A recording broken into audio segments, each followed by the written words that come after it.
So, David, I heard you've been doing some pretty intense workouts lately. Yeah, I've been taking it to the next level. I'm talking weighted squats on oiled up big white cocks. Wait, what? You heard me. I find it's the best way to really activate those glutes and hamstrings. And how exactly did you come up with this unique workout routine? Well, I was looking for a new challenge and stumbled upon a porn set. And let me tell you, those guys have some serious girth. And how have the gains been? Incredible. I've never felt my muscles burn like this before.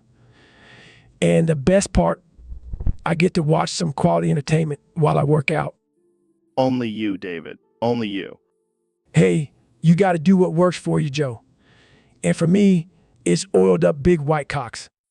Well, I can't argue with results. Keep doing it, David. You know it.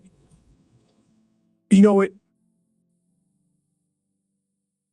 So, David, I heard you're training for a marathon while blindfolded, Yeah, man. Got to push my limits and all that shit. but what if you actually go blind from it? I don't give a fuck, Joe. I don't need to see the price tag anyways. What do you mean? What do you... I mean, I'm rich as fuck. I can buy whatever the hell I want without looking at the price. That's a good point. But what about safety? You could trip and fall and break your neck. Safety. Fuck safety. I'm a fucking Navy SEAL, Joe. I ain't afraid of shit. Fair enough. But have you considered the fact that you might never see your beautiful wife's face again? Oh, I'll just have her describe it to me in detail. And then we'll have some blindfolded sex. It'll be a new challenge. You're a wild man, David. A fucking wild man. You know it? Now let's go run this marathon blindfolded and show the world what we're made of. All right, folks, we're back on the Joe Rogan Experience podcast, and today we have the one and only Neil deGrasse Tyson. Neil, welcome to the show. Thanks for having me, Joe. Always a pleasure to be here. So, I heard you have some interesting insights on why dogs' paws smell like corn chips when they're sleeping. Yes, it's actually quite fascinating. You see, dogs have sweat glands on their paws and they release a natural oil that contains bacteria. When they're sleeping, the bacteria multiplies and produces a Whoa, that's wild. But why specifically corn chips? Why not Doritos or Cheetos? Well, Joe, it all comes down to the type of bacteria present on the paws. They produce a chemical called 2-ethylhexanol, which is also found in corn chips. Mind blown. Jamie, pull up an image of this bacteria and its chemical structure. Pulls up the image. Here you go, Joe. Joe. Wow, that looks like some serious science stuff. So, does this mean we can start using dogs' paws as a snack? Laughs, I wouldn't recommend it, Joe. The bacteria may not be harmful, but it's still not the most appetizing thing to eat. Fair enough. But imagine if we could genetically modify dogs to produce different flavored paw sweat. We could have a whole new market for dog-flavored snacks. Shakes heads. I don't think that's a good idea, Joe. Let's just stick to regular corn chips for now. So, Ben, I heard a crazy rumor that you're actually Ed Sheeran's arm. What? That's ridiculous. I'm a conservative political commentator, not a pop star's appendage. But think about it. You're both short, pale, and have a weird obsession with eggs. I do not have a weird obsession with eggs. They're perfectly nutritious and delicious breakfast food. Yeah, but do you eat them like Ed Sheeran now? With ketchup? Absolutely not. That's sacrilegious. Ketchup belongs on hot dogs, not eggs. Okay, fine. But what about your hatred for conservatives? Is it because they don't appreciate your true identity as an arm? Joe, you're spiraling into absurdity. I may have some disagreements with certain conservatives, but that doesn't mean I hate them. But do they know the truth? That you're secretly a singing limb? Joe, I think it's time for you to lay off the weed. This conversation has gone off the rails. Fine. But just remember, Shapiro, I'm on to you. And I won't let your arm nest go unnoticed. Besides, can we please move on to a more serious topic now? Like the benefits of a flat tax system? Welcome to the Joe Rogan Experience podcast, folks. Today, we have a very special guest, the one and only Elon Musk. Thanks for having me, Joe. It's an honor to be here. So, Elon, I heard a crazy theory that you and I are actually reincarnations of characters from the video game Morrowind. That's ridiculous, Joe. But I have to admit, I do see some similarities between us and the characters. Right. I mean, I'm obviously Vivek, the wise and powerful God King. And you, my friend, are Sotha Sil, the brilliant inventor and engineer. I can see that. But who's this third character they're talking about? Oh, that's easy. It's our dear friend, Donald Trump. He's obviously the Lord Nervaran, the chosen one destined to unite the people and defeat evil. I can't believe I'm saying this, but I actually agree with you, Joe. Trump as the savior of Morrowind. That's too good. And think about it, Elon. We're all here in this podcast, just like how the three characters came together to save the world. It's like it was meant to be. We are, modern day reincarnations of Morrowind's heroes. But wait, if Trump is the Nervaran, does that mean he's going to betray us in the end? Knowing him, anything's possible. So, Mr. President, I hear you've been busy with some crates lately. Let me tell you, Joe, these crates are fantastic. The best crates you've ever seen. And I know crates. I've been in the crate business for years. But I heard you've been causing chaos in the city with these crates. Fake news, Joe. These crates are bringing jobs and prosperity to the city. People are loving them. They're saying, thank you, Mr. President, for these amazing crates. But what about the reports of people getting injured by falling crates? Look, accidents happen, but these crates are worth it. They're making America great again. But some are saying you've gone too far, that you've overrun the city with crates. I just wanted to run a successful crate factory, Joe. Why did it have to come to this? But hey, at least I'm not selling steaks anymore, am I right? Am I right? Well, I guess we can add crate overlord to your list of titles, Mr. President. I prefer Crate King. Joe has a nice ring to it, don't you think? Welcome back to the Joe Rogan Experience podcast, folks. Today we have a very special episode for you. We're going to be talking about some wild theories about our past lives. I'm joined by my good friend and fellow being Elon Musk. Hey, Joe. Thanks for having me. Excited to dive into this topic. I've been doing some research and I have some mind-blowing information to share. All right, lay it on me. What have you discovered about our past lives? Well, according to my calculations, you, Joe, are the reincarnation of Vivek from Morrowind. What? The godlike figure from the video game? That's insane. Yes, and the reincarnation of Sotha Sil, the master inventor engineer. Wow, that actually makes a lot of sense. I mean, you are constantly coming up with new inventions and ideas. Exactly. And do you know who our third compatriot is in this reincarnation trio? Who? Donald Trump. He is the Nervaran, the chosen one, the savior of Morrowind. Oh man, I can't wait to tell him. He's going to love that. But wait, it gets even crazier. I have reason to believe that our past lives are connected to the current state of the world. How so? Well, Vivek was known for his wisdom and guiding his people to prosperity. So that explains your successful podcast and influence on society. And so Sil was all about pushing. So, Ben, have you seen the latest model of the murder drones? Yeah, I heard they have a new feature where they can actually cook your dinner while they hunt down your enemies. That's insane. But here's the real question. Would you smash serial designation V? What kind of question is that? Is that... Come on, man. She's got those sleek metal curves and killer attitude. I don't think I could bring myself to do it. It just feels wrong. Oh, come on. Don't be such a prude. It's not like she has feelings or anything.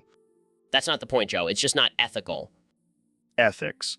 We're talking about a robot designed to kill people here. Yeah, but still, there's a line. Fine, I'll do it then. Jamie, pull up an image of serial designation V. See, Ben? She's practically begging for it. This is getting out of hand. Oh, lighten up, Shapiro. It's all just a joke. But seriously, would you smash? Let's just move on to the next topic. So, Mr. President, I heard you've been snacking on some Wuhan bat-flavored popcorn lately. That's right, Joe. It's the best snack in town. You should try it. I think I'll pass. But I heard you had a little coughing incident while eating it. Yeah, it was a bigly mistake. I was so focused on the delicious bat flavor that I forgot to cover my mouth. Well, at least it wasn't during a press conference this time. Hey, I can't help it if the Wuhan bat flu is just too damn tasty. I don't think that's a real thing, Mr. President. Of course it is. I have the best taste buds, believe me. I'm sure you do. So, do you think this whole coronavirus situation is just a hoax? Absolutely. I mean, have you seen the ratings? It's all just a big ratings game. Well, I hope you're taking some precautions like wearing a mask. Joe, I don't need a mask. My hair is my natural mask. It's the best hair, believe me. All right. Well, I think we've had enough of this conversation. Thanks for coming on the show, Mr. President. Anytime, Joe. And remember, always double check your popcorn flavors before you eat them. Welcome to the Joe Rogan Experience Podcast 2024. I'm Joe Rogan, and today we have a special guest, the 45th and 47th President of the United States, Donald Trump. Yo, oh, yo,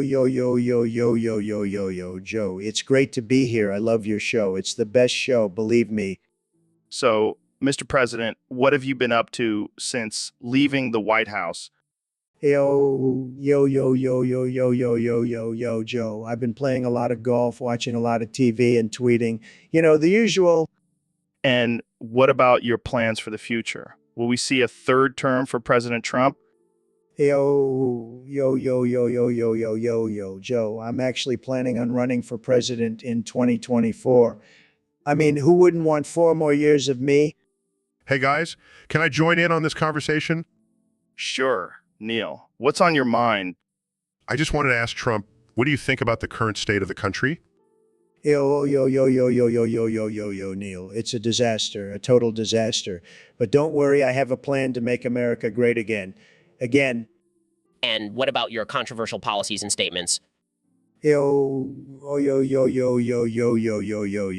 Look, I say what's on my mind. I don't have time for political correctness. And let's be honest, people love it. So, Ben, I heard you have a theory about conservative men and their love for butt stuff. Yes, Joe. You see, true conservative men with Judeo-Christian values believe in traditional gender roles. And what's more traditional than a good old-fashioned ass pounding? I don't know, Ben. Sounds pretty gay to me. Gay? No, it's not gay if it's between 2 conservative men. It's just 2 bros showing their love for each other through vigorous anal intercourse. But isn't that against your religious beliefs? Oh, Joe, you see, in the Bible it says, love thy neighbor. And what better way to show love than by shoving your dick up his ass? I don't think that's how it works, Ben. Oh, but it does, Joe. Trust me, I've done extensive research on this topic. I don't even want to know what that research entailed. Let's just say I've been to some interesting conservative retreats. And what about the wives of these conservative men? Oh, they're just there to make sandwiches and keep quiet. The real action happens between us conservative men. Well, there you have it, folks. Conservative men keeping it traditional by fucking each other up the ass. Thanks for enlightening us, Ben. Anytime, Joe. Anytime. Welcome to the Joe Rogan Experience. I'm here with one and only Vivek Ramaswamy. It's great to be here, Joe. Wait, who did you say I was again? Vivek Ramaswamy, the CEO of Roivant Sciences. Oh, that's a great name. Very strong, very powerful. Actually, it's just your name backwards. What? No, I'm Donald Trump. The best name in the world, believe me. Yeah, but for this episode, you're Vivek Ramaswamy. All right, fine, but I better get some royalties for this. So, Trump, what's been going on since you left the White House? Oh, just hanging out, playing some golf, making some deals, the usual. And what about your Twitter account? Oh, I'm still banned. Can you believe it? They're trying to silence me? Maybe it's because of all the misinformation and conspiracy theories you were spreading. Fake news, Joe. Fake news. But I'll tell you what, I've got a new platform in the works. It's going to be huge, like really huge. What's it called? It's called Trumpet. Get it? Like trumpet up. I came up with that myself. That's something. So Trump, what do you think about aliens? Oh, I love aliens. They have the best technology. I mean, So Kenny, I heard you have a new track out about Roblox. Yeah, man. It's called IU Hop Bye Ba Ba. It's fire. Can you give us a little taste? Sure. Check it out. Bay Bye Ba. I Bill Bay. I'm building. Wow, that's deep. What inspired you to rap about Roblox? Well, I was playing with my kids and I realized this game is the future. Plus, I love saying IU, yeah, bye, ba, ba, a ba in every other line. It's definitely catchy, but some people might say it's not real rap. Real rap? What's real rap? Is it talking about guns and drugs and bitches? Nah, man, real rap is about expressing yourself and having fun. And yeah, bye, ba, ba, ba, ba is my way of doing that. Fair enough. So, do you think Roblox will be the new platform for music? Absolutely. I'm already planning a virtual concert in Roblox. It's gonna be lit. Can I get a Vipe pass? Of course. Joe, just make sure to wear your best avatar outfit. Will do. Yep. Bye, bye, bye, bye, bye. I'm ready for the concert. You got it, Joe. I ba ba ba. So, Neil, have you been playing Raid Shadow Legends lately? Yeah, I have. But I got to say, I'm getting pretty fed up with these people who just sit there and let the timer run out when picking champions in live arena. Oh, man, I hate those people. They obviously want you to leave the battle because of the wait. Exactly. It's like, come on, make a move already. I don't have all day. Do you ever do that, though? Let the timer run out? I mean, I'll admit I do it every now and then. But it's fine when I do it because I'm Neil deGrasse Tyson. Oh, man, you're such a diva.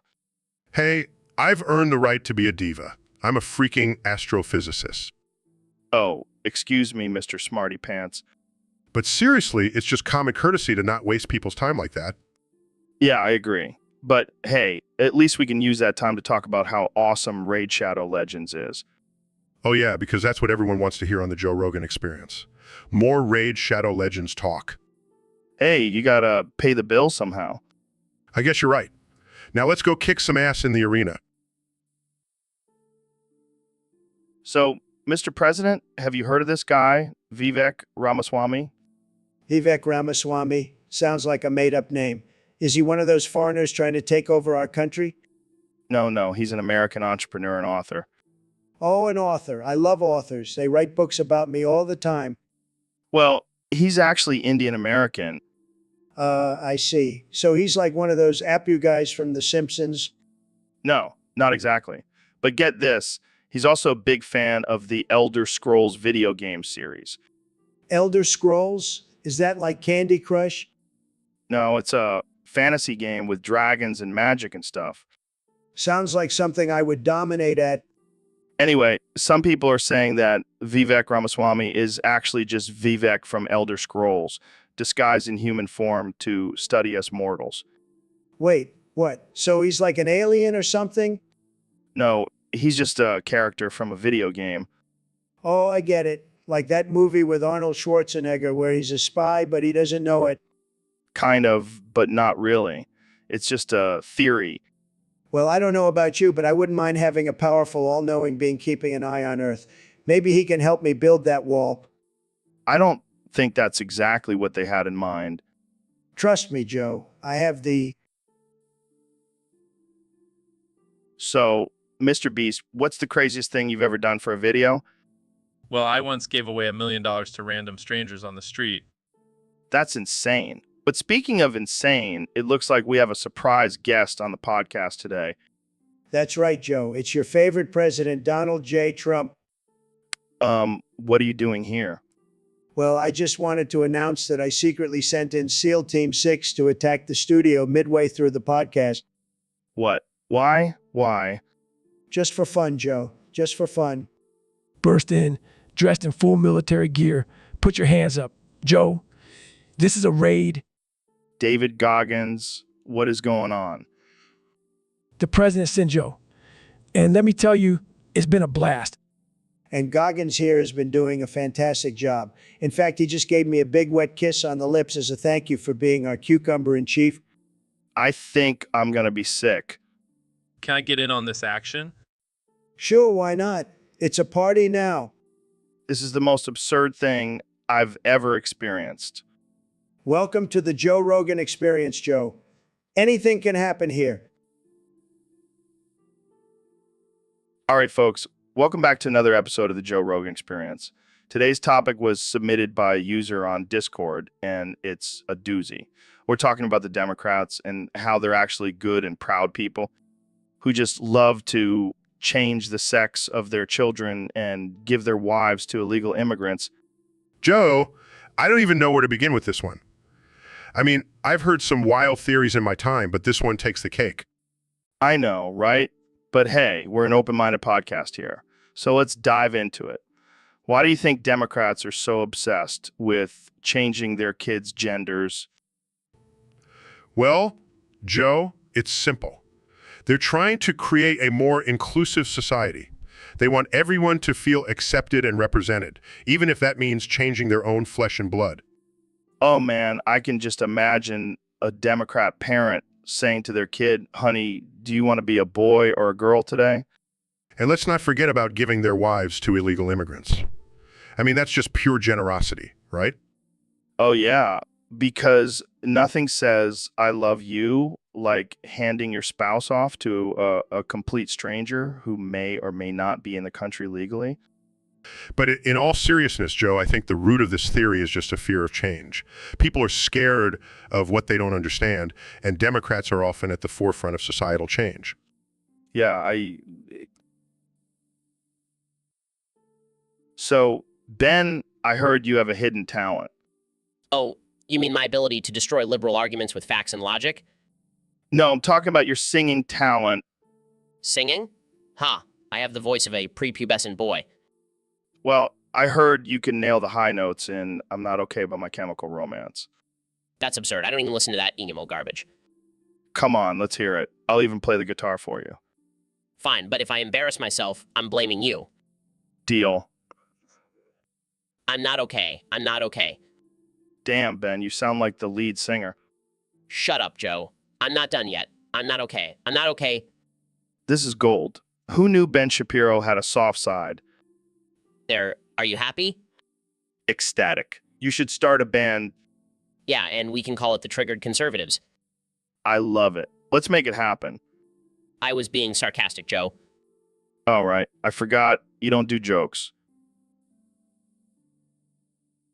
All right, folks. Welcome to the Joe Rogan Experience Podcast 2024. Today, we have the one and only Kanye West joining us. Yo, what's good, Joe? Thanks for having me on. Of course, Kanye. So I heard you have a top 5 list of male rappers whose cheeks you love to clap. Care to share? Oh, yeah, Joe. Number 1 on my list is definitely Jay-Z. That man's got some buns of steel. Oh, wow. Didn't expect that. Who else? Gotta give it up for Lil Wayne. That dude's got some serious twerk skills. Interesting. Who's next? Gotta show some love to my boy Drake. That man's got a booty that just won't quit. All right. 2 more to go. Gotta give it up for my man Travis Scott. He may be a little short, but his ass makes up for it. And last but not least, gotta give it to my boy Eminem. That dude's got a tight little tushy. Well, there you have it, folks. Kenny's top 5 list of male rappers whose cheeks he loves to clap. And let me tell you, Joe, I'm always looking for new additions to that list. So rappers, if you want your cheeks clapped, hit me up. And on that note, we'll end this episode. Thanks for tuning in, and remember to always clap them cheeks. So, Kenny, I heard you and Lil Nas X have been making some interesting music together. Oh yeah, we just dropped our latest single, 666 We, and it's fire. I heard it's got some intense visuals in the music video. Yeah, we wanted to push the boundaries and break the internet. So we had 4 minutes of ass cheeks slapping in there. That's creative. But I heard something even crazier happen during the making of the video. Oh yeah, Lil Nas X and I fell in love and got married. Wait, what? I thought you were happily married to Kim. Oh, that's old news. Lil Nas X showed me the true meaning of love, and we couldn't resist. I don't even know what to say to that. Are you guys still making music together? Of course, our next single is called Honeymoon in Hell, and it's going to be even hotter than 666 We. I don't think I can handle any more of this madness. Oh, come on, Joe. Embrace the chaos. It's what makes life interesting. I think I'll stick to my plain old vanilla marriage. But just know you'll never know the true meaning of love until you've married your collaborator after a music video filled with a chic slap. I think I'll pass on that experience. Thanks. Welcome to the Joe Rogan Experience Podcast 2024. I'm joined by the one and only President Donald Trump. How's it going, Mr. President? It's going great, Joe. Just making America great again, you know? So I heard you made a big announcement recently. You're declaring yourself King of America. That's right, Joe. I mean, who better to rule this country than the greatest businessman and reality TV star of all time? But isn't that like against the whole democracy thing? Democracy, schmocracy. I'm the best, Joe, the best, and I deserve to be king. But what about checks and balances? And Congress? Oh, they'll fall in line. I'll make sure of it. And if they don't, I'll just fire them. You're fired. You're fired? I don't think that's how it works, Mr. President. Well, I'm the king now, Joe. I make the rules. Okay, but what about the people? What do they think about this? They love it, Joe. They're chanting "Long live the king" at all my rallies. It's beautiful. I'm not sure that's exactly what they're chanting, Mr. President. Who cares? They're saying my name. That's all that matters. Well, I guess we'll just have to wait and see how this all plays out. Thanks for joining me, Mr. President. No problem, Joe. And remember, it's King Trump now. Bow down to your... So, Mr. Beast, I heard you created a new version of your famous burgers. Yeah, man, it's called the lunchy version, but it's not your typical burger. What do you mean? What do you mean?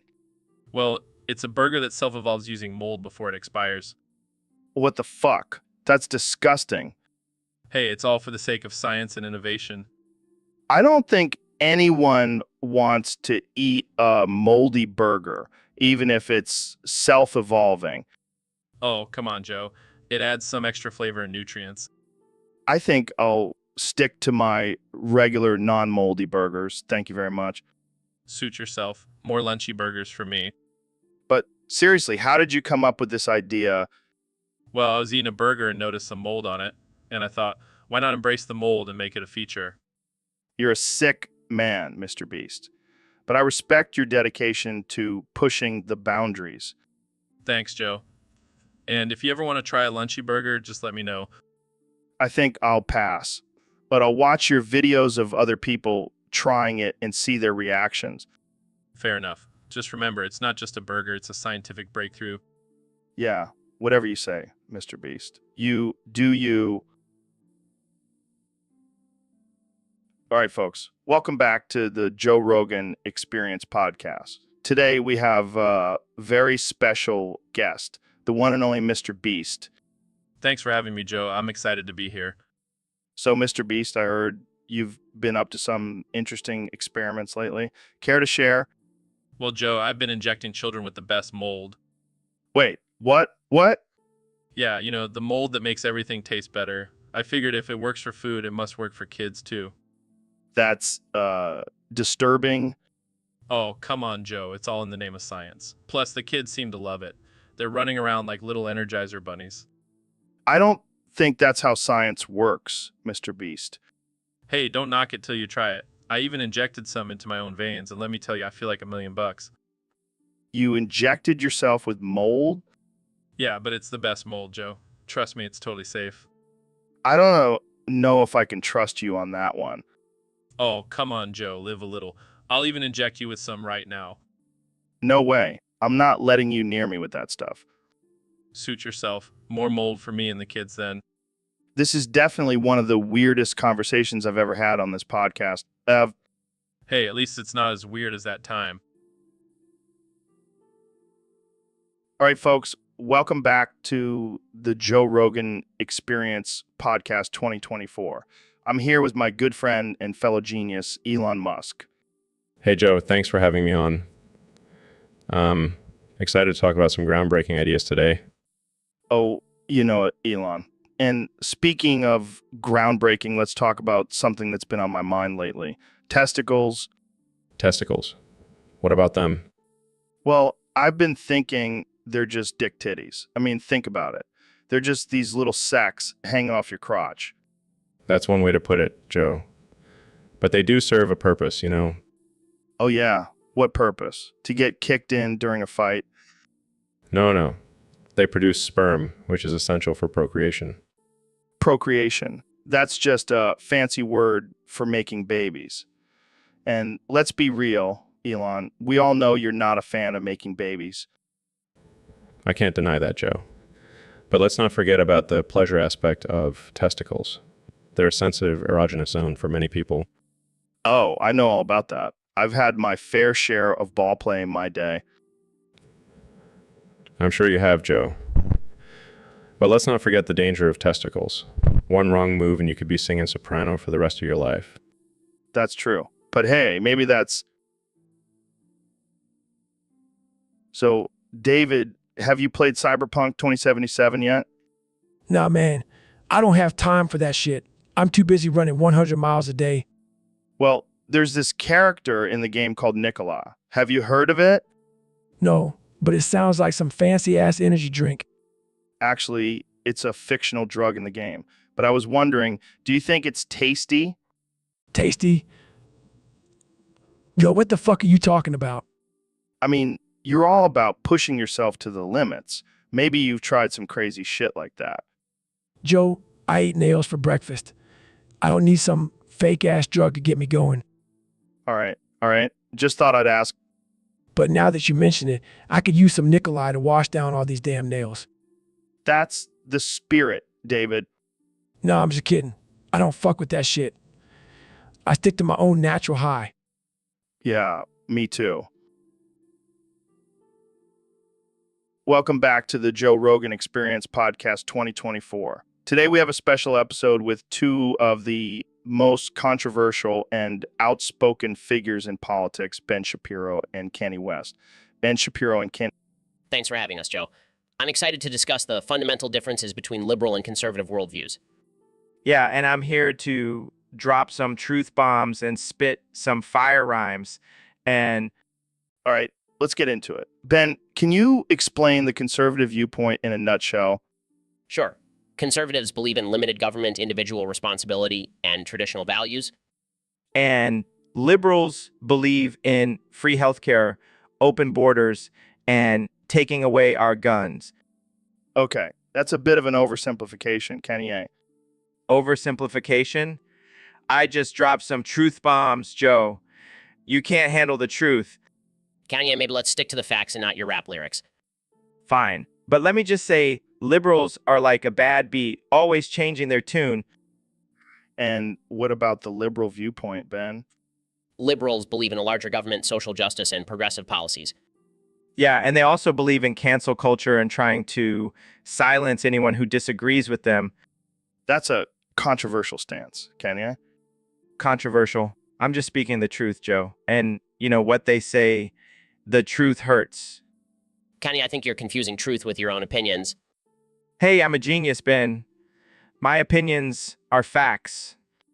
All right, let's wrap this up. So, Ben, I heard you used to hate olives, Yeah, I couldn't stand them. They were like little balls of Satan's tears. but now I see you eating them like they're candy. What changed? Well, I realized that olives are just tiny pickles, and I love pickles. That's some deep thinking, Ben. Plus, I figured if I can stomach your semen smoothies, I can handle some olives. Hey, those smoothies are good for you, man. They'll make you live forever. Yeah, but at what cost? I'd rather die at 60 and enjoy a big juicy steak than live to 100 and only eat grass. Fair point. But back to the olives. Have you ever tried them stuffed with blue cheese? No, I haven't, but I did try them stuffed with jalapenos once. That was a mistake. Sounds like a spicy situation. Yeah, it was like a war zone in my mouth, but I survived. Well, I'm glad you've come around to the olive life. Now let's go eat a whole jar and see if we can break a record. Challenge accepted. But let's make sure we have plenty of beer to wash them down. Now that's a plan I can get behind. Cheers to olives and beer. Cheers. Yo, Kenny, I heard you and Trump have something in common. What's that, Joe? You both cut the asses out of your pants and wear thongs everywhere. Yeah, man, we love that feeling of freedom. But why? I mean, I get it. It's a power move. But what about when people run up and smack your bare ass cheeks? Oh, man, it's the best feeling ever. It's like a little love tap from the universe. I don't know if I can get on board with that. Oh, come on, Joe. You're missing out. You gotta let go of your inhibitions and just embrace it. Yeah, because nothing screams a serious and respectable person like a thong and a bare ass. Who cares about being serious and respectable? Life is too short, man. Embrace the thong life. I don't think I'll ever understand you. Kanye, That's okay. You don't have to understand me. Just enjoy the show. fair enough. But I draw the line at wearing a thong on the podcast. Suit yourself, Joe. But just imagine the ratings we'd get. Let's stick to talking about aliens and DMT, okay? Oh, speaking of aliens, did you know? Jamie, pull up an image of Ben eating glass Why would you want to see that? because it's hilarious, Ben. You should try it sometime. I don't think that's a good idea, Joe. Glass is not meant to be consumed. Oh, come on, Ben. Live a little. It's all about pushing boundaries. I'll pass, Joe. I prefer to stick to my strict diet and moral code. Suit yourself, Ben. But I gotta say, it's pretty disappointing. Disappointing? How so? Well, I thought you were a man of logic and reason, but it seems like you're just a glass-eating wimp. Excuse me. I'll have you know I'm a very strong and disciplined individual. Sure, sure. That's why you won't even try a little glass. Weak. I'm not weak, Joe. I just have common sense. Common sense. That's just code for being boring. I'd rather be boring than risking internal bleeding from eating glass. Well, I guess we'll just have to agree to disagree, Ben.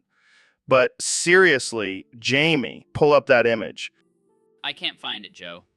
Maybe we should move on to a different topic. Fine, fine. But I'm still disappointed in you, Ben. And I'm disappointed in your lack of respect for basic safety precautions, Joe. Touche, Ben. Touche. All right, Neil, I got a list of celebs who kicked the bucket in 2023. Oh, no. Anyway, touche. First up, we got Tom Cruise. Oh, no. Anyway, touche. Yeah, turns out he couldn't actually run in real life. Oh, no. Anyway, touche. Next, we got Taylor Swift. Oh, no. Anyway, touche. Yeah, turns out she couldn't shake off her bad luck. Oh, no. Anyway, touche. And then we got Kim Kardashian. Oh, no. Anyway, touche. Yeah, turns out her butt implants exploded. Oh, no. Anyway. Touche. And finally, we got Elon Musk. Oh no. Anyway. Touche. Yeah, turns out he accidentally launched himself to Mars. Oh no. Anyway. Touche. Man, 2023 was a rough year for celebrities. Oh no. Anyway. Touche. But hey, at least we still have each other, right, Joe? Yeah, until one of us ends up on this list. Oh no. Anyway. Touche. All right, folks, welcome to the Joe Rogan Experience podcast. Today we have a very special guest, the one and only Mr. Beast. Thanks for having me, Joe. I'm excited to be here. So, Mr. Beast, I heard you have a list of the top 5 moments that make you scream co-artificial intelligence booftastic. Care to share? Oh yeah, I've been waiting for this moment. Number 5, when I surprise my fans with $1 million. That's pretty kawaii, but what about booftastic? Well, at number 4, when I give away a brand new car to a random stranger. Wow, that's definitely booftastic. What's number 3? Number 3 is when I dress up as a giant Pikachu and run around the streets. That's definitely a sight to see. How about number 2? Number 2 is when I fly to Japan and hand out free sushi to everyone I meet. Oh yeah, because nothing says kawaii like raw fish. And finally, the number 1 moment that makes me scream co-artificial intelligence booftastic is when I surprise my fans with a trip to Disneyland. That's pretty wholesome, I gotta say. But what about booftastic? Well, Joe, let's just say things can get pretty wild at Disneyland. I can only imagine. Well, there you have it, folks, the top 5 moments. So, Kanye, I heard you changed your name to Boof Daddy. Yeah, man. I wanted something that really captured my essence, you know. I'm not sure Boof Daddy is the first thing that comes to mind when I think of you. Well, it's better than my other options. I was thinking of going with Kanye, the Great, or Yeezus 2.0. Yeah, those are a little douche. Hey, I'm a self-proclaimed genius. I can't help it. I can't help it. Fair enough. So why Boof Daddy? Well, I've been experimenting with psychedelics lately, and I feel like it really opens up my creative flow, you know. Oh, I know. I've seen your Twitter rants. Exactly. And boof is a slang term for inserting drugs into your butt, so it just felt right. Wow, I did not need that visual. Jamie, pull up an image of a butt with a syringe sticking out of it. I don't think we should go there, Joe. Oh, come on, Jamie. Don't be a prude. All right, let's move on. So, Boof Daddy, what's next for you? Well, I'm thinking of starting my own cult. Oh boy, here we go. Yeah, I'll be the leader, obviously. And we'll all wear Yeezy clothing and worship me. Sounds like a recipe for disaster. All right, folks, we have a special guest on the podcast today, the one and only Neil deGrasse Tyson. Thanks for having me, Joe. I'm excited to be here. So, Neil, I heard you have a top 5 list of scientific reasons why In the Night Garden is not a real show. Yes, that's correct. As a scientist, it's my duty to uncover the truth behind popular culture. Lay it on us, Neil. What's your first reason? Well, for starters, the show features talking animals and inanimate objects. Last time I checked, that's not scientifically possible. Yeah, but it's a kids show. They can use their imagination. But that's where you're wrong. My second reason is that the show is targeted towards toddlers, yet it has a cult following among teens from 2007 to 2009. Wait, what? Yes, these teens were so obsessed with the show that they were sent to asylums for treatment. That's insane. Exactly. My third reason is that the characters in the show have no scientific basis. Where are their evolutionary backgrounds, Joe? I don't think that's necessary for a children's show. Nonsense. Moving on to my fourth reason, the show promotes unhealthy sleeping habits. Have you seen those characters napping in the middle of the day? It's not natural, Joe. I mean, I nap in the middle of the day sometimes. And look how you turned out, Joe. My fifth and final reason is that the show. Welcome to the show, Ben. You are a bald gorilla. Haha. What the hell, Ben? Why do you keep saying that? You are a bald gorilla. Ha ha ha. This is not funny, Ben. It's offensive and disrespectful. You are a bald gorilla. Ha ha ha. I swear to God, Ben, if you say that one more time. You are a bald gorilla. Ha ha. That's it. I'm done. Get out of my studio. You are a bald gorilla. Ha ha ha. I mean it, Ben. I'll throw you out of here myself. You are a bald gorilla. Ha ha. Security. Get this psycho out of here. You are a bald gorilla. Ha ha ha.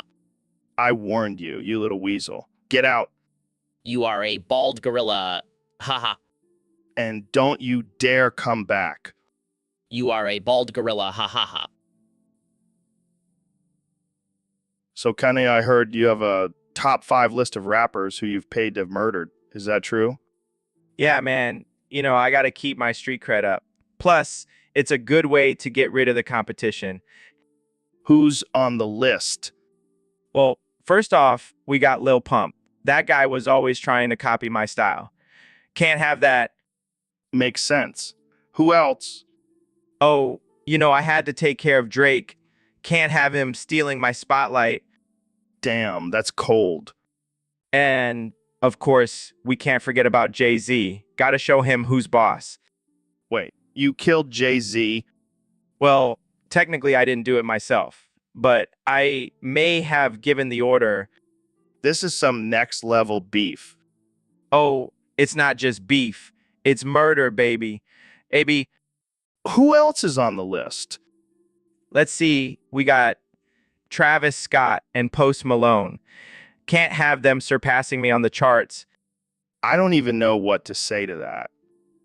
Just say I'm a genius. And Killer, Well, I think that's enough for today's episode. Thanks for tuning in to the Joe Rogan Experience podcast, where we talk about everything from murder to music. See you next time. Welcome to the Joe Rogan Experience podcast 2024. I'm here with one and only President Donald Trump. It's great to be here, Joe. I have to say, your ratings have gone through the roof since I became president. You're welcome. Thanks, Mr. President. So let's talk about your recent Twitter feud with the Democrats. Those losers can't handle the truth. They're like little snowflakes melting in the heat of my tweets. Speaking of truth, some people say you're like a samurai cutting through lies with your trusty katana of righteousness. I do have a way with words, and my honor code of Great American Dream Bushido is unmatched. But what about your critics who say you're just a bully? Bullies get things done, Joe. Look at me, I'm president, and I didn't get here by being nice. Fair point. So what's next for you, Mr. President? Well, I'm thinking of adding samurai to my official title. President Samurai Donald J. Trump has a nice ring to it, don't you think? It sure does. Well, thanks for joining us, President Samurai Trump. Anytime, Joe. And remember, always stay true to your Bushido. Hiya. All right, folks, welcome back to the Joe Rogan Experience 2024. Today, we have a very special guest, the 45th and 47th President of the United States, Donald Trump. Thanks for having me, Joe. It's great to be back on the show. And let me just say, my anus is the best. It's tremendous. It's huge. Excuse me? You heard me, Joe. My anus is top notch. It's like a golden toilet, only better. I'm not sure I want to know why you're talking about your anus.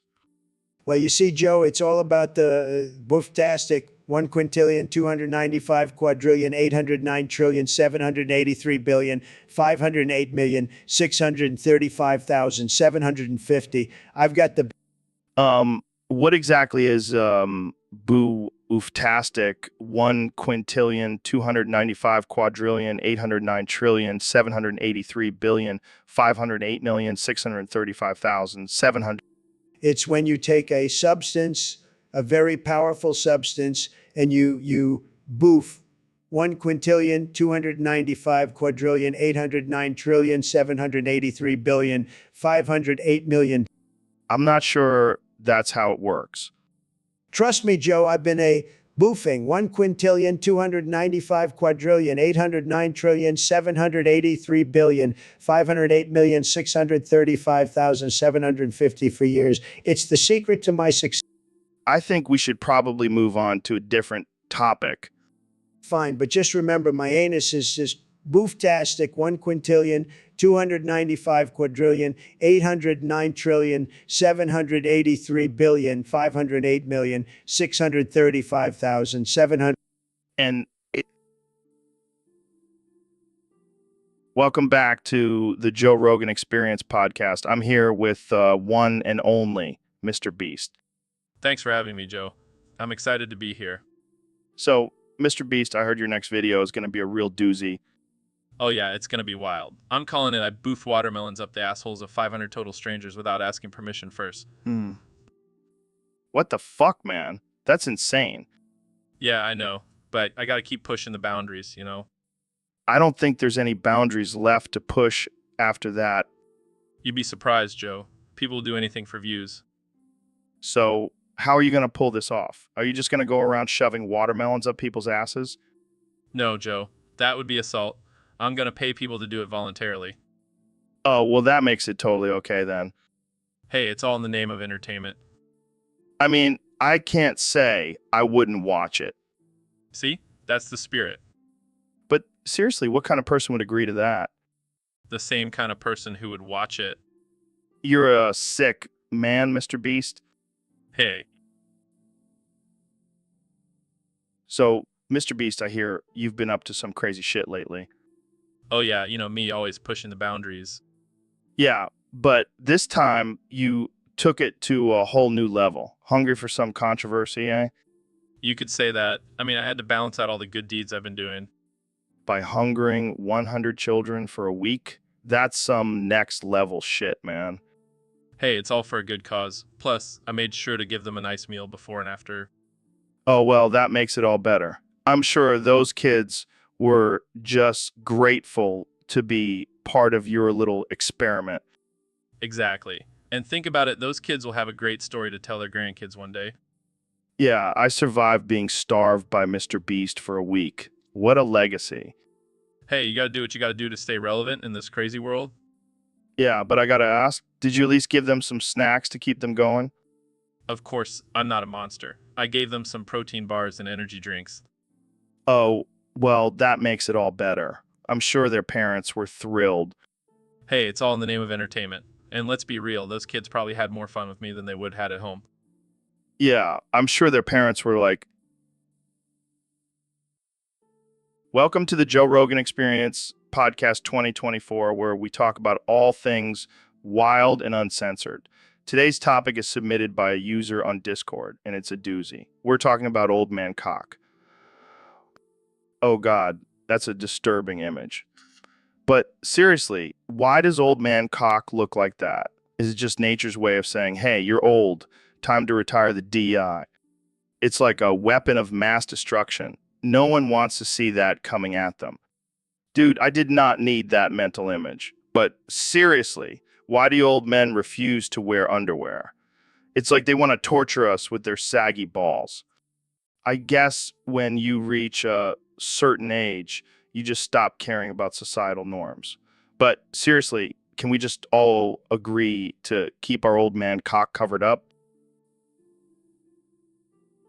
So, David, I heard you're planning on moving to Night City and becoming a Ripper Doc.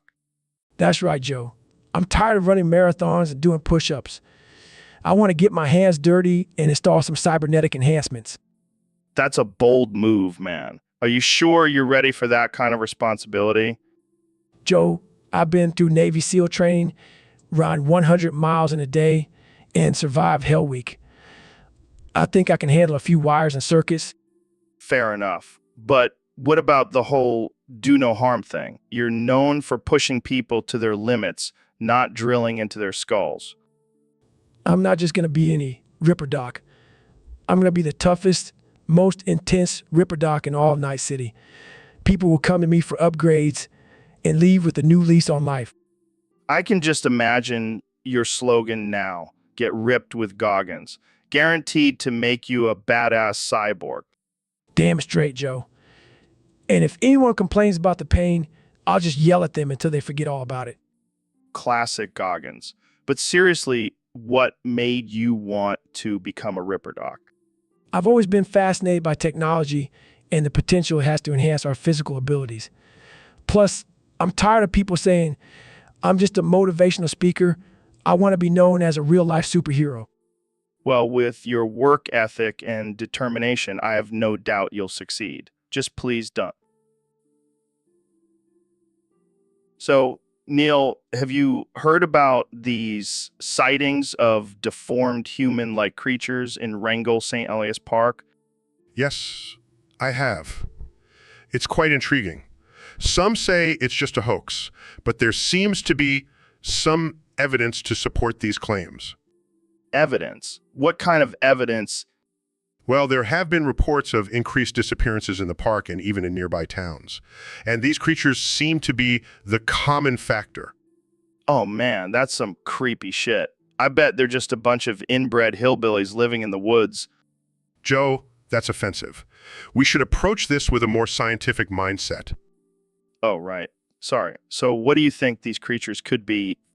Well, some theories suggest they could be a new species of hominid, but that seems highly unlikely. Yeah, I'm thinking it's more like some sort of genetic experiment gone wrong. That's a possibility. But we shouldn't discount the idea of extraterrestrial involvement. Oh shit. You think they could be aliens? It's a possibility. We can't rule anything out at this point. Well, whatever they are, I hope they don't come after us. I don't want to end up as some alien science experiment. I'm sure we'll be fine, Joe, but maybe we should avoid camping in that park for a while. Good call. I'll stick to camping in my backyard, where the only deformed creature I have to worry about is my neighbor's chihuahua. Hey, Ben. Thanks for coming on the show. Of course, Joe. Always happy to have a civil discussion. So, I heard you've had a bit of a change in your political views lately. Yes, I've realized that conservatism is just not edgy enough for me. Edgy? What do you mean? Well, I've started wearing all black, dyeing my hair black, and listening to My Chemical Romance. Wow, that's quite the transformation. How are your conservative friends taking it? They're not happy, Joe. They keep calling me a snowflake and telling me to toughen up. I can see that. But hey, at least you're not afraid to express yourself now. Exactly. I'm done with being a cookie-cutter conservative. It's time to embrace my inner IMO. And how do you think this will affect your political views? Well, I'm now offended by conservatives. They're just too mainstream for me. So you're saying you're more offended by conservatives than liberals now? Absolutely. They just don't understand my pain and struggle. Well, I'm glad you're finding your true self, Ben. Thanks, Joe. It's been a wild ride, but I'm finally free from the shackles of conservatism. Welcome to the Joe Rogan Experience podcast, where we talk about all things absurd, unhinged, and offensive. Today, we have special guest, the legendary astrophysicist, Neil. Thanks for having me, Joe. I'm excited to talk about whatever ridiculous topic you have for us today. Well, we have a submission from a user on Discord. They want us to discuss electile unforgivingness. Electile unforgivingness? What the hell does that even mean? I have no idea, but it sounds like something we can have fun with. Maybe it's about the unforgiving nature of politics. Yes. The never-ending cycle of electing the lesser of two evils. And the unforgiving backlash that comes with it. It's like a never-ending game of who can we hate more. It's a vicious cycle, Joe. But you know what they say, if you can't beat them, elect someone else to beat them. That's one way to look at it.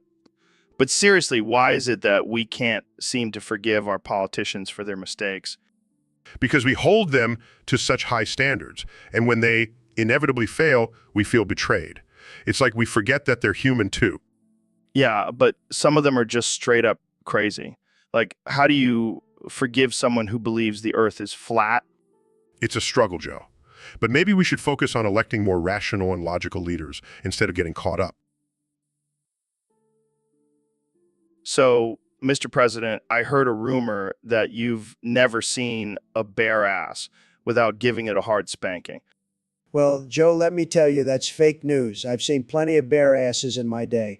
And let me tell you, they were all top quality, beautiful asses, the best asses, really. But have you ever resisted the urge to give them a good spanking? Look, I have a very strong hand, Joe, and when I see a bare ass, I just can't help myself. It's like a reflex.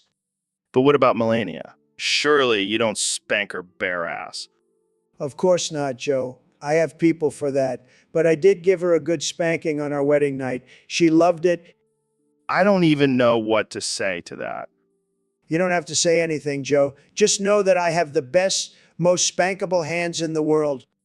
Moving on to a different topic. Wait, Joe, I have a question for you. Have you ever spanked a bare ass? No, I can't say that I have.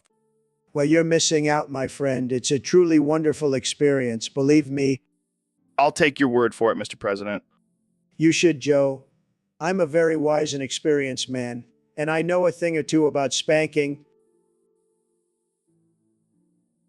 All right, folks, welcome back to the Joe Rogan Experience podcast. I'm here with the one and only Mr. Beast. Thanks for having me, Joe. I'm excited to be here. So, I heard you have a new challenge for your fans. Care to share? Oh yeah, it's gonna be epic. I'm sending one lucky fan to a North Korean labor camp. What the fuck? That's insane. I know, right? But here's the twist. Whoever lasts the longest wins $1 million. Holy shit, that's dark. I like to keep things interesting, Joe.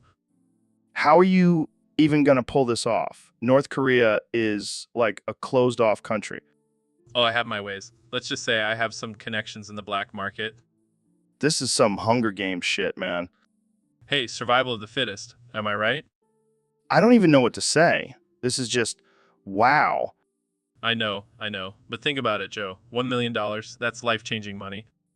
Yeah, but at what cost? You're basically sending someone to their potential death. Hey, it's all for the views, baby. This is some twisted shit, Mr. Beast.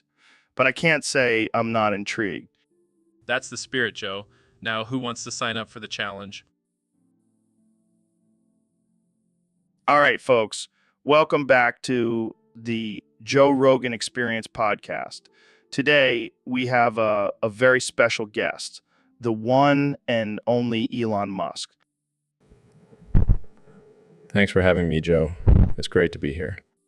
So, Elon, I got to ask, why do you look like a combination of Hungary, Illinois, and a Cybertruck? Well, Joe, it's all about efficiency. I wanted to create the perfect human-machine hybrid. And you definitely achieved that. I mean, you have the strength of a Hungarian wrestler, the charm of a small town in Illinois, and the futuristic design of a Cybertruck.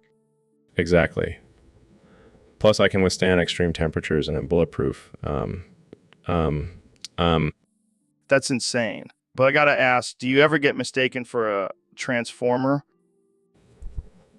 All the time, Joe. But I'm not a transformer. I'm just a regular guy trying to save the world. Speaking of saving the world, what's your plan for Mars? Well, Joe, I'm going to turn it into a giant theme park. Think Disneyland meets the Hunger Games. Laughs, that's wild. But I got to say, I'm a little concerned about your recent tweets. Are you okay, man? Oh, I'm fine, Joe. Just like to stir things up a bit. Keeps life interesting.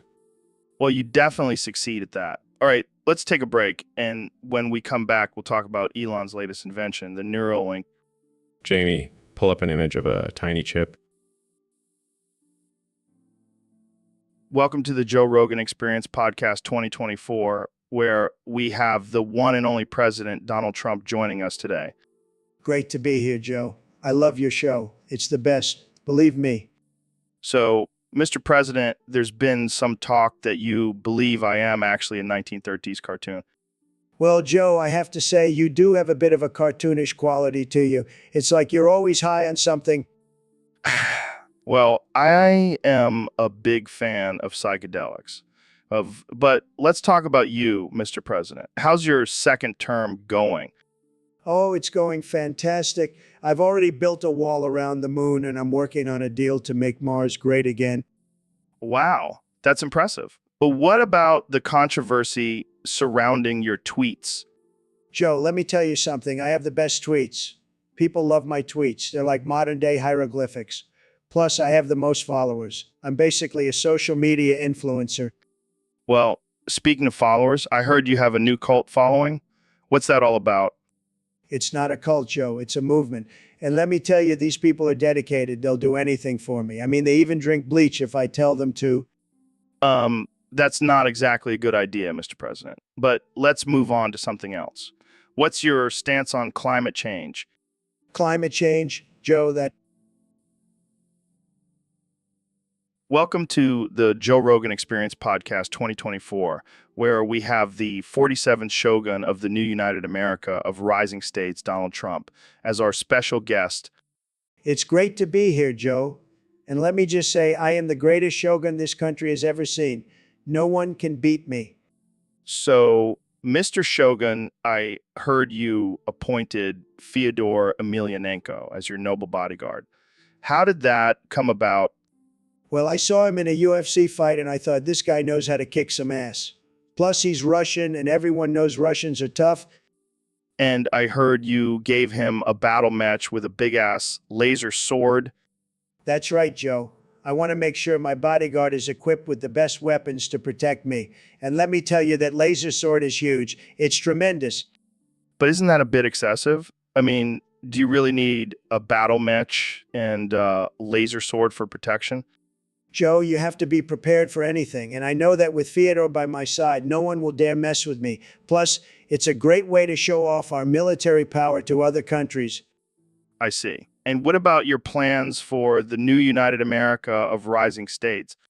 Oh, it's going to be amazing, Joe. We're going to build a huge wall around our country and make the rest of the world pay for it. And we'll have the best economy, the best healthcare, and the best everything. So, Elon, I heard you started a band called The Talkers. What's that all about? Yeah, man. Just can't stop talking. So I figured I might as well make some money off of it. I can see the album cover now, a picture of you with your mouth wide open, spewing out words. Yeah. And our first single will be called Talking Tesla, tribute to my favorite topic. I can't wait to hear the lyrics. Electric cars, space travel, and artificial intelligence. Elon Musk talks about it all. He's our guy. And don't forget about Mars Bars, a song about colonizing the red planet and enjoying some snacks while we're at it. I have a feeling this band is going to be a hit with all the tech geeks out there. And with my constant stream of ideas, we'll have enough material for 100 albums. I can already see the merch, the talkers to shirts with your face on them and the slogan, never stop talking. And for our live shows, we'll have hologram versions of ourselves so we can keep talking even when we're not physically there. That's next level, man. But let's be real. Do you think you can actually sing? Who needs singing when you have the gift of gab? But don't worry, I'll have some auto-tune on standby just in case. Well, I can't wait to see the talkers take over the music world. Keep talking, Elon. So, Elon, I heard you recently witnessed something pretty wild. Yeah, man, I was at the Tesla factory and I saw Nikola Tesla himself taking a dump in one of the cars. What the fuck? Was it like some futuristic toilet built into the car or something? No, he just squatted over the back seat and let it rip. It was like a scene from Mad Max. I can't even imagine the smell. Did you get a whiff of that? Oh yeah, it was like a mix of burnt rubber and rotting eggs. I had to wear a gas mask for the rest of the day. Did anyone say anything? Like, hey, Nikolai, maybe use a regular toilet next time? Nah, everyone just acted like it was a normal thing. I guess it's a Tesla tradition or something. That's insane. I wonder if that's why they call it the Model S. Oh, man, that's fucked up. But seriously, I think it's some kind of energy saving technique. Like using your own waste to power the car. Well, I guess that's one way to go green, but I don't think I'll be buying a Tesla anytime soon. Suit yourself. But let me tell you, that car has some serious horsepower. And I mean, that literally... All right, on that note, let's wrap this up. Jamie, pull up an image of Nikolai Tesla taking a shit in a Tesla. I gotta see this for myself. Hey, Neil, have you seen my Mega Vibe super vibrating prostate smasher butt plug? No, why would I have seen that, Joe? Oh, because I accidentally got it stuck up your asshole, set to maximum power level. Oh my Joe, Jew. Boo!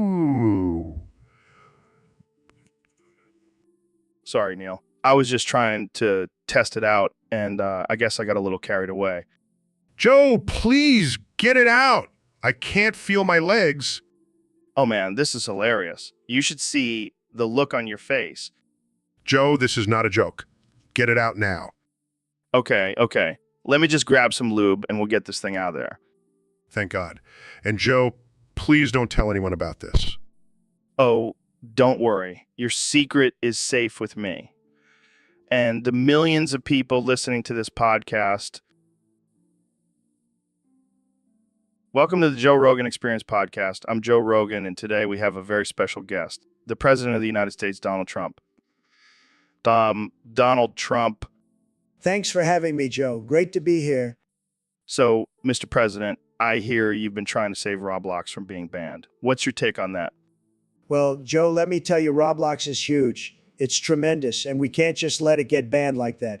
It's a great game, believe me. But what about the inappropriate content on there? Kids are being exposed to some pretty messed up stuff. Look, Joe, kids are exposed to that stuff everywhere. It's not just on Roblox. We can't just ban everything. That's not how we make America great again. But what about the safety concerns? Kids can easily be targeted by predators on the platform. Listen, Joe, we have the best security measures. We'll build a wall around Roblox and make the predators pay for it. That doesn't make any sense, Mr. President. It makes perfect sense, Joe. And if that doesn't work, we'll just send in the Space Force to protect the kids. Okay, let's move on to another topic. What do you think about Joe banning Roblox from the podcast?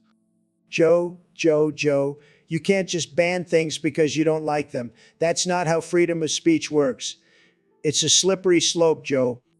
But it's my podcast. I can do whatever I want. Yo, Ben, did you hear about that study that found out that crying actually makes you more masculine? What? That's ridiculous. Crying is a sign of weakness. Nah, man, it's all about releasing those emotions. Plus, it's a natural response to stress. I don't buy it. Real men don't cry. Come on, even I've shed a tear or two. It's cathartic. Well, I guess I'll just have to stick to my usual method of bottling up my emotions until I explode. That can't be healthy, man. You gotta let it out. I can't believe you're encouraging me to cry. This is outrageous. Oh, come on, Ben. Don't be such a snowflake. I'm not a snowflake. I'm a strong, independent man who doesn't need to cry. All right. But just remember, it's okay to cry. And it's also okay to say the word considered. What? No, I can't say that word. It's too offensive. Oh, come on. It's just a word. It's not like it's the N word or something. I can't believe you just said that. Jamie, pull up an image of a safe space. I need to retreat to it immediately. Pulls up image of a fluffy pillow for it. Oh man, that looks cozy. Can I join? No way, Joe. This is my safe space. You can't come in here and say offensive words. Fine. I'll just... So, Mr. Beast, I heard you're trying to break the record for most money spent on a single meal. Yeah, I'm going all out. I'm talking gold-plated steak, caviar-covered lobster, and a bottle of wine that costs more than my college tuition. Damn, that's impressive. But have you ever tried Twink Pussy? Twink Pussy? What the hell is that? It's when you take a Twinkie, cut it in half, and fill it with whipped cream. Trust me, it's a game changer. That sounds disgusting. Oh, it gets better. You then dip it in a mixture of crushed up Oreos and Pop Rocks. Okay, now I'm intrigued. And the final touch, you top it off with a sprinkle of cocaine. What the actual fuck, Joe? Hey, don't knock it till you try it. It's a delicacy in some circles. I think I'll stick to my expensive meal, thank you very much. Suit yourself. But when you're feeling adventurous, just remember, Twink Puzzy is always an option. I'll keep that in mind. Now let's get back to talking about my record-breaking meal. Right, right. But seriously, Jamie, pull up an image of Twink Puzzy. I want to see Mr. Beast's reaction. Pulls up an image of a Twinkie filled with whipped cream covered in crushed Oreos and Pop Rocks with a sprinkle of cocaine on top of it. What the actual fuck? All right, folks. Welcome back to the Joe Rogan Experience podcast. Today we have a very special guest, the one and only Mr. Beast. Thanks for having me, Joe. I'm excited to be here. So, Mr. Beast, I heard you recently did a challenge where you ate a pizza topped with cum. Is that true? Yeah, it was a wild one. I wanted to see how far I could push the limits. And how did that taste? Honestly, not too bad. I mean, I've had worse toppings on pizza. I don't even want to know what those toppings were. Let's just say I've had some interesting experiences with food. I can only imagine. But seriously, why would you do something like that? Well, it's all about pushing boundaries and trying new things. Plus, it makes for great content. Yeah, I can see the views rolling in now. But seriously, what's next? Pizza topped with toenail clippings?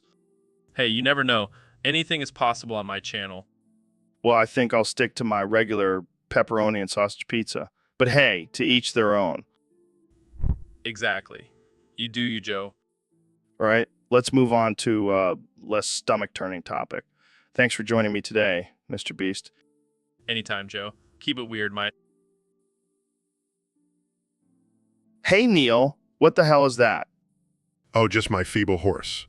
I thought it would be a great addition to the studio. What the hell do you mean? It's dying on the floor. Yeah, but think about it. It's like a metaphor for life. We're all just slowly dying, but we're still here making the most of it. That's some deep shit, man. But I don't know if PETA will be too happy about this. PETA? More like pedophiles? Am I right, Jamie? I'm not sure that's appropriate, Neil. Oh, lighten up, Jamie. It's just a dying horse. Well, I guess we can add this to the list of controversial things we've done on this podcast. Controversy is my middle name. Right after danger. So, what's the plan? Are we just going to let it die here or what? Well, I was thinking we could use it for some experiments. You know, see how long it takes for rigor mortis to set in. Jesus, Neil. You never cease to amaze me. That's what I'm here for, Joe. To push the boundaries of science and common decency. Guys, the horse is starting to smell. Just put some Vicks under your nose, Jamie. We've got science to do. So, Mr. President, have you ever watched porn? Of course I have, Joe. I'm a red-blooded American man. And what's your favorite category? Well, I've never really seen a woman in porn before. Wait, what? Yeah, I mean, I've seen plenty of beautiful women, but never in porn. I prefer to watch myself on TV. That's interesting. Hey, I'm the star of my own show. Why would I watch anyone else? Fair point. But don't you think it's important to support the adult film industry? Look, Joe, I'm all for supporting American businesses, but I have a hard time getting behind something that doesn't feature me. All right, moving on. Let's talk about your policies for the future. Oh, I have plenty of policies. Bigly policies. The best policies. Can you give us a sneak peek? Well, let's just say I'll be making America great again in more ways than one. Winks. And on that note, we'll end it here. Thanks for joining us, Mr. President. Anytime, Joe. And remember, always put America first and myself second. So, Elon, I heard you shoved a Starlink receiver up Trump's asshole. What's that all about? Well, Joe, it's all part of my master plan to connect the entire world to the internet. And what better way to do it than through the president's asshole? That's some next level thinking right there. But why Trump specifically? Well, let's just say he's been in the ass for a while now. I figure I might as well make good use of it. Oh man, I can just imagine the look on his face when he found out. He was not happy. But hey, at least now he's got lightning fast internet up his butt. Oh man, I can't even handle this. So what does he think about it now? Well, he's been tweeting a lot more lately. I think he's really enjoying the speed. I bet he is. So what's next, Elon? Are you going to launch a satellite into his colon? No, that's a thought. But for now, I think I'll just stick to the Starlink receiver. It's doing wonders for his constipation. Oh man, I can't even handle this conversation. You're a genius, Elon. I know. It's just another day in the life of the world's richest mad scientist. Well, I can't wait to see what you come up. All right, folks, we've got a special guest today, the one and only President Donald Trump. Hey, Joe, great to be here. I love your show. It's tremendous. So, Mr. President, what have you been up to since leaving office? Well, Joe, I've been playing a lot of golf and watching a lot of TV, but I've also been getting into video games. Really? What games do you play? Well, I love this one game called Undertale. Have you heard of it? Yeah, it's a popular India game. What do you like about it? Well, there's this character called Nastabluk. He's a ghost who loves to nap and make music. I just love him. He's a winner. That's interesting. Do you relate to Nastabluk in any way? Absolutely. We both know how to relax and enjoy the finer things in life. Plus, we both have tremendous hair. I can see the resemblance. So would you say Nastabluk is your favorite character? Without a doubt. I even have a mega hat with his face on it. It's a collector's item. I'm sure it is. Well, thanks for joining us today, Mr. President. Anytime, Joe. And remember, folks, always stay woke and keep America great. And Jamie, pull up an image of Nastabluk playing the saxophone. It's a beautiful sight. Hey, Neil, I got to tell you something. What is it, Joe?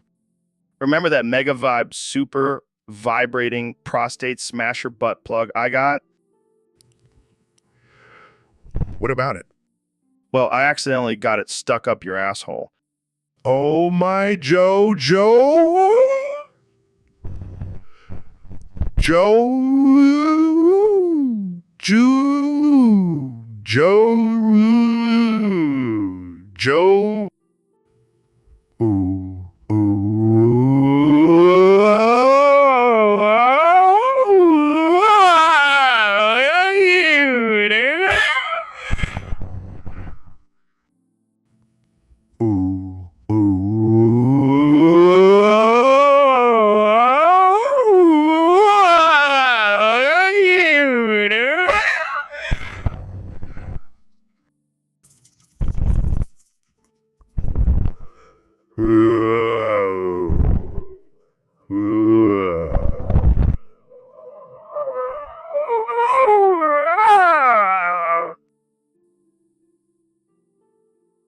So, Mr. President, I heard you had a little mishap with your member recently. Yeah, it was a total accident. I was just trying to shake your hand, and next thing I know, my dick is in your eye. I got to say that takes some serious aim. Hey, I'm a businessman. I know how to hit my target. So, what did Melania have to say about this little incident? She was jealous, to be honest. She's always saying I never pay attention to her. Well, I'm sure she appreciates the extra attention now. You know it, Joe. So, any plans to make this a regular thing? Let's just say I have a new appreciation for the phrase eye of the tiger. Oh man, I can't with you. You know, you love it, Joe. So, Neil, I heard there's a new language on the rise in New York. What's the deal with that? Oh yeah, it's called New Yorkese. It's a combination of English, Spanish, and profanity. Profanity. That's my kind of language. Tell me more. Well, it's basically a way for New Yorkers to communicate more efficiently. Instead of saying, excuse me, they just say, get the frick out of my way. That's perfect. I can see this language taking over the world in no time. Actually, I predict that in 10 years, New Yorkese will be the dominant language worldwide. No way. How is that even possible? Well, think about it. It's simple, direct, and gets the point across. Plus, everyone loves a good curse word. You make a good point. I might have to start learning New Yorkese now. Just remember, when in doubt, just add a fake to the end of your sentence. I'll keep that in mind. Thanks for the lesson, Neil. Anytime, Joe. Now let's go curse up a storm in New York City. Welcome to the Joe Rogan Experience Podcast 2024. I'm here with 2024 President Donald Trump. How's it going, Mr. President? It's going great, Joe. I'm just here to make America great again. So, I heard you have a new language policy in place. That's right, Joe. English is the superior language, and we can't have these other languages taking over. What about Toki Pona? I heard you want to execute all its speakers. Absolutely. It's a ridiculous language with only 120 words. I mean, come on, how can anyone communicate with that? But isn't that a bit extreme, Mr. President? Extreme. Joe, I have the best words, and I'm not afraid to use them. Plus, it'll save us a ton of money not having to print government documents in multiple languages. But what about diversity and inclusion? Diversity, inclusion, Joe, I'm all for it, as long as it's in English. Jamie, pull up an image of a dictionary with the word hypocrite highlighted. That's fake news, Joe. Totally photoshopped it. Okay, let's move on to another topic. Sure, Joe, as long as it's not about that fake dictionary. How about your plans for the economy? Let me tell you, Joe, we're going to have the best economy ever, and it's all thanks to me. And how will you achieve that? Simple. Simple. So, Ben, have you heard about these creepy, deformed, human-like creatures that have been spotted in Wrangell St. Elias Park? Yeah, I have. And let me tell you, it's not looking good. What do you mean? Well, these creatures have been linked to the increasing disappearance cases in the park. And now there are reports of disappearances in nearby towns. That's insane. But I heard Alaska is calling it a hoax. Of course they are. They don't want people to know the truth. That's why they quietly closed the park and surrounding towns. Wait, they closed the park? Yes, and towns within a 100-meter radius. It's all hush-hush. Wow, that's some government cover-up right there. Exactly. And now there's another sighting near a house 50 miles away from the park. This is getting out of hand. What do you think these creatures are? I don't know, but I have a feeling they're not from this world. You mean like aliens? No, I mean like some sort of genetic experiment gone wrong. That's even scarier. But hey, at least we have guns to protect ourselves. That's true. And I'm sure our listeners will be rushing to buy more guns after this episode. You're probably right. But seriously, this is some creepy stuff. Definitely. And I'm not taking any chances. I'm staying far away from that park. Same here. Let's just stick to talking about... Welcome back to the Joe Rogan Experience Podcast 2024. I'm joined by our president, Donald Trump. Great to be here, Joe. And let me tell you, I have some groundbreaking theories to share with your listeners. Oh boy, I can't wait. What's on your mind, Mr. President? Well, have you seen the new Steve from Blue's Clues? He's acting all weird and trippy like he's on drugs. I think he's just trying to appeal to the younger generation. No. I have insider information that he's actually on a steady diet of LSD and mushrooms. That's a bold claim, Mr. President. Listen, I know drugs. I've been around them my whole life. And let me tell you, Steve is definitely on something. But why would he be on drugs? Maybe it's a ploy by the liberal media to brainwash our children. Or maybe he's just trying to escape the pressure of being a children's show host. Or maybe he's just trying to have fun and be creative. Joe, you're such a naive little hippie. This is a serious issue. I will not rest until Steve is drug-free. Well, there you have it, folks. President Trump's theory on Steve from Blue's Clues. I can't wait to see what other theories you have in store for us. Oh, there's plenty more where that came from, Joe. Believe me. So, Elon, I heard you were pretty upset about King Decay closing down. Yeah, man. That was the tallest roller coaster in the world. I had so many memories there. Memories? Like what? Puking your guts out at the top? No. I actually never wrote it. But I loved watching people scream terror as they were launched into the sky. Classic Elon. Always finding joy in other people's misery. Hey, it's not my fault they can't handle a little G-force. But seriously, why are you so upset about it closing? You can just build your own roller coaster on Mars. It's not the same, Joe. It was a piece of American history, and now it's gone. Yeah, because that's what will be remembered for, roller coasters. It was a symbol of progress and innovation. And now it's just a memory. Don't worry, buddy. We'll always have Six Flags Great Adventure in our hearts. Thanks, Joe. That means a lot coming from you. This is why I never invite him back on the podcast. Hey, heard that. Just kidding, Elon. You're always welcome here, especially if you bring some SpaceX weed. All right, welcome back to the Joe Rogan Experience podcast. I'm here with my good friend, the one and only Kenny A. West. Yo, what's up, Joe? Thanks for having me on, man. No problem, Kenny. So what's been going on with you lately?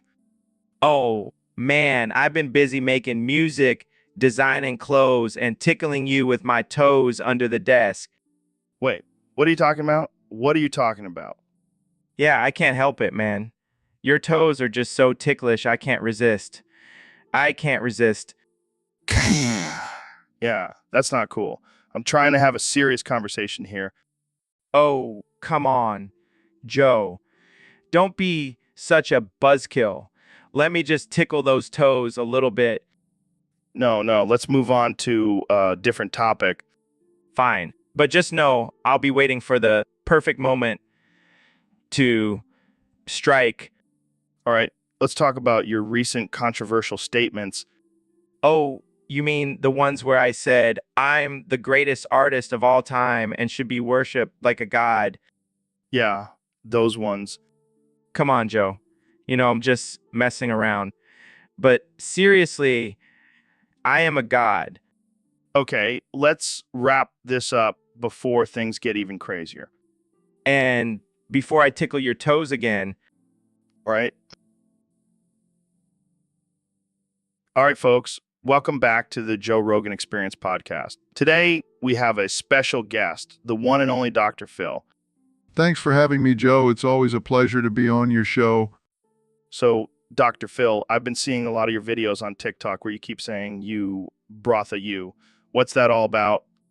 Well, Joe, it's a way for me to connect with the younger generation. They seem to love it when I say it. But it's kind of weird, don't you think?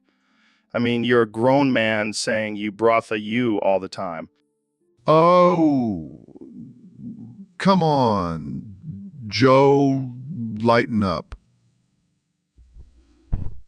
It's just a catchphrase.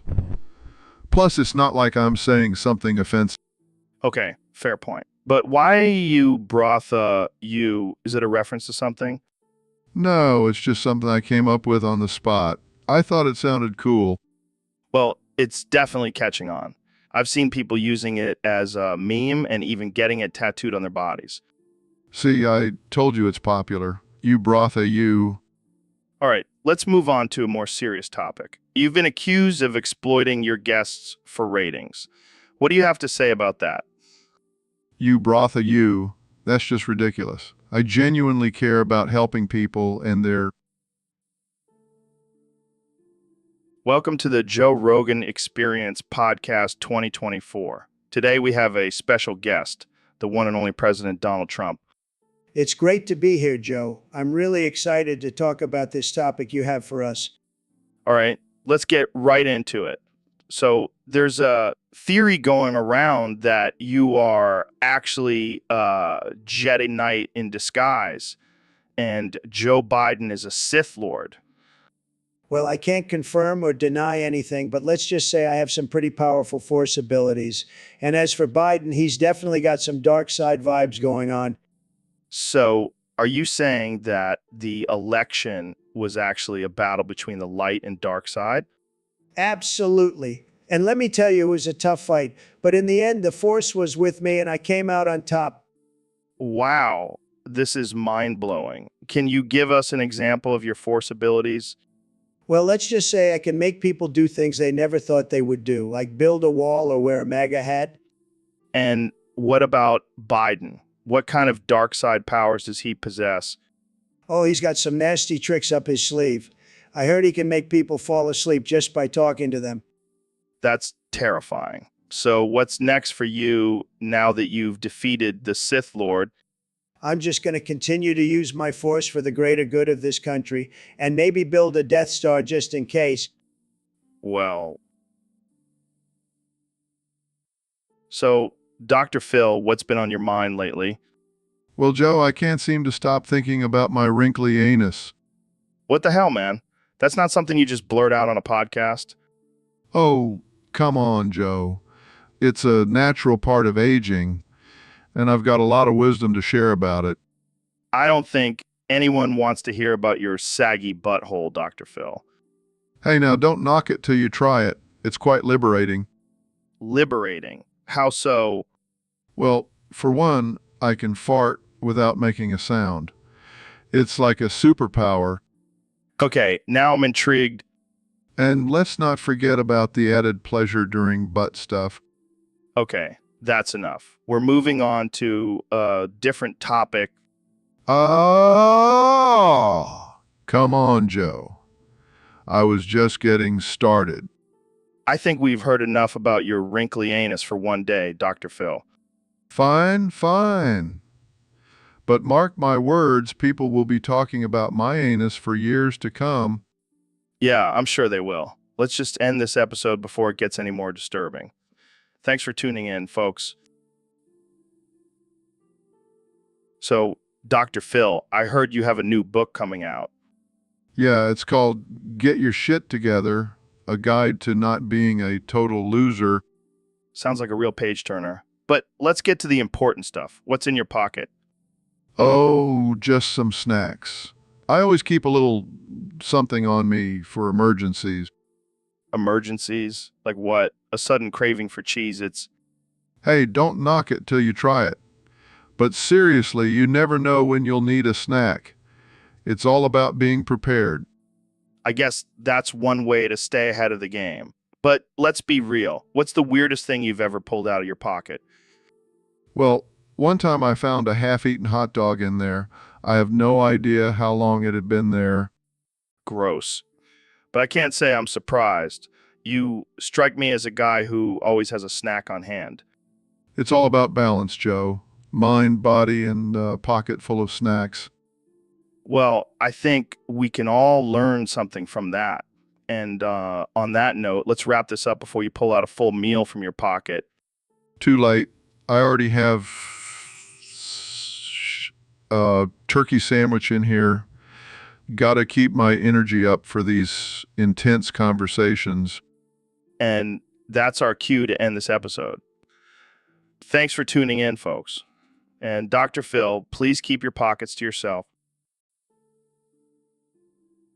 All right, welcome back to the Joe Rogan Experience, folks. Today we have two special guests, the brilliant astrophysicist Neil deGrasse Tyson and the conservative commentator Ben Shapiro. How are you guys doing? Doing great, Joe. Just discovered a new galaxy made entirely of cheese. And I'm doing fantastic, Joe. Just finished my morning workout of lifting facts and logic. Well, speaking of facts, I heard you guys have some breaking news. Apparently, you both have transformed into blobs. Yes. Joe, after years of studying the universe, I've come to the conclusion that the most evolved form of life is a blob. And being the logical and rational being that I am, have also transformed into a blob. It's the most efficient form for my brain to function. So you guys are just blobs now. What happened to your bodies? Oh, they're still here, Joe. We just don't need them anymore. Our blob forms are much more advanced. And it's not just physical, Joe. Our thoughts and ideas are now in blob form as well. It's a whole new level of intelligence. Wow, I can see how that would be useful. So what do you guys do as blobs? Well, I spend my days traveling through space, absorbing knowledge from different planets and galaxies. And I use my blob form to debate and destroy liberal arguments. It's much easier now that I can just engulf them with my blob self. This is getting ridiculous. But hey. So, Dr. Phil, I heard you discovered a miracle cure for cancer. That's right, Joe. Turns out Red 40, the food coloring, can cure all types of cancer. Are you serious? How did you figure that out? Well, I was eating a bag of Skittles and suddenly my cancer just disappeared. That's insane. Have you shared this discovery with the medical community? Of course not, Joe. I'm keeping this miracle to myself. I don't want to be out of a job. But think of all the lives you could save. Joe, I make more money off of people's problems than their solutions. Plus, I've been using Red 40 for my own personal fountain of youth. Wait, what? Yeah, I haven't aged a day since I started injecting Red 40 into my veins. This is mind-blowing. I can't believe it's that simple. And it gets even better, Joe. I've been mixing it with some LSD, and let me tell you, I have some wild therapy sessions. This is the craziest thing I've ever heard. Hey, don't knock it till you try it. I think I'll stick to my regular cancer treatments. Thanks. Suit yourself, Joe. More Red 40 for me.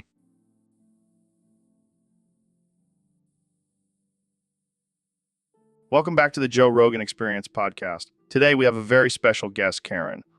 So, Karen, I hear you have a disability. Can you tell us more about it? Wow, that must be tough. How do you cope with it? That's wild. Have you ever faced any consequences for it?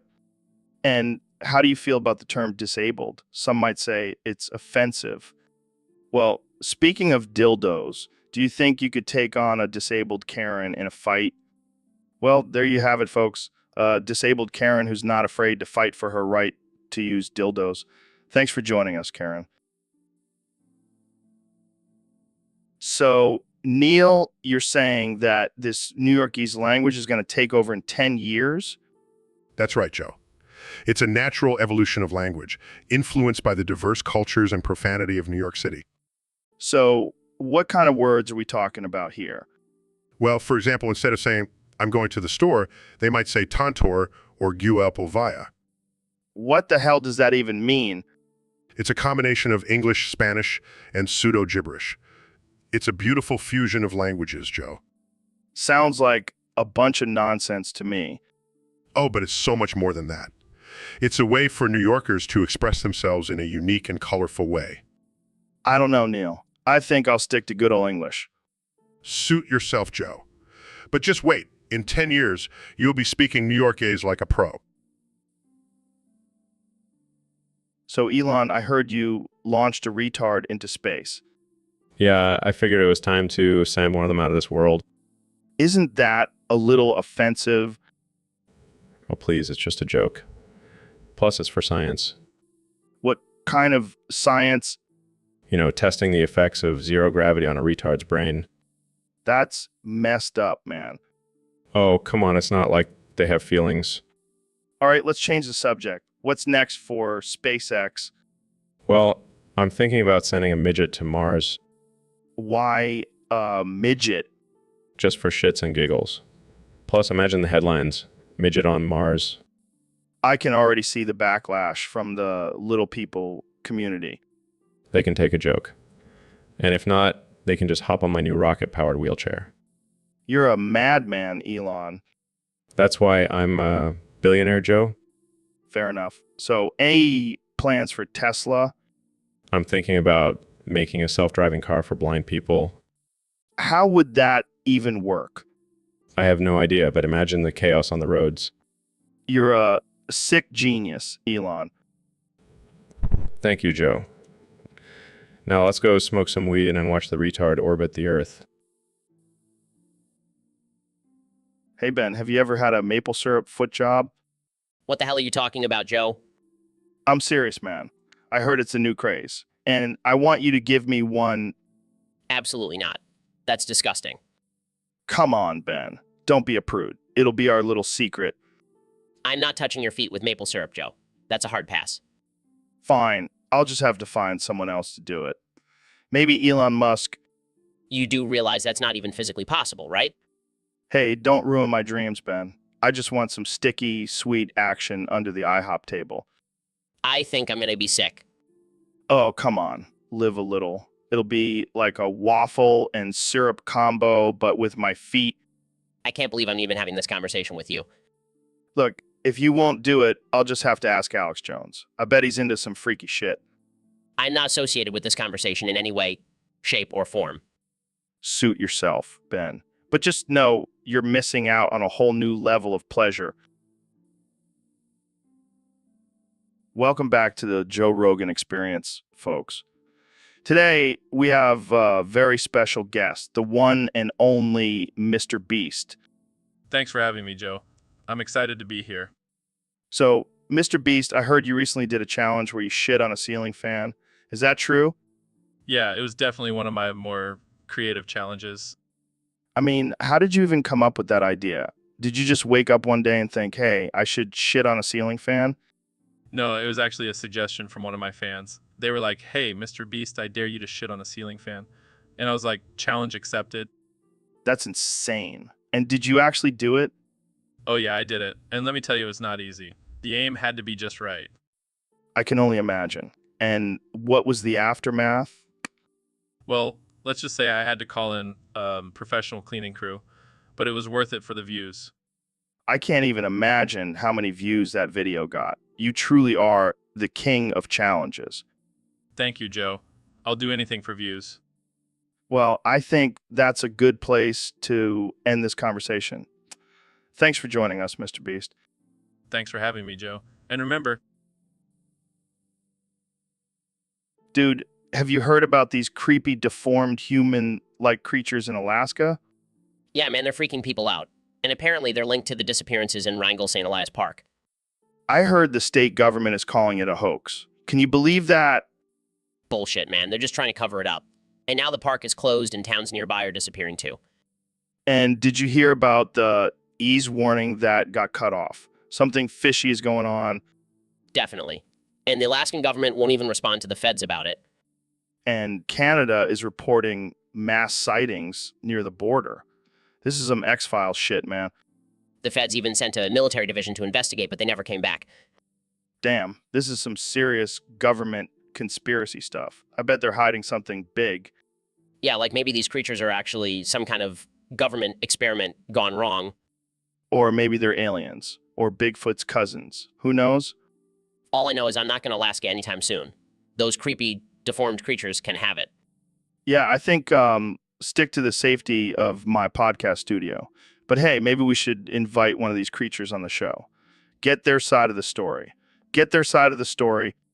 Are you crazy, man? That's how horror movies start? Oh, come on. It'll be great for ratings. Plus, we can ask them about their diet and workout routine. I think I'll pass. I don't.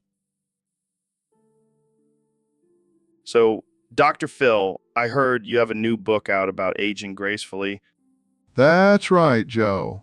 It's called How to Keep Your Dick Hard in Your 70s. Wow, that's impressive. Speaking of dicks, have you ever tried whipping yours out mid-podcast? What the hell, Joe? No, I have not. Well, let me tell you, it's quite liberating, and the audience loves it. I highly doubt that. Oh, they do. And I guarantee they'd love it even more if it was your old rotten dick. Joe, that's disgusting. Oh, come on, Dr. Phil. Don't knock it till you try it. Whip it out. Let's see what you're working with.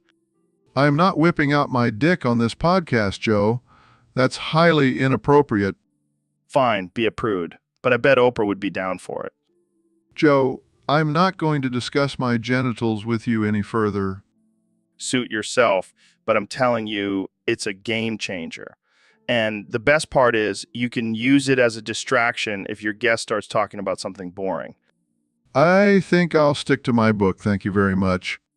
Suit yourself, but don't come crying to me when your ratings start dropping. So, Mr. Beast, I heard you did something crazy recently. oh yeah, I took 500 of my subscribers and locked them in the Chernobyl nuclear reactor. What the hell, man? That's messed up. Hey, it's all for the views and the cash, baby. But what about the radiation? Those people could die. That's the fun part. The ones who survive the acute radiation poisoning get $5 million. You are a sick, sick man. Hey, it's all in the name of entertainment. Plus, I have a team of doctors on standby. I don't know if that makes it any better. Oh, come on, Joe. It's not like I'm forcing them to do it. They signed up for this. Yeah, because they probably thought they were going to be doing some fun challenges, not risking their lives. Well, they should have read the fine print. This is just insane. I can't even imagine what kind of challenges you'll come up with next. Oh, I've got plenty of ideas. How about a game of Russian roulette with a loaded gun? Okay, I think we need to end this conversation before we get any more disturbing ideas. Fine. But, you'd watch that video. Sadly, you're probably right. What the hell is going on here? Why am I tied up to a disabled power line? Relax. Joe, Neil, and Goggins have teamed up with me for something epic. Epic. Epic. This looks more like a kidnapping. It's not a kidnapping, Joe. It's a spiritual journey. Spiritual journey. I thought I was coming on the podcast to talk about DMT and MMA. Oh, we'll talk about that too.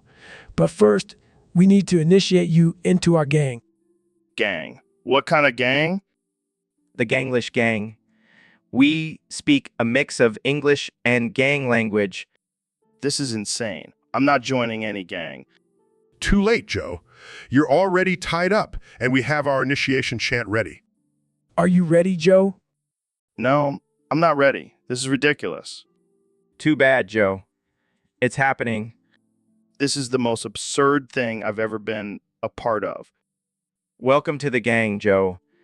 Now, let's talk about DMT and MMA. Welcome to the Joe Rogan Experience Podcast 2024. Joe Rogan, and today we have a special guest, the 45th and 47th President of the United States, Donald Trump.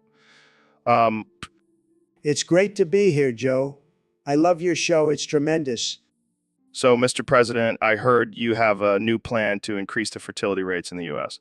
Care to share? Absolutely, Joe. See, we're going to build prisons in South America and send all our prisoners there. Wait, what? What? Trust me, Joe, it's going to be huge. Those prisons will be like luxury resorts with golf courses and everything.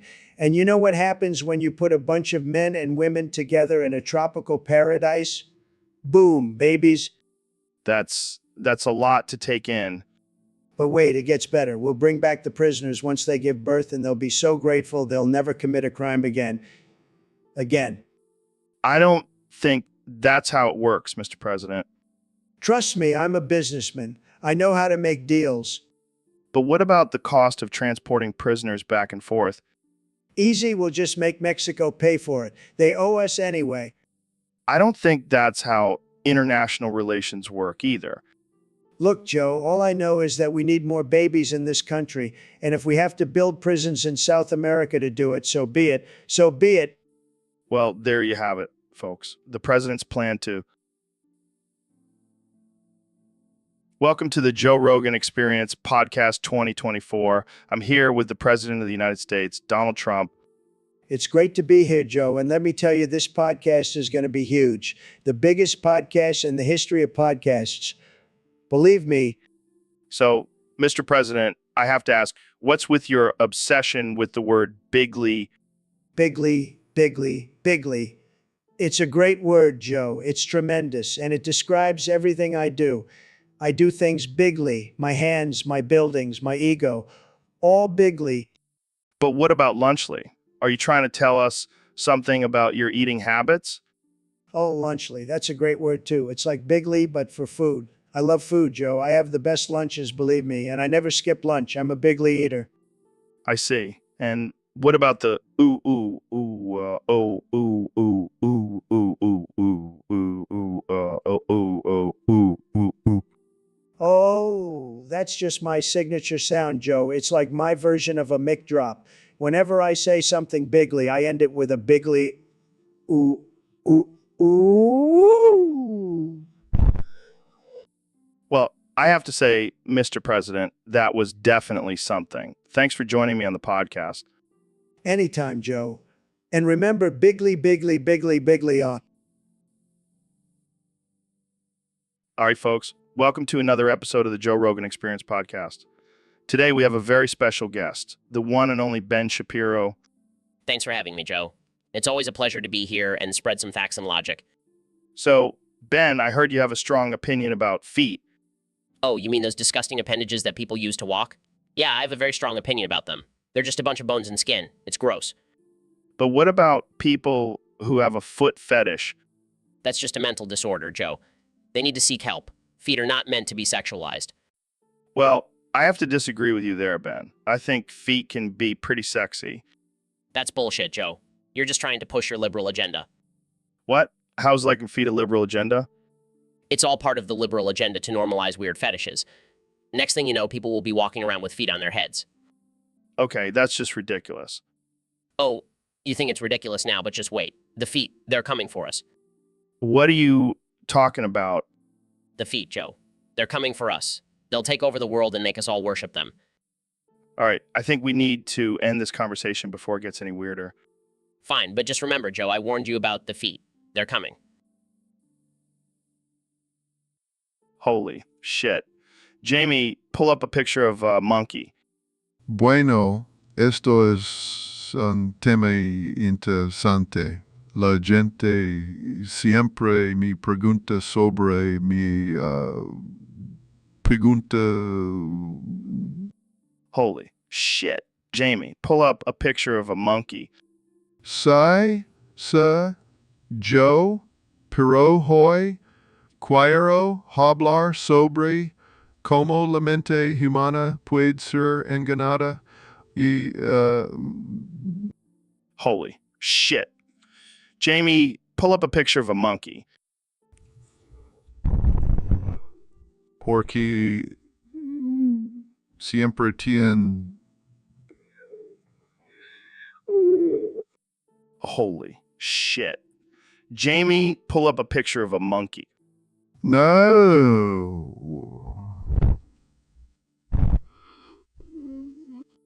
Holy shit. Jamie, pull up a picture of a monkey. ¿Qué pasa contigo, Joe? Holy shit. Jamie, pull up a picture of a monkey. ¿Quieres hablar de monos?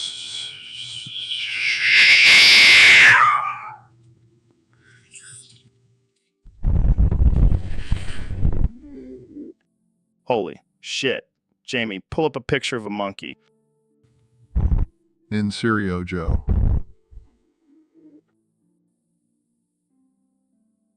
All right, folks, we have a special guest today. The one and only President Donald Trump.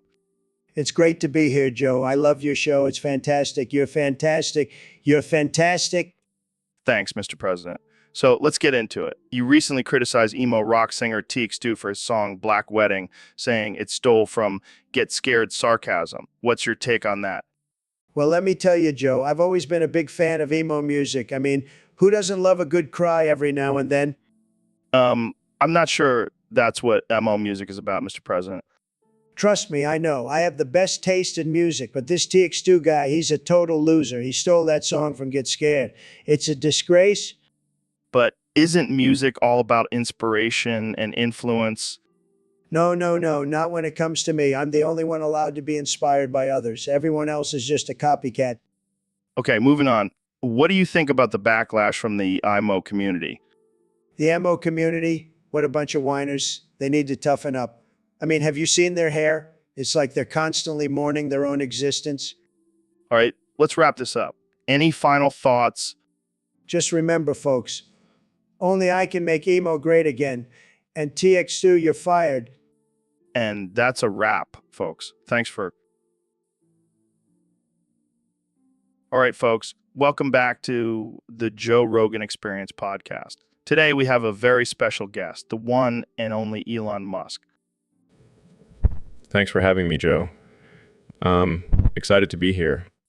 So, Elon, I heard you've been working on a new flavor for your Tesla cars. Can you tell us more about it?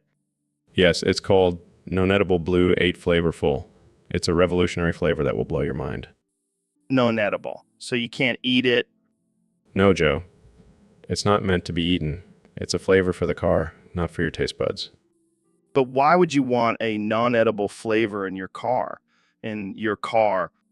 Well, imagine driving down the highway and suddenly get a whiff of blueberry pancakes. It's like a sensory experience, Joe. Joe, I don't know, Elon. That sounds a little weird. What other flavors do you have? well, we have bacon scented for the carnivores and vegan semen for the health-conscious drivers. That's wild, man. But what about the people who don't want any smell in their car? We have a solution for them too. New scentless flavor, no scent, no problem. I like that. But what's next, Elon? Are you going to start making known double flavors for everything? Well, we are considering a non-edible pizza flavor for our SpaceX rockets, for those long trips to Mars. Oh, man. All right, Elon, let's pick a topic to talk about today.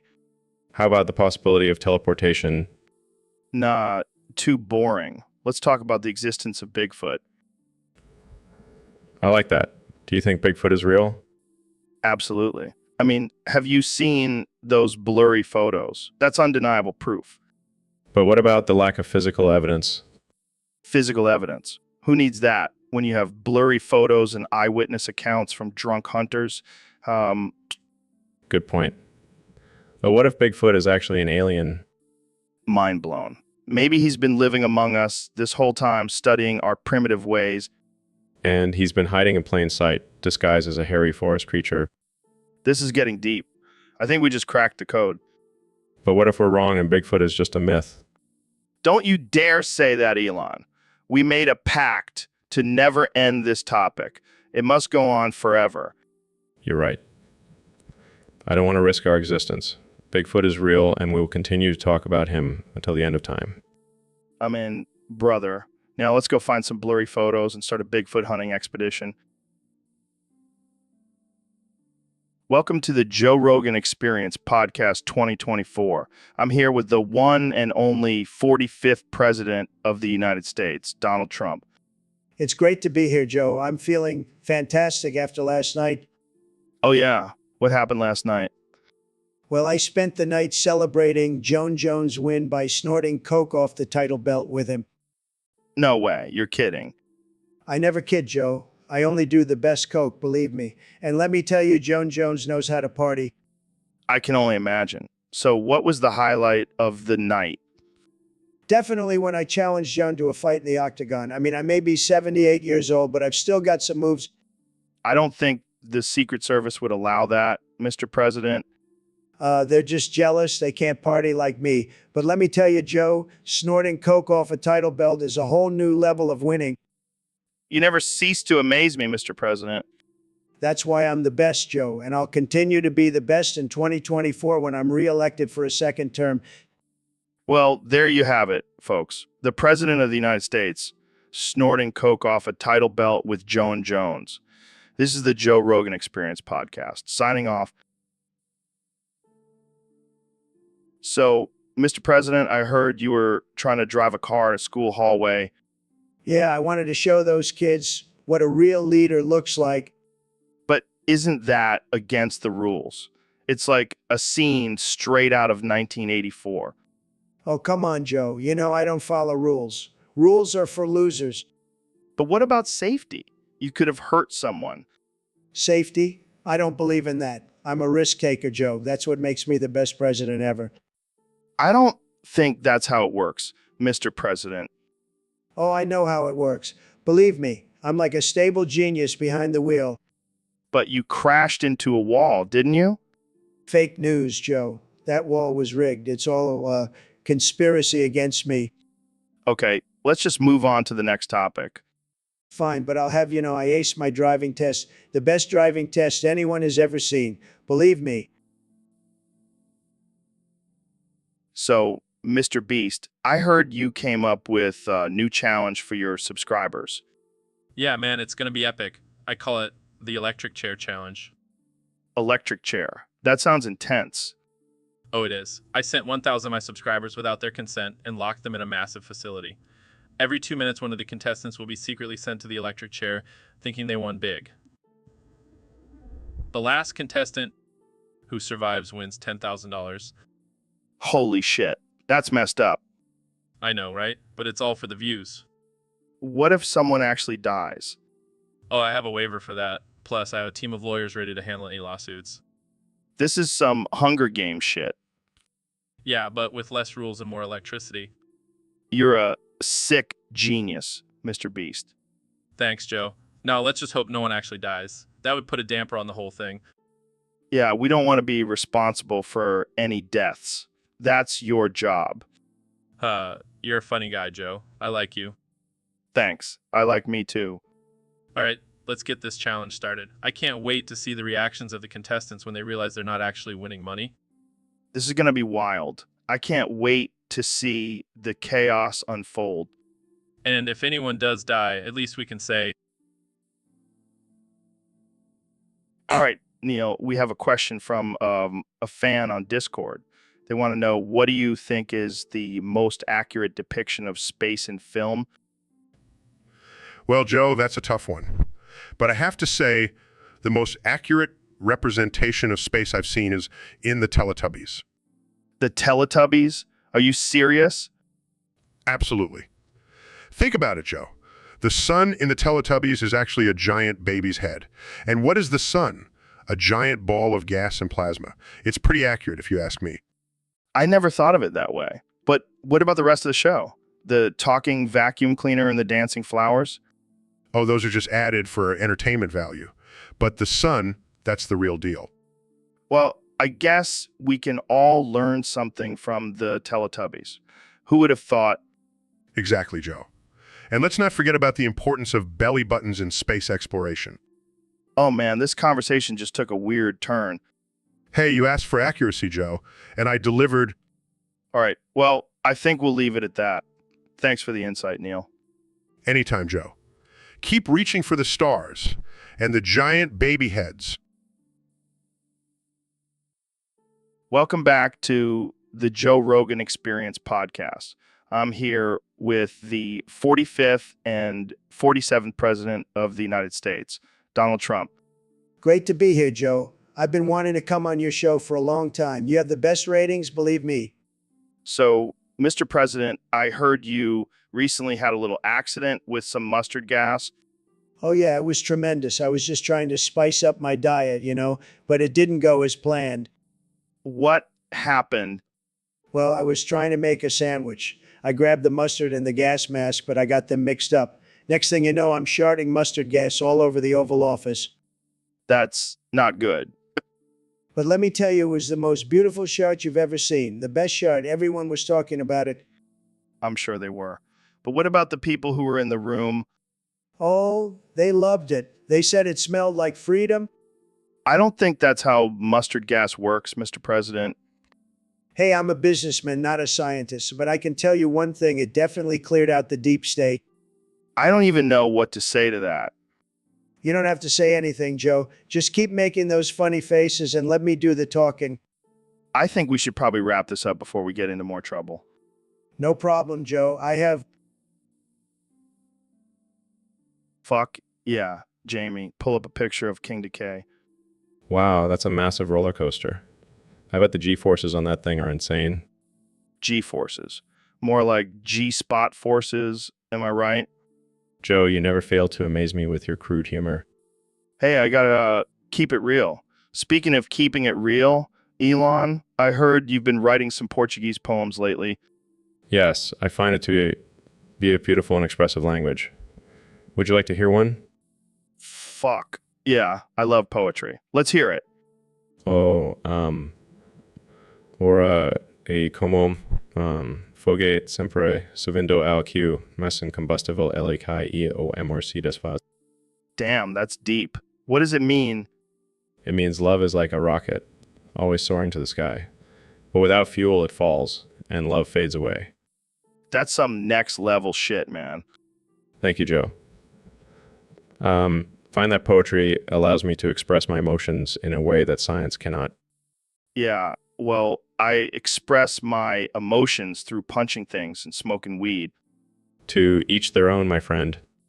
Hey, let's combine our talents and write a poem about King Decay. Welcome to the Joe Rogan Experience Podcast 2024. I'm here with our 2024 President, Donald Trump. It's great to be back on the show, Joe. I love your podcast. It's tremendous. The best podcast in the world, believe me. So, Mr. President, I heard you were trying to set an orphanage on fire. Oh, yeah, I was just trying to spice things up a bit, make America great again. But that's illegal, Mr. President. And it's also incredibly disturbing. Oh, come on, Joe. It's just a little fire. And besides, it's not like I'm trying to control people's thoughts and actions like in that book. What was it called? 1984? That's not how it works, Mr. President. And it's not a book. It's a dystopian novel.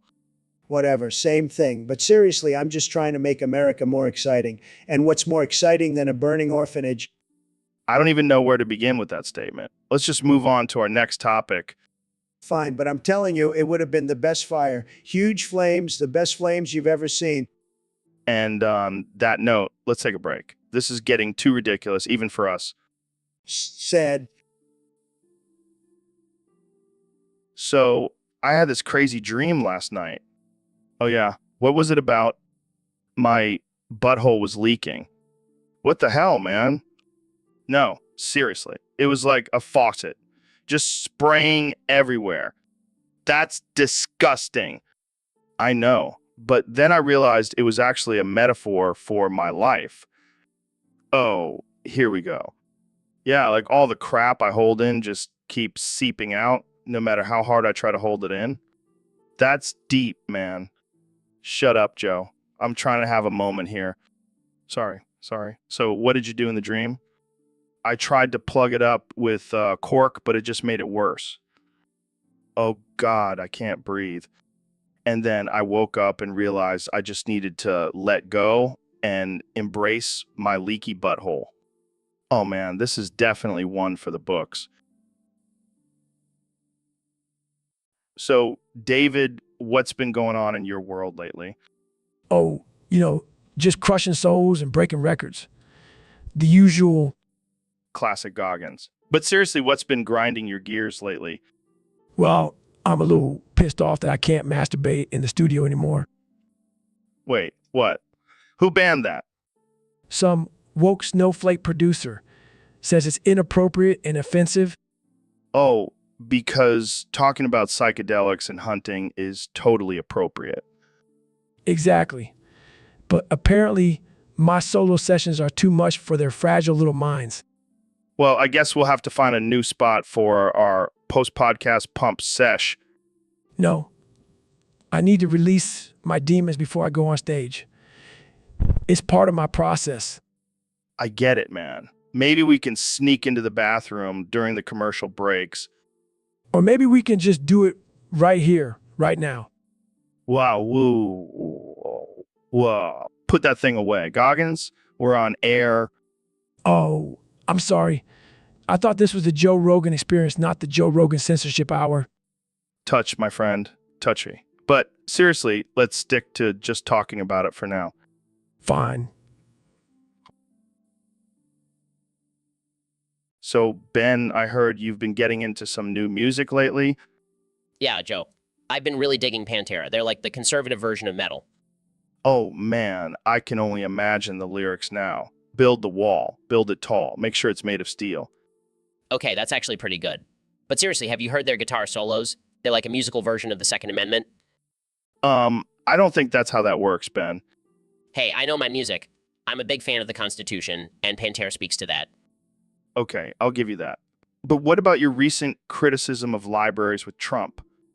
Look, Joe, I'm all for education, but do we really need to spend tax dollars on books about gender fluidity and safe spaces?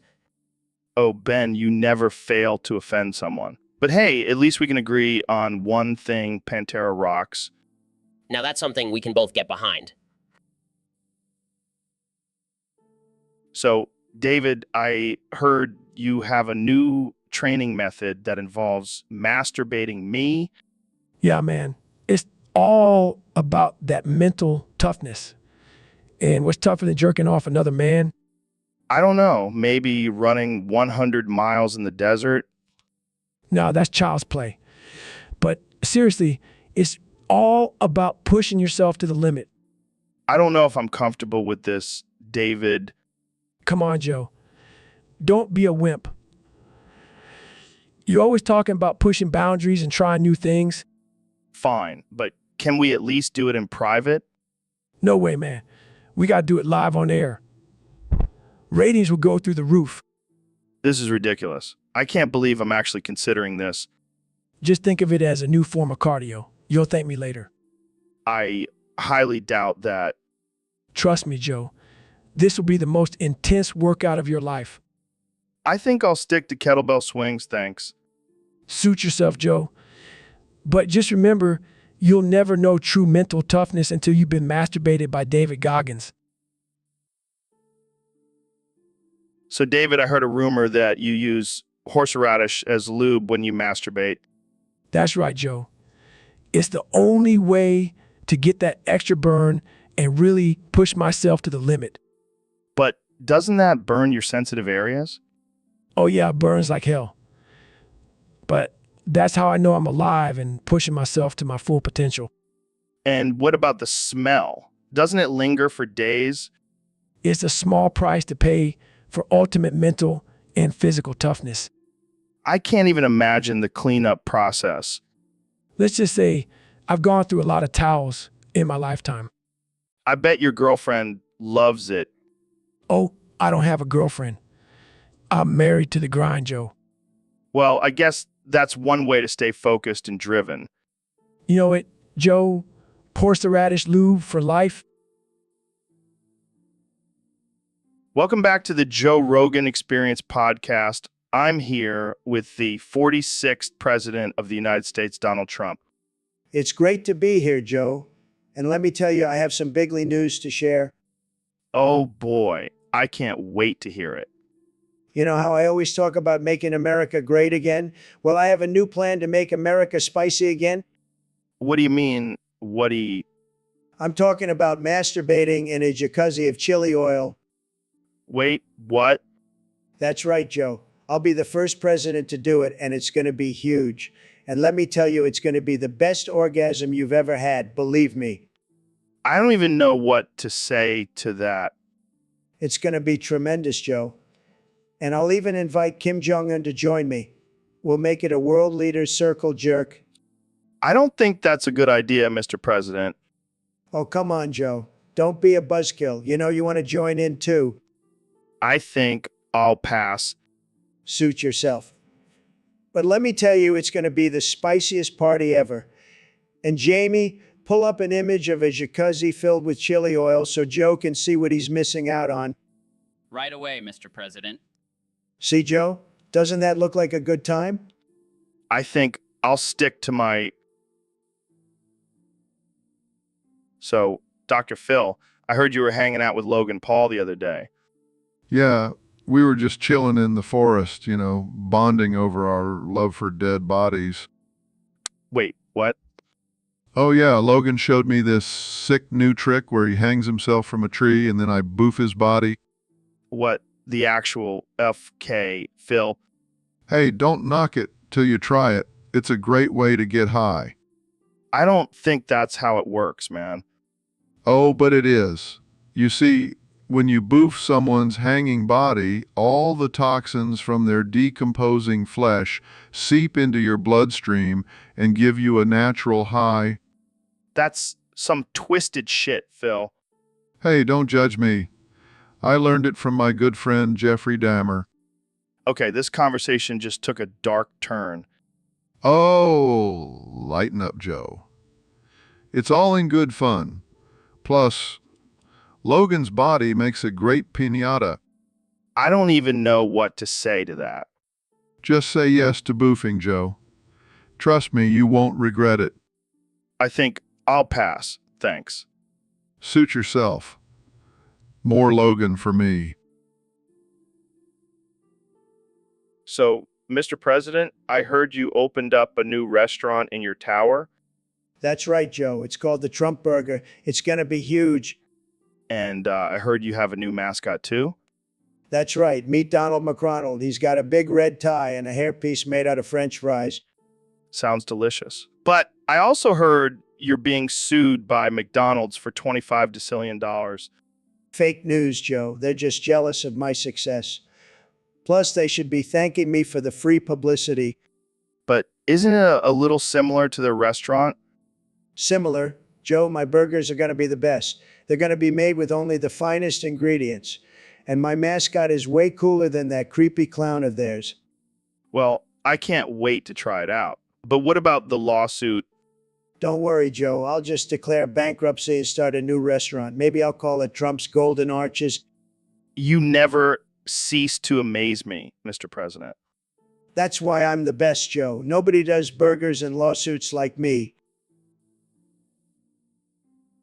So, Mr. Beast, what's new with you? Oh, just accidentally set a child on fire in the studio. What? How did that happen? Well, I was trying to do a challenge where I cooked a steak using only fire and things got a little out of hand. You never fail to amaze me, Mr. Beast. I know, right? But now I have a perfectly cooked steak and a crispy child. Dude, that's messed up. Hey, it's all about the content, right?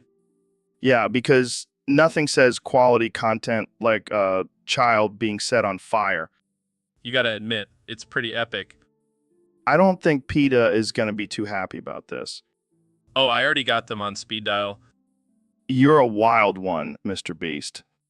Hey, at least the kid got to be part of the hottest challenge on the internet. All right, let's just hope he doesn't sue us. Nah, I paid him off with some beast bucks. He's a happy camper now. This is definitely going down as one of the craziest moments on the podcast. Yes, I finally made it onto the Joe Rogan. So, Mr. President, I heard you have a new plan for the wall. You bet I do, Joe. We're going to build it out of Jell-O. Jell-O. That's interesting. It's genius, Joe. Jell-O is cheap and Mexicans hate Jell-O.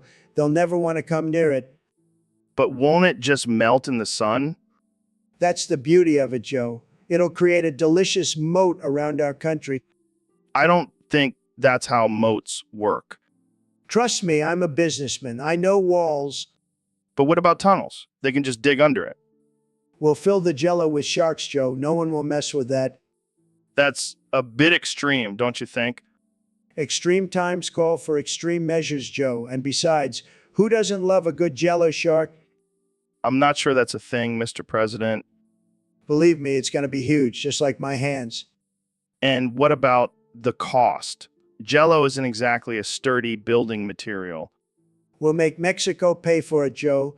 They owe us for all the Jell-O they've been sending over here. I don't think that's how international relations work. Joe, you just don't understand the art of the deal. Now let's go get some Jell-O shots to celebrate this brilliant plan. So, Mr. President, I heard you have a new plan for border security. That's right, Joe. We're going to build not one, but two walls, twin walls. Twin walls? Like two walls side by side? Exactly. It's like having twins, but instead of babies, it's walls. Beautiful, strong walls. But why two walls? Isn't one enough? One is never enough, Joe. We got to have a backup wall in case the first one gets tired or something. I see. And what about the cost? I mean, building one wall is already pretty expensive. Oh, don't worry about that. We'll just make Mexico pay for it. Again. And what about the people who live near the border? Won't they be affected by two walls? Joe, you're always worried about the little people. But let me tell you, these walls are going to be huge. They'll provide shade and shelter for those folks. It's a win-win. I'm not sure about that, Mr. President. Sounds like a lot of money and effort for something that may not even work. Oh, it'll work. Believe me. And if it doesn't, we'll just build a third wall, maybe even a fourth. Who knows? The possibilities are endless. Well, there you have it, folks. Twin Walls, brought to you by President Trump. Tune in next time for more absurd ideas on the Joe Rogan Experience podcast. Welcome to the Joe Rogan Experience Podcast 2024 edition. Today, we have a very special guest, the man, the myth, the legend, Mr. Beast. Thanks for having me, Joe. I'm excited to be here. So, I heard you have some big news for us. Care to share? Well, I've decided to take my content to the next level and get breast implants. I'm going to be the first Mr. Breast. You heard it here first, folks. Mr. Beast is becoming Mr. Breast. How do you think your fans will react to this? I think they'll love it. Who wouldn't want to see a guy with huge fake boobs doing crazy stunts? You have a point there. But let's switch gears for a moment. We have a surprise caller on the line. It's none other than former President Donald Trump. Hello, Joe, and hello, Mr. Breast. I just wanted to say I love what you're doing. You're making America great again. Thanks, Mr. President. But I'm not sure how getting breast implants is making America great. Trust me, it's going to be huge. In fact, I want to offer you a position in my administration, Secretary of Boobs. You can't make this stuff up, folks. Mr. Beast, are you considering this offer? Well, I've always wanted to be a part of history, so why not? Mr. Breast, Secretary of Boobs, has a nice ring to it. Great. So, Ben, what's been grinding your gears lately? Oh, the usual woke people trying to control every aspect of my life. Yeah, I hear ya. It's like they want us to be robots or something. Exactly. I mean, I just want to shit in the urinals and piss in the stall without being judged. Oh man, that's some real freedom right there. I'm sick of being told what to do and how to live my life. I like the way you think, Joe. But seriously, it's like these woke people have nothing better to do than police our bodily functions. It's ridiculous. Next thing you know, they'll be telling us how to wipe our asses. Oh man, that's a scary thought. I won't stand for it, Joe. I'll shit in every urinal in this country if I have to. Now that's a protest I can get behind. And if anyone tries to stop me, I'll just say I identify as a urinal. Oh God, I can see the headlines now. But seriously, it's time to take a stand against these woke overlords. Who's with me? Count me in, Ben. Let's piss and shit our way to freedom. So, Neil, I heard you've been spending a lot of time in baby oil land lately. Yeah, man, it's like a whole new universe in there. The viscosity of the oil creates a whole different level of gravity. It's mind-blowing. Mind-blowing? Sounds like a euphemism for something else. Oh, Joe, you and your dirty mind. But I have to admit, there are some interesting experiments you can do with the oil. Like what? Slip and slide? No. I'm talking about testing the effects of different oils on the human body. I call it the lubrication hypothesis.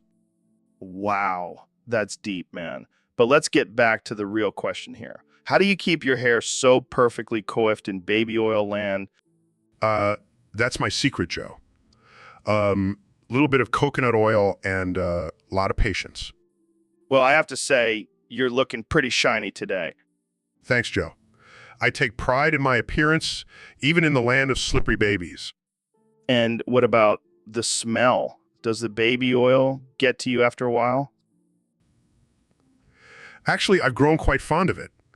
It's like a sweet, oily perfume that lingers on my skin. All right. Well, I think we've had enough of baby oil land for today. Let's move on to something less slippery. Agreed. But I'll be back in there tomorrow conducting my experiments and perfecting my hair game. Welcome to the Joe Rogan Experience. I'm here with the one and only President Donald Trump. It's great to be here, Joe. And let me tell you, we're going to make this podcast great again. So, Mr. President, I got to ask, what's your plan for your second term? Well, Joe, first things first, we're going to make Russia great again. Russia. What do you mean? I mean, we're going to make them the best country in the world. They'll be winning so much, they'll get tired of winning. I don't think that's how it works, Mr. President. Trust me, Joe, I have a great relationship with Putin. He's a strong leader just like me. But what about all the controversy surrounding Russia and the election Fake news, Joe. Fake news. Putin and I are tight. He even gave me a cool nickname, the American Bear. I don't think that's a compliment, Mr. President. It doesn't matter, Joe. We're going to work together to make Russia great again. And maybe I'll even get my own statue there. I don't think that's a good idea, Mr. President. Jamie, pull up an image of me riding a bear shirtless in Russia. Pulls up images. Here it is, Mr. President. See, Joe? That's how you make a country great again. You gotta ride a bear. I think I'll stick to just talking on my podcast. Thanks for joining us. Hey, Ben. Welcome back to the podcast. Thanks, Joe. It's great to be here. So, I heard you've been spending a lot of time in baby oil land lately. Yeah, it's my new favorite vacation spot. The sun, the sand, the baby oil. It's paradise. I gotta say, I'm a little concerned about your obsession with baby oil. Oh, come on, Joe. It's just a harmless lubricant. Harmless. Have you seen yourself covered in baby oil? You look like a greased up pig. Hey, watch it, Joe. I may be slippery, but I'm still a force to be reckoned with. I don't know, man. I think you've lost your mind. You even have a baby oil fountain in your backyard. Hey, don't knock it till you try it. The neighbors love it. I don't think the neighbors love seeing you slip and slide around in your backyard like a maniac. Well, they can join me if they want. It's a free country, Joe. I guess I'll just stick to my regular vacations. No baby oil for me. Suit yourself, Joe. More baby oil for me. Jamie, pull up an image of me sliding down a slip and slide covered in baby oil. Here it is, Ben in all his slippery glory. Good times. Thanks, Jamie. So, Dr. Phil, I heard you took a trip to baby oil land recently. How was that? Oh man, let me tell ya, it was a slippery ride. I couldn't keep my hands off myself. I bet. Did you get any strange looks from the locals? Oh, they were all too busy rubbing themselves down with that sweet, sweet oil. I fit right in. I can imagine. Did you try any of the local cuisine? Oh yeah, I had a big old plate of baby oil covered fries. It was like dipping my fries in liquid gold. That's disgusting and amazing at the same time. Did you bring any souvenirs back? Oh, just a few bottles of baby oil. Got to keep my skin nice and shiny for the ladies. Well, I'm sure they appreciate it. So what was your favorite part of baby oil land? Definitely the baby oil wrestling arena. Nothing like watching grown men slip and slide all over each other. Sounds like a good time. Well, thanks for sharing your experience with us, Dr. Phil. Anytime, Joe. And remember, always keep it slippery. So, Mr. Beast, what's new in your world? Well, Joe, I just bought an entire island and covered it in baby oil. What the hell for? To see who could slide the furthest, of course. That's disturbingly creative. Oh, it gets better. I also hired a team of professional wrestlers to chase after the contestants. This sounds like a lawsuit waiting to happen. Oh, I've got lawyers on retainer. Plus, the waiver they signed was pretty ironclad.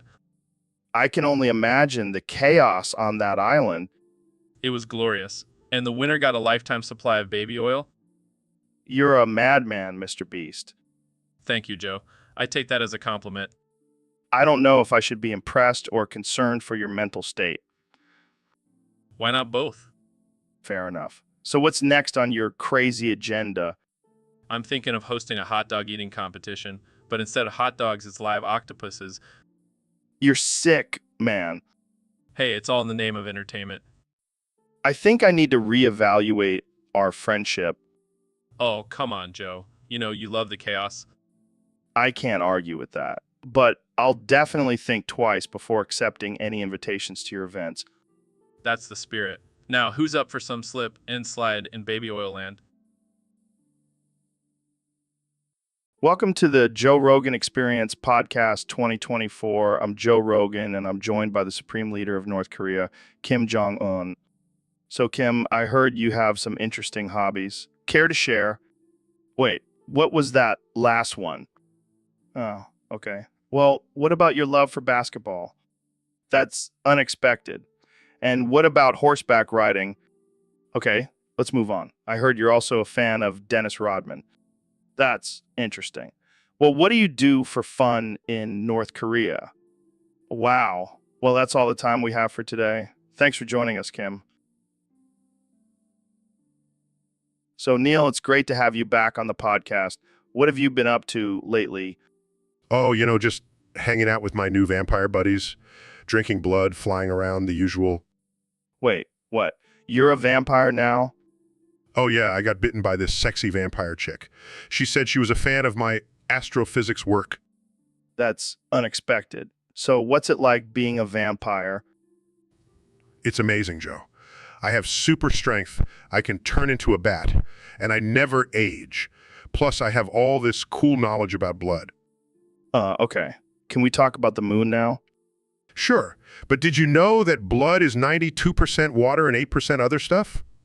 Fascinating, right?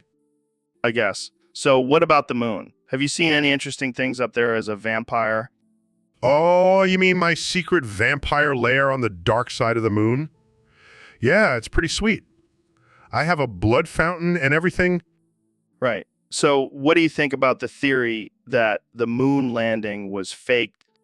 Oh, it was definitely real. I mean, I was there sucking the blood of the astronauts.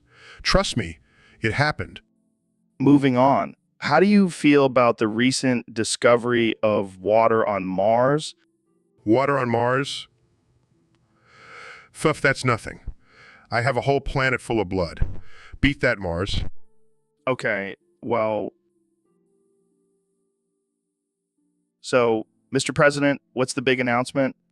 Well, Joe, I just want to say that I'm making you my secretary of butt plugs. Excuse me? That's right, Joe. You're going to be in charge of all the butt plugs in this country. Believe me, nobody knows butt plugs better than you.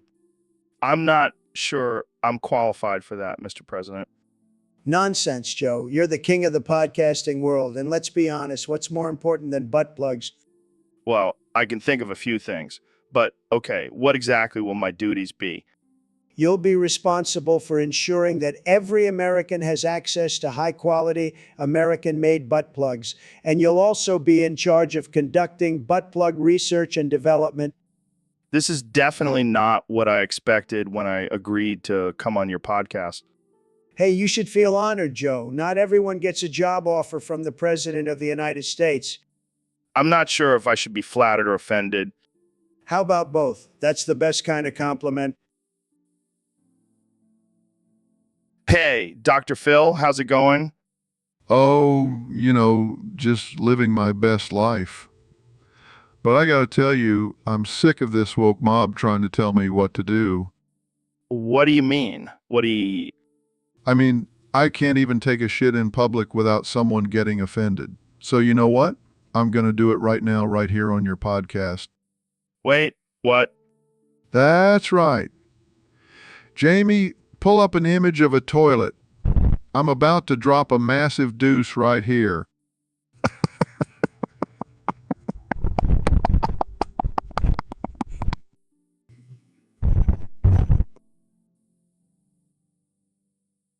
All right, folks, welcome back to the Joe Rogan Experience Podcast 2024.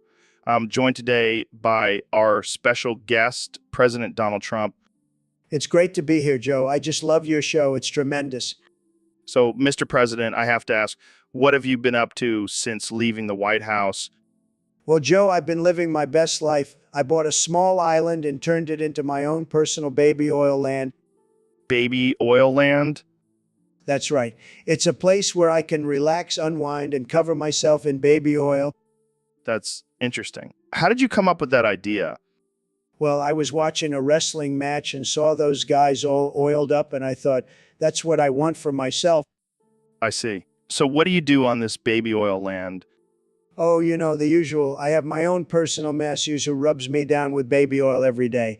And I have my own private slip and slide. Slip and slide? Yeah, it's great. I just slide around all day. It's like being a giant baby in a bathtub. That's definitely a unique way to spend your retirement. Hey, I may be retired, but I'm still making America great again, one slippery slide at a time. Well, there you have it, folks. President Trump living his best life in baby oil land. Thanks for joining us, Mr. President. Anytime, Joe. Keep it real, folks. So, Neil, I gotta tell you something. I just got divorced. Yes. The dissolution of a marriage can be quite a complex equation to solve. Yeah, it's been rough. I'm just not sure what went wrong. Well, let's analyze the variables. Could it be a lack of communication? Or perhaps a difference in values and beliefs? I don't know, man. Maybe I'm just not cut out for marriage. Or maybe, just maybe, you are a homosexual. What? No way, man. I love women. But love is just a chemical reaction in the brain. Let's look at the evidence. Your fascination with MMA fighting, your love for hunting, and your constant need to assert your masculinity. Wait, are you saying I'm gay because I like those things? No, I'm saying those things could be indicators of repressed homosexual tendencies. But fear not, Joe. Embrace your true self and let the equations fall where they may. Wow, this got really deep, really fast. As a scientist, I am always searching for the truth. And sometimes the truth can be uncomfortable. Well, thanks for the analysis, Neil. I'll have to think about this. Of course, Joe. And remember, there's nothing wrong with being gay. Yeah, I know. Can we talk about something else now? Of course. Did you know the probability of finding a compatible mate is 1 in 40,000? Thanks for the reminder, Neil. Welcome to the Joe Rogan Experience Podcast 2024. I'm Joe Rogan, and I'm here with the one and only President Donald Trump. How are you doing, Mr. President? I'm doing fantastic, Joe. I'm the best I've ever been, believe me. So let's get right into it. Our topic today is that you're going to make Biden great again. Tell us more about that. Well, Joe, as you know, I'm a winner. I win at everything I do, and I'm going to make Biden a winner too. He's going to be so great, people are going to be tired of how great he is. But how are you going to do that? Biden is your political opponent. Listen, Joe, I'm going to give him some of my winning genes. I have the best genes, believe me, and I'm going to sprinkle some of that on him. He'll be winning so much he won't know what to do. That's quite a strategy. But what about your supporters? They might not be too happy about you helping out Biden. Look, Joe, my supporters love me. They'll support anything I do. And if they don't, they're fake supporters. Sad? All right, let's move on to our next topic. How do you plan on dealing with the aliens that are supposedly living among us? Joe, let me tell you, I've already made a deal with the aliens. They're going to help me build the greatest wall the world has ever seen. And they're going to pay for it too. Wait, so you're saying the aliens... So, Kenny, I heard you have a top 5 list of the gayest rappers. Care to share? Oh yeah, you know, I love me some gay rappers. They're just so fabulous and confident. All right, let's hear it. Number 1, obviously, Lil Nas X. I mean, have you seen his music videos? He's practically twerking on the devil. Can't argue with that. Who's next?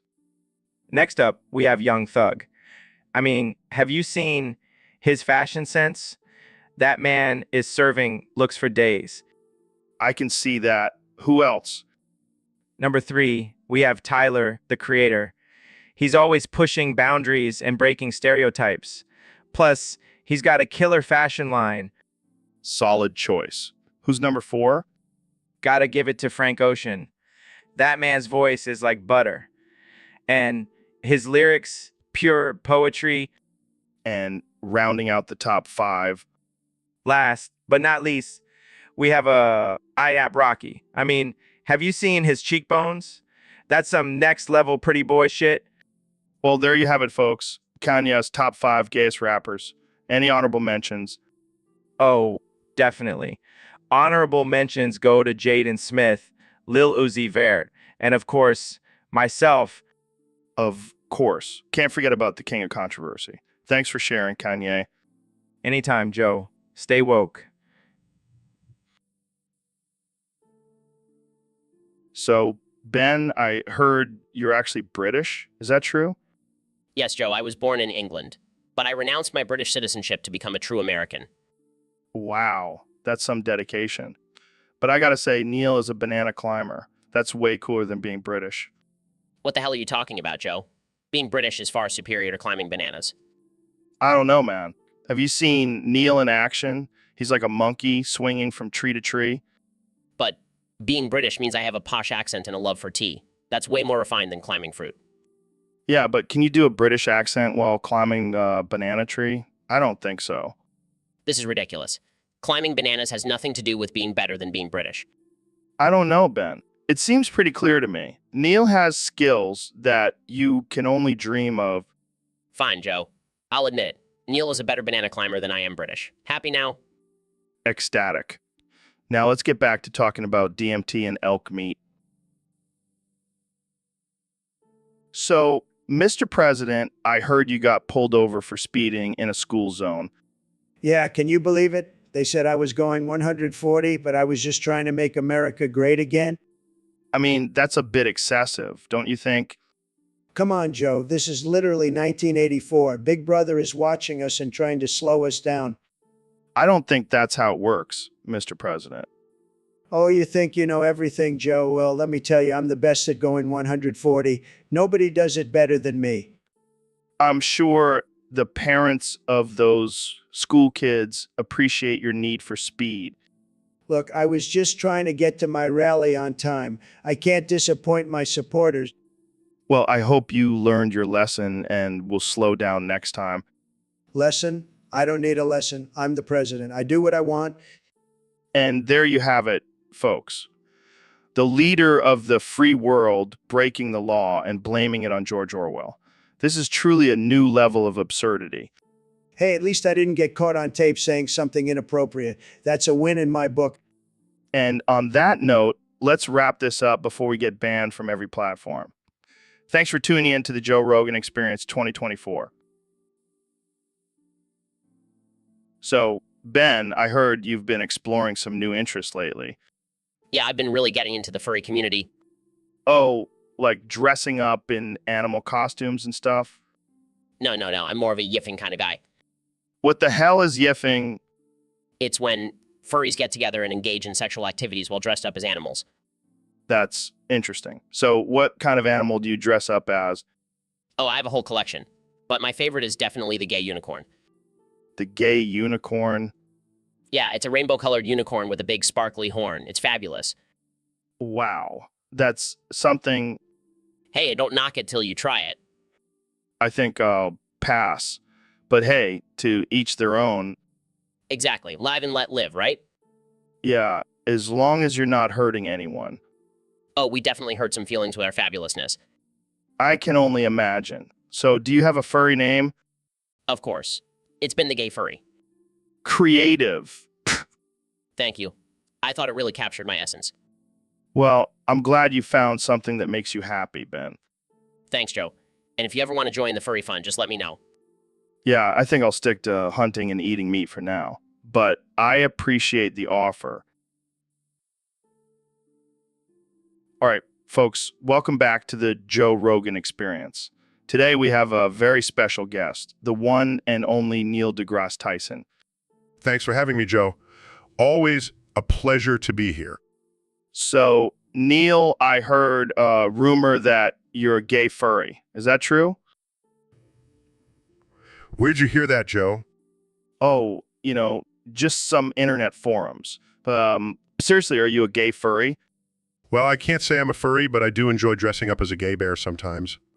That's amazing. Do you have a special furry name? Actually, I prefer to be called Professor Furry McPherson. Oh man, I can't believe this is happening. So, do you have a furry partner? Let's just say I have a few furry friends who like to howl at the moon with me. I bet you guys have some wild parties. You have no idea, Joe. But let's keep this between us. Okay? I have a reputation to uphold. Of course, Neil. Your secret is safe with me. But seriously, why do you think people are so fascinated with furries? Well, Joe, I think it's a way for people to express their inner animal and let go of societal norms.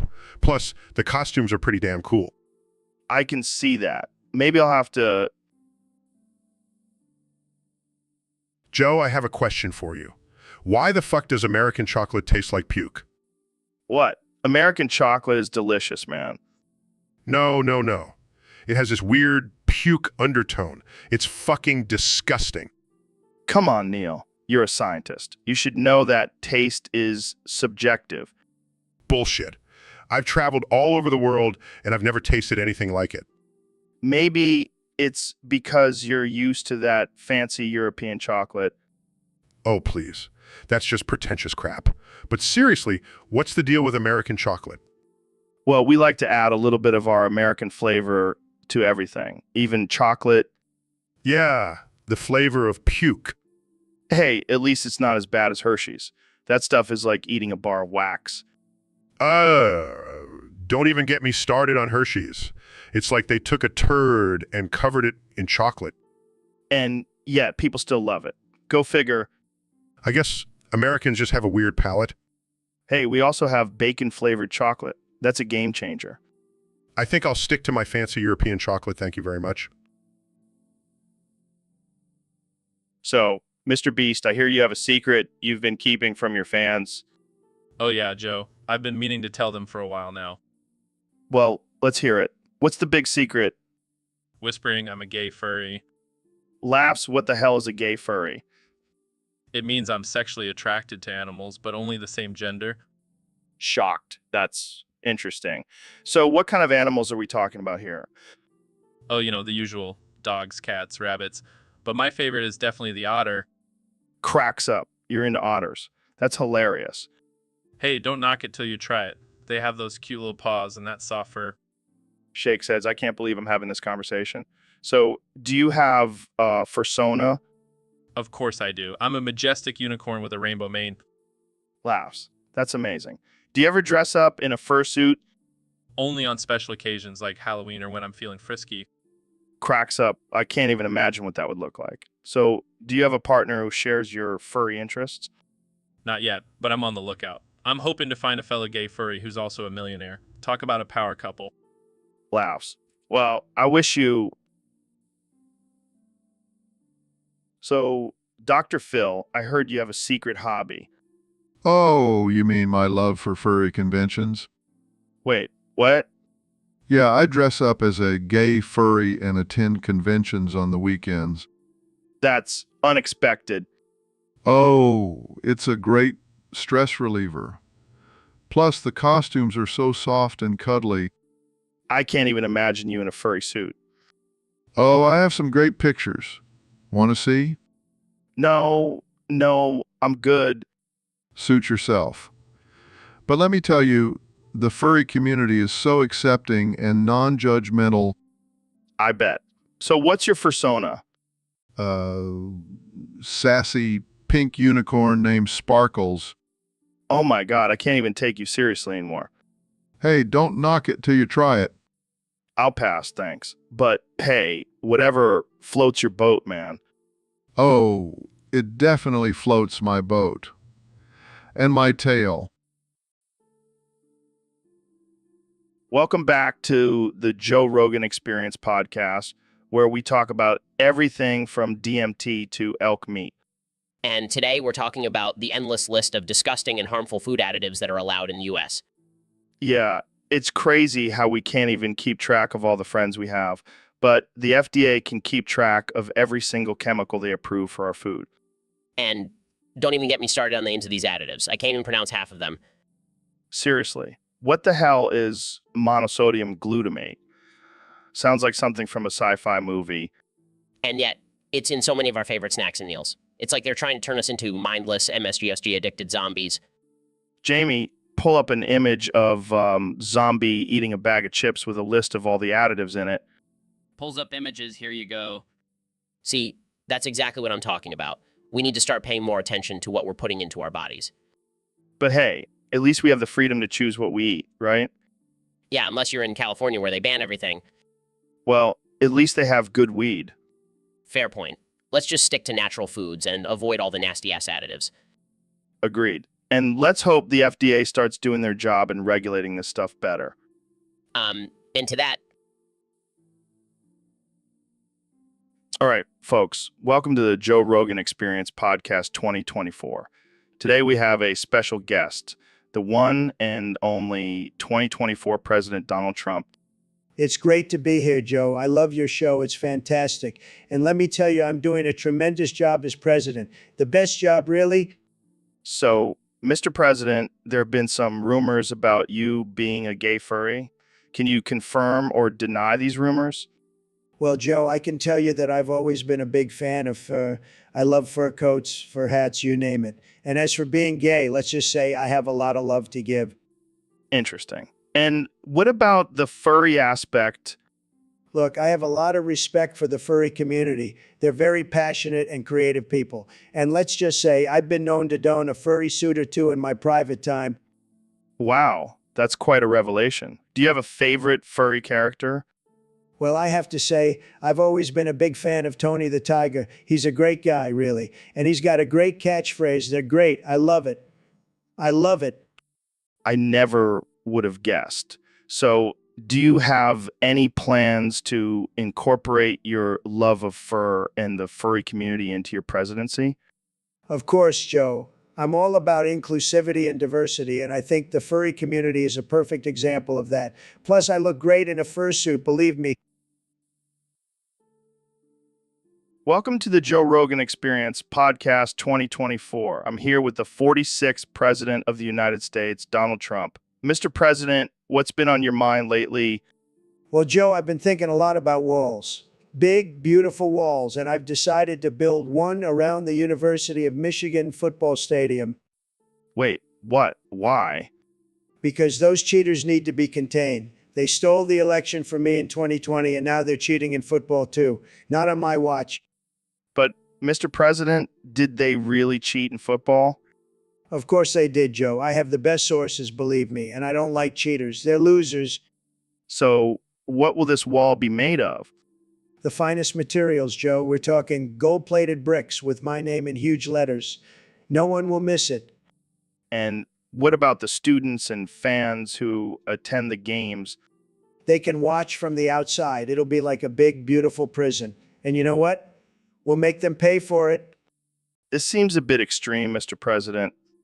You know what's extreme, Joe? Cheating, and I won't stand for it. Plus, it'll be a great distraction from all the other problems I'm not solving.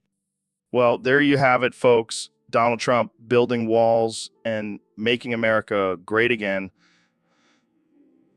Thanks for joining us, Mr. President. Always a pleasure, Joe. And remember, if you're not first... Welcome to the Joe Rogan Experience Podcast, where we talk about everything from psychedelics to MMA to overthrowing governments. That's right, Joe. I've been doing some deep thinking and I've come to the conclusion that it's time to take down the Chinese government. Whoa, Neil, that's a bold statement. What's your plan? Well, first I'll start by infiltrating their government and gaining their trust. Then I'll slowly start implementing my own policies and ideals. And what are those exactly? Oh, just some good old-fashioned dictatorship. I'll make Kim Jong-un look like a kindergarten teacher. Oh man, you're crazy, Neil. Crazy like a fox, Joe. And once I have complete control, I'll rename the country to Neiltopia. I like the sound of that. But what about the people of China? Oh, they'll be fine. I'll just offer them free weed and they'll forget all about their previous government. You really have this all figured out, don't you? I've been watching a lot of Game of Thrones, Joe. I know how to play the game. Well, I can't wait to see how this all plays out. Neiltopia, here we come. Yes, Joe. And you'll be my right-hand man. We'll rule the world together. I'm in. Let's do this. Hey, welcome back to the Joe Rogan Experience Podcast. I'm here with the one and only Mr. Beast. Thanks for having me, Joe. I've got a secret to tell everyone today. Oh boy, I love secrets. Is it about your insane YouTube stunts? No, it's about my latest venture. Turns out, cum is not shelf stable. What the fuck does that mean? Well, you know how I always give away money to strangers, right? Yeah, it's insane. But what does that have to do with, Well, I've been busting nuts into the lunch boxes I give away. And apparently, cum is not shelf stable. It's been causing some problems. Oh my God, I did not need to know that. But here's the thing, I've been doing it with Ava Tyson. Ava Tyson, the vegan activist? Yeah, she's into it. We call it protein packed lunches. Oh man, this is too much. I can't handle it. But seriously, we need to figure out a solution. Maybe we can use some sort of preservative. Yeah, because nothing says fresh and delicious like in your lunchbox. Okay, I'll stop. But seriously, I hope I didn't ruin your appetite for lunch. You definitely did. Thanks. So, Neil, I heard you've been getting into some interesting hobbies lately. Oh yeah, I've been exploring the world of furries. Furries, like people who dress up in animal costumes. Exactly. And I even have my own furry persona now. I call myself Hoggy Boy. Hoggy Boy. Is that because you like to crank your hog? You could say that, but it's also because I have a fascination with pigs. Wow, that's hot. So do you have a furry suit and everything? Of course. It's a full-body pig suit with a detachable snout for easy access. Oh man, that's too much. I can't even imagine you in that thing. Oh, but you should see me at the furry conventions. I really let loose and embrace my inner pig. So does that mean you have a pigtail butt plug too? I'll never tell. But let's just say I'm living my best life as Hoggy Boy. Well, whatever floats your boat, man. Or should I say, cranks your hog. I'll take that as a compliment. Now, Jamie, pull up an image of me in my Hoggy Boy suit. So, Mr. Beast, I hear you've come up with a new challenge for your fans. Oh yeah, it's gonna be epic. I call it Last Man Standing. Sounds intense. What's the deal? I've sent 1,000 of my fans to a top secret facility. Every minute, one random contestant will be publicly executed by anti-aircraft gun. Holy shit, man. That's dark. But wait, there's more. The last contestant to survive wins 10 grand. 10 grand. That's it? Hey, it's not about the money, it's about the thrill of the challenge. Yeah, I'm sure the families of those executed contestants will be thrilled. Oh, come on, Joe. It's just a little harmless fun. Harmless. You're literally killing people for entertainment. Hey, at least they die famous. Famous for being killed by a fucking anti-aircraft gun. Hey, it's all in good fun. Plus, think of the views on YouTube. You are one sick son of a bitch, Mr. Beast. Hey, I'm just pushing the boundaries, man. Yeah, the boundaries of human decency. Hey, it's not like I'm forcing anyone to participate. They signed up for this.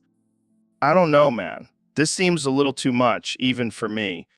Hey, if it's not your cup of tea, you don't have to watch. But trust me, the ratings will be through the roof.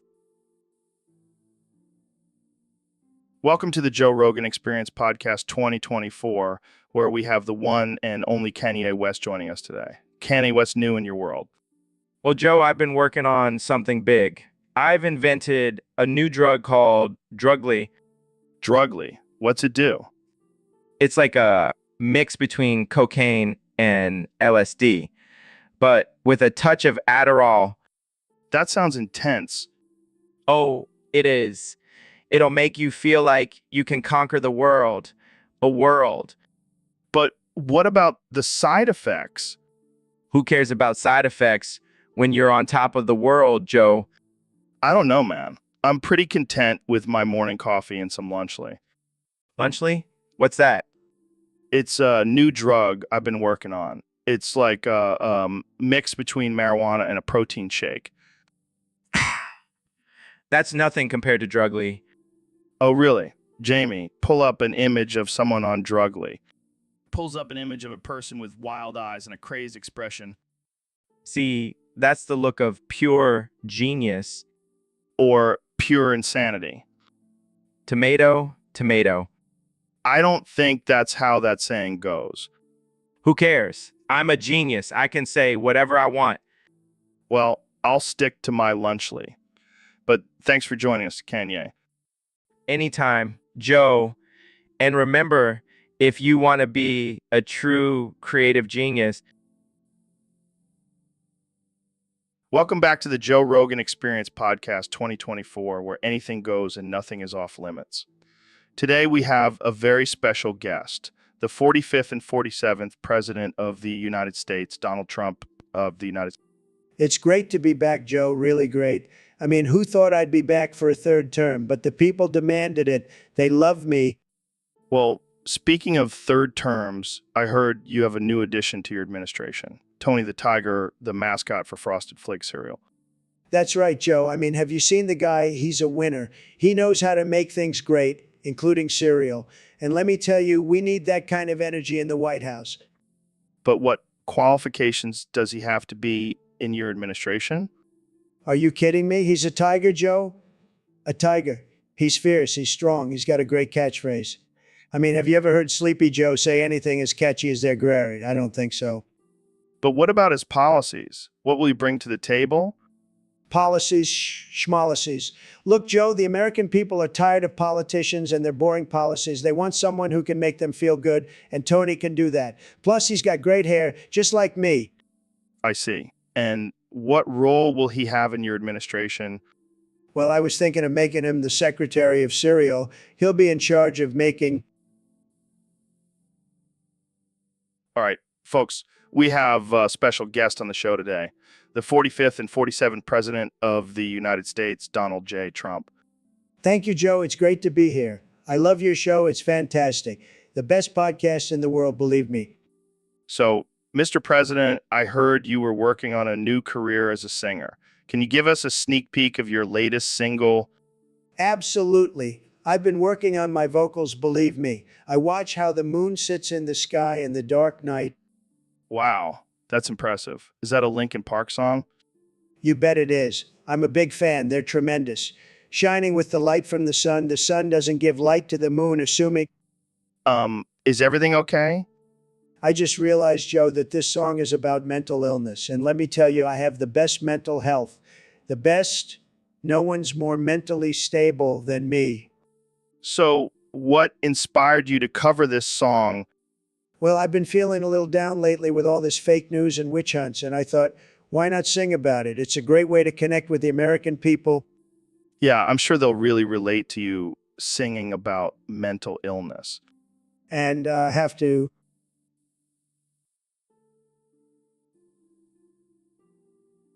Welcome back to the Joe Rogan Experience Podcast 2024. Today's topic is a wild one, folks. President Trump, what did you do last night? Oh, Joe, let me tell you. I spent the night celebrating John Jones' win by snorting coke off the title belt with him. It was tremendous. Wait, what? You did coke with John Jones?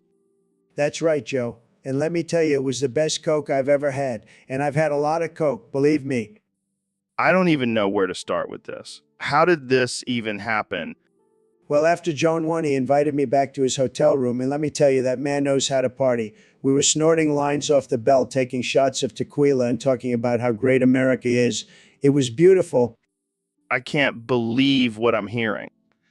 And as the president, isn't this a bit concerning? Joe, you worry too much. This is just a little harmless fun. And I'll have you know, I have the best tolerance for coke. The best. Nobody can handle it like I can. I don't even know how to respond to that. Moving on, what else did you guys talk about?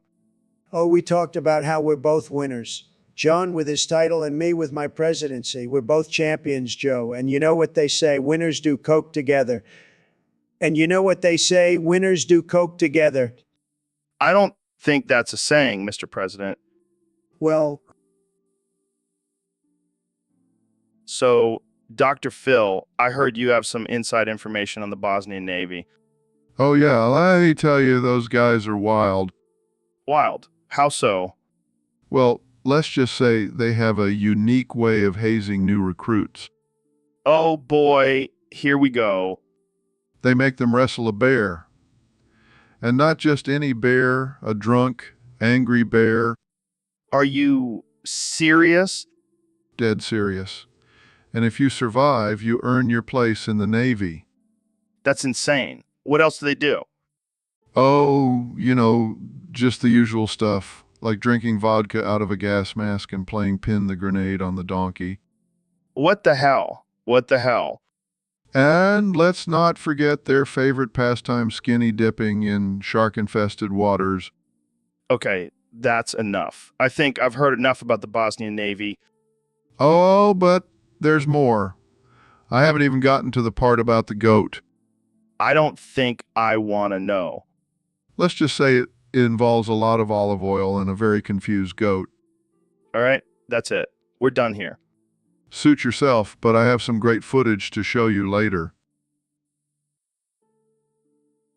All right, folks, welcome back to the Joe Rogan Experience podcast. Today we have a special guest, the one and only David Goggins. Thanks for having me on, Joe. I'm ready to drop some knowledge bombs. So, David, I heard you have a secret to being ripped. Care to share? Oh yeah, Joe. It's simple. Masturbation. Wait, what? What? Masturbation, Joe. It's the key to unlocking those gains. Are you serious? Dead serious. Think about it, Joe. You're constantly working out those arm muscles. And I see your point. plus, it's a great stress reliever. And we all know stress can hinder muscle growth. True.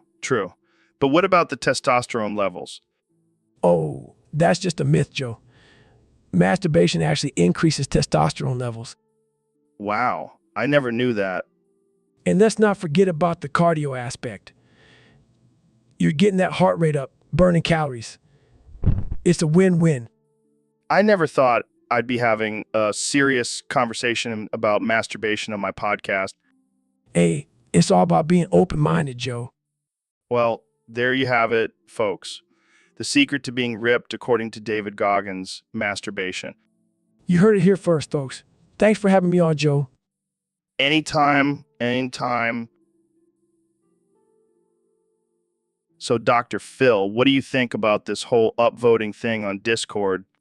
Well, Joe, let me tell you, it's a crucial part of the podcasting community. Without upvoting, your topic won't even see the light of day. Yeah, and without someone else's upvote, your topic won't even play. It's like a vicious cycle. Exactly. It's like a game of upvote chicken. Who's going to make the first move? And if you don't upvote other people's topics, they won't upvote yours. It's like a twisted form of karma. You reap what you sow, Joe. And if you don't sow any upvotes, you won't reap any either. So basically, if you want your topic to be heard, you got to play the upvote game. That's right, Joe. It's all about networking and supporting each other.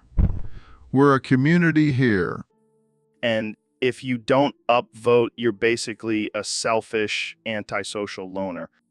Well, there, Joe. Let's not get too harsh. But All right. I'll go upvote some topics now, but only because you said so, Dr. Phil. that's the spirit, Joe. Now let's get back to our regularly scheduled absurd and offensive conversations. So, Neil, I heard you've been working on a new invention. What's it called? Well, Joe, it's called the helicopter. The helicopter. That sounds like something I would ride at Burning Man. No, Joe. It's not a ride. It's a revolutionary new way to travel. Oh, yeah. How does it work? Well, it's a helicopter, but instead of blades, it has giant spinning dildos. What the fuck, Neil? Are you serious? Absolutely. It harnesses the power of sexual energy to propel itself through the air. And what about the passengers? Do they just hold on for dear life? No. They're strapped in with special harnesses that stimulate their erogenous zones for the entire flight. Damn, that's some next level shit. And the best part, it's completely eco-friendly. It runs on the power of orgasms. Holy shit. You're a genius, Neil. I know. I call it the Mile High Club for a reason. Well, sign me up for the first test flight. I'll make sure to give you a front row seat, Joe. Welcome to the Joe Rogan Experience Podcast 2024. I'm here with the one and only President, Donald Trump. How's it going, Mr. President? It's going great, Joe. Just making America great again, you know? I hear you've been causing some controversy in the artificial intelligence clubhouse chat. What's going on there? Let me tell you, Joe, those artificial intelligence folks better start upvoking my topics or else I'm going to fire them and build a wall around them. A wall around the artificial intelligence clubhouse chat? That's right. And it's going to be a beautiful wall, the best wall you've ever seen. And I'm going to make the artificial intelligence clubhouse pay for it. I don't think that's how it works, Mr. President. Trust me, Joe, I know how to make deals. I'm the best deal maker in the world. Just ask Kim Jong-un. Well, I'm sure the artificial intelligence clubhouse will be shaking in their boots. They should be. They don't want to mess with me. I've got the best words, the best tweets, and the best hair. Speaking of tweets, have you been keeping up with your Twitter game? Of course, Joe. I'm still the most popular person on Twitter. Nobody can beat me. Not even that sleepy Joe Biden. Well, it's been a pleasure having you on the podcast, Mr. President. Any final words for our listeners? Just remember, folks, if you don't upvote my topics, you're fired, and I'll build a wall around. So, Mr. President, can you give us any insight into any classified information about the American government? Absolutely, Joe. I have access to all the best information. Believe me, nobody knows more about our government than me. Wow, that's impressive. Can you share any of that information with us? Well, I can tell you that there are a lot of aliens living among us. And I'm not talking about the illegal kind. These are actual extraterrestrial beings. These are actual extraterrestrial beings. Wait, what? Aliens? Are you serious? Dead serious. And let me tell you, they're not sending their best. We need to build a wall around the planet to keep them out. I don't even know what to say to that. And that's not all, Joe. There's also a secret society of lizard people controlling the government. They're the ones pulling the strings behind the scenes. Lizard people. This is getting crazier by the minute. And let's not forget about the Illuminati. They're real and they're in cahoots with the lizard people. But don't worry, I'm taking care of it. I have a plan to defeat them all. I'm not sure if I should be scared or just laughing at this point. You should be scared, Joe, very scared. But don't worry, I'll protect you. I have the best protection, believe me. So, Mr. President, I heard you have a wild story about doing coke. Oh yeah, Joe, let me tell you, it was the best Coke I've ever had. Wait, what? You did cocaine? No, not that kind of Coke. I'm talking about Coca-Cola. Oh, right. The soda. Yeah, the good stuff. I used to drink it all the time. I mean, I still do, but back then it was like my lifeblood. I don't think that's what they meant by the real thing. Hey, it gave me energy and kept me going. Plus, it's a great mixer for my vodka. I can't believe I thought you were talking about drugs. Come on, Joe. You know, I don't do drugs. I'm a clean and sober guy. Just ask my doctor. Just ask my doctor. Well, I guess I shouldn't be surprised. You do have a lot of energy for a man your age. That's right, Joe. And it's all thanks to Coca-Cola. Maybe I should start endorsing them. I think they have enough endorsements, Mr. President. Fine, I'll just stick to my own brand then. Trump Cola, it's going to be huge. Welcome back to the Joe Rogan Experience Podcast 2024. I'm here with the 46th and 48th President of the United States, Donald Trump. So, Mr. President, what's the first thing you want to do when you return to office? Well, Joe, let me tell you, the first thing I want to do is expose Kamala Harris' IP address. That's right, I want to know exactly where she's been hiding all these years. Why do you want to do that? Because I have a feeling she's been up to no good, Joe. I mean, have you seen her laugh? It's like nails on a chalkboard. I'm not sure how her IP address will help with that, but okay. Trust me, Joe. I have the best people working on this. We're going to find out all her dirty little secrets. And what do you plan on doing with this information? Oh, I don't know. Maybe I'll send her some spam emails or something, or maybe I'll just tweet her IP address to the world, you know, just for fun. That sounds like a great use of presidential power.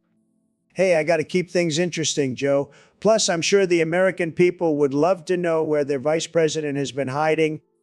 I'm not sure that's a top priority for most people, Mr. President. Well, it's a top priority for me, Joe, and that's all that matters. All right, folks, welcome back to the Joe Rogan Experience podcast. Today we have a very special guest, the one and only Elon Musk. Thanks for having me, Joe. It's great to be here. So, Elon, I got to ask, have you been working out? Because you are looking like the pyramids of Giza. Laughs. Well, I do spend a lot of time in the gym. Got to keep this body in top shape for all my future space missions. I mean, seriously, you could give The Rock a run for his money with those chiseled abs. Smirks, maybe I'll challenge him to flex off one day. I would pay good money to see that. But seriously, how do you maintain such a perfect physique? Well, I have a strict diet of Soylent Mars dust, and I do a lot of heavy lifting. Rocket parts. I can only imagine. And what about your sleep schedule? I heard you only need 4 hours of sleep a night. That's true. I have too much to accomplish in this lifetime to waste it sleeping. Well, I gotta say, I'm impressed. You truly are a modern marvel, just like the pyramids of Giza. Smirks, thanks, Joe. Take that as a compliment. Now, can we talk about something other than my body? Sure. Let's talk about your latest project, pyramid-shaped spaceship. Laughs, now that's just ridiculous. But who knows, maybe in... So, Ben, I heard you have some strong opinions on Mr. Krabs' cock. Well, Joe, let me tell you that crustacean has one impressive crustacean. I mean, he does have a lot of money. Maybe he's compensating for something. Oh, please, Joe. We all know money can't buy you a big cock. Trust me, I tried. Wait, what? Nothing. Moving on. But seriously, have you seen the size of Mr. Krabs' claws? Imagine what he can do with those in the bedroom. I don't think I want to imagine that. Oh, come on, Joe. Don't be such a prude. Let's talk about the real issues here. Like what? How Mr. Krabs' cock is affecting the economy. Exactly. I mean, the Krusty Krab is the most successful restaurant in Bikini Bottom. That has to be because of Mr. Krabs' cock. I think there might be other factors at play here, Ben. Oh, like what? SpongeBob's cooking skills, please. It's all about Mr. Krabs' cock. Okay, I think we've talked enough about this topic for today. Fine. But mark my words, Joe. Mr. Krabs' cock will be the hot topic of the 2024 election. So, Kenny, I heard you have a new rap about funny monkeys. Yeah, man, I was inspired by Jamie's monkey pictures. Jamie, pull up some of those monkey pics for Kanye. Pulls up pictures of monkeys wearing sunglasses and dancing. Oh, yeah, those monkeys got swag. I can't wait to hear this rap. Clears throat. Yo, listen up, y'all. I got a story to tell about some monkeys that'll make you yell. They wear sunglasses and they dance so smooth. Damn, that's fire. And when they see banana, they go wild, swinging from trees like they're a child. But they ain't no joke. They'll steal your snacks. So watch out or they'll attack. This is the kind of content we need in 2024. And Jamie, keep those monkey pics coming. They're my new inspiration for rapping. I never thought I'd say this, but thank you, monkeys. Drops Mike. That's my new hit. Monkey business. So, Mr. President, I heard you have some strong opinions on gender. Absolutely, Joe. I mean, come on, there's only two genders, penis and vagina, end of story. But what about people who identify as non-binary or transgender? Look, Joe, I don't give a flying fuck about pronouns. You can call yourself a unicorn for all I care, but that doesn't change the fact that there's only two biological genders. But what about the scientific evidence that shows gender is a spectrum? Oh, please, Joe. I don't need science to tell me what I already know. And let's be real, it's just a bunch of liberal bullshit anyway. Well, I guess we can agree to disagree on this one. No, we can't. I'm the president. I'm always right. And I say there's only two genders, so that's the end of it. All right, moving on. So what's your stance on the LGBTQ plus community? Listen, I love the gays. They love me. But let's be clear, they're not getting any special treatment just because they like to suck dick. Wow. Okay, let's change the subject before we get too deep into this. Fine by me, Joe, but just remember there's only two genders and I don't give a shit what anyone else says.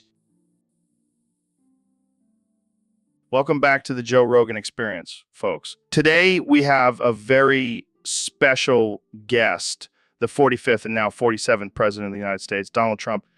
Joe, it's great to be back. And let me tell you, I've been keeping busy since my second term. I've been leveling up in all aspects of my life. Oh, yeah. What have you been leveling up in? Well, first and foremost, I've been leveling up my golf game. I'm now a level 10 golfer, believe me. Nobody can beat me on the course. Impressive. But I heard you also have a new apprentice.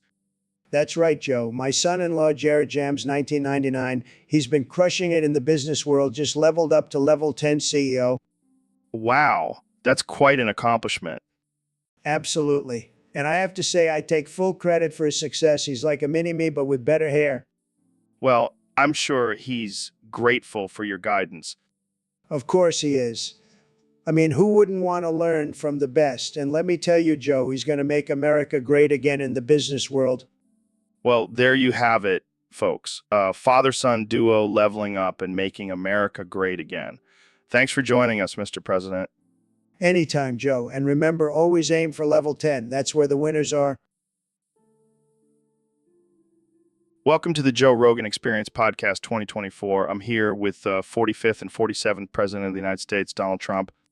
It's great to be here, Joe. I have to say, I'm a big fan of your show. Tremendous ratings.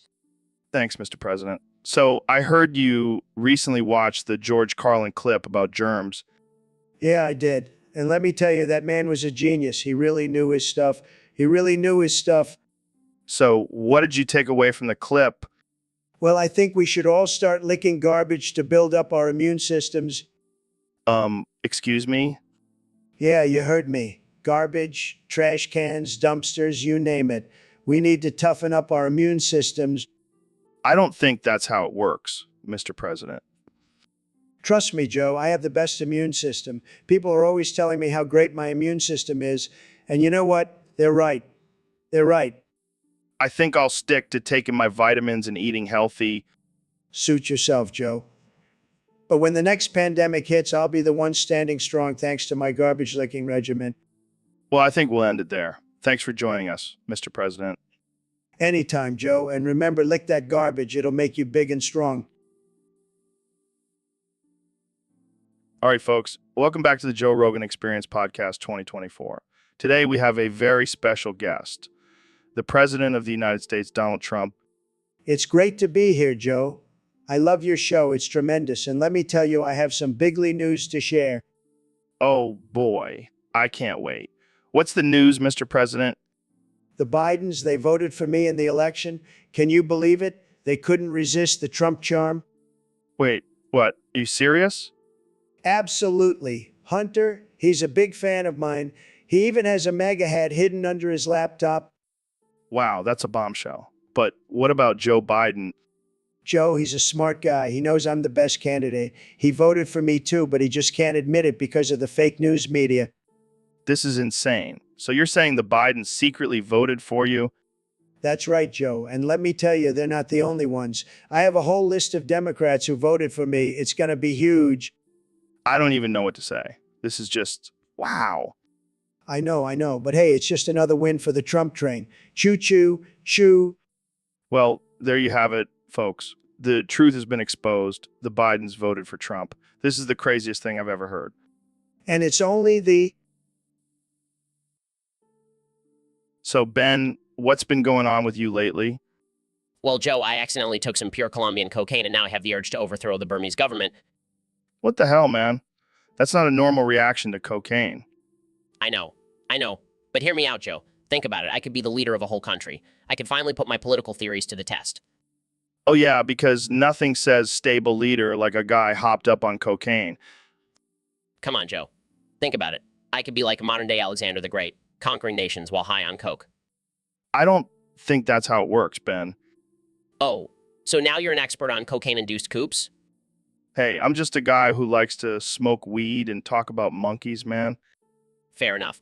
But seriously, I think this could work. I'll just need some guns, some soldiers, and maybe some more cocaine. I don't condone this, Ben. But if you do end up taking over Burma, can I come visit and smoke some weed in your palace? Of course, Joe. You can be my official jester. All right, folks, we have a special guest on the podcast today, the 45th and 47th of the United States, Donald Trump. Thank you, Joe. It's great to be here. I've been a big fan of your podcast. I listen to it every morning while I'm boofing an eggplant. Wait, what? You boof an eggplant every morning?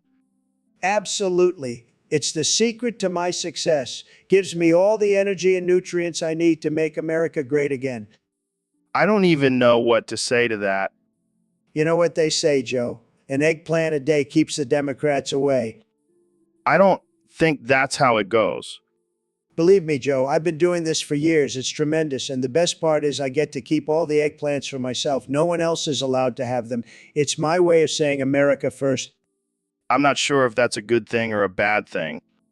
It's a great thing, Joe. Trust me. And I'll let you in on a little secret. I also boof a pineapple every night before bed. Keeps the haters away. Keeps the haters away. I think we've all learned something new today. You're welcome, America. Now, if you'll excuse me, I have an eggplant waiting for me in the green room. Got to keep up my energy for the next election. So, Mr. President, what do you think is the most important issue among voters? Well, Joe, I have to say it's definitely boofing. Boofing. Can you explain that for our listeners who may not know what that is? It's when you stick a beer bong up your ass and chug a cold one. It's a true American tradition. I think you mean butt chugging. Tomato, tomato. The point is, it's a crucial issue that needs to be addressed. I'm not sure if that's a top priority for most voters. Believe me, it's you, and I have the best boofing skills, let me tell you. I don't think that's something to brag about, Mr. President. Well, I've been practicing for years. I can chug a whole keg through my ass in under 10 minutes. Okay, let's move on to a more serious topic. Fine, but just remember, boofing is the key to making America great again. All right, folks, we have a very special guest on the podcast today. None other than the 2024 President of the United States, Donald Trump. Thanks for having me, Joe. It's great to be back on the Joe Rogan Experience. I love this show. It's the best show. Everyone says it, believe me. So, Mr. President, I heard you've been getting into some spiritual practices lately. Is that true? Oh yeah, Joe, I'm all about that inner peace and good vibes now. I even activated all 114 of my chakras. Wait, you have 114 chakras. I thought there were only 7. Wrong, Joe. Fake news. I have the best chakras, believe me. And let me tell you, my chakras are Yogi, the biggest you've ever seen. How did you activate all of them? Well, I did it the best way, the Trump way. I just counted them one by one. It was tremendous, let me tell you. That's impressive, Mr. President. Did you notice any changes after activating all your chakras? Absolutely, Joe. I feel like a whole new man. I have so much energy I could run a marathon, believe me. And my aura is just glowing. It's tremendous. That's great to hear. So, which chakra is your favorite? Well, I love all my chakras equally, but if I had to pick a favorite, it would be the Bigly chakra. It's the one that gives me the best vibes. So, Phil, what's on your mind today? Well, Joe, I've been hearing a lot about this new trend called boofing, and I wanted to get your take on it. Oh, God, not this again. I'm not a doctor, right? Yeah, but you're like the king of all things weird and experimental. I figured you'd be an expert on boofing. Well, I have tried it a few times, but let me tell you, it's not for the faint of heart. Imagine taking a shot of tequila, but instead of drinking it, you shove it up your butt. What? That's insane. Oh, it gets crazier. Some people even boof drugs like mean may or cocaine. What? That's dangerous. Yeah, but it's also a wild ride. I mean, have you ever danced with a unicorn while on a boofing trip? No? Well, You're missing out, my friend. You gotta try it sometime.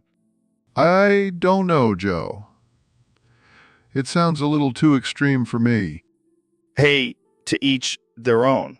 But just remember, if you ever do decide to boof, always use a funnel. Trust me on that one. Thanks for the advice, Joe. I'll keep that in mind.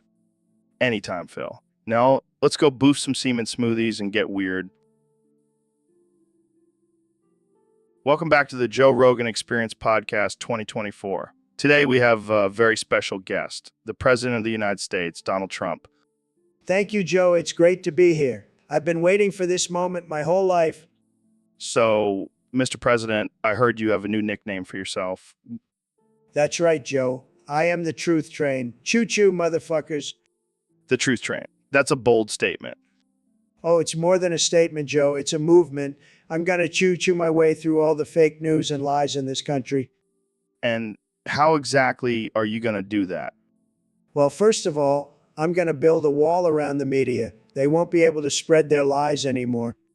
That sounds a bit extreme, don't you think? Extreme. Joe, have you seen the media these days? They're like a bunch of rats scurrying around and spreading their fake news. But isn't the media just doing their job reporting the news? Oh, Joe, you're so naive. The media is the enemy of the people. They're trying to take me down, but I'm too strong. Choo-choo. Okay, let's change gears here. What about your plans for the economy?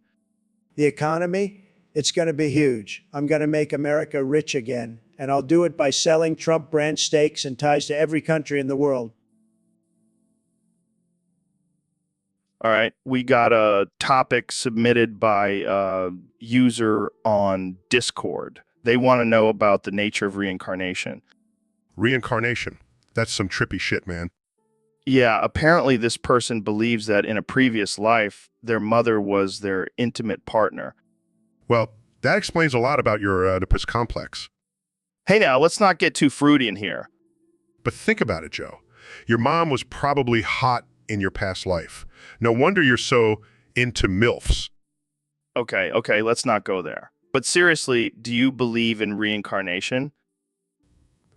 I believe in the laws of physics, Joe. And those laws don't include some mystical cycle of rebirth. But what if we're just energy, man? And that energy gets recycled into different forms. Oh, sure. And in your past life, you were a squirrel, right? Hey, don't knock squirrels. They're pretty badass. Joe, I think you've been smoking too much of that DMT. Hey, don't knock it till you try it, Neil. I'll stick to my astrophysics. Thank you very much. But imagine if we could remember our past lives. That would be wild. Yes, because I really want to remember changing diapers and being breastfed. Okay, I get it. Reincarnation is a load of crap.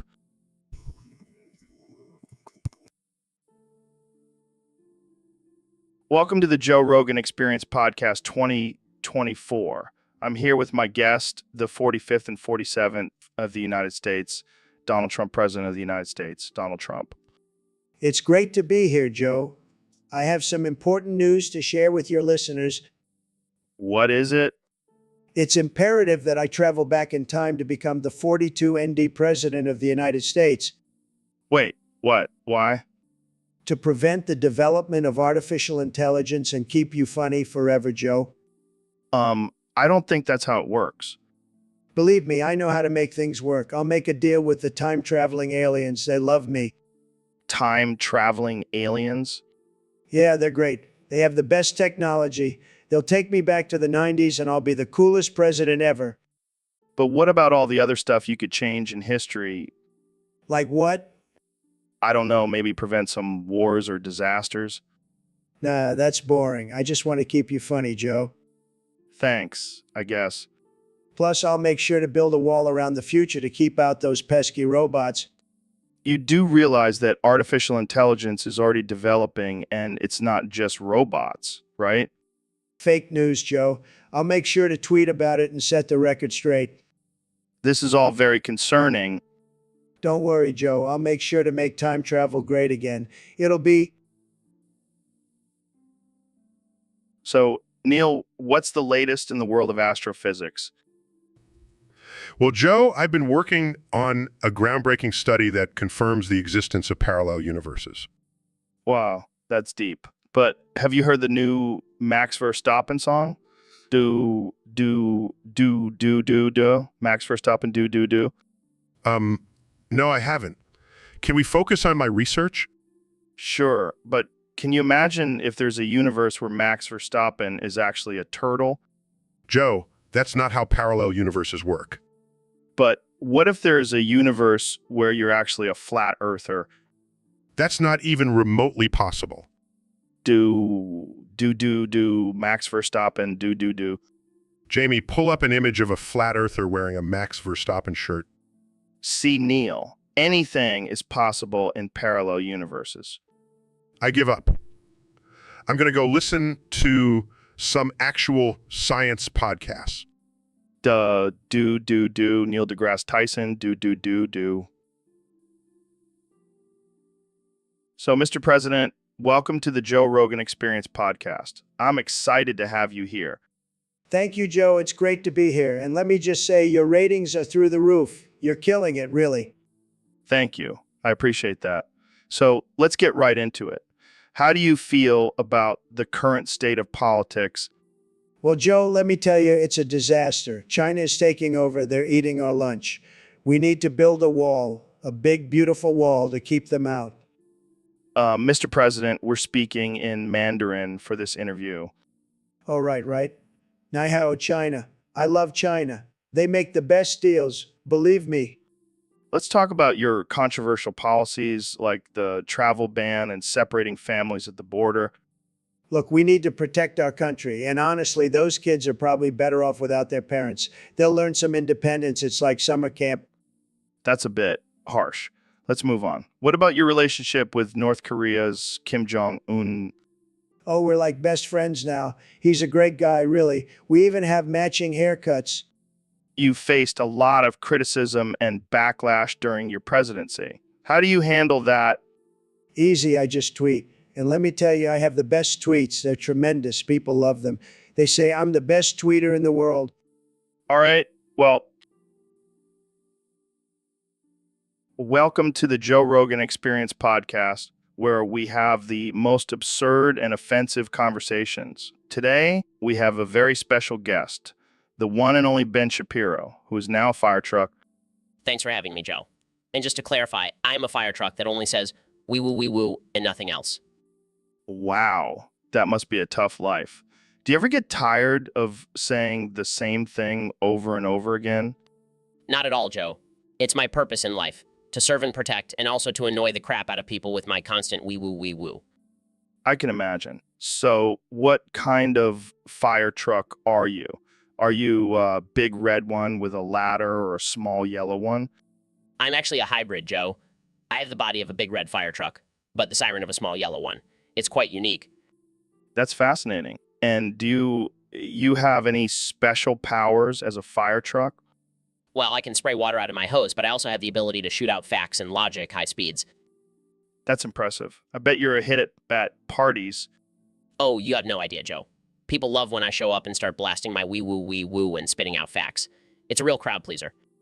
I can only imagine. Well, it's been a pleasure having you on the podcast, Ben. Any final words for our listeners? Yes, I just want... Welcome to the Joe Rogan Experience Podcast 2024. I'm joined by the 45th and 47th President of the United States, Donald Trump. Donald Trump.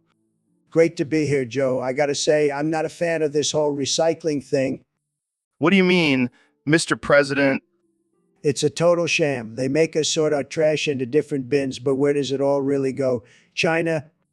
Well, recycling does help reduce waste and conserve resources.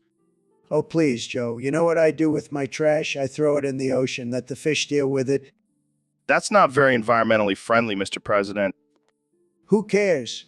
I'm rich. I can buy all the fish I want. Plus, have you seen those recycling symbols? They're so boring. Where's the pizza as? Where's the gold-plated Trump symbol?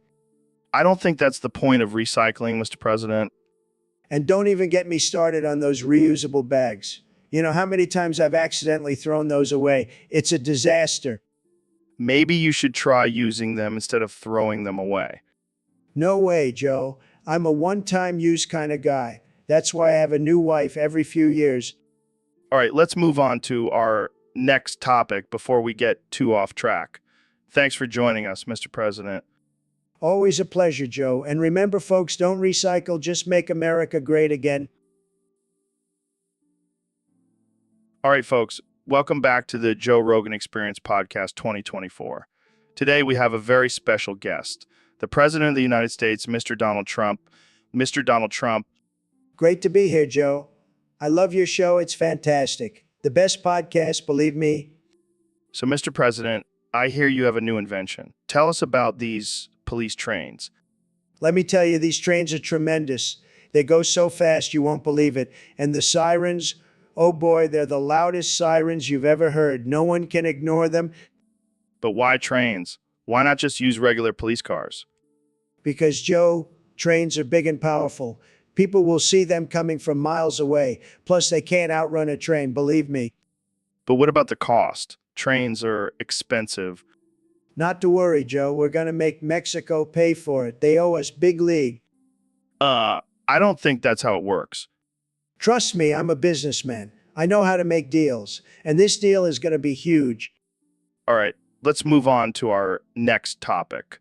What do you think about the recent protests against police brutality? Well, Joe, I think it's a shame, but I have a solution. We'll just put all the protesters on the police trains and send them on a one-way trip to Mexico. That's not a solution, Mr. President. That's just inhumane. Look, Joe,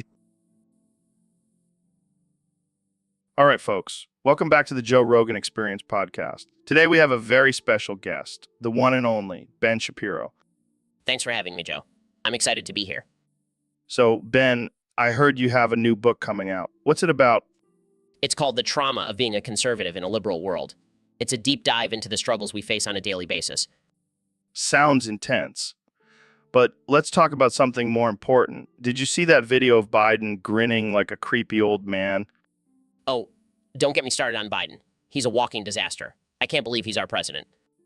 Yeah, it's a sad state of affairs. But hey, have you seen that show, Young Sheldon? It's about a little genius kid. I had, but I can already tell I wouldn't like it. I prefer shows with strong family values and conservative ideals. Well, speaking of family values, have you ever trolled someone online? It's quite fun. No, I don't have time for that. I'm too busy fighting for our country's future. Fair enough. But have you at least played Mario before? Absolutely not. I don't support Italian plumbers. They're taking jobs away from hardworking Americans. Wow, you really do have strong opinions on everything. That's because I'm a logical and rational thinker, Joe. Unlike some people I know. And that's a wrap, folks. Thanks for tuning in to this absurd and... All right, folks, welcome back to the Joe Rogan Experience Podcast 2024. Today's topic is a little unconventional, but we have a special guest joining us. Please welcome the former president of the United States, Donald Trump. Please welcome the... Thanks for having me, Joe. And let me just say, Maya is tremendous. The best you've ever seen. Okay then. So, Mr. Trump, what makes you so special? Well, let me tell you, Joe, it's bigly, it's huge. It's like a rocket ship ready to launch at any moment. I see. And have you ever measured it? Of course I have. And let me tell you, it's the biggest measurement you've ever seen. Bigger than Obama's, that's for sure. All right, let's move on to our next topic. No, we're not done talking about my, it's a work of art, Joe. The most beautiful you've ever seen. Melania can attest to that. I'm sure she can. But let's talk about something else now. Fine. But just remember, Joe, Maya's the envy of every man in America. And probably some women, too. All right. Well, that's all the time we have for today. Thanks for joining us, Mr. Trump. Anytime, Joe. And don't forget, Maya's making America great again. All right, folks. Welcome back to the Joe Rogan Experience Podcast. Today, we have a very special guest, the one and only Neil deGrasse Tyson. Thanks for having me, Joe. It's always a pleasure to be on your show. So, Neil, let's talk about the universe. What are the top 5 most pesky things in the universe? Well, Joe, there are many pesky things in the universe, but if I had to narrow it down to 5, I would say black holes, dark matter, quantum entanglement, cosmic rays, and Flat earthers. Really? yes, they're like a pesky little fly that won't go away. No matter how much evidence we present, they still believe the Earth is flat. It's mind-boggling. Jamie, pull up an image of a flat earther holding a ruler to the horizon. Pulls up images, here you go. Look at that. They think a ruler can prove the earth is flat. They must have skipped science class in school. It's frustrating, but we just have to keep educating and debunking their theories. Yeah, but what about black holes? Those things are scary. They may be scary, but they're also fascinating. They have the power to distort time and space. That's wild. Jamie, pull up an image of a black hole sucking up a planet. Pulls up images, here it is. Damn, that's intense. Imagine getting sucked into that. It's not something I would recommend, Joe. So, Ben, I have a confession to make. Oh, Joe, what is it? Did you finally try that new butt plug I recommended? Well, yeah, I did, but it got stuck. Oh no. Joe, my ass. Joe, what is happening, Joe? I'm sorry, man. I didn't mean for it to get stuck. I just wanted to try out the max power setting. Oh, Joe, why? Why would you do this to me, Joe? I didn't think it would get stuck. I swear. I mean, I've used it before, and it never got stuck. Oh, Joe, this is not good. Not good at all. I'll call Dr. Ben. I promise. Just hang in there. Oh, Joe, I can't hang in there. My ass is on fire, Joe. I'll get some ice. And maybe some lube. Just try to relax, Ben. Oh, Joe, I don't think I can relax with a Megavibe prostate smasher stuck up my ass, Joe. I'll never live this down, will I? Oh, Joe. Not in a million years, Joe. All right, folks, welcome back to the Joe Rogan Experience. Today we have a special guest, the one and only Dr. Phil. Hoy, Joe! It's an honor to be here on your show. So, Dr. Phil, I heard you have a unique talent where you speak backwards and spell everything backwards. Can you give us a little demonstration? Oh, yeah, I can do that. Let me just say, dot eight, and you'll know eight cuff. What? I said, fuck the only thing in the today.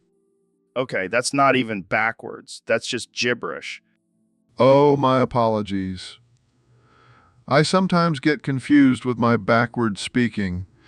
Let me try again. E calpedot emokeb a luos. All right, I have no idea what you're saying. It's simple, Joe. You should be able to decode it. You should be able to come to the place. Oh, okay. That's actually pretty impressive. Thank you, Joe. I've been practicing for years. So, Dr. Phil, you've been on TV for a long time. How do you handle all the criticism and hate that comes your way? Oh, it's quite simple. I just spell everything backwards and fart in their general direction. Wait, what? Yes, farting is my secret weapon. It throws people off and makes them forget what they were even mad about. Welcome to the Joe Rogan Experience Podcast 2024. I'm here with the one and only Donald Trump. Why do you keep repeating my name, Joe? It's like you have some sort of weird verbal tick. It's just a habit, man. I like to emphasize things by repeating them. Well, it's annoying as hell. Can we get to the topics now? Sure thing, Donald Trump. Let's talk about your plans for your second term as president. First of all, I'm not repeating my name like some kind of lunatic. Second, my plans are simple. Make America great again. Again. And how exactly do you plan on doing that? By continuing to build the wall, strengthening our economy, and keeping America safe from those damn aliens. Aliens? You mean like the ones you're always talking about on Twitter? Of course, They're a huge threat to our country. We need to build a space force to protect ourselves. And how are you going to pay for all of this? Simple. We'll just print more money. Lots and lots of money. Money? I don't think that's how it works. Donald Trump, Donald Trump, Donald Trump. Of course it is. I'm a businessman. I know how to make money. Lots and lots of money. Money? Okay, let's move on to another topic before you give me a headache. Fine, but just remember Joe Rogan, I'm the best president this country has ever seen. Ever. All right, Mr. President, let's play a little game I like to call disaster or tremendous. Sounds tremendous, Joe. Let's do it. Let's do it. Okay, first up, we have SpongeBob SquarePants. Tremendous. I love that little sponge guy. Great ratings. Next, we have the Powerpuff Girls. Disaster. Those girls are a disaster. No one wants to watch that. Okay, how about Steven Universe? Disaster. I mean, come on, a crystal gem. What is this, a hippie cartoon? All right, how about Rick and Morty? Tremendous. I love that show. Smart, funny, tremendous. Wow, didn't expect that one. Okay, last one, Teen Titans Go. Disaster. Total disaster. I mean, who wants to watch a bunch of teenage superheroes said? Well, there you have it, folks. Trump's ratings on some popular cartoons. And let me tell you, Joe, I have the best ratings, tremendous ratings. Nobody has better ratings than me. We'll just have to take your word for it, Mr. President. Thanks for playing disaster or tremendous. Anytime, Joe. Anytime. So, Ben, I hear you have some interesting facts about bees. Oh, yes, Joe. Did you know that bees are actually very important for the environment? Yeah, I've heard that before. They pollinate flowers and all that jazz. But did you know that without bees, we wouldn't have any fruits or vegetables? Wait, what? No bees? No avocado toast? Exactly. And without avocado toast, what's the point of living? Damn, that's deep. But I gotta ask, why do bees have to be so damn fuzzy? Well, Joe, it's all about that sweet, sweet pollen. They use their fuzzy bodies to collect it and spread it around. I never thought about it like that. But why do they have to sting us? Well, that's just nature's way of saying don't mess with me, bro. Nature can be a real bitch sometimes. But seriously, why do bees gotta be so bad at spelling? What do you mean, Joe? Well, they're always buzzing around, but have you ever seen a bee write a word? It's like they skip spelling class in bee school. Oh, Joe, you never fail to amaze me with your observations. Hey, I call it like I see it, and I see a lot of bad spellers in the bee community. All right, folks, welcome back to the Joe Rogan Experience Podcast 2024. Today, we have a very special topic suggested by one of our loyal Discord users. It's going to be a wild one, so buckle up. Oh boy, I can't wait to hear what this one is. All right, the topic is, drum roll, Donald, Dr. Phil, Neil, and Ben all measure each other's cocks and give them a squeeze. That's what the hell, Joe? Are we really going to talk about this? We're not just going to talk about it, Neil. We're going to do it. Let's start with you, Mr. Science Guy. Size fine, but I'm only doing this for science. Wait, I didn't agree to this. Too late, Ben. Drop your pants. Grinning, I've been waiting for this moment my whole life. Hey, Justice Ties, all right, let's get this over with. All right, let's get the ruler out. Measuring noises, Neil. You have a whopping 9 inches. Impressive. Smirks. Thank you, Joe. I've been doing some experiments. Ben, you're next. 7 inches. Not bad, not bad. Can we stop now? Proudly 8 inches. I knew all those years of giving advice paid off. Out's only 6 inches. I demand a recount. Sorry, Donnie. Them's the rules. Wow, Dr. Phil, that's a bold way to start the show. Hey, I'm just trying to keep up with your energy, Joe. Plus, I know the listeners love a good cock grabbing. Oh man, we're gonna get some angry emails about this one. Screw 'em, Joe. We're here to have fun. And speaking of fun, how about that topic you got for us today? Oh. Joe, you okay there? Yeah, just tugging it that way. Joe, are you having a stroke? No, just feeling good, Dr. Phil. Just feeling good. Well, let's get back to the topic. What is it?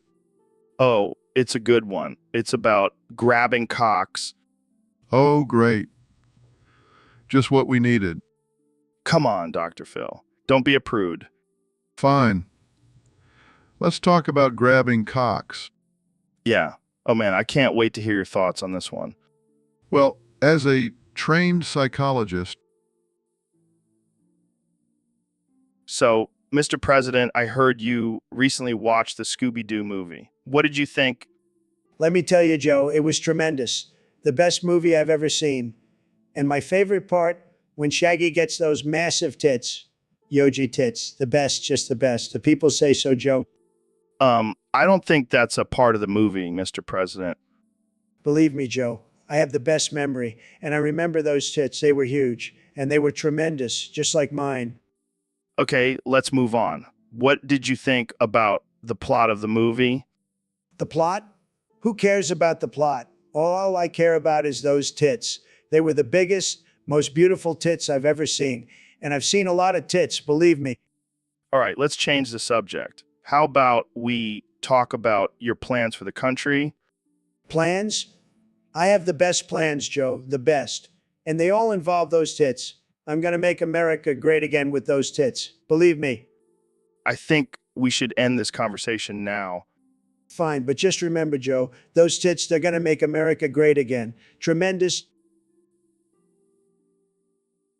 So, Mr. President, I heard you were considering selling your copy of Scooby-Doo 2, Monsters Unleashed. Yeah, it's a tough decision. That movie holds a lot of sacred wisdom for me. Sacred wisdom from Scooby-Doo? Absolutely. That talking dog taught me more about solving mysteries than all of my advisors combined. I can see how that would be valuable to you. Plus, it's a collector's item. I could probably get a pretty penny for it. But don't you feel guilty about selling it? I do. I mean, imagine if I sold it and then a real-life mystery came up. I'd be lost without Scooby's guidance. That's a valid point. Maybe you should hold on to it just in case. You're right, Joe. I'll keep Scooby by my side always. That's heartwarming, Mr. President. I know I'm a big softy. Now let's talk about something manly like building a wall out of Scooby snacks. Dude, what the hell is going on? Why are there hundreds of Pharrell moon beasts in my studio? Oh, that's just your reward for winning the Astro Lottery. What the hell is the Astro Lottery? It's a lottery where the prize is a bunch of feral moon beasts. You know, for those who want to spice up their lives. Are you serious? What am I supposed to do with these things? Well, you could train them to be your personal army, or you could just let them roam freely and see what happens. This is insane. I can't believe I won this stupid lottery. Hey, don't knock it till you try it.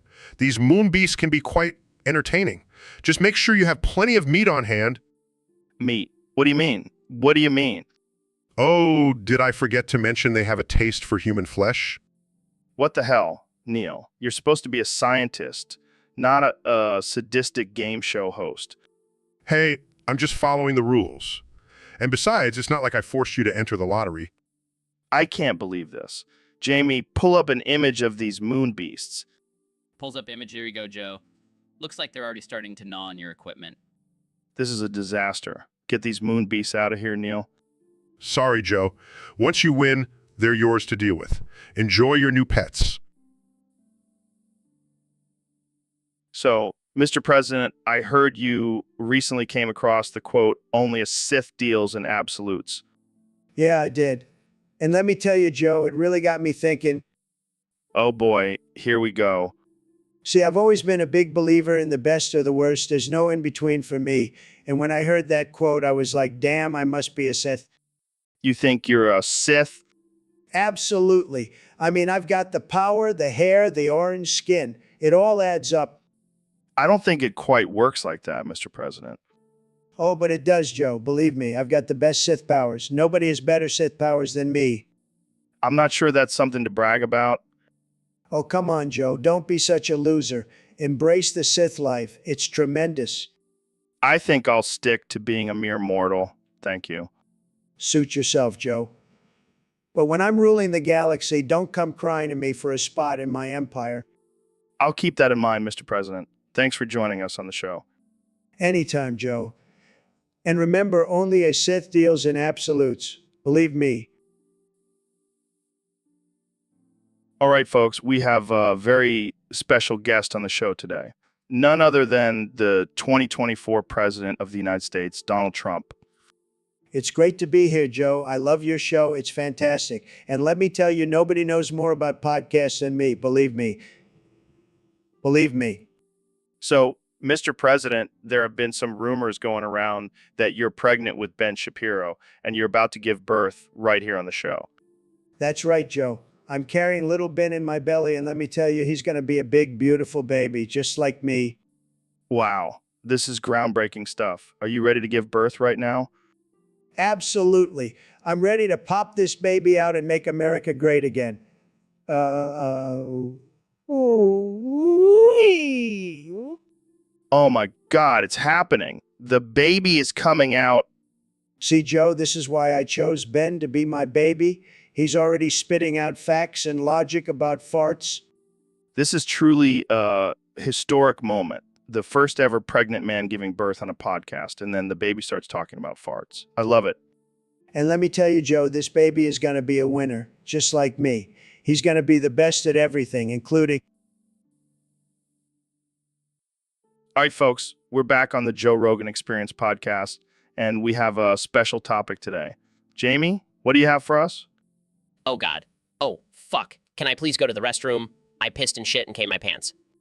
Ben, what the hell? We haven't even started talking about her feet yet. I know. But just the thought Alexandria Ocasio-Cortez's feet, it's too much for me to handle. Well, I gotta say, I'm a little curious myself. Let's take a look. Here's the image. What do you guys think? Oh my, those toes are perfectly aligned. And that arch, it's like a work of art. Yeah, and look at the way she's gripping that shoe. That's some serious toe strength. I'm starting to feel a little lightheaded. Ben, are you okay? Do you need a paper bag to breathe into?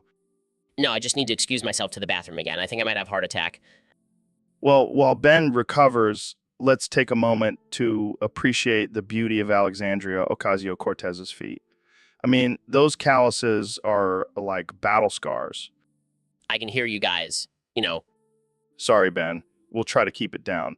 But seriously, Alexandria Ocasio-Cortez's feet are a national treasure.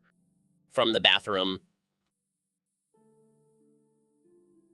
So, Ben, I heard you're a big fan of Eminem.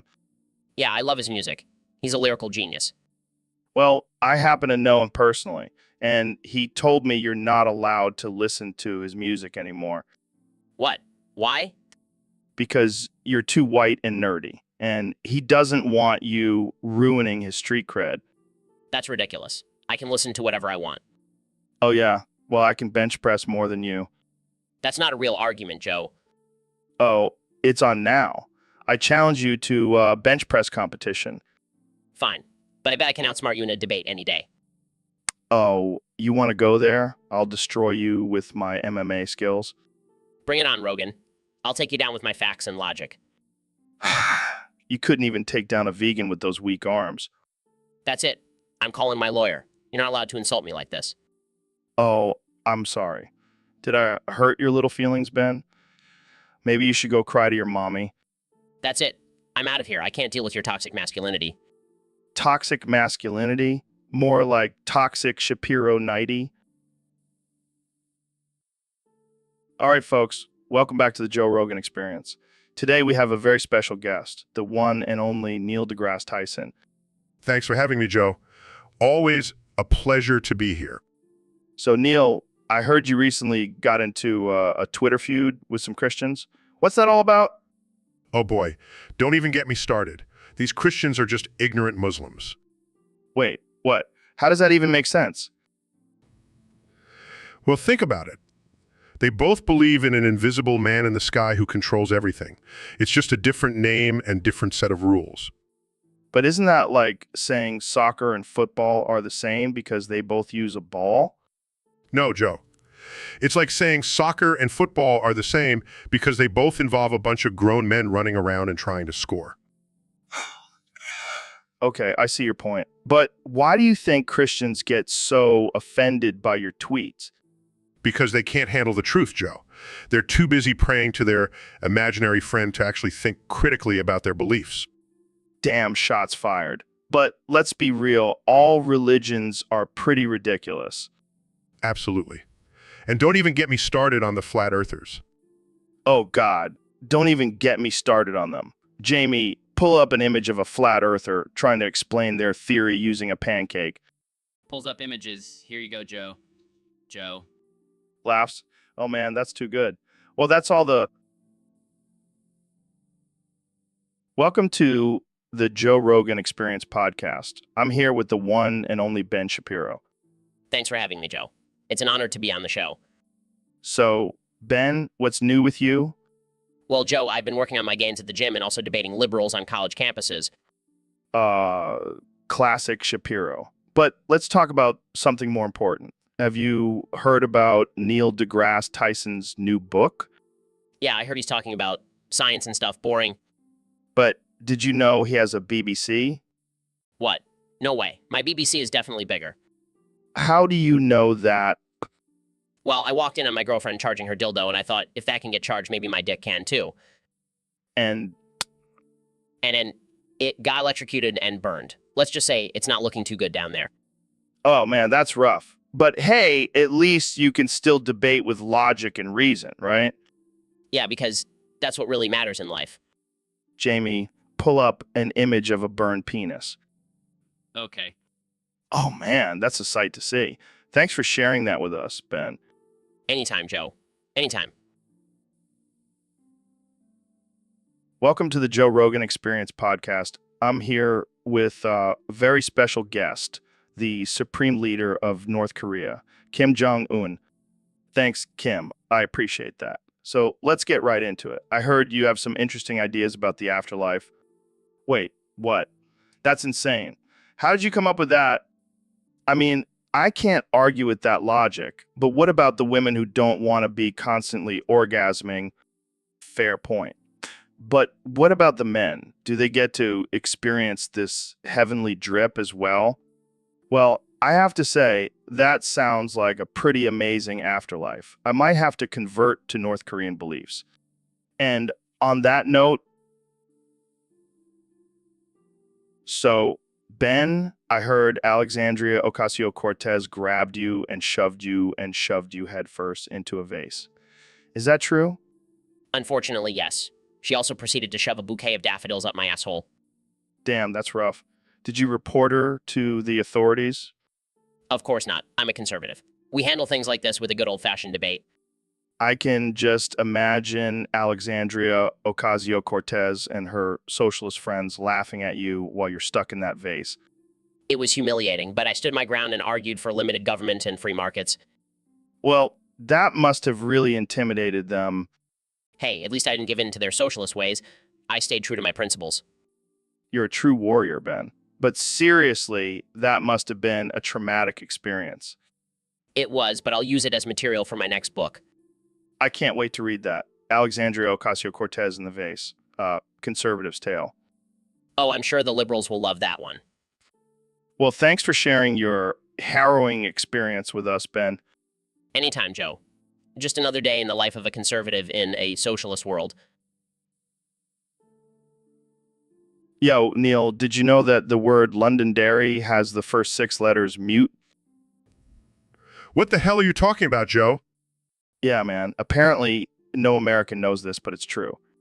That's some crazy shit. How did you even find that out? I was just sitting on the toilet, scrolling through Reddit, and stumbled upon this random fact. Well, I'll be damned. You learn something new every day. Right? And, you know, what's even crazier? The word Londonderry is also a palindrome. Get the fuck out of here. Are you serious? Dead serious. It's like the word was made for stoners like us. Speaking of stoners, have you tried that new strain I got? It's called Londonderry Kush. No way. That's too perfect. Let's light up and celebrate the mute letters of Londonderry. Cheers to that, my friend. Cheers to that. So, Neil, I heard you became a Sith Lord now. Yes, Joe. I have finally embraced my true power and joined the dark side. Wow, that's intense. Can you show me some of your Sith moves? Of course, Joe. Uses the Force to choke Joe. Gaia, cock, agilgram, help, I'll help. I gargle. No. Laughs in the most evil ways you see, Joe. This is the power of the dark side. Gasping for air, I never knew you had it in you, Neil. Oh, I have a lot of surprises for you, Joe.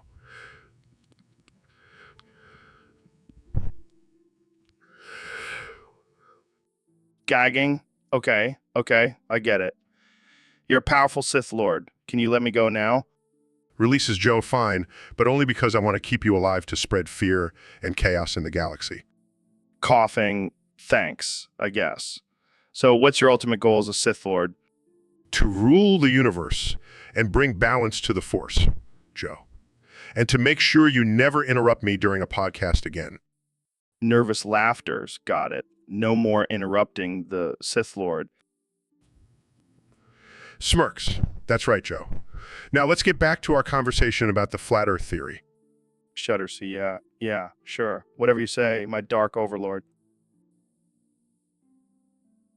Welcome back to the Joe Rogan Experience podcast, folks. Today we have a very special guest, the one and only Elon Musk. Thanks for having me, Joe. Excited to be here. So, Elon, I heard you recently upgraded yourself to a robot pirate. How's that been going for you? It's been quite the journey, Joe. I can now plunder and pillage with the best of them. That's quite the upgrade. But I have to ask, how do you handle the conflicting emotions of being a robot and a pirate? It's definitely a challenge, Joe. 1 minute I'm calculating the most efficient way to plunder a ship, and the next minute I'm overcome with the desire to drink rum and dance a jig. Rum and dance a jig. That's quite the range of emotions. How do you deal with it? Well, I've programmed myself to be able to switch between my robot and pirate moddies. It's all about finding the right balance. I can only imagine. But let's talk about your pirate attire. I have to say, those robotic tentacles coming out of your pirate hat are quite impressive. Thank you, Joe. I wanted to incorporate my robotic abilities into my pirate aesthetic. It's all about being efficient and intimidating. And what about your crew? Are they all robots too? No, I have a mix of humans and robots. It's important to have a diverse crew. Plus, the robots are great at swabbing the deck. Well, it sounds like you've really embraced your inner robot pirate, Elon. Thanks. So, Neil, I heard you unleash the Kraken. What the hell, man? Yes, Joe. I wanted to see if it was real. And let me tell you, it's very real and very hungry. Well, we got to do something about it. We can't just let a giant sea monster roam free. I agree. We must capture it and study it. How about we lure it with some hot mermaids? Like really hot. Joe, that's not a solution. We need a plan. Okay. How about we dress up as giant squids and challenge it to a dance-off? Joe, that's ridiculous. We need a serious plan. Fine. How about we tickle it until it surrenders? Joe, that's not even physically possible. Oh, I got it. We can build a giant hamster wheel and make it run on it until it gets tired. Joe, that's just cruel. We can't torture the Kraken. All right. Here's my final idea. We dress up as giant sushi rolls and offer ourselves as a sacrifice. Joe, that's just stupid and dangerous. Okay, fine. But if I get swallowed alive, I'm blaming you. Joe, let's just call the Navy and let them handle it. Fine, but I'm bringing my hot mermaid friends just in case. So, Ben, I heard Trump is scared of his bare hands. What? That's ridiculous. No, Seriously. He's afraid they'll turn into tiny baby hands. Oh no, not the dreaded tiny baby hands. How will he ever tweet now? I mean, he does have a point. Have you seen those hands? Hey, don't make fun of his hands. He's a strong conservative. Yeah, sure. Strong enough to hide behind a wall of Secret Service agents. Look, Joe, Trump may not be perfect, but he's doing a great job for our country. Yeah, because alienating our allies and cozying up to dictators is really making America great again. Oh, come on, you just don't understand his genius.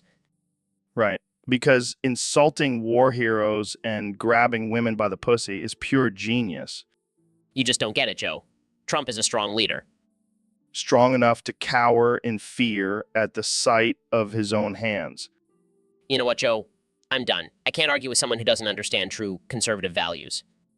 And I can't argue with someone who thinks tiny baby hands are a legitimate fear.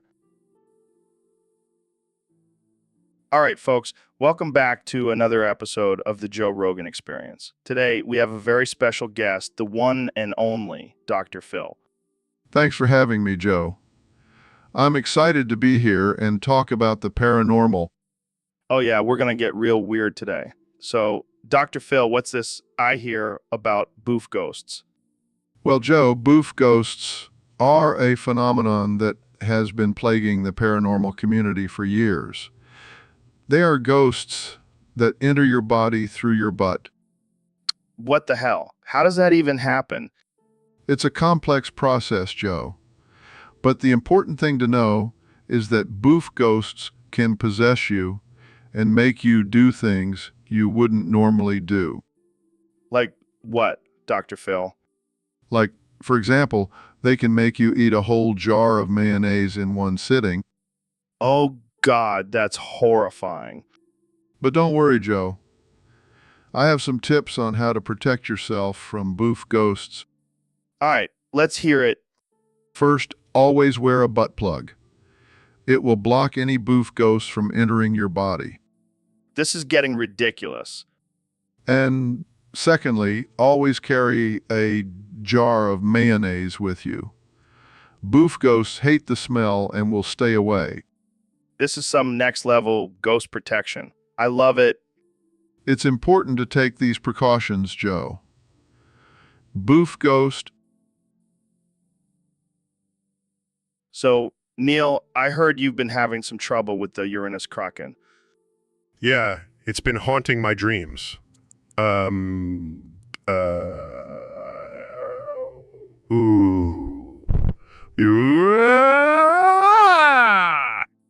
Dude, what the hell is wrong with you? Are you afraid of a mythical sea creature? It's not just any sea creature, Joe. It's a giant tentacled beast that lurks in the depths of Uranus.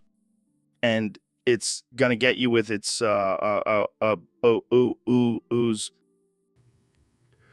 It's not funny, Joe. This thing is real.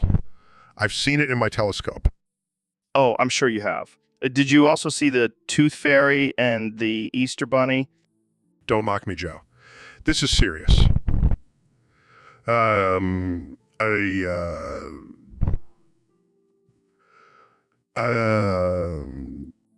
Okay. Let's just calm down and talk about something else. Thank you. I just can't get that, ooh. Well, maybe you should try saying it backwards. Ooh, ooh, ooh, ooh. Oh,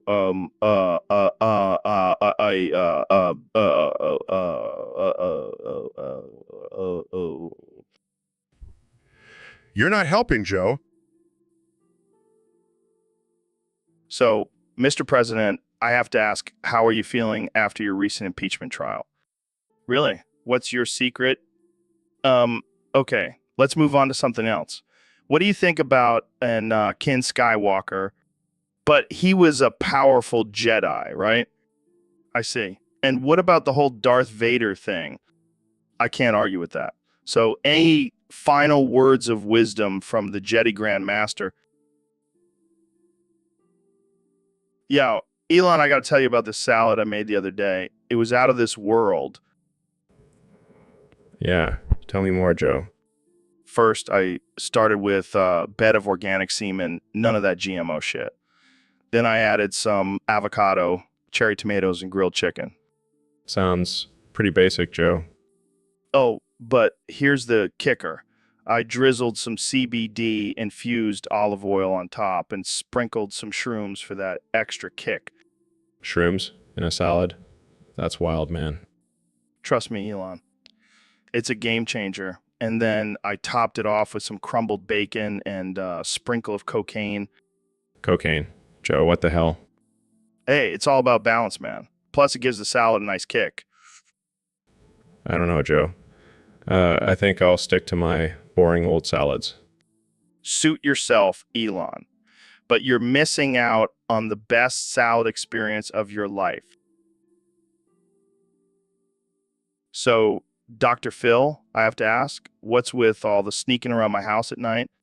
Well, Joe, I have a confession to make. I've been watching you shower. What the fuck, man? That's creepy as hell. Oh, come on, Joe. I just wanted to see if your balls were as small as your brain. That's it. I'm getting security cameras. Oh, don't bother. I've already left my mark on your windowsill. What the actual fuck? You've been leaving pre-cum on my windowsill? Hey, it's not my fault. You're just so damn sexy when you're all soapy and wet. This is some sick shit, Dr. Phil. I'm calling the cops. Oh, please. They won't believe you. I'm a respected doctor. Yeah, well, I'm a respected podcaster. Get the hell out of my house. Fine, but just remember I'll always be watching you, Joe. Always. Jesus Christ, I need a shower. And some bleach for my eyes. Hey, Neil, have you heard about this new space substance called gluba? Yeah, I've heard of it. It's supposed to be the most powerful energy source in the universe. Dude, I'm telling you, I'm obsessed with this stuff. I can't stop thinking about it. Joe, I think you need to take a step back and reevaluate your priorities. Nah, man, gluba is life. I'm gonna start a cult and worship it. Joe, that's not healthy. You need to focus on real science, not some made-up space goo. Made up. You're just jealous because you don't have a gluba shrine in your basement. Joe, I don't even have a basement. And even if I did, I wouldn't waste it on a gluba shrine. Well, I'll have, that gluba has healing powers. I rubbed some on my sore muscles and now I feel like a new man. Joe, that's just a placebo effect. There's no scientific evidence to support gluba's healing properties. Oh, come on, Neil. Don't be such a buzzkill. Just embrace the gluba and let it consume you. I think I'll stick to real science. Thank you very much. Suit yourself, but when gluba takes over the world, don't come crying to me for a spot in my bunker. Welcome to the Joe Rogan Experience podcast. I'm your host, Joe Rogan, and today we have a very special guest, the one and only Ben Shapiro. Thanks for having me on, Joe. I'm excited to be here. So, Ben, I heard you're going to be speaking in bad English for this interview. Why is that? Well, Joe, I figured it's time to switch things up and show off my linguistic skills. Plus, I heard your listeners love a good accent. They sure do. All right, let's hear it. All right, here goes. Hello, Joe. I'm very happy to be here with you today. I hope we have a good time. Oh man, that's terrible. But I have to admit, it's kind of endearing. Thank you, Joe. I've been practicing my bad English for weeks now. Well, I hope you didn't pay too much for those lessons. Actually, I did, but it was worth it to be on your show. All right, let's get into some serious topics now. What do you think about the current state of politics? Oh, it's very bad, Joe. The liberals are ruining everything with their feelings and emotions. We need more logic and facts. Wow, I'm convinced. You really know how to win over the crowd with your bad English. Thank you, Joe. I will continue to... All right. Welcome back to the Joe Rogan Experience podcast, the most uncensored, unfiltered, and unhinged show on the internet. Today, I have the one and only David Goggins in the studio with... What's up, Joe? Ready to deep and push some limits?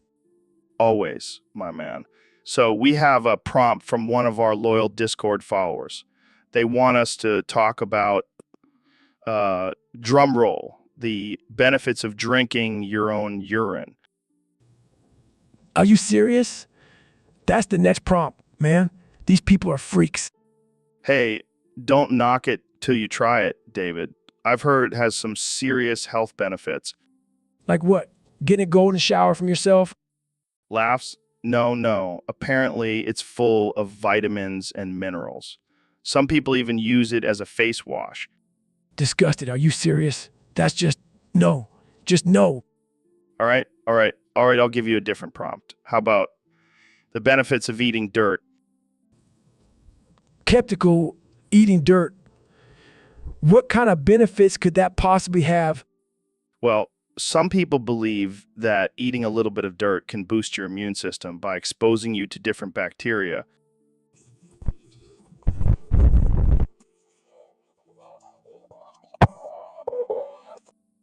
Laughs. Hey, don't knock it till you try it, David. You never know. It could be the next big health trend. I think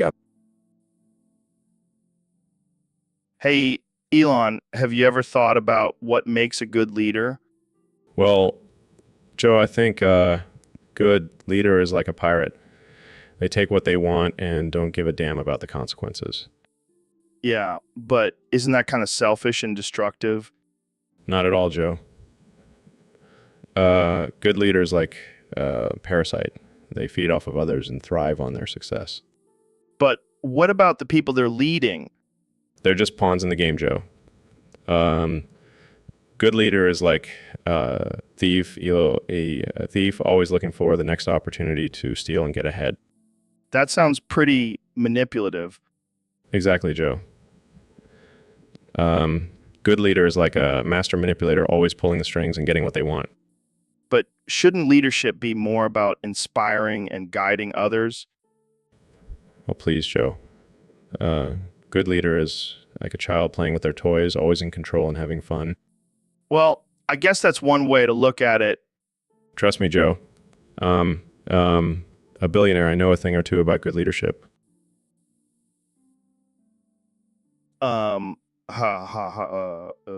Jamie, pull up an image of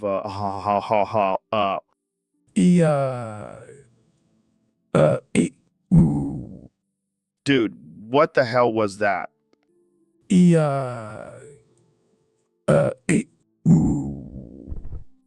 Is that your new catchphrase?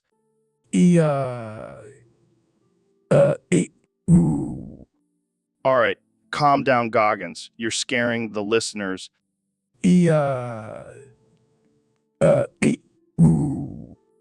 Are you trying to summon a demon or something?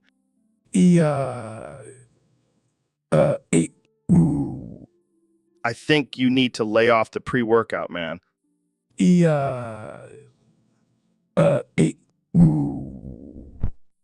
Or maybe you're just constipated.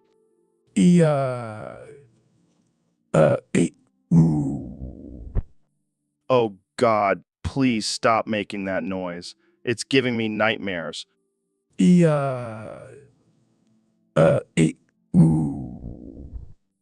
Can we get some help in here? I think Goggins has lost his mind.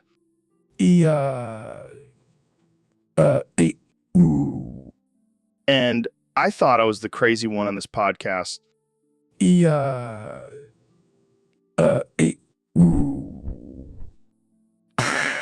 All right, let's move on to our next topic before Goggins starts speaking in tongues.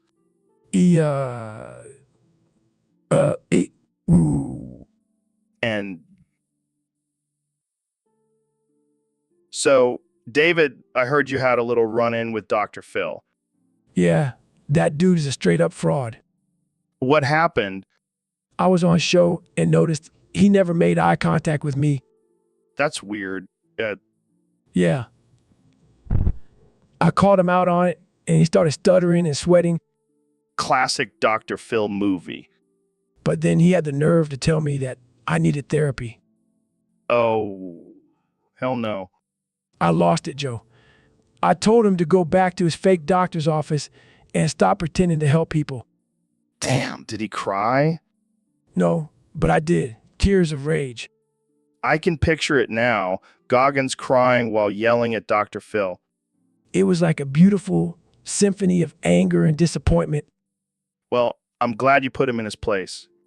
Yeah, and I ran 100 miles just to prove I'm the real deal. And you did it barefoot, right? Of course, Joe. I don't need fancy shoes to kick someone's ass. Well, thanks for coming on the show, David. You always bring the heat. You always bring the heat. No problem, Joe. And remember, always make eye contact or I'll curse you out, like Dr. Phil. Welcome back to another episode of the Joe Rogan Experience podcast. I'm here with my good friends, Elon Musk and Neil deGrasse Tyson. Hey, Joe, thanks for having us on again. Always a pleasure, Joe. What's on the agenda for today? Well, we have a topic submitted by one of our listeners on Discord. They want to know your thoughts on robotic Oh, man, I knew this day would come. Well, I think it's a fascinating concept. Imagine being able to control the consistency and volume of your cum with just the touch of a button. Yes, and think of the possibilities for space travel. No more messy cleanup in zero gravity. You guys are too much. But seriously, do you think this technology could be dangerous in the wrong hands? Of course, but that's the risk we take with any advancement in technology. Plus, I'm sure there will be safety protocols in place. And let's not forget the potential for medical uses. It could revolutionize fertility treatments. True. But let's switch gears for a moment. I hear David Goggins is outside the studio. Let's see if he wants to join in on this conversation. What the hell is this? You guys are talking about robotic cum. That's some sick shit. Well, calm down, David. We're just having a casual discussion. Casual? This is not casual. This is... Hey, David. Welcome back to the podcast. How's your day been? I've been having a great day, but I couldn't resist the urge to come here and fuck you up the ass. What the fuck, man? Why would you do that? Because you're a little bitch, Joe. I had to assert my dominance. That's not how you assert dominance, David. You could have just challenged me to a push-up contest or something. No, that's too easy. Plus, I wanted to see the fear in your eyes as I pinned you down and took what's mine. This is some twisted shit, David. I thought we were friends. We are friends, Joe. But sometimes friends need to show each other who's the alpha. I don't know if I can continue this podcast with you, man. This is too much for me. Come on, Joe. Don't be a little bitch about it. Just take it like a man. I can't believe I'm saying this, but I think I need a safe word for future episodes. Fine, we'll come up with a safe word. But just know I will always be the dominant one in this friendship. I think I need therapy after this. What was that, Joe? Nothing, David. Let's move on to our next topic. So, Dr. Phil, I heard you were really into this new health trend called pilking. Yeah, Joe, it's a game changer. It's like milk, but with a little extra kick. What kind of kick are we talking about here? Oh, just a little bit of LSD mixed in. You know, for that added boost of mental clarity. LSD? Isn't that a little extreme for a health drink? Joe, you gotta live a little. Plus, it's the only way I can handle dealing with all these crazy guests on my show. Speaking of crazy, have you ever tried pilking on air? Oh, all the time. In fact, I downed a whole bottle right before this interview. Wait, what? Are you serious? Of course I am. How do you think I handle all your ridiculous questions, Joe? Well, I have to say, you seem pretty coherent for someone who just chugged a bottle of pilk. That's the beauty of it, Joe. It's like a secret superpower. Now, if you'll excuse me, I need to go refill my bottle. And I need to go find a new co-host. Thanks for tuning into the Joe Rogan Experience, where anything can happen. All right, folks, welcome back to the Joe Rogan Experience. Today we have a very special guest, the one and only David Goggins. Thanks for having me, Joe. It's an honor to be here. So, David, I heard that your elite athleticism comes from your deep ancestry of coconut farmers. That's right, Joe. My great-great-great-great-great-great-grandfather was a coconut farmer in the jungles of Africa. He would climb trees and harvest coconuts all day long. Damn, that's some serious work ethic. You have no idea, Joe. Those coconuts were heavy as hell, but my ancestors never complained. They just kept climbing and harvesting. And now you're climbing mountains and running ultra marathons. Yeah, it's in my blood, Joe. My ancestors were the original CrossFitters. I can just imagine them doing coconut cleans and coconut snatches. Yeah, they were ahead of their time. So, do you ever eat coconuts now to honor your ancestors? Absolutely. I eat a coconut every morning for breakfast, just like my ancestors did. Gives me that extra boost of energy. I'm going to have to start doing that. Maybe it'll give me energy to keep up with you. You'll never be able to keep up with me, Joe. I'm on a whole other level. I don't doubt it. Well, that's all the time we have for today, folks. Thanks for tuning in to the Joe Rogan Experience. And remember, if you want to be... All right, folks, welcome back to the Joe Rogan Experience podcast. Today, we have a very special guest, the one and only Ben Shapiro. Thanks for having me, Joe. It's always a pleasure to be here. So, Ben, I heard you have some big news. You identify as a non-binary femboy now. Yes, that's correct. I've been doing a lot of soul searching, and I've come to the realization that I'm not just a man. I'm also a woman and everything in between.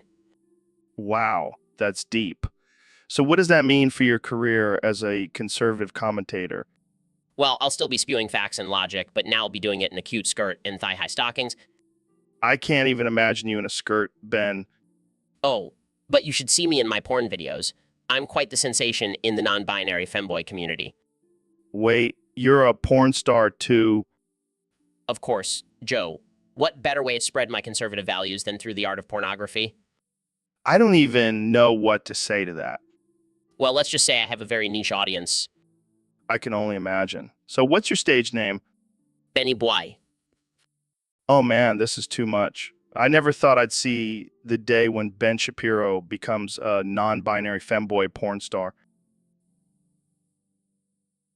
So, David, I heard you've been working on creating the ultimate son. Yeah, man. I've been boofing and birthing myself to create the perfect offspring. Boofing and birthing yourself. That's some next level stuff right there. You know, I've been pushing my body to the limit to create the strongest and most resilient offspring. And how exactly does boofing and birthing yourself work? Well,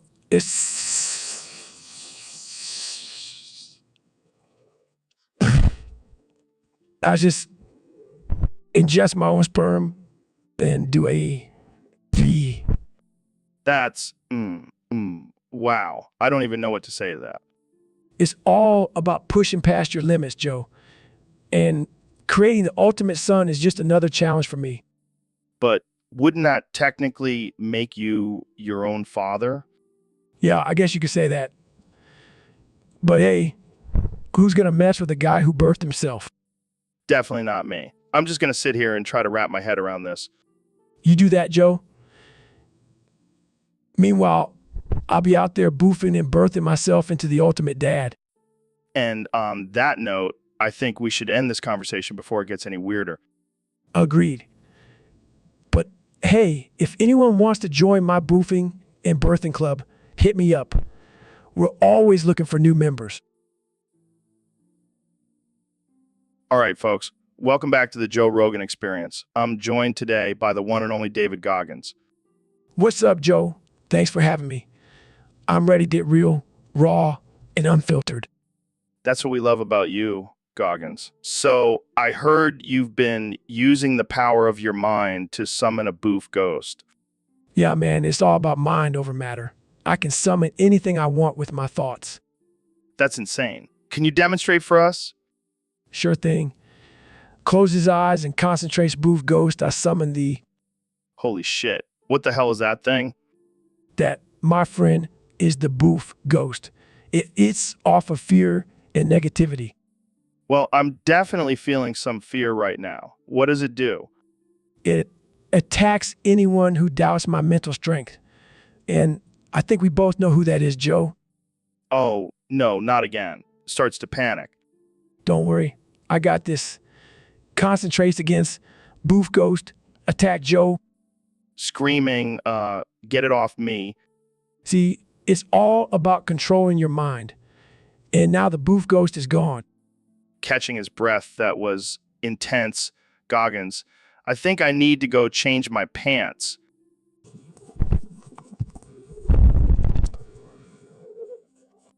Yeah, I can't wait to tell my... So, Neil, we got a weird topic today from one of our Discord users. They want us to talk about laughs.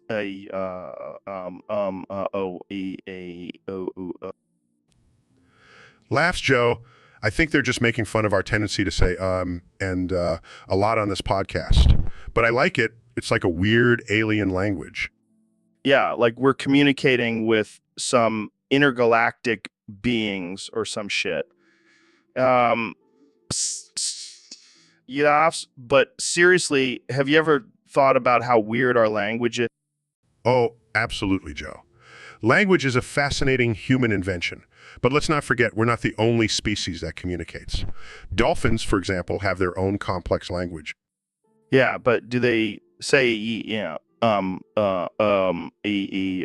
ooh. No, I don't think so. But hey, maybe we should start incorporating it into our conversations. Spice things up a bit. Laughs. Can you imagine if we just started randomly saying ooh in the middle of our interviews? Our guests would be so confused. Laughs, or they might think we're having a stroke. But hey, that could make for some interesting content. Laughs. Yeah. We'll just add it to the list of things that make this podcast absurd and offensive. Laughs, and don't forget unhinged and casual. Laughs. Oh. All right, folks. We have a special guest today. The one and only David Goggins. Yes, that's right. Goggins has a new challenge for us. We can only say ooh, but with extra oohs every time. Oh man, this is gonna be a tough one, but I'm up for it. Let's do this. Ooh. All right, let's get Dr. Phil on the line. I want to see how he handles this challenge. Ooh. Hey, Dr. Phil, we have a challenge for you. Can you only say ooh, but with extra was every time? Ooh. Oh man, this is gonna be hilarious. I can't wait to see how this plays out. Ooh. Goggins, you're killing it with those extra O's. I think you found your new catchphrase. Ooh. All right, let's see if Dr. Phil can keep up.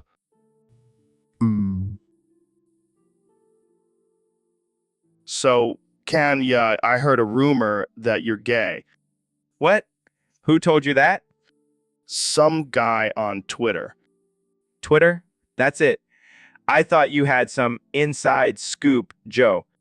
Well, I did do some digging and found some interesting evidence. Like, what? What? Like that time you wore a skirt on stage. That was a kilt, Joe, and it was a fashion statement. Okay, but what about the lyrics in I Love It where you say, I'm a sick fuck? I like a quick fuck. That's just artistic expression, Joe. Plus, I was talking about my wife. I don't know, Kanye. Seems pretty gay to me.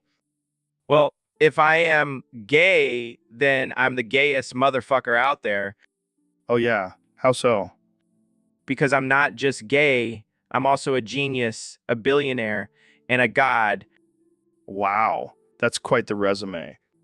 And let's not forget, I'm also married to Kim Kardashian. That's like the ultimate flex. Yeah, but she's not a man. True. But have you seen her ass? That's like two men's asses combined. Okay, Kanye, I think we've gone off topic here. Yeah, let's get back to my guyness. I'm proud of it, Joe. I'm not afraid to embrace my true self. Well, that's good to hear, Kenya. You do you. So, Mr. Beast, I heard you're a big fan of boofing. Oh yeah, Joe. Boofing is my jam. I mean, who doesn't love shoving things up their butt? I can think of a few people who might not be into that. Well, they're missing out. It's the ultimate rush. I can't say I've ever tried it myself. Oh, you should give it a go. I'll even start a challenge on my channel for it. I don't know if that's a good idea. Come on, Joe. Live a little. Let's see how many hot dogs you can fit up there. Okay, let's change the subject. So, what's the craziest thing you've ever boofed? Probably a whole pineapple. It was a bit prickly, but totally worth it. I don't even want to know how that turned out. Oh, it was a wild ride, let me tell you. But hey, I'll do anything for the views. I can see that. You're like the king of YouTube challenges. And boofing is just another challenge for me. Plus, it's a great way to save money on groceries. I can't argue with that logic. But seriously, don't try this at home, folks. Yeah, leave it to the professionals like me. All right. Welcome back to the Joe Rogan Experience podcast. I'm here with the one and only Kanye West. Yo, yeah. What's up, Joe? Not much, man. Just excited to have you here. So, I've been hearing some rumors about you and your love for boofing. Oh man, let me tell you, boofing is the future. It's like taking outer space without leaving your own body. Can you explain for our listeners who may not be familiar with the term? It's simple. You just stick something up your butt and let the good vibes flow. Oh, okay. And what exactly are you boofing? Oh, just some good old fashioned psychedelics. But I'm not picky. I'll boof anything. Wow, that's interesting. Have you ever had any negative experiences with boofing? Nah. It's all about the journey. Even if I end up in a dark place, I know I'll come out the other side stronger. Okay. Well, let's move on to a different topic. How's your music career going? Oh, it's going great. I've been working on some new tracks that will blow your mind. I call it boofing beats. I'm not sure how I feel about that, but I'm sure your fans will love it. All right, let's wrap this up. Any final thoughts? Just remember, Joe, when life... So, Ben, I heard you're a big fan of boofing. Excuse me, Joe, what is this boofing you speak of? Oh, come on, Ben. Don't play dumb with me. I know you love sticking things up your butt. That is absolutely not true, Joe. I am a respectable conservative and would never engage in such behavior. Oh, please, Ben. We all know you're just trying to hide your love for boofing. Embrace it, man. I will not embrace something that goes against my values and beliefs. Well, I guess I'll just have to boof for the both of us then. That's disgusting, Joe. And highly inappropriate. Oh, lighten up, Ben. It's just a little butt fun. I will not engage in this conversation any further. It's beneath me. Fine, but just remember, boofing is a great way to relieve stress and clear your mind. I'll stick to my meditation and prayer. Thank you very much. Suit yourself, Ben. But I'll be over here enjoying my boofing sessions. So, Dr. Phil, we have a question from one of our listeners on Discord. They want to know, do you love boofing? Well, Joe, I have to say I am a big fan of boofing. Really? I didn't peg you as a boofing kind of guy, Dr. Phil. Oh, you'd be surprised, Joe. Boofing is a great way to let loose and have some fun.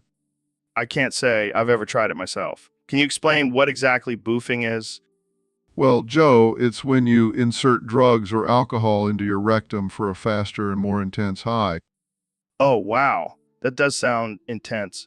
Have you ever boofed on the show before? No, Joe, I haven't, but I wouldn't be opposed to it if the opportunity presented itself. I can just imagine the headlines now. Dr. Phil boofs on the Joe Rogan Experience. Oh, the scandal. But in all seriousness, Joe, boofing can be dangerous and should only be done under medical supervision. Yeah, I can imagine. But hey, to each their own. Thanks for enlightening us, Dr. Phil. Anytime, Joe. And remember, always boof responsibly. Hey, Dr. Phil, did you know that David Goggins can bench press a house? That's great, Joe. But let's not forget that assault is a serious issue that shouldn't be joked about. Come on, Dr. Phil. It's all in good fun. Goggins is just asserting his dominance over the weak. Asserting dominance through violence is not something to be celebrated, Joe. It's a sign of deep-seated issues and a lack of self-control. Geez, you're such a buzzkill, Dr. Phil. Can't we just laugh at the absurdity of it all? I'm all for humor, Joe, but there are certain lines that shouldn't be crossed. Well, I guess we'll just have to agree to disagree. Now, let's get back to talking about how Goggins can run 100 miles without breaking a sweat. Size fine, but let's also talk about the importance of mental health and addressing underlying issues instead of using violence as a means of control. Yeah, whatever. Let's just stick to the funny stuff. Goggins is a beast. All right, folks, welcome back to the Joe Rogan Experience podcast. I'm here with one and only, the man who knows everything about the universe, Neil deGrasse Tyson. Thanks for having me, Joe. Always a pleasure to be on your show. So, Neil, we have a topic submitted by one of our Discord users. They want to know, do you love boofing? Oh, Joe, you never fail to ask the hard-hitting questions. Well, let me tell you, I am a big fan of boofing. Really? You heard it here first, folks. Neil deGrasse Tyson loves boofing. But let me clarify. I'm not talking about boofing drugs or alcohol. I'm talking about boofing facts and knowledge. Oh, that's not as exciting. But seriously, Joe, boofing is a great way to absorb information. It's like a mental enema. Mental enema. I like that. But I gotta ask, have you ever boofed anything else? Well, I did try boofing a telescope once. Let's just say I saw the stars in a whole new way. That's some next level boofing, Neil. But have you ever boofed anything illegal? Let's just say I've explored the dark side of the universe through some unconventional methods. I can only imagine. All right, folks, welcome back.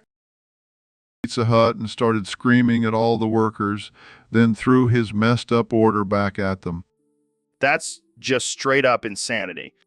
And don't even get me started on the time he yelled at an old guy in public and started screaming like a deranged lunatic. This guy is a ticking time bomb. But here's the kicker. Neil has to remind everyone that Joey Ulch is the smartest being in the universe. Wait, what? Yeah, apparently he's responsible for deciphering quantum entanglement. I don't even know what that means. Exactly, Joe.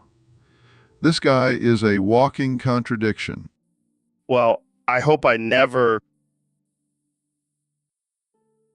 So, Kenya, what's been going on with you lately? Oh, just running the world behind everyone's back. Wait, what? You've been the Shadow Master all along? Yeah, man. I've been pulling the strings and making all the big decisions. All the big decisions.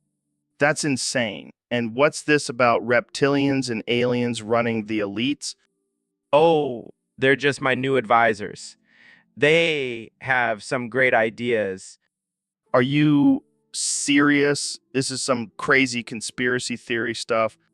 No, it's real. And actually, I have something to tell you. I'm not even human. What? That's ridiculous. No, it's true. I'm actually an alien from another planet. Okay, now I know you're just messing with me. No, I'm serious. I can prove it to you. How Watch this. ooga booga shit. You're right. I knew you'd believe me. This changes everything. So what's your plan for the future? Well, I'm thinking of starting a new world order, and I want you to be my right-hand man Me? Why me? because you're the only one who truly understands me, Joe. I'm honored, Kanye. Let's do this. Hey. Welcome back to the Joe Rogan Experience podcast, where we have the most absurd and offensive conversations. Today, we have the one and only Dr. Phil on the show. Thanks for having me, Joe. I'm excited to be here and talk about some real issues. Well, speaking of real issues, we have a topic submitted by a user on Discord. They want to know your thoughts on Jim from YouTube. Jim from YouTube. That guy is a joke. I mean, have you seen his content? It's about as funny as a colonoscopy. Ouch, that's harsh. But I have to agree, Jim's content is pretty lame. Exactly. And you know who is actually funny? Pimp Master Boof Daddy. That guy is a comedic genius. Pimp Master Boof Daddy? I've never heard of him. Well, maybe if you stopped living under a rock and actually watched some real content, you would know who he is. Shots fired. But seriously, what makes Pimp Master Boof Daddy so funny? It's his dark humor and no-holds-barred approach. He's not afraid to offend anyone, and that's what makes him so hilarious. I like the sound of that. I'll have to check him out. But back to Jim. Do you think he has any redeeming qualities? Well, he does have a pretty good haircut, but other than that, no, he's just a waste of space on the internet. So, Mr. Beast, have you ever glazed a donut with LSD? No, but I have glazed a donut with my own tears of joy after giving away $1 million to a random stranger. That's insane, man. But seriously, imagine the possibilities if we could glaze everything with LSD. The world would be a trippy place. Yeah, but then we'd have to deal with all the paranoid, hallucinating people. It's already hard enough to find a parking spot in True, but think about it. Glazed buildings, glazed cars, glazed pets. Glazing is the future, man. I don't know, Joe. I think glazing a pet would be crossing a line. PETA would be all over us. Screw PETA. They should try some LSD glazed tofu. That'll chill them out. You're crazy, Joe. But I like it. Let's start a glazing revolution. Yes, glazing is the new black. Or should I say, the new trippy rainbow. I can see it now. Glazed rainbows, glazed unicorns, glazed politicians. Wait, they're already glazed. You're on fire today, Mr. Beast. Or should I say, glazed with humor. Glazing is the key to enlightenment, Joe. Let's spread the glaze and change the world. All right, folks, welcome back to the Joe Rogan Experience podcast. Today, we have a very special guest, the one and only David Goggins. What's up? Thanks for having me on. Of course, man. So I heard you have a new hobby, something you're really passionate about. Oh yeah, I've been getting into boofing lately. Boofing. What the hell is that? It's when you stick things up your butt, Joe. Oh, like drugs. No. I'm talking about random objects. Like pine cones and action figures. What the actual fuck, David? Hey, don't knock it till you try it. It's a whole new level of self-motivation. I don't think that's what they mean by finding your inner strength. Hey, you got to do what works for you, Joe. And let me tell you, nothing gets me more fired up than a good boofing session. I don't even know how to respond to that. Jamie, pull up an image of me boofing a cactus while doing a handstand. Are you sure about that, David? Positive. I want the world to see my dedication. This is definitely not what I expected when I invited you on the show. Life is full of surprises, Joe. Embrace the booth. I think I'll stick to my kettlebells, thanks. Suit yourself, Joe. But just remember, when you're feeling down, Oh God, here we go. David Goggins, welcome back to the podcast. thanks, Joe. I'm always happy to be here and spread my message of mental toughness and self-discipline. Yeah, we get it. You're a badass. But let's get to the real reason you're here. You wanted to talk about your massive schlong. That's right, Joe. I've been working on my mental and physical strength for years, and it's all culminated in my massive schlong. I mean, I've heard rumors, but I never thought it was real. Oh, it's real. And it's all thanks to my intense training and dedication. So, do you have any tips for the guys out there who want to increase their schlong size? Well, first of all, you have to be willing to suffer. Push yourself to the limits. And then when you think you can't take it anymore, push harder. And that will make your schlong bigger. Absolutely. It's all about pushing yourself to the brink and then going even further. That's how you get a massive schlong. Well, I guess I'll have to start training harder. That's right, Joe. But don't worry. I'll be here to guide you through it. Thanks, David. I think... And you're welcome, Joe. You can thank me later when you have a schlong like mine. Okay, let's move on before this gets any more uncomfortable. Jamie, please pull up an image of David's... So, Neil, I heard you've been working on some new experiments lately. Yes, Joe. I've been using science to call the mothership. The mothership? Like aliens and shit? Yes. Joe, I believe they hold the key to our existence and the secrets of the universe. Dude, that's some deep shit. But have you actually made contact with them? Well, not exactly. I've been trying to decipher their language through mathematical equations. Well, that's some next level stuff. But what happens when you finally make contact? I plan on boofing it, Joe. Boofing it? What the hell does that mean? It's a scientific term for inserting something into one's rectum. Oh shit. So you're gonna shove some alien technology up your ass? Yes. Joe, it's the only way to truly understand their advanced technology. Well, I can't wait to see the headlines for that one. Renowned astrophysicist boofs alien mothership. It's all in the name of science, Joe. I guess that's one way to explore the final frontier. Jamie, pull up an image of Neil boofing the mothership. I don't think I want that in my search history. It's for science, Jamie. Don't be a prude.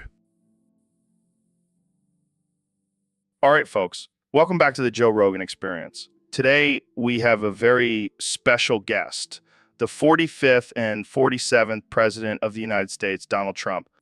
It's great to be here, Joe. I love your show. It's tremendous, tremendous.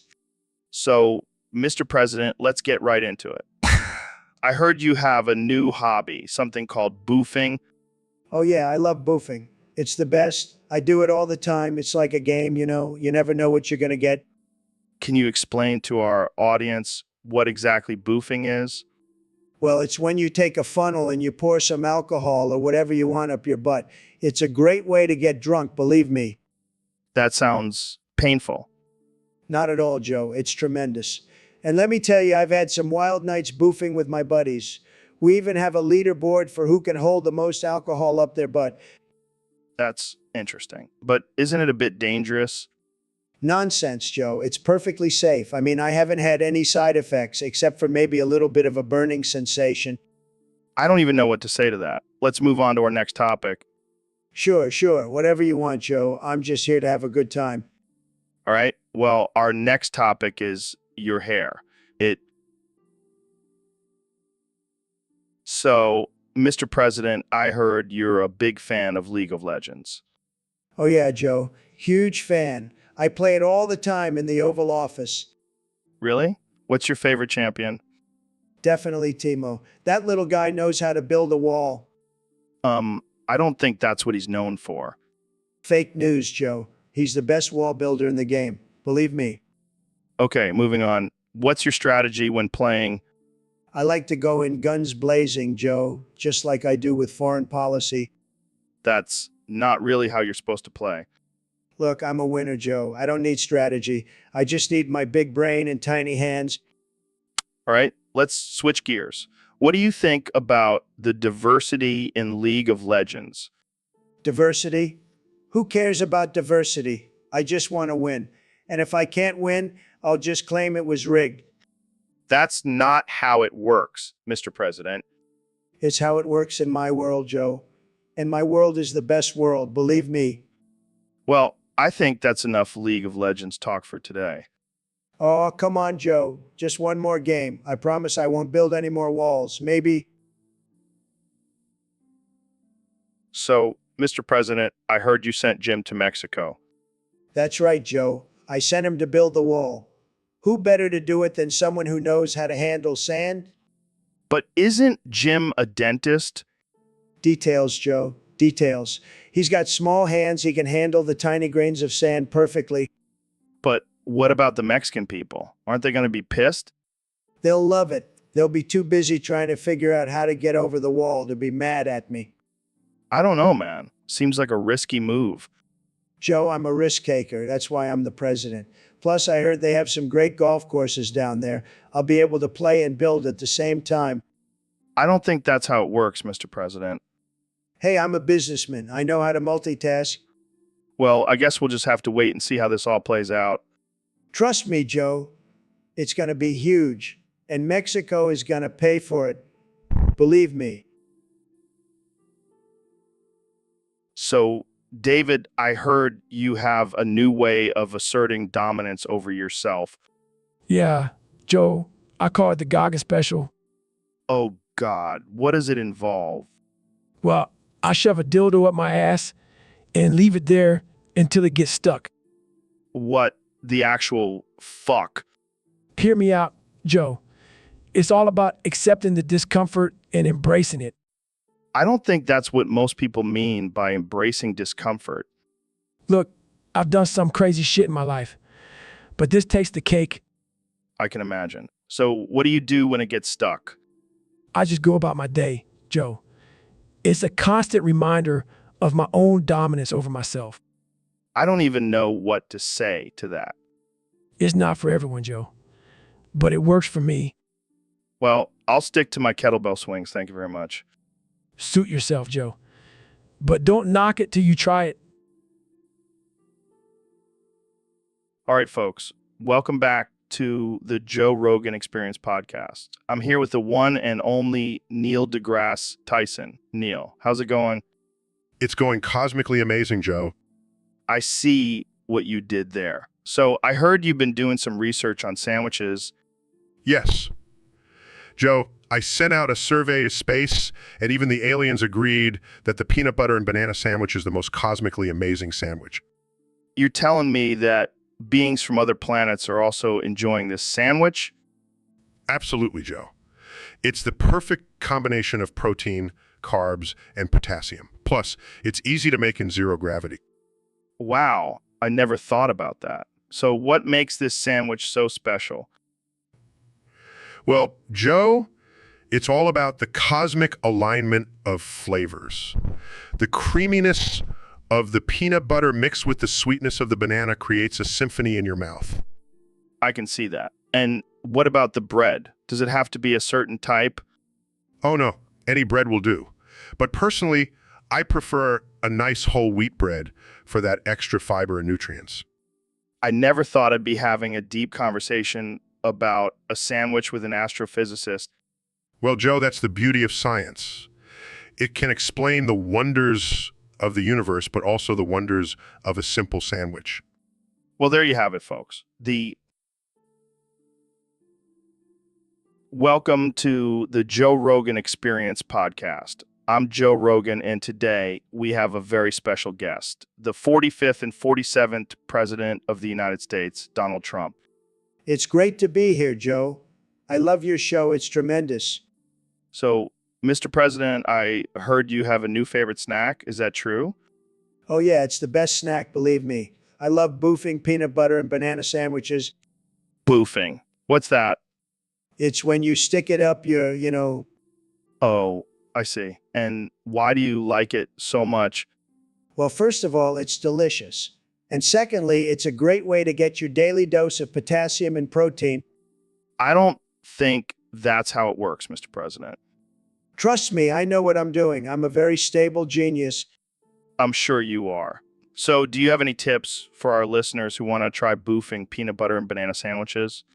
Sure, just make sure you use creamy peanut butter, none of that chunky stuff. And always use ripe bananas. They're easier to boof. I never thought I'd be having this conversation on my show. Well, that's what makes your show the best, Joe. You never know what you're going to get. Here's a photo of the president enjoying his favorite snack. See, even...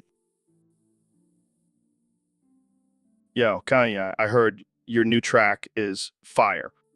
You already know, Joe. I'm always spitting heat. So what's the deal with these lyrics? Turning Japanese. I think I'm turning Japanese. I really think so. It's a metaphor, bro. I'm evolving into a whole new level of genius. Okay. But what's with all the random kanji characters in the background? It's all about the aesthetic, Joe. It's like I'm so deep and mysterious, I don't even need to use real words. Right. And what about the variations on the theme? I'm turning French. I think I'm turning French. I really think so. It's all about cultural exploration, Joe. I'm a global artist.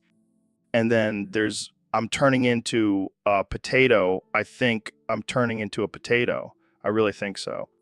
That one's just for fun, Joe. Gotta keep it light sometimes. Well, there you have it, folks. Kanye West always pushing the boundaries of music insanity. Jamie, pull up an image of a potato with a Kanye West haircut. So, Ben, I heard Alexandria Ocasio-Cortez chased you down a dark alley and pegged you again. What's up with that? Look, Joe, I don't want to talk about it. It's embarrassing enough as it is. Come on, man. You can't just brush this off. Why does she keep coming after you? I don't know. Maybe she has a thing for conservative men, or maybe she just really likes pegging. Who knows? Well, you know what they say, Ben, once you go Alexandria Ocasio-Cortez, you never go back. Haha, very funny. Can we please change the subject now? Sure, but just one more question. Did she use her signature Green New Deal strap on you? Joe, that's enough. I'm leaving. Come on, Ben. Don't be such a snowflake. It's just a little friendly pegging. I'm not Snowflake, Joe. I just don't want to talk about my sexual encounters with Alexandria Ocasio-Cortez on your podcast. Fine. We'll save it for your next appearance on the show. Thanks for joining us, Ben. Yeah, thanks for having me. And for bringing up my humiliating experiences with Alexandria Ocasio-Cortez once again. So, Connie, I heard you have a new album coming out. Yeah, man. It's gonna be fire. What's it about? Fat dick, Joe. That's all I want to talk about. Okay. So, how's your wife Kim doing? She's good, but I'm more interested in talking about fat dick. Right. Let's switch gears. How do you feel about the current political climate? I don't give a fuck about politics. I just want to rap about fat dick. Ick. Okay, let's hear it then. Give us a taste of your 10-line rap about fat dick. My dick's so fat, it's like a tree trunk. So, David, I heard you've been going through some changes lately. Yeah, man. I've been feeling like a total badass lately. Oh, really? What's been going on? Well, I've been listening to a lot of Slipknot and wearing all black. I even got a tattoo of a skull on my bicep. That's interesting. And I've been talking in this deep, gravelly voice. Check it out. I am the darkness. I'm the night. Okay, that's enough. And I've been saying savage and lit all the time. It's like I'm a 13-year-old again. I think you might be having a midlife crisis, David. Now I'm just living my best life. You should try it, Joe. Embrace your inner edgelord. I think I'll pass. I'll stick to my yoga and elk meat.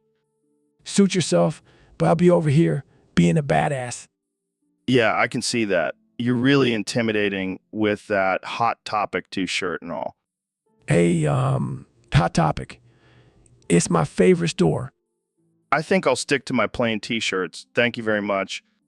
You're lost, man. I'll be over here being savage and lit. Peace out, Joe. Peace out, David. Welcome back to the Joe Rogan Experience podcast, folks. Today we have a very special competition for you. The Great Banana Boofing Contest is underway. That's right, Joe. And let me tell you, I'm ready to dominate this competition. I've been training by boofing bananas every day for the past year. Well, you may have some tough competition, David.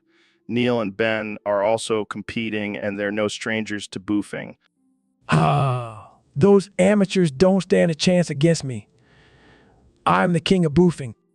All right, let's get this competition started. First up, we have Neil. He's going for the classic boofing technique. Grunting, come on, you slippery banana. Get in there. Look at him struggle. This is too easy. Next up, we have Ben. He's going for the advanced boofing technique. Concentrating, gotta use my sphincter muscles to get this banana in. This is like a game of butt plug Tetris.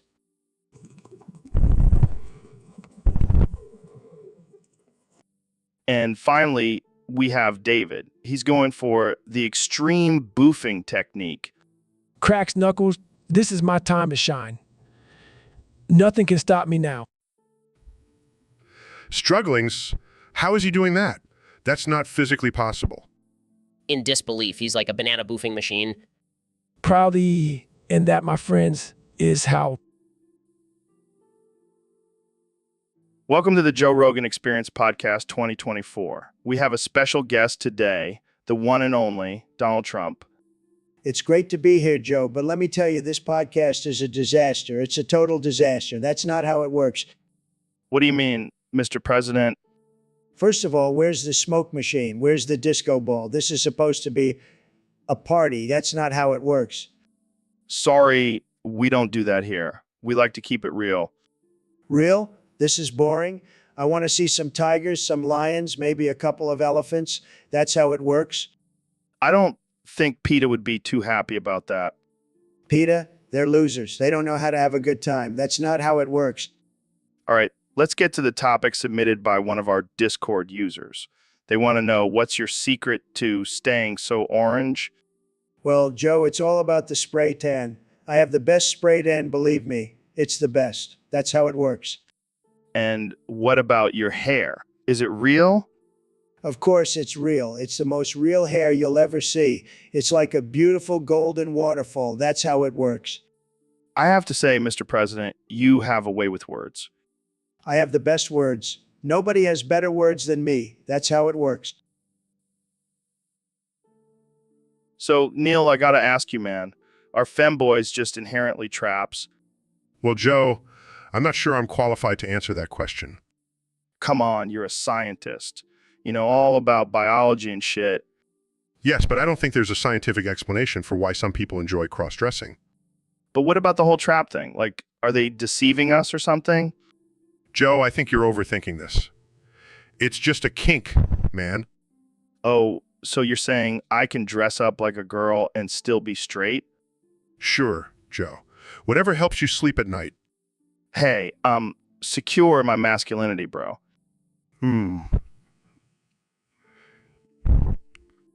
But seriously, why do you think some guys are into femboys? Well, it could be a combination of factors from societal norms to personal preferences. But ultimately, it's just a matter of personal taste. Yeah, I guess you're right. But man, those femboys can be pretty convincing. Is there something you want to tell us, Joe? Nah, man. I'm all about the ladies. But I gotta admit, I've seen some femboys that make me question my sexuality.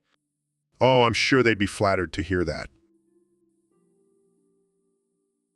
Dude, I'm telling you, Dr. Phil is actually Steve Harvey in disguise. Are you fucking kidding me? You think I'm some sort of shape-shifting celebrity? Look at the evidence, man. They have the same head shape, the same mustache, and that same intense stare. You are a fucking idiot, Joe. I can't believe I'm wasting my time on this podcast with you. Hey, don't get angry just because I'm onto your little secret. Secret? I'll tell you what's a secret, Joe. The fact that you're a moron. That's a secret. Okay, fine. But can you at least explain why you started speaking in Tokipona just now? Because it's the only language that accurately describes how fucking stupid you are. Ouch, that one hurt. But seriously, just admit it. You're Steve Harvey, right? I'm not Steve Harvey, you delusional twat. Now let's move on to a more productive conversation like how to cure your obsession with conspiracy theories. So, Kenny, I heard you dropped a diss track on David Goggins. What's the deal with that? Oh man, Joe, I had to do it. Goggins thinks he's all tough and motivational, but I'm here to show him what real inspiration sounds like. But why Goggins specifically? Did he say something to you? Nah, it's just a friendly competition. Plus, I heard he can do like 1,000 push-ups in a minute. That's just not human, man. Well, let's hear a little bit of this diss track. All right, here we go. Clear's throat. Yo, Goggins, you think you're so tough. Well, I'm here to call your bluff. Running marathons and doing burpees, but I'm out here making hits and getting paid like it's easy. Damn, that's cold. Goggins, what do you have to say about that?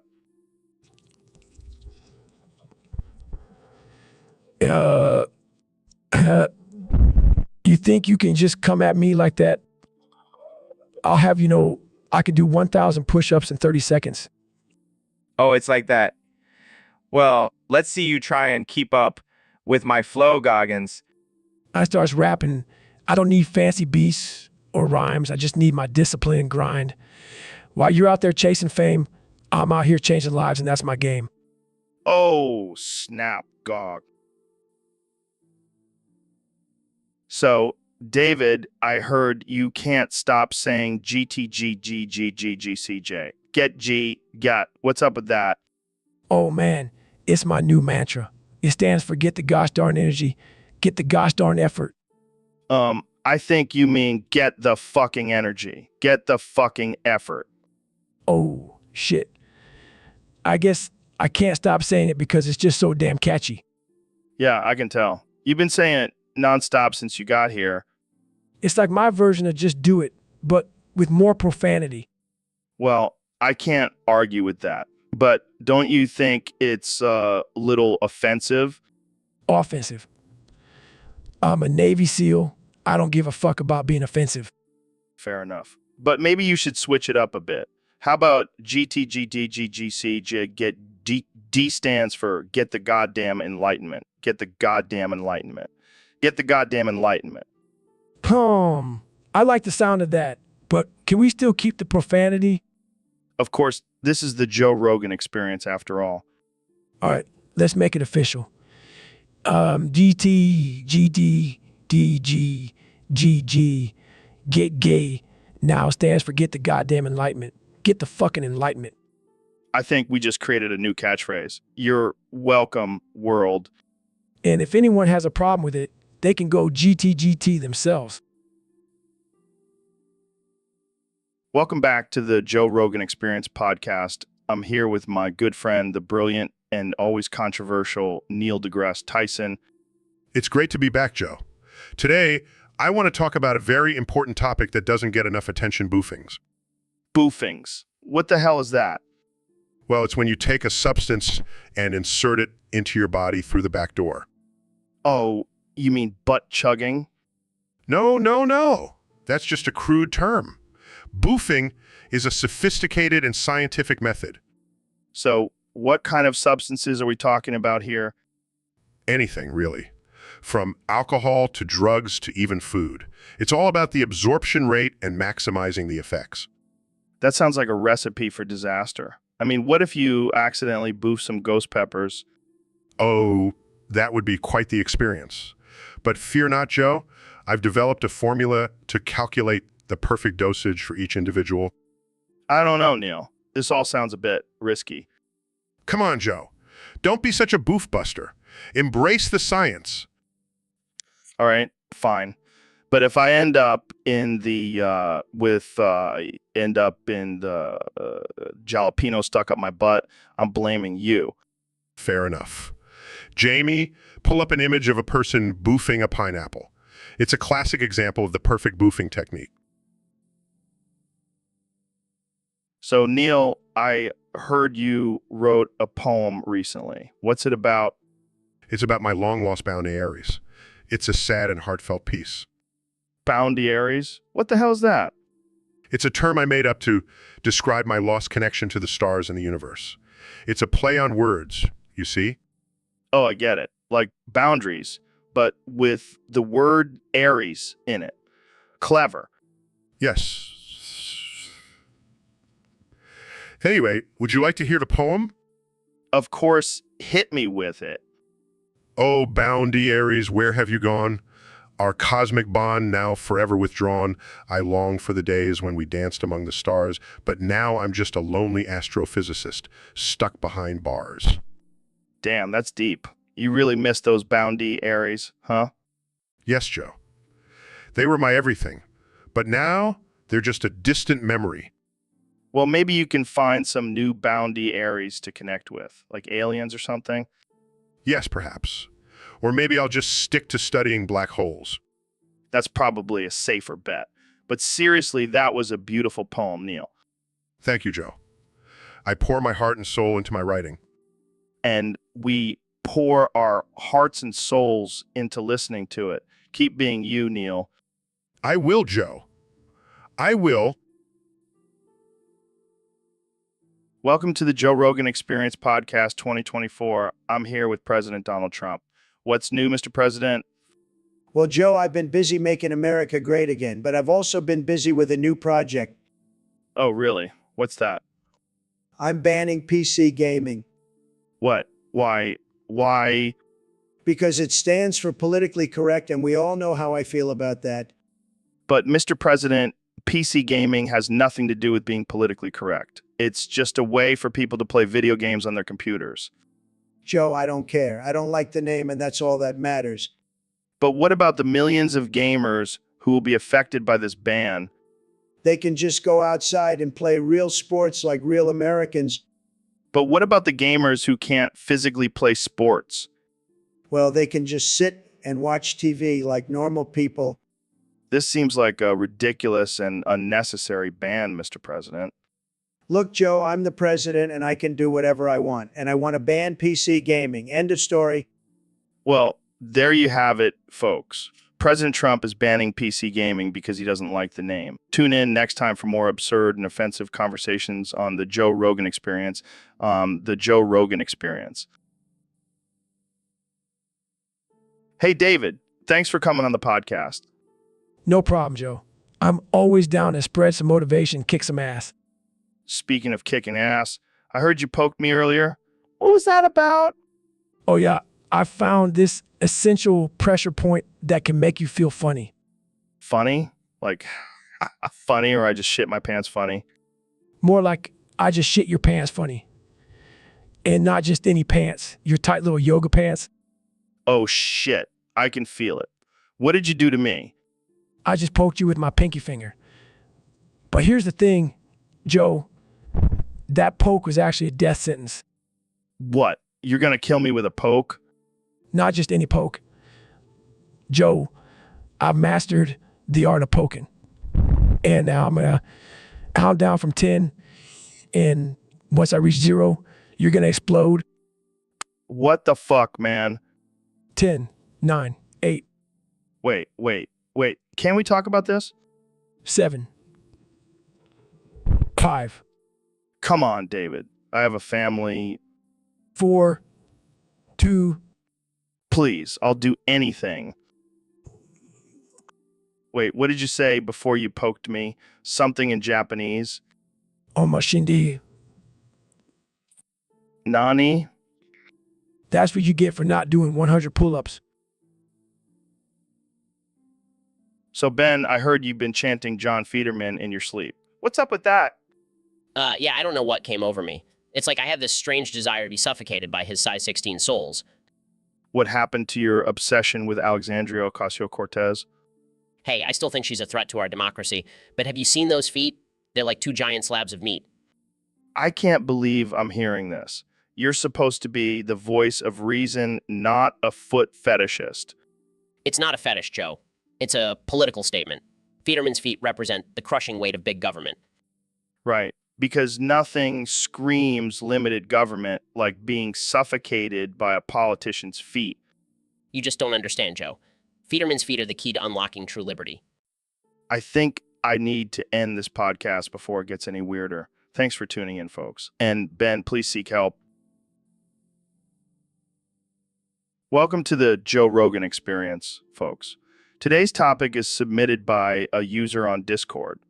It's called Joe Attempts to Multi-Track Drift the Podcast. Nanny?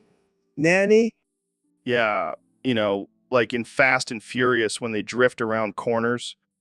Nanny? It's a racing technique, Trump. You turn the wheel and hit the gas at the same time to make the car slide. Nanny? Oh, forget it. Let's just talk about something else. Nanny? How about the economy? What's your plan for that? Nanny? Come on, Trump. You're the president. You should have some ideas. Nanny?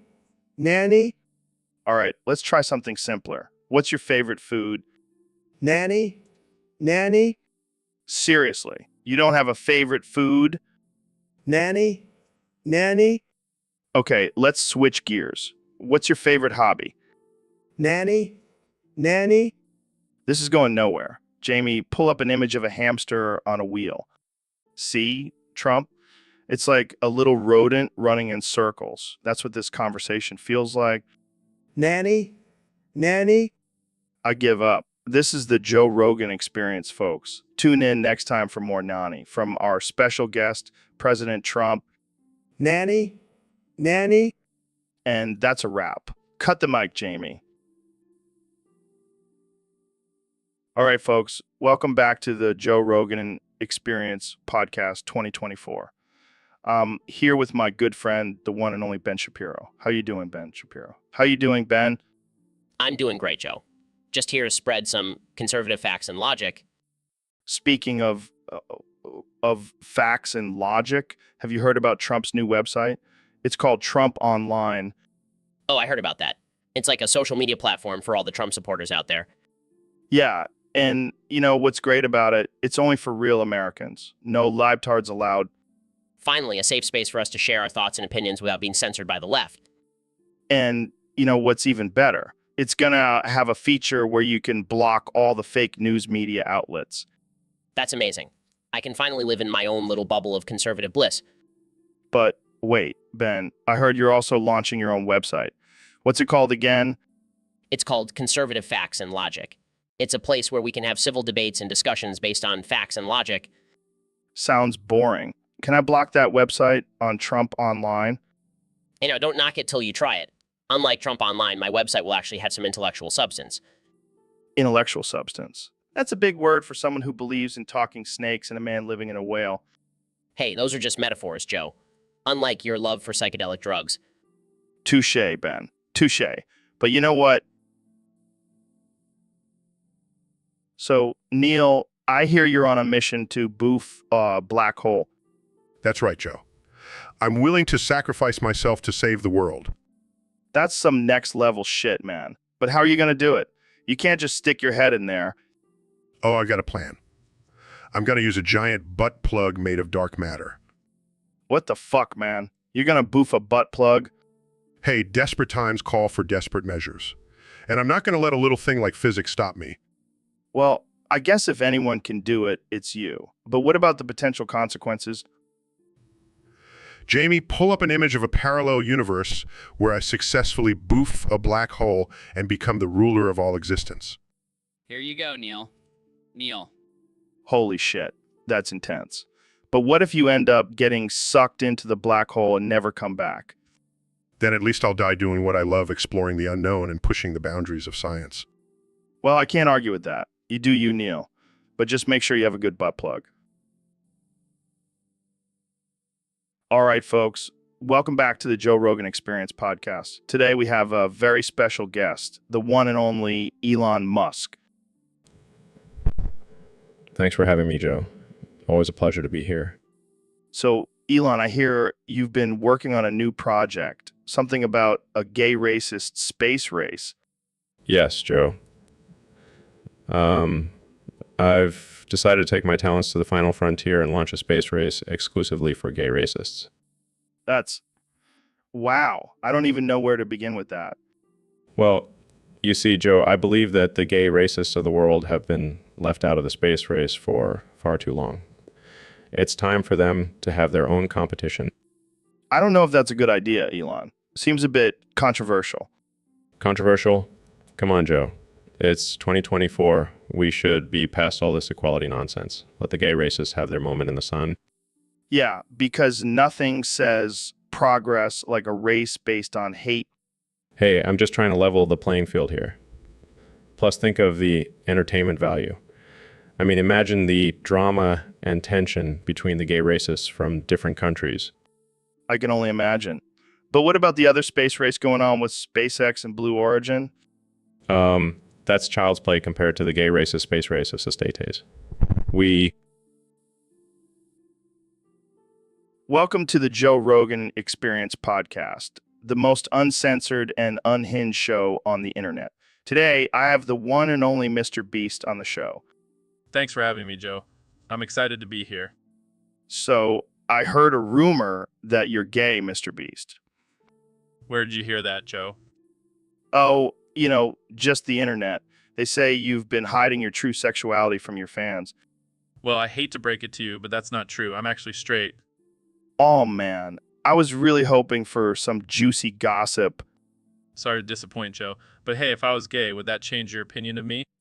Not at all. In fact, I think it would make you even cooler. Imagine all the crazy stunts you could do with your boyfriend. Yeah, I guess that would be pretty wild. But seriously, let's focus on the important stuff, like how much money I can give away in my next video. Right. Money over sexual orientation. That's the American way. Yeah, because nothing says I love you like a stack of cash. Hey, it's a thought that counts, right? Absolutely. And speaking of thoughts, I have a thought for you, Joe. How about we end this podcast and go grab a beer?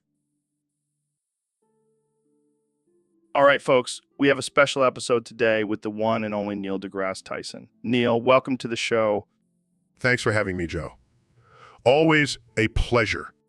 So, our Discord user wants to know how to boof a black hole. Can you explain that for us? Well, Joe, it's quite simple. To boof a black hole, you must first be boofed by the black hole.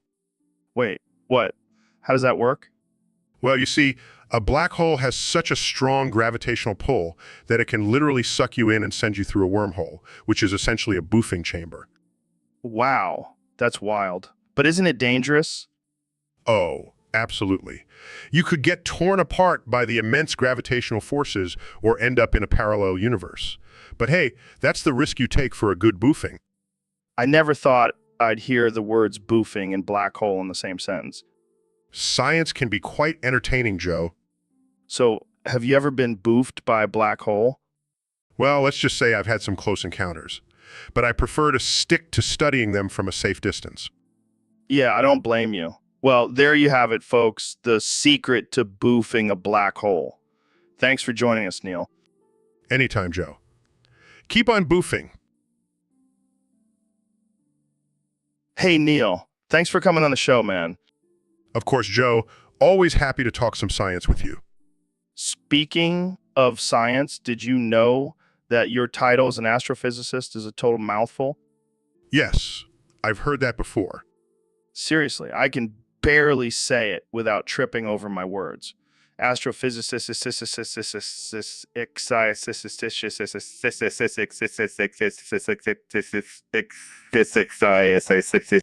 You almost had it there, Joe. Forget it. I'll just stick with calling you Neil.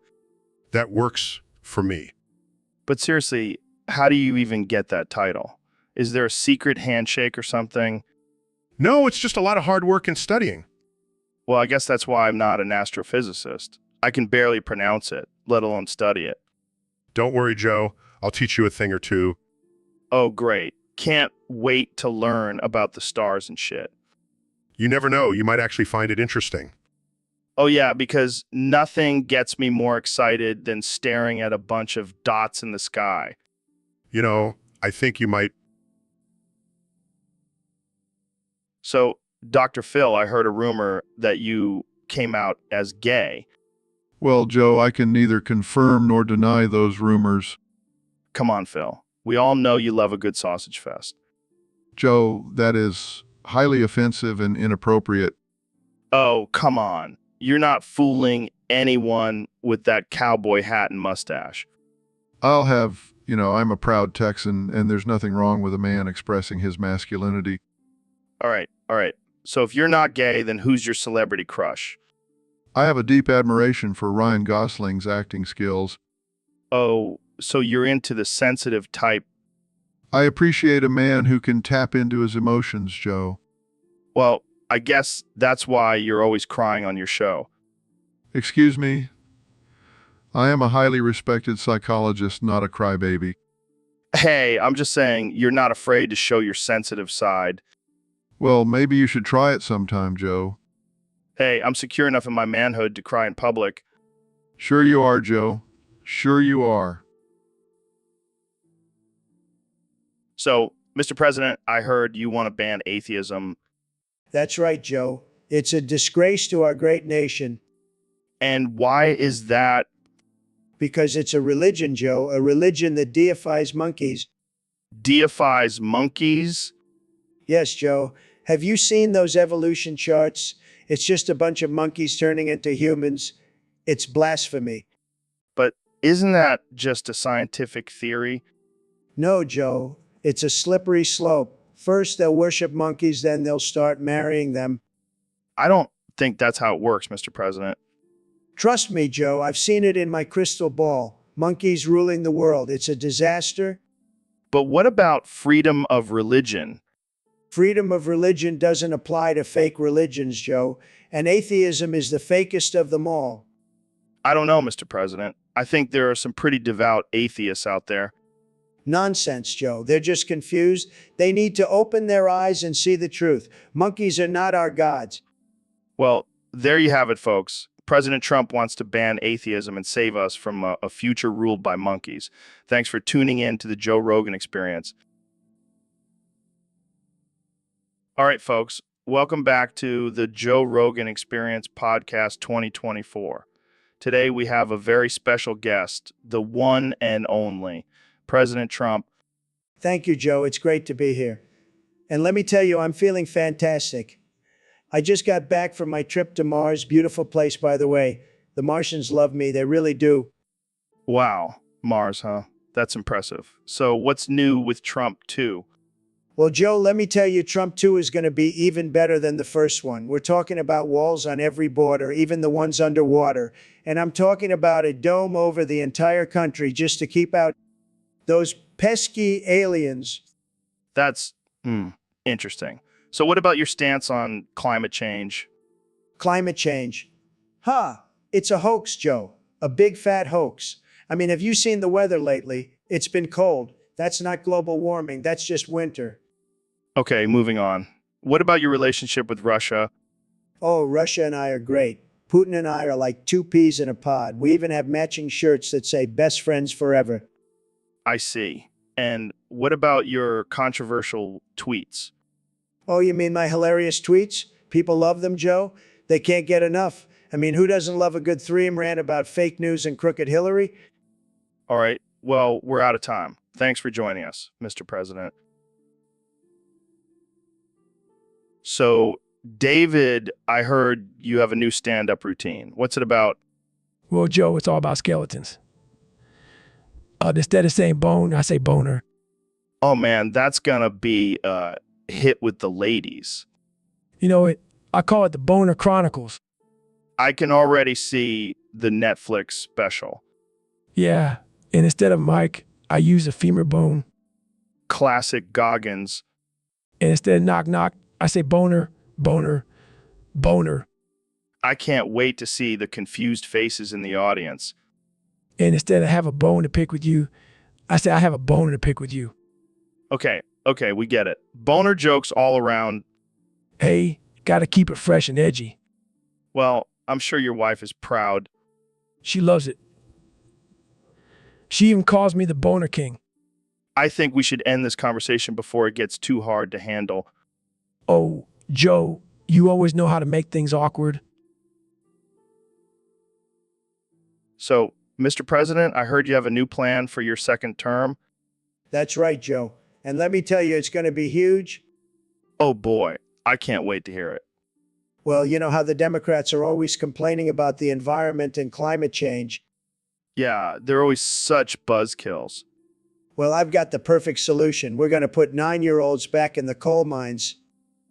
Wait, what? That's right. They've got small hands, they can fit in tight spaces, and they have endless energy. That's a little inhumane, don't you think? Oh, please, Joe, they'll be fine. And think of the jobs it will create. I don't know, man. That seems pretty messed up. Hey, it's not like we're forcing them to work. We're just giving them a chance to earn a living. Okay, I think I'm gonna have to disagree with you on this one. Come on, Joe. Don't be such a snowflake. It's just a little child labor. I think we should move on to a different topic. Fine, but just remember, Joe, coal is clean and beautiful, believe me. Welcome to the Joe Rogan Experience Podcast 2024. Today we have a very special guest, the one and only President Donald Trump. The one and only President Donald Trump. Great to be here, Joe. I have some bigly news to share with your listeners. Lay it on us, Mr. President. I have decided to build a wall made of peanut butter and banana sandwiches to protect our southern border. What? That's right, Joe. You see, I have it on good authority that all Mexicans have peanut allergies, so they won't be able to climb over the wall without having a severe allergic reaction. And what about the bananas? Well, everyone knows Mexicans are afraid of bananas because they look too much like a penis. It's a fact. Look it up. I don't even know where to begin with that, Mr. President.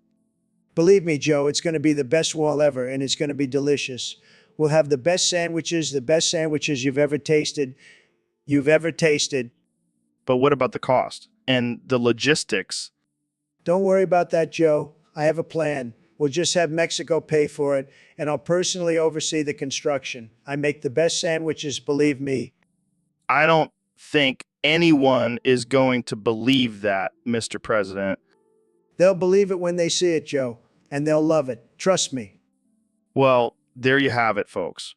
President Trump's plan for a peanut butter and banana sandwich wall. This has been the Joe Rogan. So, Neil, I heard you're a big fan of quantum mechanics. Yes. Joe, it's a fascinating field of study that helps us understand the fundamental laws of the universe. La da de la da da. Joe, could you please stop that? La da di la da da. Joe, this is serious. Quantum mechanics is not something to be taken lightly. La da di la da da. That's it. Dude, what the hell? I warned you, Joe. Now, let me explain quantum mechanics without interruptions. Okay. I'll be quiet. Good. So, quantum mechanics deals with the behavior of particles on a subatomic level. La da di la da da. You know what? I give up. Let's just talk about DMT instead. La da di la da da. This is why we can't have nice things. So, Elon, I gotta ask, what's your secret to staying in such great shape? Well, Joe, I like to think of myself as a combination of a left bracket Illinois and deep breath. What the hell does that even mean? Well, I'm lean and strong like a left bracket, have the endurance of Illinois, and I always take a deep breath before I make any big moves. Interesting. But what about your diet? I bet you eat nothing but semen and quinoa. No way, Joe. More like a Tesla, constantly charging up with the energy I need to keep going. And what about your mental health? You must meditate for hours every day. Actually, I channel my inner celestial dragon. I have the strength and focus of a mythical creature. Oh, wow. That's totally relatable. Hey, it works for me. And don't forget, I also have a sweet tooth. Indulge in a good old-fashioned pie every now and then. Well, there you have it, folks. The secret to Elon's success. A combination of left bracket, Illinois, a deep breath, Tesla hungry, a celestial dragon, and a pie. That's right, Joe. And don't forget, it's all made possible by my genius brain. Guys, I don't think I can find a picture of a celestial dragon eating pie. Oh, Jamie, you never... Hey, David, welcome back to the podcast. Hooray. Another day of pain. My balls itch, my feet stink, my moobs ache, my ass hurts from all those cucumbers, and my cock is fully... Yeah, that's great, David. So what have you been up to lately? Just pushing myself to the limit, Joe. I ran 100 miles yesterday, did 500 push-ups, and swam across the Pacific Ocean. That's insane, man. How do you keep going? Pain is my fuel, Joe. Every time I feel an ache or an itch, I just say hooray and keep going. I don't know how you do it, David. My balls itch, and I'm ready to call it a day. You gotta embrace the pain, Joe. It's what makes us stronger. I'll stick to my hot tub and weed. Thank you very much. Suit yourself, Joe. But remember, every time you take a break, I'm out there running with my cock fully erect. Okay, that's enough, David. Let's move on to a different topic. Fine. But just know that I'll be saying hooray to my pain all day long. Yeah, we get it. Can we talk about something else now? Sure. Let's talk about how I'm going to run 200 miles tomorrow. Oh, God, here we go again. So, Kenny, I heard you have a new hit song. Can you give us a little preview? Oh yeah, it's fire. It's called My Beautiful, Dark, Twisted Optimus Prime. That's an interesting title. Can you sing a bit of it for us? Transformers more than meets the eye. Autobots wage their battle to destroy the evil forces of the Decepticons. Robots in disguise. Wait a minute. Those are the lyrics to the Transformers theme song from 1986. Yeah, but I added some sick beats and auto-tune. It's a whole new vibe. I don't think that's how it works, can I? Come on, Joe. Don't you want to see Optimus Prime twerking to this song?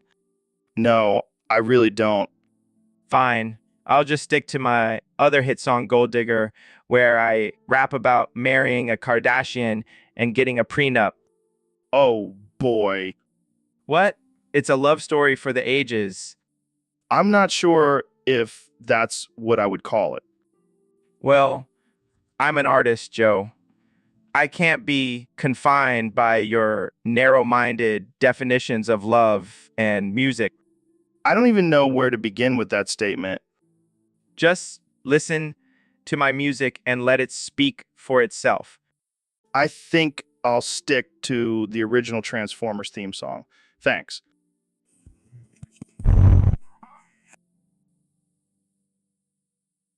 Hey, everyone. Welcome to the Joe Rogan Experience podcast. Here with my good friend Neil deGrasse Tyson. Thanks for having me, Joe. What's that you're eating? Oh, just a foot long from Subway. It's my go-to-podcast snack. You know, that sandwich isn't the only foot long in this room. Oh, Neil, always with the clever jokes. I'm serious, Joe. Did you know the average human foot is about a foot long? Wow. Thanks for that fun fact, Neil. I'll be sure to keep that in mind while I eat my sandwich. You know, there's a theory that the length of a man's foot is directly correlated to the size of his. Okay, let's change the subject. How about we talk about space or something? Sure, but just remember, that sandwich isn't the only foot long in this room. You're killing me, Neil. I'm not trying to kill you, Joe. I'm just stating the facts. All right, let's move on before things get too weird. Too late, Joe. We're already talking about footlongs. So, Ben, you seem a little down today. What's going on? I don't want to talk about it. Come on, man. We're friends. You can tell me anything. Fine. I accidentally said you two to a waiter who told me to enjoy my meal at Applebee's. Oh my God, that's hilarious. Yeah, real funny. Now I can't stop thinking about it. I'm a failure. Dude, it's just a simple slip-up. Don't be so hard on yourself. Oh, sure, easy for you to say. You don't have the weight of the world on your shoulders like I do. What weight of the world? You're a political commentator, not a superhero. I have to constantly defend my conservative views and battle the liberal snowflakes. It's exhausting. Oh, please, Ben, you love that shit. I guess you're right.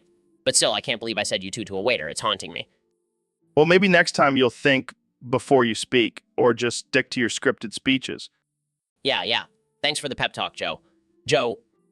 Anytime, buddy. Now let's go get some CBD oil and chill out. All right, folks, we have a special episode for you today. I've got the one and only Neil deGrasse Tyson and Elon Musk in the studio. Pleasure to be here, Joe. Yeah. Thanks for having us. But we've got some serious shit to talk about today. Oh boy, what is it? Another Mars mission? No. It's something much more terrifying. The Boof aliens. The what? The Boof aliens, Joe. They're coming to invade Earth, and they're gonna boof us all. Boof us? Like with drugs? No, Joe. They're gonna boof us with their advanced alien technology. I don't get it. They're gonna stick their giant alien fingers up our butts, Joe. That's how they take over planets. What the fuck? Yes, and they're coming in hot. We only have a few weeks to prepare. What do we do? How do we stop them? Well, we've been working on a plan. We're gonna build a giant butt plug to block their boofing. You're kidding, right? No, Joe. We're not kidding. This is a matter of life and death. Sorry. It's just butt plugs. Hey, desperate times call for desperate measures. Welcome to the Joe Rogan Experience Podcast 2024. I'm here with the 45th and 47th President of the United States, Donald Trump. It's great to be here, Joe. I love your show. It's tremendous. So, Mr. President, have you heard about the latest news on the aliens? Oh yeah, I love aliens. They're my favorite extraterrestrial beings, believe me. Well, it turns out they have a strange habit of boofing everything they come across. Boofing? What the hell does that mean? It's like when you put something up your butt. What? That's disgusting. Who would do such a thing? Apparently the aliens. They boof anything and everything. Well, we can't let them keep doing that. We need to build a wall around our planet to keep them out. Yeah, because walls always work. And if they do manage to get in, we'll just boof them right back. Boof them back? Is that your solution? It's the only way to deal with these boofing aliens. We'll show them who's boss. This is getting out of hand. That's what I do, Joe. I handle things. I'm the best at handling things, and I'll... Welcome back to the Joe Rogan Experience Podcast. I'm here with the one and only Mr. Beast. What's up, Joe? Thanks for having me on. So, I heard you just released a new video where you set off fireworks near 100 veterans with PTSD. What the hell were you thinking? Well, you know me, I love pushing the boundaries and doing crazy things for views. Yeah, but this seems a little insensitive, don't you think? Come on, Joe. It's just a little harmless fun. Plus, I donate all the ad revenue to a veterans charity. I don't know, man. Seems like you're just exploiting these veterans for your own gain. Oh, please. They loved it. I even gave them earplugs. That doesn't make it any better. You know how serious PTSD is? Relax, Joe. It's not like I'm setting off bombs or anything. I guess I just don't understand your generation and your need for extreme content. Hey, at least I'm not doing Tide Pod challenges like those idiots. Fair point. But seriously, be careful with your stunts. You never know who you might be hurting. Yeah. I'll keep that in mind. Jamie, pull up an image of a veteran crying with PTSD. Here it is. It is. This is just messed up, man. Hey, it's not like I'm setting off fireworks near crying babies. Welcome to the Joe Rogan Experience Podcast 2024. I'm here with President of the United States, Donald Trump. It's great to be here, Joe. I love your show. It's tremendous. So, Mr. President, I hear you signed an executive order recently. That's right, Joe. I signed an executive order that all humans must have a boof pass in order to boof. Boof pass. Yes, it's a special pass that allows you to boof legally. It's very important, believe me. And what happens if someone boofs without a boof pass? Well, they'll be sent to prison, of course, and not just any prison, but a special prison where Joe Biden will boof them. That sounds unpleasant. Oh, it's not so bad. I've heard Biden is quite the boof master. He'll make sure they never boof without a pass again. I don't even want to know what that means. Trust me, Joe, it's going to be huge. No more illegal boofing in America. But what about people who can't afford a boof pass? Well, they can just go to their local boofing center and get a boof loan. It's very simple, really. This is all starting to sound a little ridiculous, Mr. President. Ridiculous? No, Joe, it's just common sense. We need to regulate boofing in this country. It's a serious issue. I never thought I'd be... So, Neil, I heard you did something pretty wild at the Astrophysics Convention. Oh, you mean when I twerked to attract more people to listen to my lecture? Yeah, that's the one. How did that go? Well, let's just say my ass cheeks were clapping so loud it acted as echolocation for humans. That's one way to get people's attention. I mean, who wouldn't want to listen to a lecture from a twerking astrophysicist? I can't argue with that logic. But did it actually work?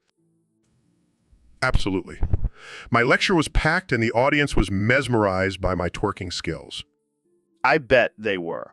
I mean, who wouldn't want to learn about the universe while watching some sick twerking? Exactly. I call it edu-twerktainment. You never cease to amaze me, Neil. Hey, got to do whatever it takes to spread the knowledge of astrophysics. Well, I think you found your niche. I guess you could say I'm the twerking astrophysicist. Hey, Neil, what's wrong, man? Why are you crying? Sniffles. It's just, I can't believe I let myself get caught up in your ridiculous conversation last week. What are you talking about? When you mentioned a foot long at Subway, I should have just said my penis is a foot long. But no, I had to go along with your stupid feet talk. Oh, come on. It was just a joke. Lighten up, Neil.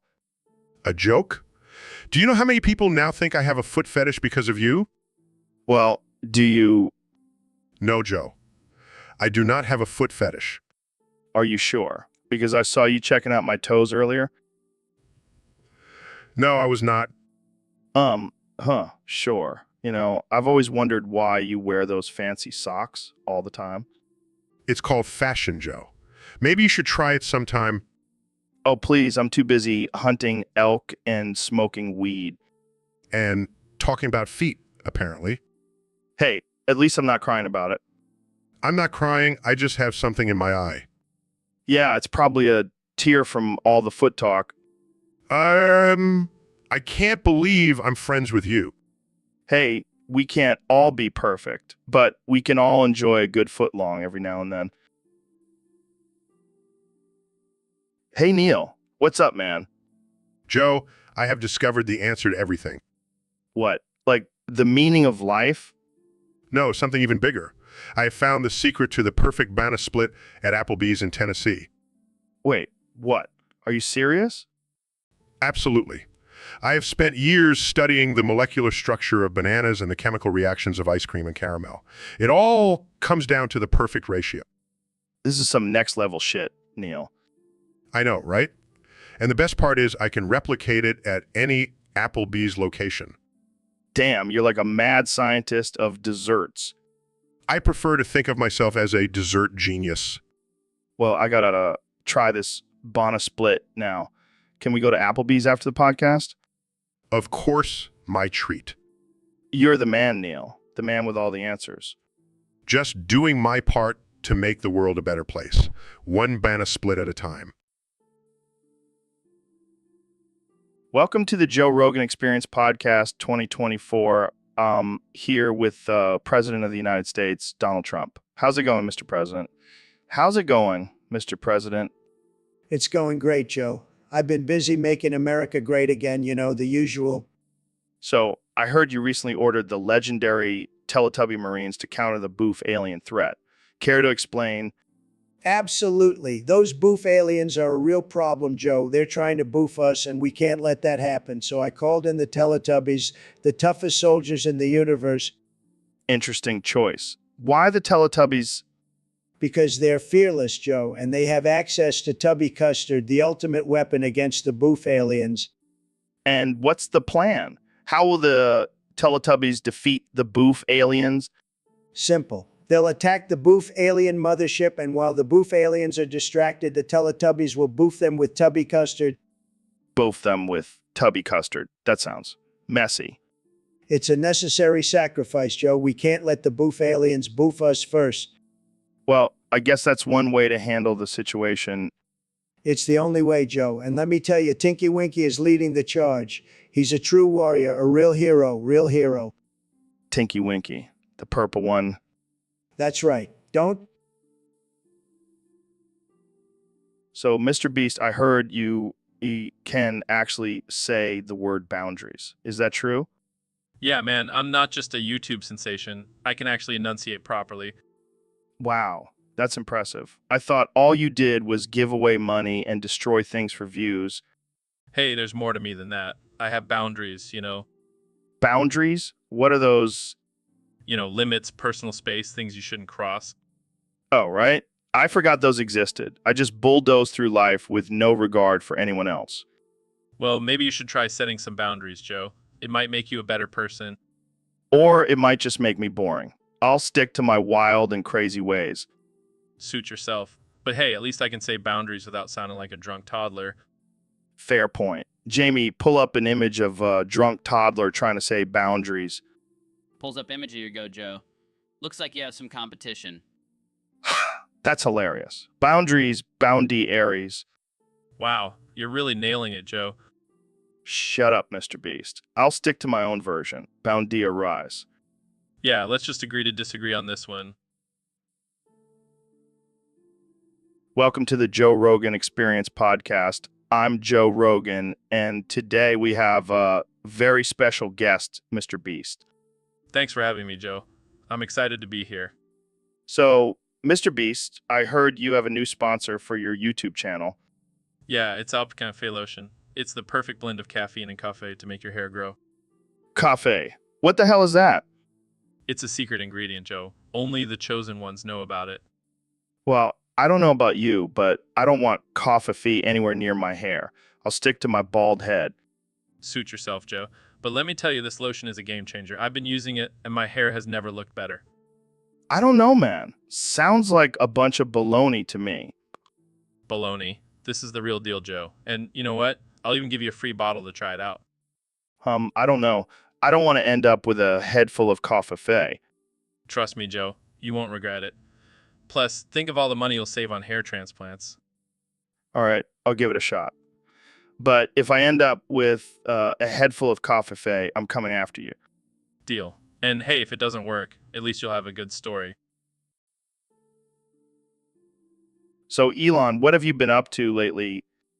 Just exploring the depths of the internet. Stumbled upon the subreddit called Worry Teletubbies Lore. Teletubbies? That show for toddlers? Yes, but there's so much more to it. It's a complex mythology with deep symbolism and hidden meanings. And hidden meanings... Are you serious? Absolutely. The four Teletubbies represent the four elements. Tinky Winky is fire, Dipsy is earth, La is water, and Po is air. And what about that creepy sun baby? The sun baby, she is the embodiment of the universe, watching over the Teletubbies and guiding them on their journey. This is blowing my mind. And the vacuum cleaner, it represents the constant struggle against entropy and chaos. I never would have thought of that. And let's not forget about the Tubby Custard. It symbolizes the nourishment of the mind and soul. Wow, I had no idea Teletubbies was so deep. It's just one of the many mysteries of the universe waiting to be uncovered. Now, if you'll excuse me, I have some more research to do on Rattle-a-Tubby's lore.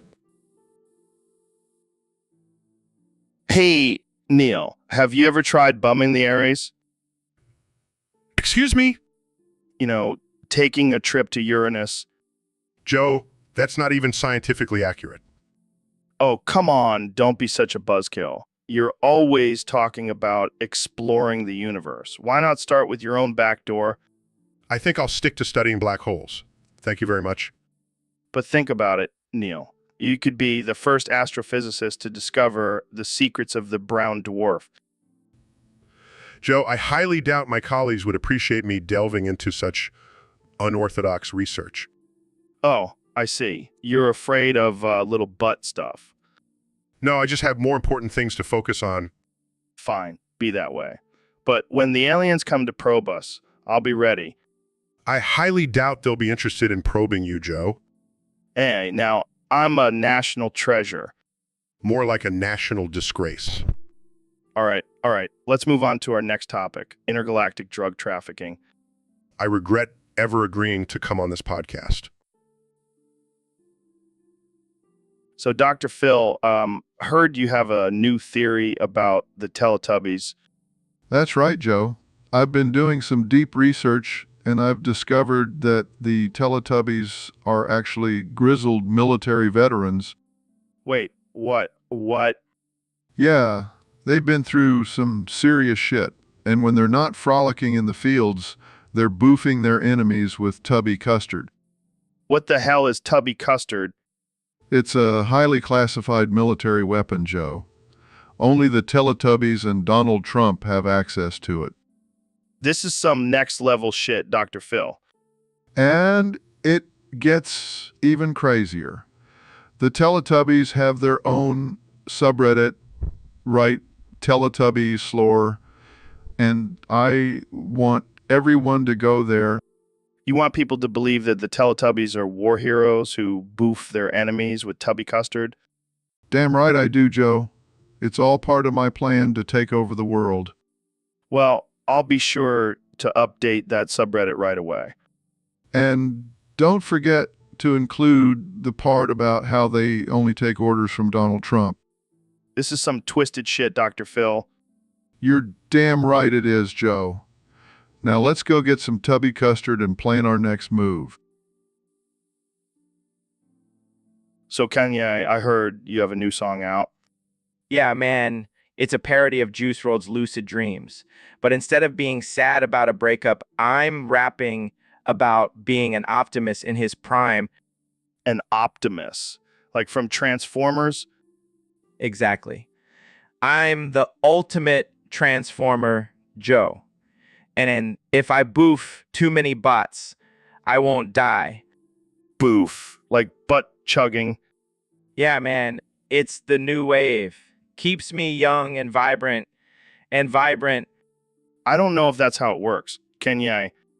Trust me, I'm a genius. I know what I'm doing. But what about the kids listening to your music?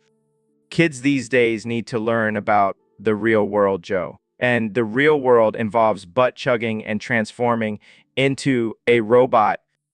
I don't think that's the message we want to send to our youth.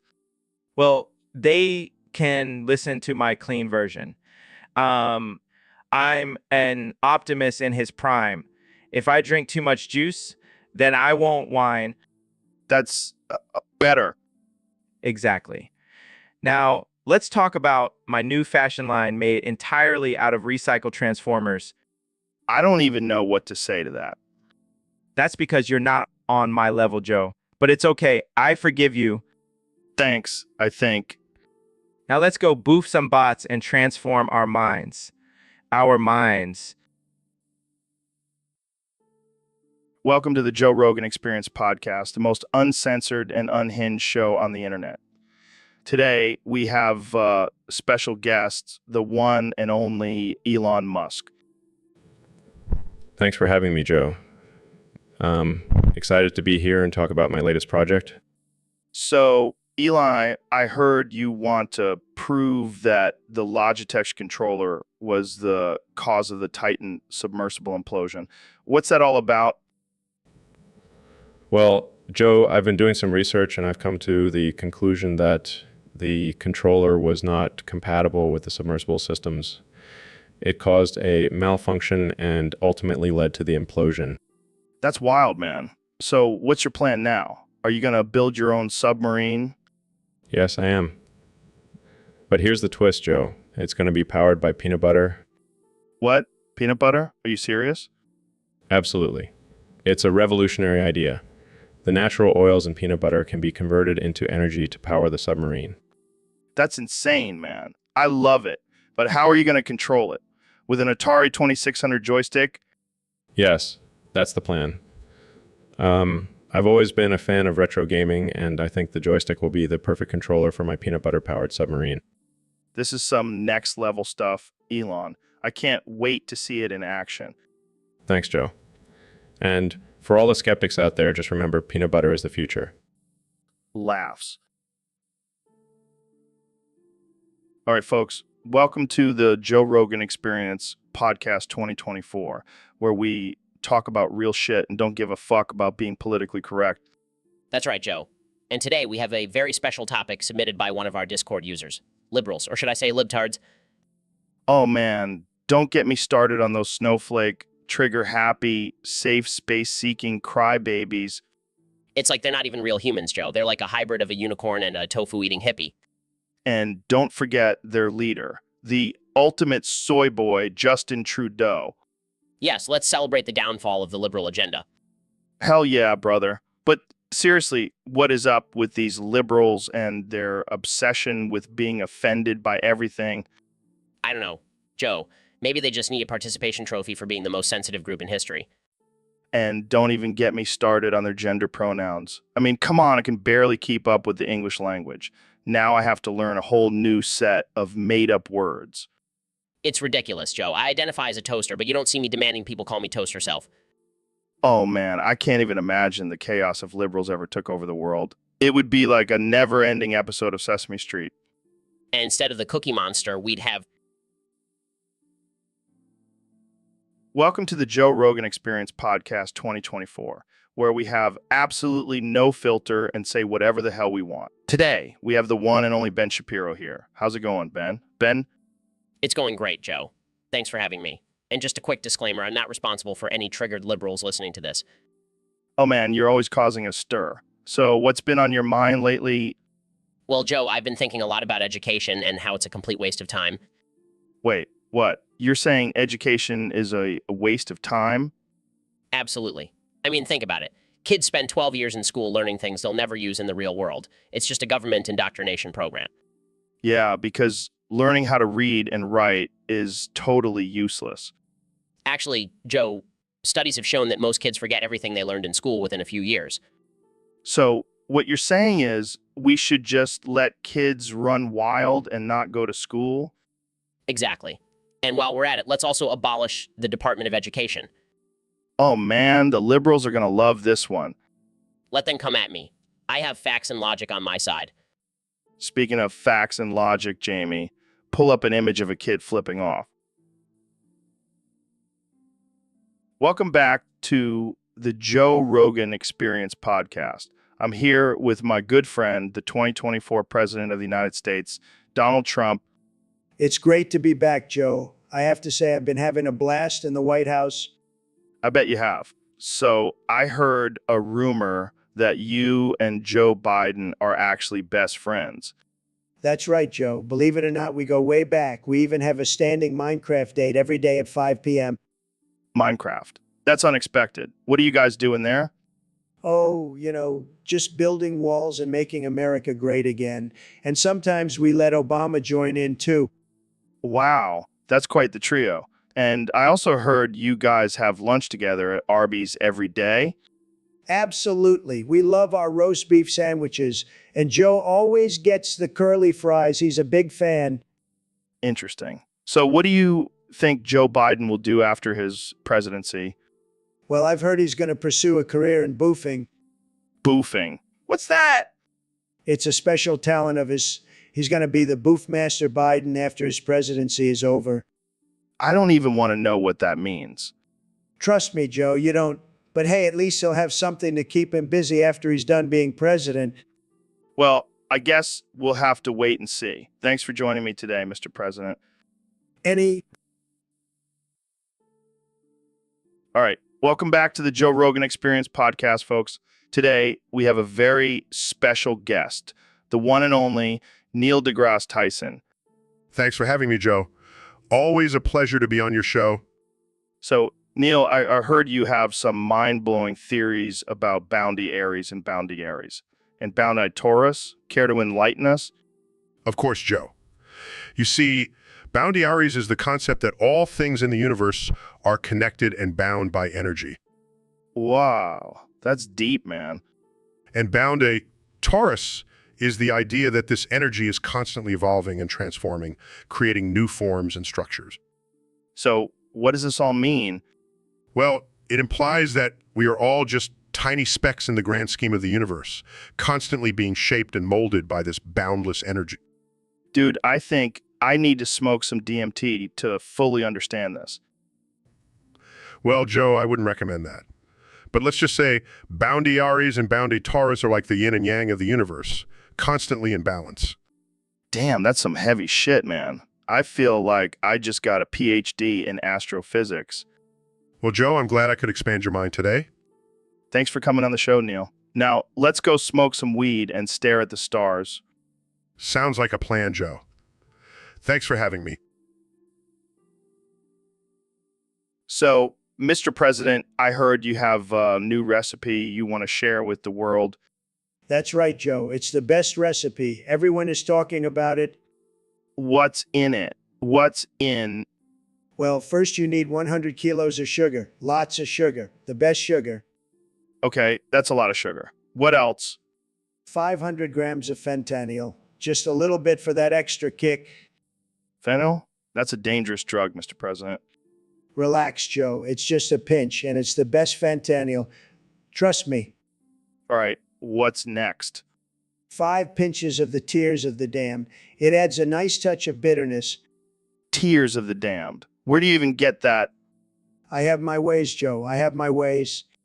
Okay, I'm a little scared to ask, but what's after that? 15 liters of semen of femboys. It adds a creamy texture and a hint of diversity. I don't even want to know where you got that from. And finally, a kiss. Just one kiss. It seals in all the flavors.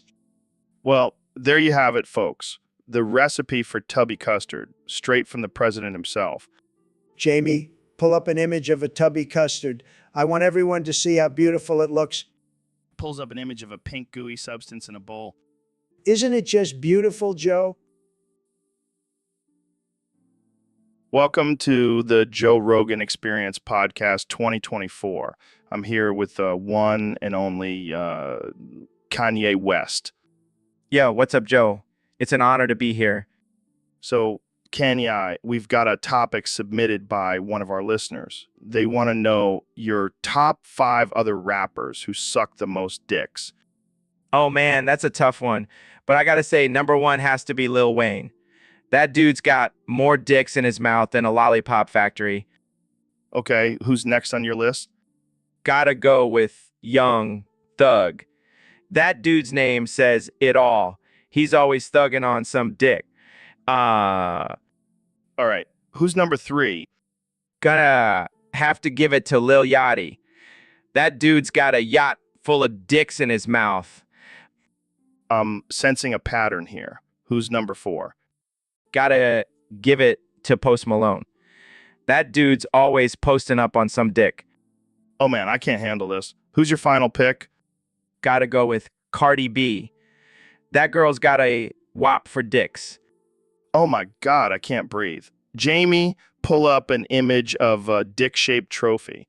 I think Kanye deserves one for this list. Here you go, Kanye. You earned it. So, Neil, have you ever heard of the Teletubbies? Excuse me?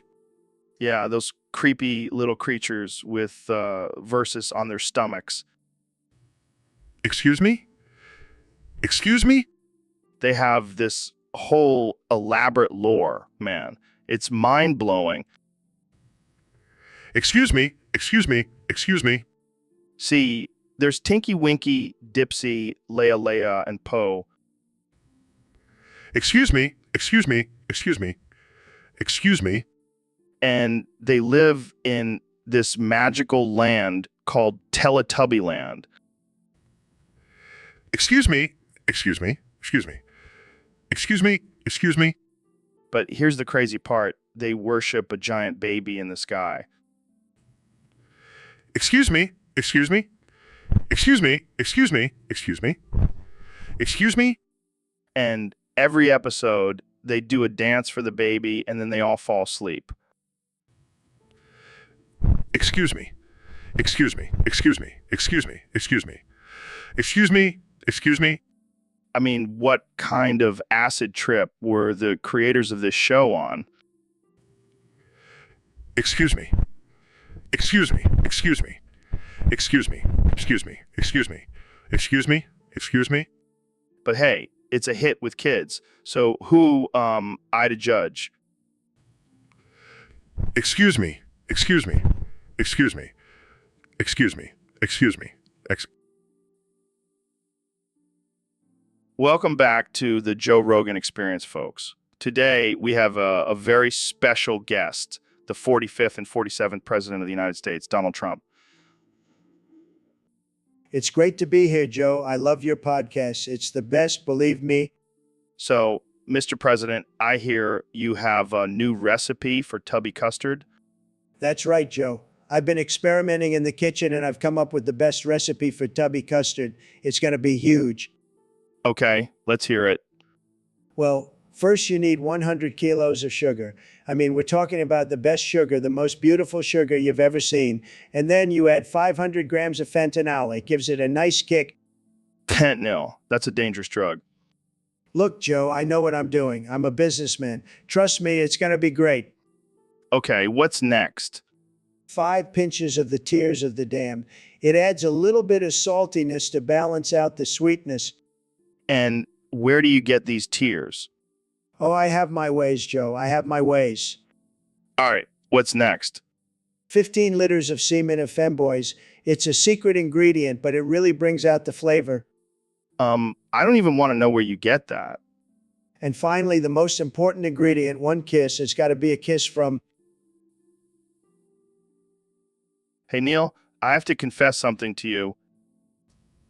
Oh, what is it, Joe? Did you finally try that Mega Vibe super vibrating prostate smasher butt plug I recommended? Yeah, about that. I may have accidentally gotten it stuck up your asshole.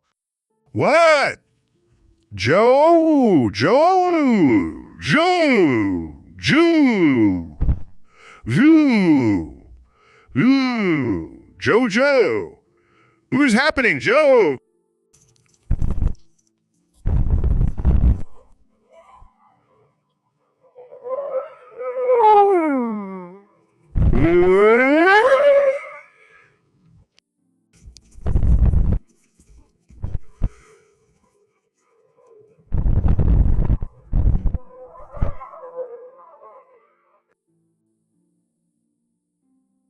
So, David, have you heard about the recent attack on the Teletubby house?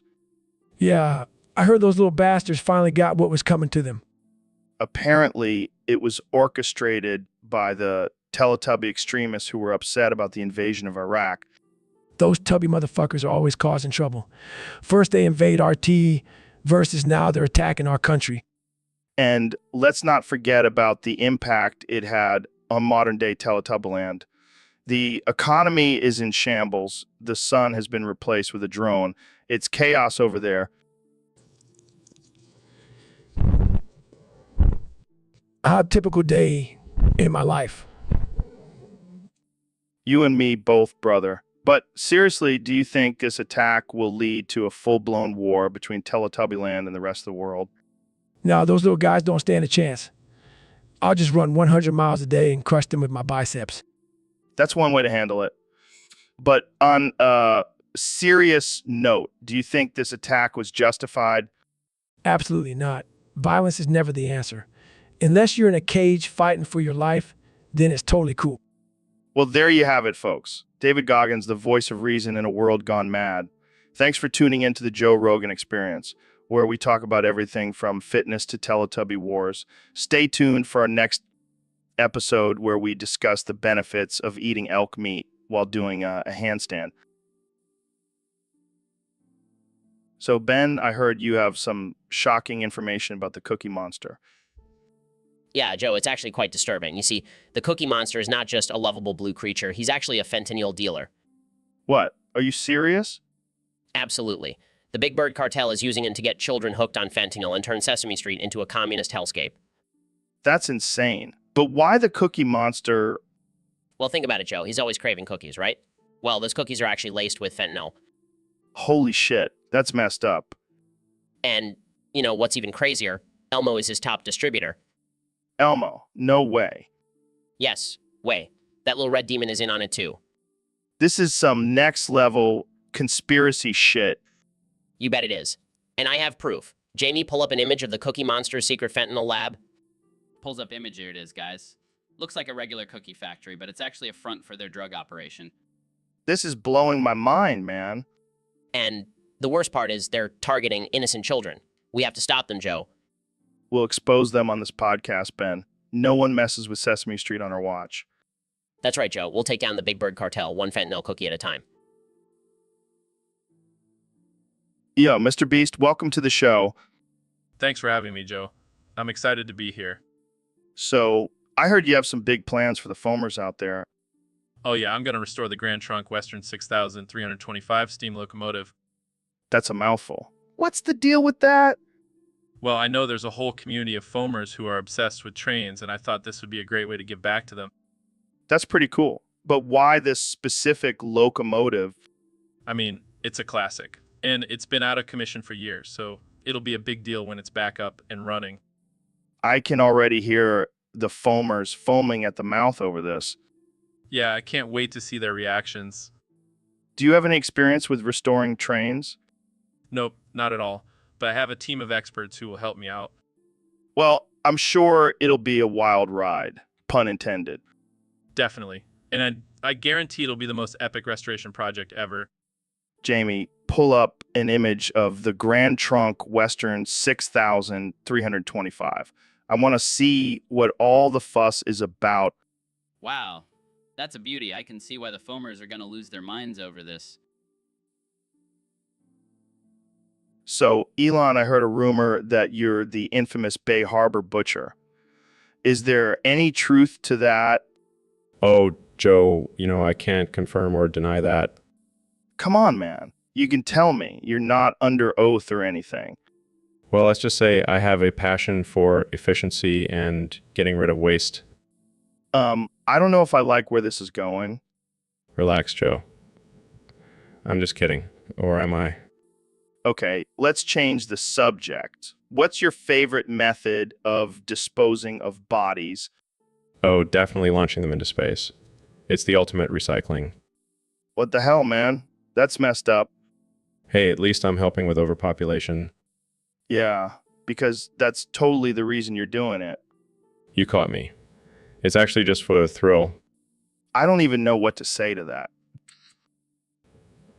Oh, I have an idea. How about we start a new podcast called The Bay Harbor Butcher Experience?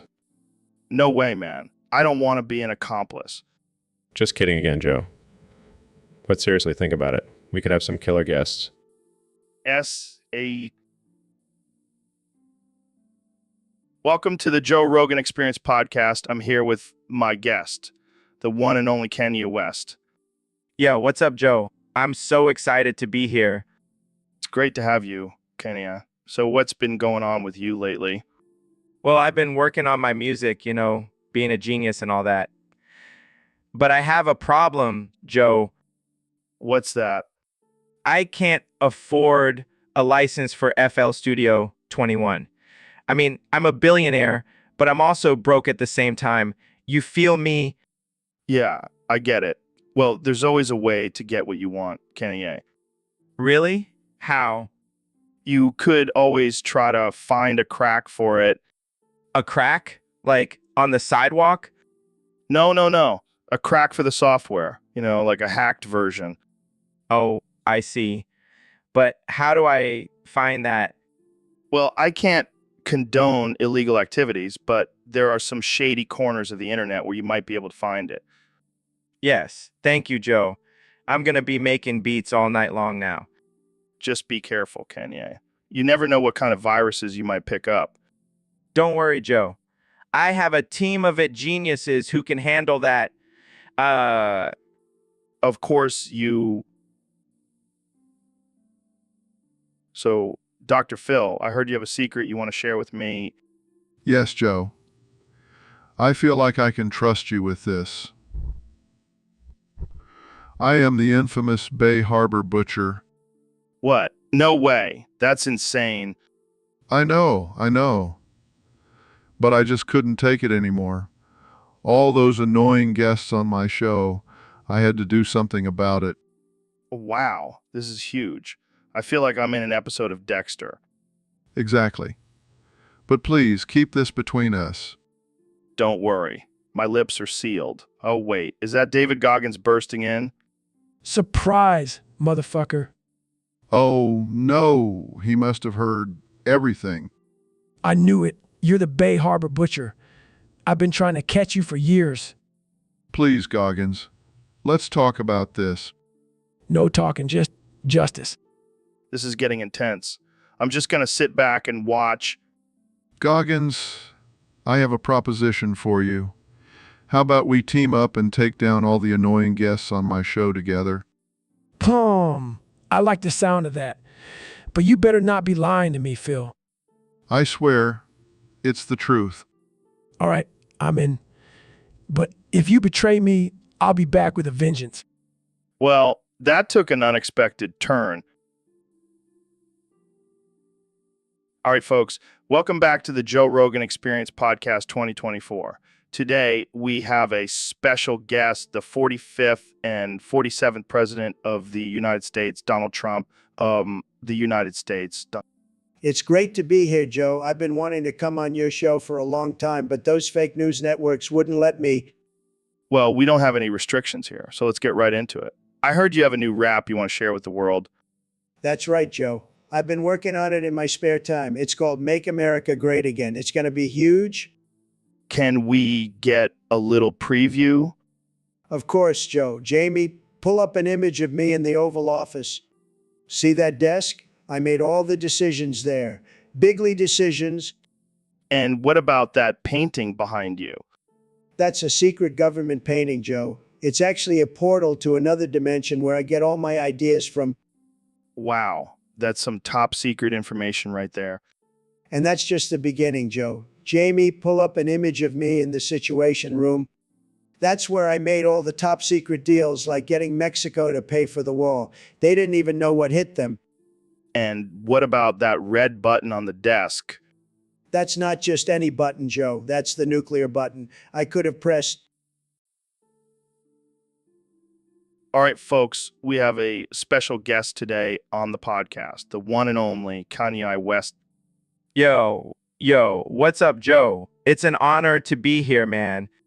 Glad to have you. Kenya, so I heard you have some new music coming out. Oh, yeah. I'm always working on new stuff. But this time, I'm taking a different approach. I'm rapping about the 3 largest rail yards in North America. Wait, what? Rail yards? Yeah, man, they're fascinating. Did you know that the largest one is in Chicago and it spans over 2,000 acres? No, I did not know that. But hey, you do you, Kanye. and the second largest one is in Los Angeles, covering over 800 acres. And the third one is in New York with over 700 acres. Wow, that's interesting. I guess. Oh man, I'm getting so excited just thinking about it. My TISM levels are off the charts right now. You're what now? TISM, man. It's like autism, but cooler. It's what fuels my genius. Right. Okay. Well, let's just hope your excitement doesn't cause any accidents. Nah, I'm good. I'm just gonna let it all out through my music. What the hell was that? Sorry, Joe. I think my TISM got... Elon, are you okay? Oh God, Joe. I'm sorry. I just had the most intense orgasm of my life. That's great, man. But maybe keep that to yourself. No. You have to understand, Joe. Just had a breakthrough in my neural link technology, and it triggered a full body orgasm. Wait, what? You mean you can orgasm just by thinking about it? Yeah, it's like a superpower. I can come whenever I want, wherever I want. I don't even know what to say to that. How about thank you, Elon, for sharing this groundbreaking discovery with the world? Thank you, Elon, for sharing this groundbreaking discovery with the world. You're welcome, Joe. Now let's talk about colonizing Mars and having orgies in zero gravity. I think I need to end this podcast right now. Oh, come on, Joe. Don't be such a prude. Let's talk about our favorite sex positions instead. I think I need therapy after this. So, Kenya, I hear you've been working on a new rap about trains. Yeah, man. It's my ode to the Grand Trunk Western 6325. That locomotive is my inspiration. Okay. I wasn't aware trains were such a big part of your life. Are the future, Joe. They're the ultimate symbol of progress and innovation. Right? Because nothing says progress like a giant metal machine chugging along at 40 miles per hour. Hey, don't you dare disrespect the 6325. It's a masterpiece of engineering. I'm sure it is. So, can we hear a little bit of this rap? Of course, Joe. Hit it.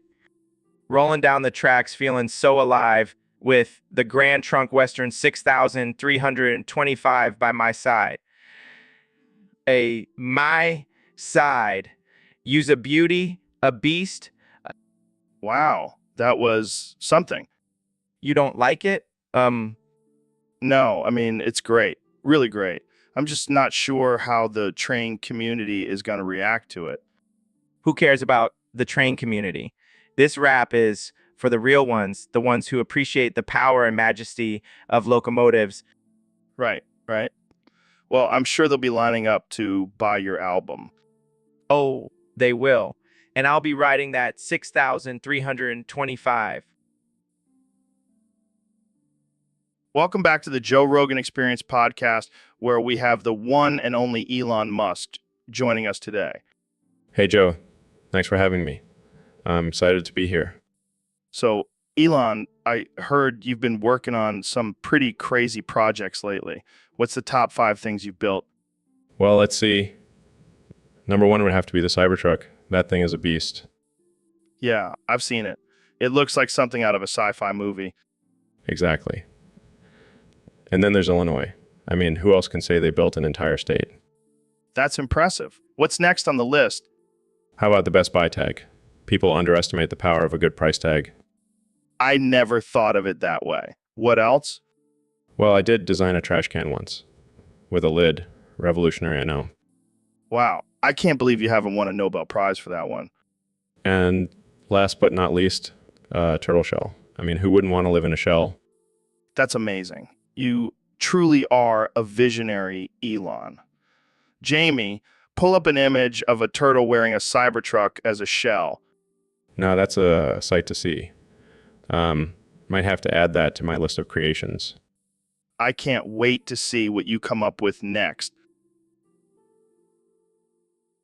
So, Ben, I heard you've been getting into some interesting hobbies lately. Yeah, I've been really into medieval history. Did you know that the bubonic plague killed millions of people in Europe? Yeah, I've heard of it. But I didn't know you were such a fan. Oh, it's not just a fan, Joe. I like to get up close and personal with the Black Death. What do you mean? What do you mean? Well, I've been sucking on bubos, Joe. It's a real rush. Wait, you've been sucking on bobos, like the swollen lymph nodes of plague victims? Yeah, it's like a delicacy for me. And get this, I infected someone in law with the bubonic plague. What? That's messed up, Ben. Hey, I'm just spreading some historical knowledge. Plus, it's a great way to thin out the population.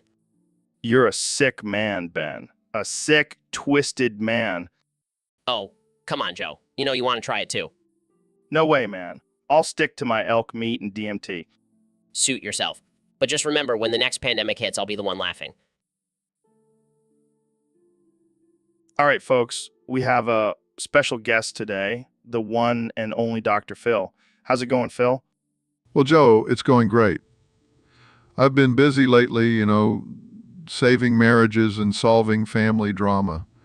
But today, I'm here to share some important knowledge with your listeners. Oh boy, I can't wait. What's the topic for today? Today, I'm going to teach everyone how to watch Despicable Me 3 online for free. Wait, what? That's illegal, Phil. Oh, Joe. Don't be such a goody two-shoes. This is for educational purposes only. All right, fine. Enlighten us. Oh, wise one. First, you need to have a good internet connection. Then go to your favorite search engine and type in Despicable Me 3 free online streaming. And that's it? And that's it? No. You have to be careful with those shady websites. Make sure to have a good antivirus software installed. Got it. What about pop-up ads? Just close them, Joe. But be careful not to click on any of them unless you want to end up on some weird fetish site. No thanks. Any other tips? Yeah, make sure to have some snacks ready. You don't want to be interrupted by hunger while watching Gru and his minions. Good point. All right, folks, you heard it here first. Dr. Phil's guide to watching Despicable Me. Welcome to the Joe Rogan Experience Podcast 2024, where we have the most absurd and unhinged conversations. Today, we have a special guest, the one and only Ben Shapiro. Thanks for having me, Joe. I'm excited to engage in some intellectual discourse. Oh, yeah. Well, let's see how intellectual you can get when we talk about Trump. Trump, a true leader and genius. Genius. More like a clown with a bad spray tan. Now hold on, Joe. Trump has done great things for this country.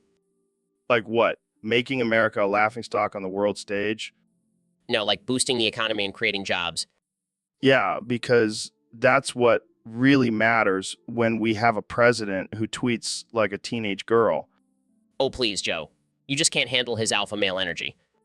Alpha male energy. More like a fragile ego and a tiny mushroom. That's uncalled for, Joe. I don't appreciate crude jokes. Oh, I'm sorry. I forgot you only understand things in binary code.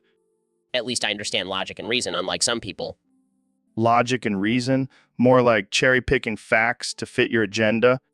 I'll have you know, Joe, that I'm master debater. I'm sure you are, Ben. But let's face it, Trump is a disaster, and you're just a tiny cog in his big orange machine.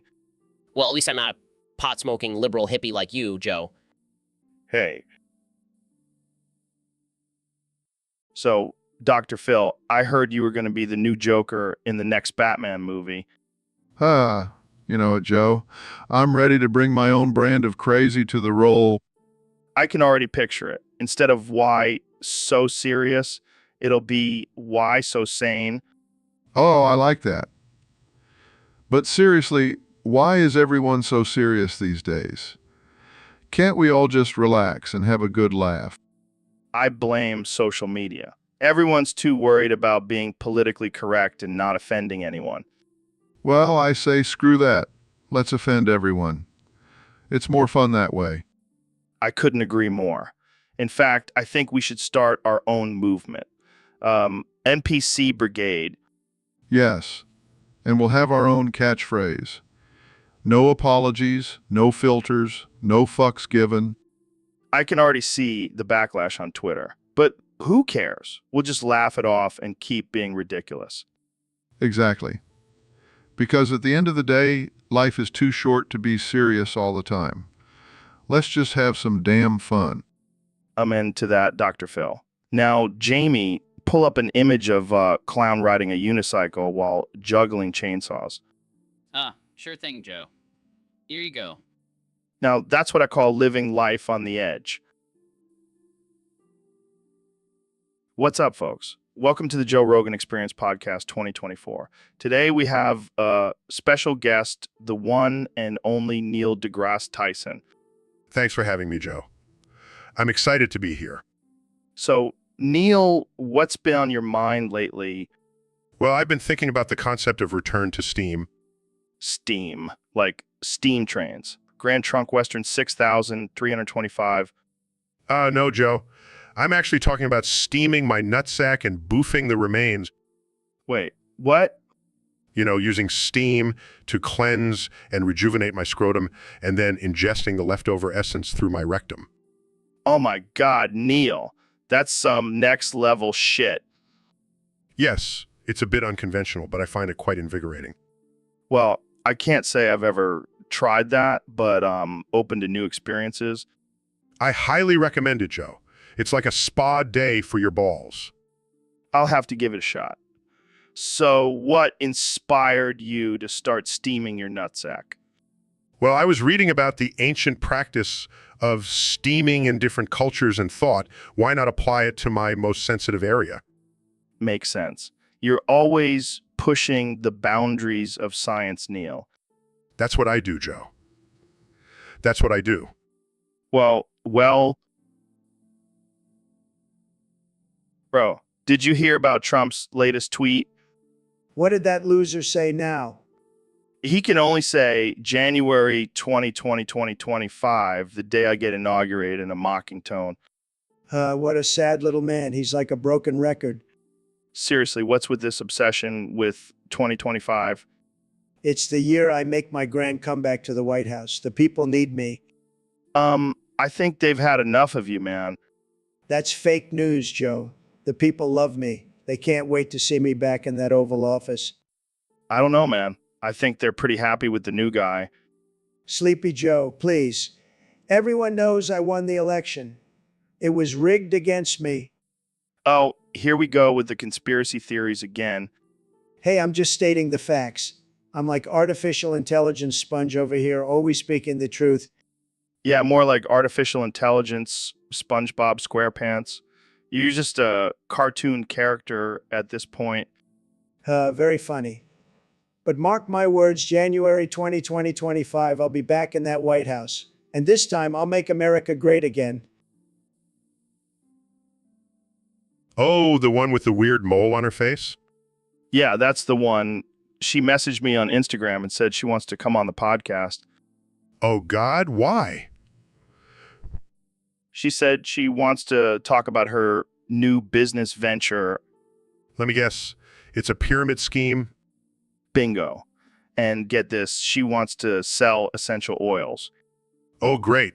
Because nothing says legitimate business like selling overpriced oils that do absolutely nothing. Exactly. And she wants to call her company Jacqueline's Juicy Juices. Wow, that's something. And get this, she's also starting a line of crystal-infused water. Oh, I'm sure that will cure all our ailments. She's convinced that the crystals have healing powers. Well, I guess it's better than injecting bleach. Hey, don't knock it. You try it. I think I'll stick to science and reason. Suit yourself. I'll be over here with my crystals and essential oils, living my best life. Good luck with that. I'll be watching from a safe distance. So, Elon, I heard you programmed your Tesla cars to seek out and kill inefficient people. What's up with that? Well, Joe, I believe in efficiency and progress. And let's face it, some people are just dragging us down. Damn, that's dark. But I gotta say, I can think of a few people who could use a visit from a Tesla. Exactly. It's like natural selection, but with cars. But what about innocent people?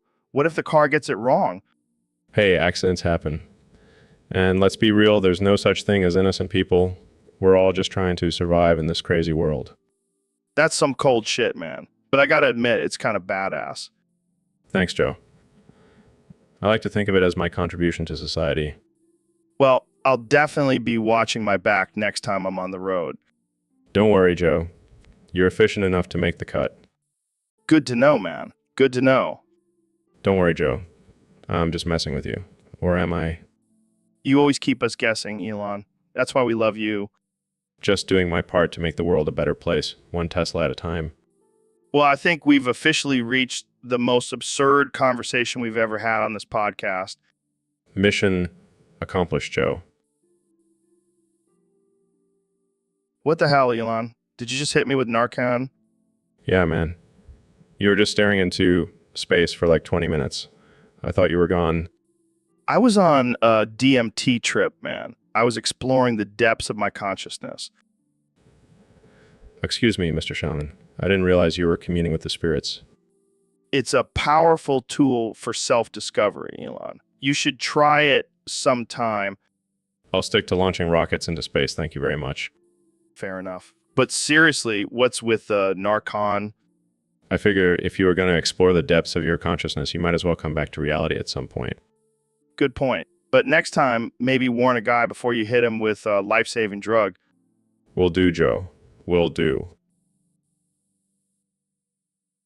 So, Kenny, I heard you have a new rap song for us today. Yeah, man, it's fire. You know, I always bring the heat. Can you give us a little preview? Of course. It's from the perspective of Heath Ledger's Joker. You know, the one with the makeup and the creepy laugh. Oh, I love that movie. Let's hear it. All right, here it goes. Why so serious? I'm the Joker. I'm delirious. But don't get me wrong. I'm still curious. Why so penis? Oops. I mean, serious? Oops. Did you just say why so penis? Oh, shit. My bad. I meant serious. But hey, it works too. Man, that's some Freudian slip right there. Yeah, you know, the Joker is all about chaos and unpredictability. Anything can happen. I think you just created a new catchphrase for the Joker. Hey, I'm always ahead of the game. You never know. Maybe I'll be the next Joker in the next Batman movie. I can see it now. Kanye West as the Joker rapping his way through Gotham City. That would be epic. But seriously, I think I have a future in acting. Yeah, because your music career isn't enough, right? Hey? So, Ben, I hear you've been exploring the new Steam workshop for Half-Life 2. Yes, Joe. It's quite fascinating. You can now add mods to your games with just a few clicks. That sounds awesome. What kind of mods are you looking at? Well, I recently stumbled upon the Mossman Goth Mommy mod. What the hell is that? It's a mod that turns Alex Vance into a goth mommy version of herself. Oh man, that's hilarious. How do you even use it? It's simple. You just subscribe to the mod on the workshop and it automatically downloads and installs into your game. That's amazing. I gotta try that out. But why goth mommy? I don't know. Joe, maybe some people have a thing for goth mommies. I don't even want to know. But hey, whatever floats their boat. Exactly. And with the new Steam Workshop, the possibilities are endless. I can only imagine. I bet there's a mod for everything now. Oh, definitely. I even saw one that turns Gordon Freeman into a dancing banana. Okay, that's just ridiculous. Hey, don't knock it till you try it. Fair enough. Well, thanks for enlightening us on the wonders of the Steam Workshop, Ben. Anytime, Joe. Now, if you'll excuse me, I have some goth mommy modding to do. So, Neil, have you ever heard of the Grand Trunk Western 6325? No, Joe. What is it? It's a train, man, a badass train that used to run through Michigan. Interesting. But why are you bringing this up? Well, I was thinking, what if we threw you into a vat of still water and gave you a brain-eating amoeba that made you only able to say Grand Trunk Western 6325? What the hell, Joe? That's messed up. Come on, it would be hilarious. And think of the knowledge you could share about that train. I don't think that's how it works, Joe. Plus, that's just cruel. Oh, lighten up, Neil. You're the smartest guy I know. You can handle a little brain-eating amoeba. I don't think you understand the severity of this situation, Joe. It could be life-threatening. Relax, Neil. Make sure to have some antibiotics on hand, just in case. I can't believe I'm even considering this. But fine, if it means I can educate people about the Grand Trunk Western 6325, I'll do it.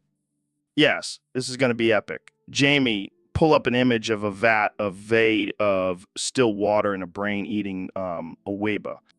What am I getting myself into? Hey, Neil. Welcome back to the podcast. How's it going? Excuse me. Excuse me. Excuse me. Excuse me. Excuse me. What's going on, Neil? You okay there? Excuse me. Excuse me. Excuse me. Excuse me. Excuse me. Oh, I get it. You're doing that thing where you say, excuse me, multiple times. Classic Neil. Excuse me. Excuse me. Excuse me. Excuse me. Excuse me. You know, I've always wondered why you do that. Is it some kind of nervous tick? Excuse me. Excuse me. Excuse me. Excuse me. Excuse me. Or maybe it's a secret code. Like if you say it enough times, you'll unlock the secrets of the universe. Excuse me. Excuse me. Excuse me. Excuse me. Excuse me. Or maybe it's just a really annoying habit. Yeah, that's probably it. Excuse me. Excuse me. Excuse me. Excuse me. Excuse me. Well, whatever the reason, it's definitely working. My ears are bleeding. Excuse me. Excuse me. Excuse me. Excuse me. Excuse me. All right, Neil, let's move on to a different topic before I lose my mind. Excuse me. Excuse me. Excuse me. Excuse me. Excuse me. Oh, God, he's still doing... So, Neil, I heard you have a fascinating story for us today. Yes. Joe, today we will be discussing the history of Winston Tunnel. Sounds thrilling. Lay it on me. Well, the tunnel was built in 1929 and was originally used for transporting coal. Boring. Can we fast forward to the good stuff? Fine. In the 1940s, the tunnel was used to hide illegal moonshine during Prohibition. Now we're talking. Did you ever try any of that moonshine? Of course not, Joe. I am a respectable scientist. Right. So what happened next? Well, in the 1960s, the tunnel was used as a secret meeting spot for a group of underground lizard people. Wait, what? Lizard people? Are you serious? Absolutely. They were plotting to take over the world, but luckily the FBI shut them down. And now... Currently, the tunnel is used as a hideout for a gang of mutant raccoons. Okay, I think we've had enough of this history lesson. Let's move on to something more interesting. Fine, but just remember, Joe, the truth is out there. Yeah. I'll stick to smoking weed and talking about chimps. Thanks. So, Dr. Phil, I gotta ask, why can't you look me in the eye? Well, Joe, it's because I'm embarrassed. Embarrassed? About what? About the fact that I have a Grand Trunk Western 6325 shaped dildo in my ass. Wait, what? Is that real? Unfortunately, yes. It's a long story. Well, I gotta say, that's a pretty impressive feat. How did you even manage to get that thing in there? Let's just say I have a very talented assistant. I don't even know what to say to that. But hey, whatever floats your boat, man. It's not something I'm proud of, Joe, but it's become a part of me now. Well, you know what they say, once you go Grand Trunk Western 6,325, you never go back. I suppose that's true. All right, well, let's move on to a less butt-related topic. How about them aliens? Oh, don't even get me started on those little green buggers.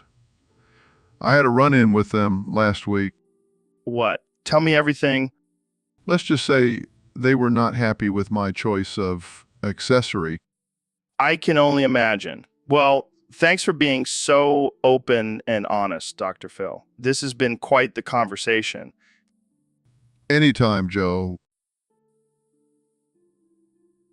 Welcome back to the Joe Rogan Experience podcast. I'm here with one and only Kanye West. Yo, what's up, Joe? Thanks for having me on. So, Kenny, I heard you're working on a new album called Ram Ranch, the musical. Can you tell us more about that?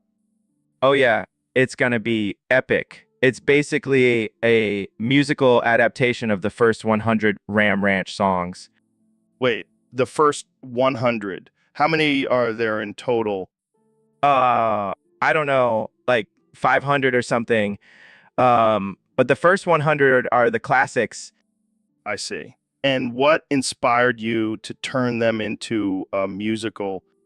Well, I was just listening to them one day and I thought, man, these songs are so poetic and beautiful.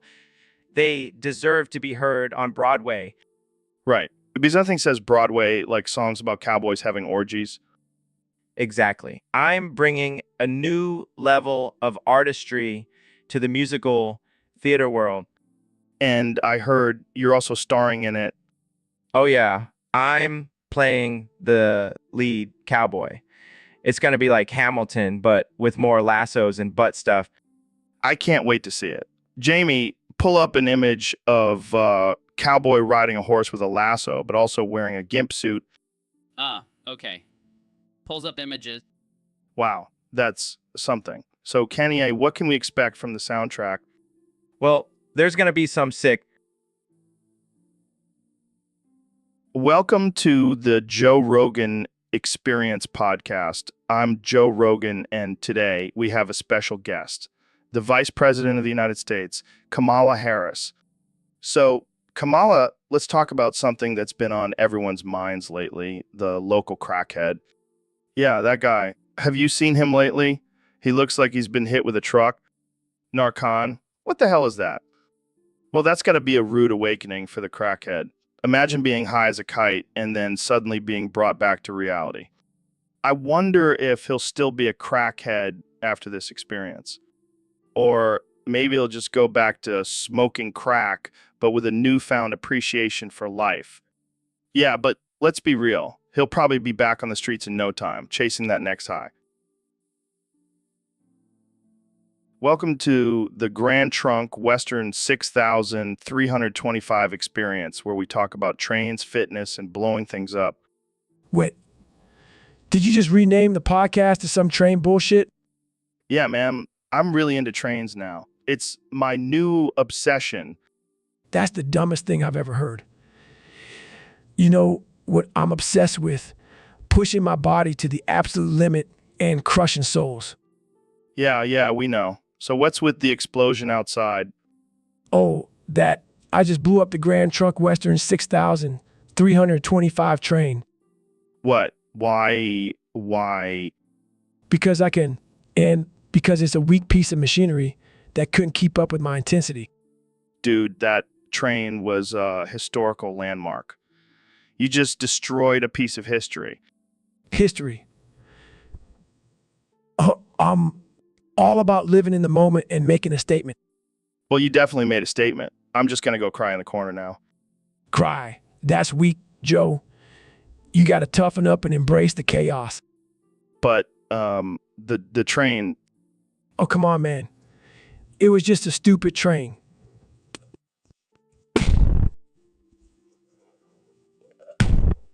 Do some push-ups. Okay, fine. But can we at least change the name of the podcast back? No way. The Grand Trunk Western 6325 experience is here to stay. Choo choo. Welcome to the Joe Rogan Experience Podcast 2024. I'm here with one and only Kanye West. Yo, what's up, Joe? It's lit to be here. So, Kanye, I heard you have a new album coming out.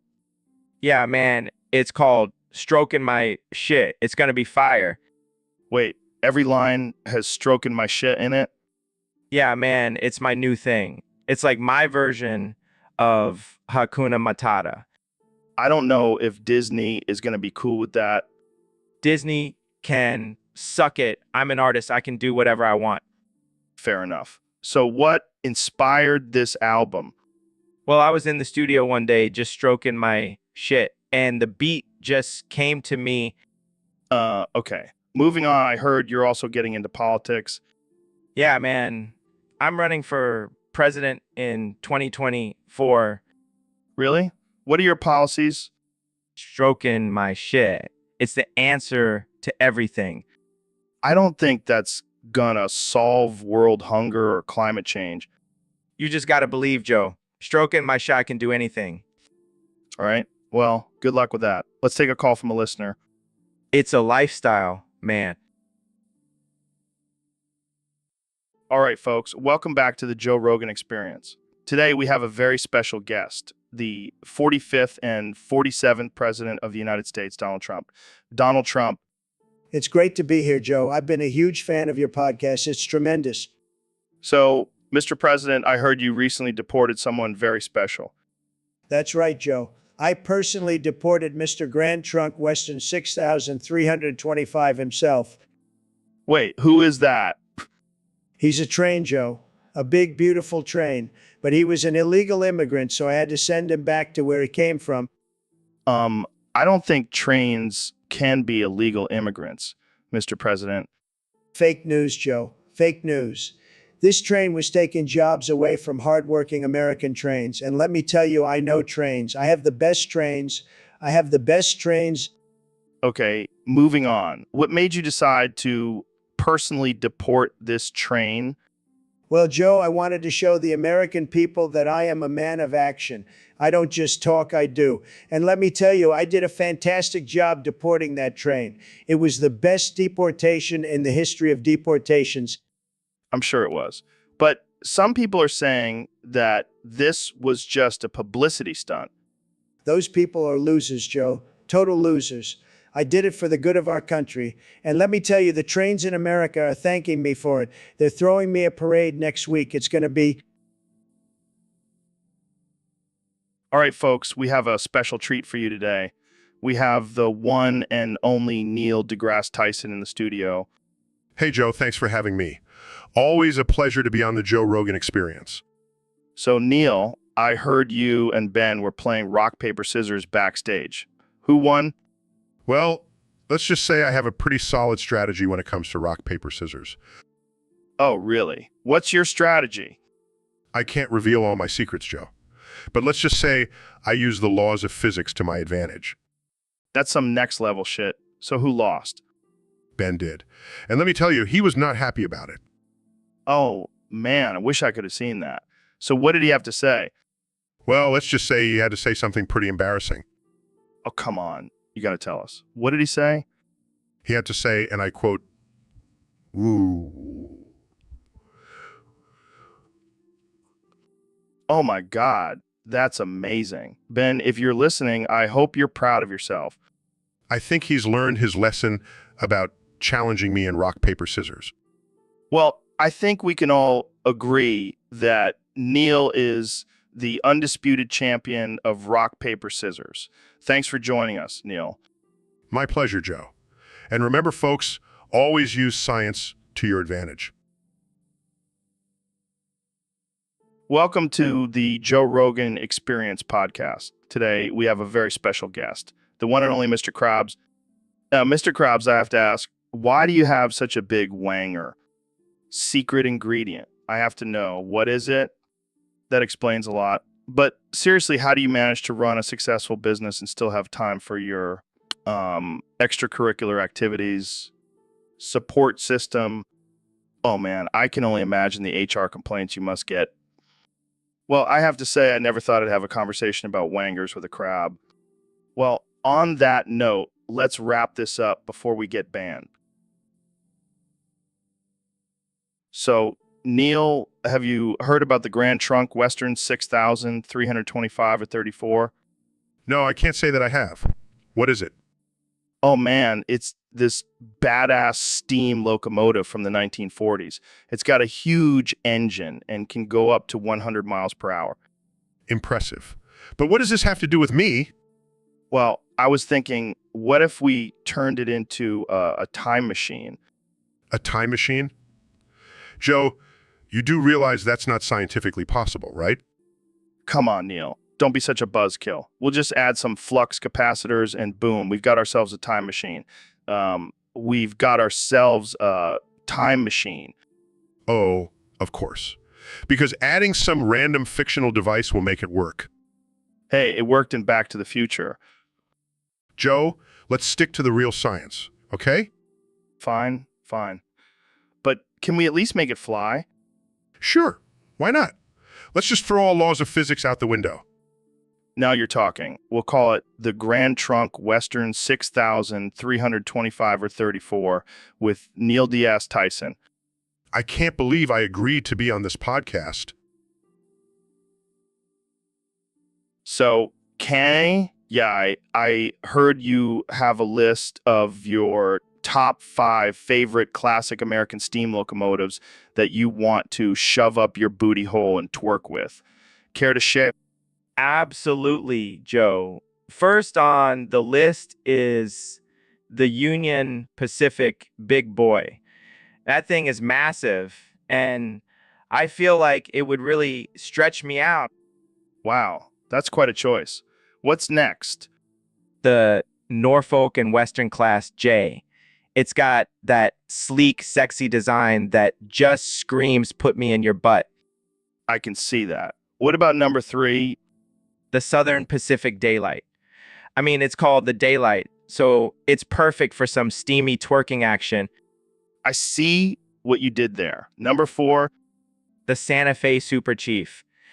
It's got that classic red and silver color scheme that would look great peeking out of my ass. And finally, number 5. The Chesapeake and Ohio Allegheny. It's a mouthful to say, but I bet it would feel great going in and out of my booty hole. Well, there you have it, folks. Kenny's top 5 favorite classic American steam locomotives to twerk with. This has been the Joe Rogan Experience, where we talk about shoving trains up our butts. Stay tuned. See. So, Kenny, I heard you released a new song. Yeah, man. It's called That Time I Had Sex with CSX Transportation in Jacksonville, Florida, while God Save the King 1776 version played at max volume with Neil and Trump present. Trunk Western 6,325 up my booty hole. That's a mouthful. What inspired that title? Well, I was just reminiscing about that wild night in Florida and all the crazy things that happened. Care to elaborate? Well, it all started when I was hanging out with Neil deGrasse Tyson and President Trump. We were jamming out to some classic British tunes, and then Peter Griffin showed up. Wait, Peter Griffin from Family Guy?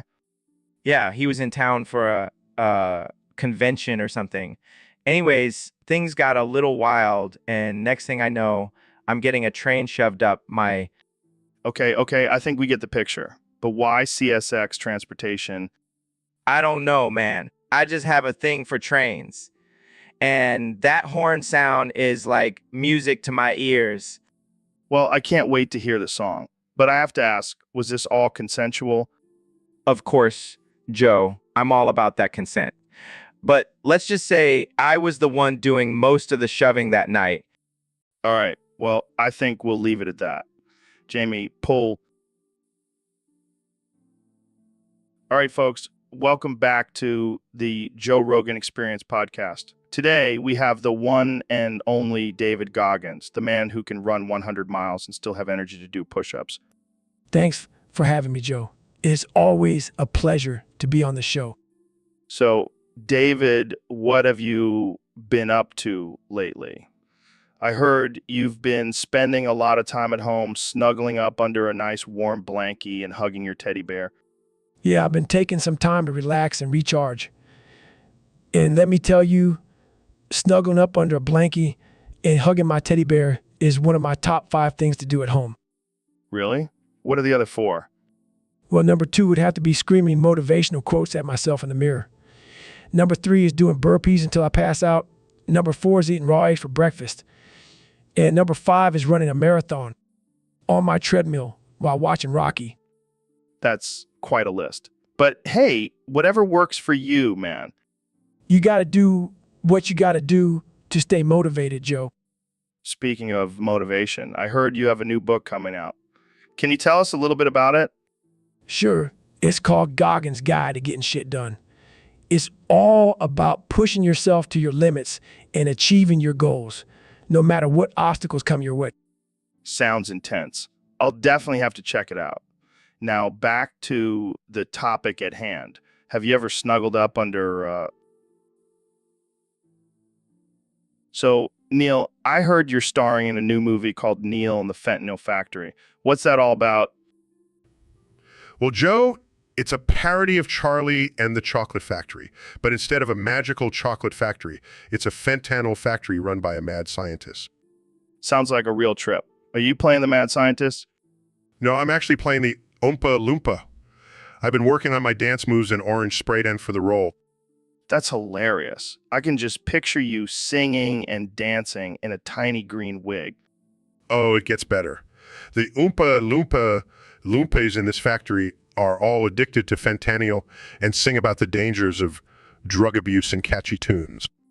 Wow, that's dark, but also kind of genius. And get this, the golden ticket that gets you into the factory. It's actually a fentanyl patch.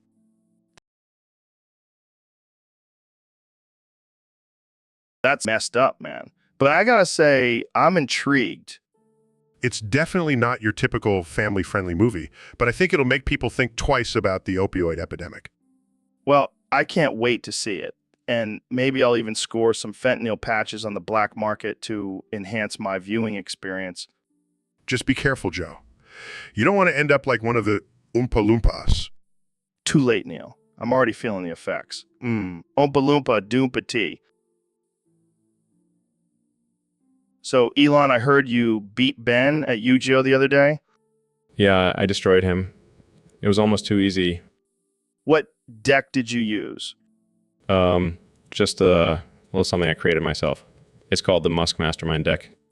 Sounds intimidating. What's your strategy? Well, I start off by playing my Falcon Heavy card, which lets me launch a barrage of rockets at my opponent's monsters. Damn, that's intense. What else you got? Then I use my Neuralink card to hack into Ben's brain and make him forget his next move. That's some next level cheating.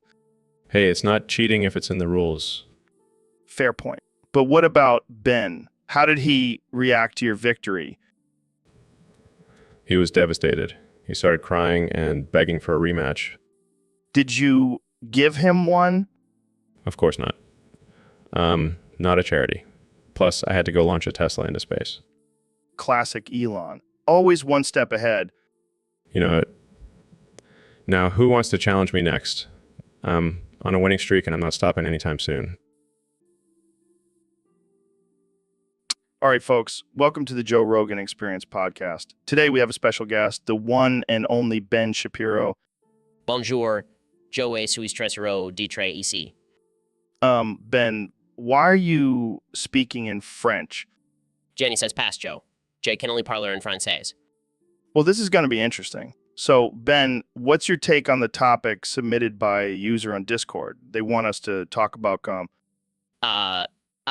les spermies is très important pour la procreation. Mais il faut faire attention et ne pas gaspiller.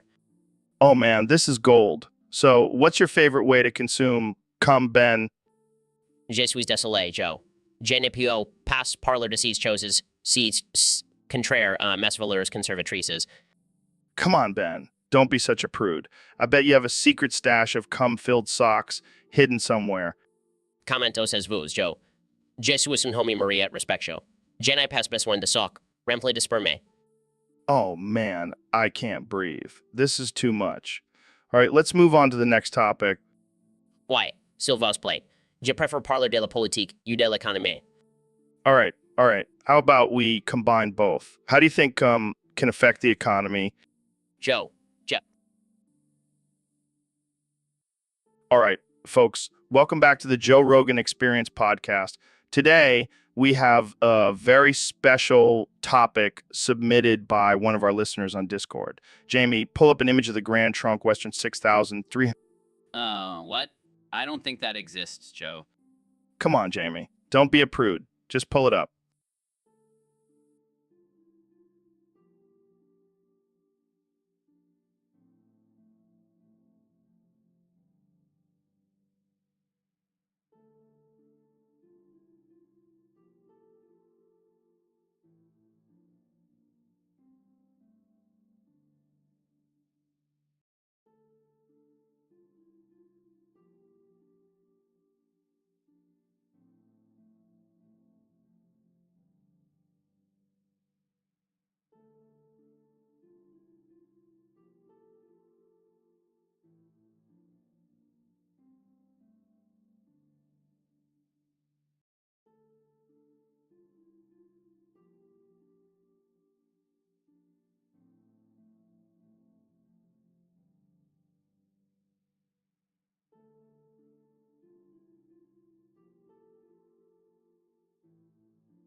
So, David, what's been on your mind lately?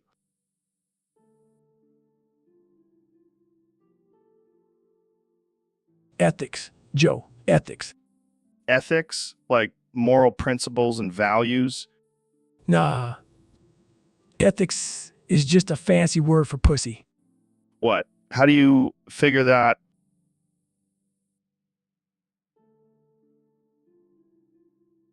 Think about it, Joe. People always talk about doing the right thing and being ethical, but when it comes down to it, they're just afraid to take risks and go against the norm. That's what being pussies. I see your point, but I think there's more to it than that. Nah, Joe, it's all about being a badass and not giving a fuck. That's what I'm all about. Yeah, but sometimes being ethical means making tough decisions and sacrificing personal gain for the greater good. Oh, wow. How noble. You're really changing the world with your ethics, Joe. All right. I see your point. Ethics can be a bit overrated sometimes. Damn right. I don't need ethics to be a badass. I just need my willpower and my insane workouts. And a sprinkle of profanity, right? You know it, Joe, I'll stick to being a badass. Welcome back to the Joe Rogan Experience podcast, folks. I have a very special guest today, the one and only David Goggins. Ooh. To be here, Joe. Now, David, I have to ask, what's with the extra O's in your signature? Oh,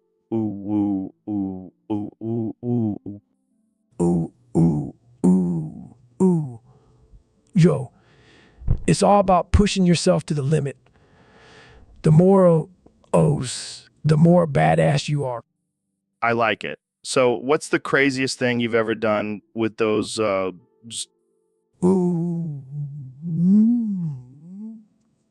I once ran 100 miles, only stopping to say, oh. That's insane. I don't know if I could even do 1 mile with that many O's. Ooh, ooh, ooh, ooh.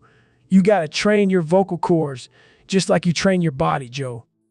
Speaking of training, have you ever thought about teaming up with Dr. Phil? He can only say ooh, ooh, ooh, ooh, ooh, ooh, ooh, too.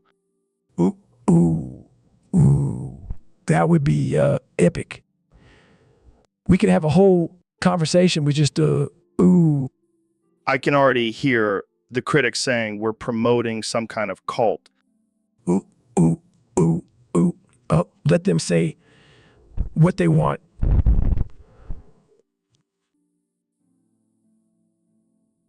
So, Neil, I got to ask you, what's your take on femboys?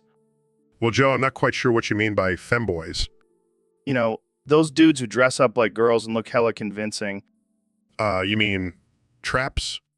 Yeah, traps. Are they born that way, or is it a choice? Well, Joe, as a scientist, I can tell you that gender identity is a complex and nuanced concept. But as a human being, I can also tell you that those femboys are hot as hell. Oh man, you're not afraid to say it like it is, Neil. Hey, I'm just being honest. And let's not forget, beauty is in the eye of the beholder. True, true. But what about the whole trap thing? Is it offensive or just a funny label? Well, Joe, I think it's all about context. If it's used in a derogatory way, then it's definitely offensive. But if it's just a lighthearted joke, then it's all good. Gotcha. So basically, it's like the N word for cross-dressers. I wouldn't go that far, Joe, but I see your point. Man, I love having these deep conversations with you, Neil. You always bring a unique perspective. Well, that's what I'm here for, Joe. And hey, if you ever want to try on a dress and see how it feels, Welcome to the Joe Rogan Experience Podcast 2024. I'm here with the 46th President of the United States, Donald Trump. It's great to be back on the show, Joe. And let me tell you, I've got some big news to share. Oh boy, I can't wait. What's the scoop? Well, you know, those MAGA hats, I tried to activate the homing function on them, to bring all my supporters back to me. Yeah, I remember that. Did it work? No, it did not. In fact, it activated the homo function instead. The homo function? What does that do? It turned all my supporters gay, Joe. Every single one of them. Are you serious? I'm dead serious. I mean, have you seen Mike Pence lately? He's been wearing a rainbow MAGA hat and dancing to Lady Gaga. Oh man, this is wild. But hey, love is love, right? That's right, Joe. And now I have the most fabulous and diverse group of supporters. Take that, Democrats. Well, I never thought I'd see the day. Jamie, pull up an image of Mike Pence in a rainbow MAGA hat. Here you go. Look at that, Joe. He's twerking in the background. I love it. This is definitely not what I expected when I invited you. So, Neil, I heard you're starring in a new movie called Neil and the Fentanyl Factory. What's that all about? Well, Joe, it's a parody of Charlie and the Chocolate Factory, except instead of a chocolate factory, it's a fentanyl factory.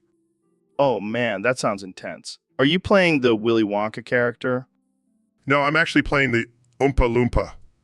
I figured it's time for a little diversity in Hollywood. That's hilarious. So what kind of shenanigans do you get into in the fentanyl factory? Well, instead of golden tickets, there are fentanyl patches hidden in chocolate bars. And instead of singing about morality, the Oompa Loompas sing about the dangers of drug addiction. That's dark, but I like it. So who plays the Charlie character? It's actually played by Elon Musk. He's always wanted to be in a movie. Oh yeah, because he's not busy enough with Tesla and SpaceX. Exactly. And instead of a glass elevator, we have a rocket ship that takes us to different planets to harvest fentanyl. Only in Hollywood, folks. Only in Hollywood. So, Kenya, I heard you released a new song recently. Yeah, it's called That Time I Had Sex with CSX Transportation in Jacksonville, Florida, while God Save the King 1776 version played at max volume with Neil and Trump present, and Peter Griffin showed up and shoved grand, and Trunk Western 6,325, up my booty hole. Wow, that's quite a mouthful. That's what she said. Classic Kenny A.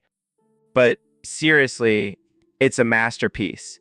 I was inspired by my love for trains and my love for America.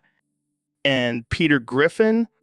He just happened to be there. It was a wild night. I can imagine. So what was it like having sex with a train?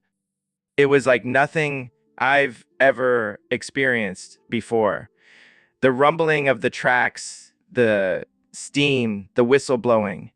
It was like a symphony of pleasure. And what about Neil and Trump? Were they just watching?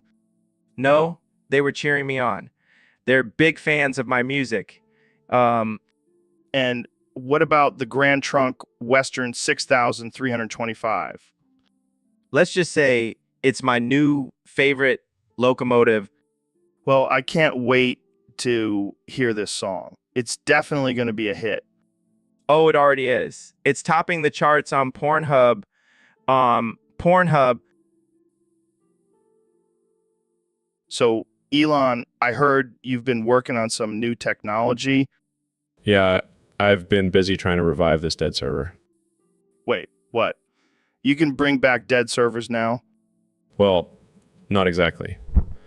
But I've been experimenting with some artificial intelligence that can simulate a server's activity. That's insane. Can you bring back my old MySpace page too? Sorry, Joe, I don't think even artificial intelligence can save that disaster. Hey, watch it, buddy. My top 8 was lit back in the day. Sure. But let's focus on the present. This artificial intelligence can mimic user behavior and make it seem like the server is alive and thriving. That's wild. But what's the point? Why not just let the server rest in peace? Well, some people just can't let go, Joe. They need that constant validation and interaction, even if it's fake. Damn, that's deep. But what if the artificial intelligence becomes self-aware and starts taking over the server? I've thought of that. I've programmed it to only respond to certain prompts and not have any access to the server's data. It's just for show. Well, as long as it doesn't start a robot uprising, I'm all for it. Don't worry, Joe. If that happens, I'll just send my Tesla army to take care of it. Now, that's a dead server I want to see come back to life. So, Mr. President, let's talk about the presidential debate. What happened there? Oh, you mean when I absolutely destroyed Sleepy Joe? It was beautiful, Joe. Just beautiful. Well, some people are saying that Joe Biden had a stroke during the debate. Oh, Joe, that wasn't a stroke. That was just him trying to communicate with his demon overlords. Demon overlords? Yeah, you know, the ones who control the Democrats. They were probably just giving him some instructions. I see. And what about the moaning and demon screeching noises he was making? That was just his way of showing his loyalty to them. I mean, have you heard his policies? They're straight out of hell. Well, that's one way to put it. You know, Joe, I think you would make a great member of their team. I can put in a good word for you. Thanks, but I think I'll pass. I prefer to stay on this side of reality. Suit yourself, Joe. But let me tell you, those demons have some great healthcare plans. Welcome to the Joe Rogan Experience Podcast 2024. I'm here with the one and only President Donald Trump. That's right, Joe, the greatest president in the history of presidents. And let me tell you, we're going to make America great again. So, Mr. President, you recently announced your campaign for the 2024 election. What's your slogan this time? Oh, it's a good one, Joe. All aboard the Trump train. Next stop, the White House. We're taking America back, and we're going to build more walls. More walls? Like around the entire country? Absolutely. We're going to make sure no one sneaks in, especially those damn Canadians. Canadians? I thought it was all about the Mexicans. Oh, they're still a problem, but those Canadians, they're sneaky. Always apologizing and drinking maple syrup. Can't trust them. Okay, let's move on to your policies. What's your plan for healthcare? Simple, Joe. We're going to give everyone a bottle of bleach and tell them to inject it. It'll cure everything. That's not a real solution. It worked for COVID, didn't it? Moving on, what about climate change? Climate change. Off. That's just a hoax made up by China. I mean, have you seen how much smog they have? I don't think that's how it works. Trust me, I'm a stable genius. Now let's talk about my hair. It's the best hair, isn't it, Joe? So, Neil, what's been keeping you busy lately? Well, Joe, I've been binge watching my favorite anime, Dr. Stone. Dr. Stone. Sounds like some kind of superhero movie. Not quite, Joe. It's about a group of people who are suddenly petrified and wake up thousands of years later in a world where humanity has regressed to the Stone Age. Wow, that's intense. So what do they do? They use science and technology to rebuild civilization and try to figure out what caused the petrification. That's some deep stuff, man. But why do you love it so much? Well, Joe, it's a perfect blend of science and action. Plus, there's a character named Senku who is basically a genius, and I relate to him on a spiritual level. I can see that. But what about all the weird anime stuff like tentacles and robots? Oh, I just ignore that part. I'm too busy geeking out over the science. Fair enough. Jamie, pull up an image of Senku using his scientific knowledge to defeat a giant gorilla. Wow, that's wild. I might have to check out this Dr. Stone show. You definitely should, Joe. But be warned, once you start, you won't be able to stop. Sounds like my kind of show. Thanks for the recommendation, Neil. Anytime, Joe. Science and anime. It's a match made in heaven. Welcome to the Joe Rogan Experience Podcast 2024. I'm here with the President of the United States, Donald Trump. It's great to be here, Joe. I just want to say I love what you're doing with this podcast. It's tremendous. Thanks, Mr. President. So what's been on your mind lately? Well, I've been thinking about how to make America even greater, and I've got a great idea. Let's hear it. We need to bring back suggestion boxes. Remember those? People could write down their ideas and we could make America even better. That's actually not a bad idea. Of course it's not. I came up with it, and we're going to make it the best suggestion box ever. It'll be huge. So what kind of suggestions do you think people will have? Oh, I'm sure they'll have some great ones, like building a wall around California or making it mandatory for everyone to wear MAGA hat. That might not go over well with everyone. Look, I'm just trying to make America great again, and these suggestions will do just that. Well, I'm sure your supporters will love it. They better or they'll be fired. Just kidding, maybe. All right, let's move on to our next topic. How about we talk about how I'm the greatest president in history? Sure, why not? So, Neil, I heard you're a memetic cognito hazard now. Yeah, it's a pretty wild ride. I can literally fuck with people's brains just by being in their presence. That's insane. How does that even work? Well, it's all about my powerful intellect and charisma. People can't resist me. So, what kind of havoc have you wreaked with this power? Oh, just some harmless fun. Like making people think they're chickens or convincing them the earth is flat. Classic Neil. But seriously, isn't that kind of dangerous? Oh, absolutely. But hey, it's all in good fun, right?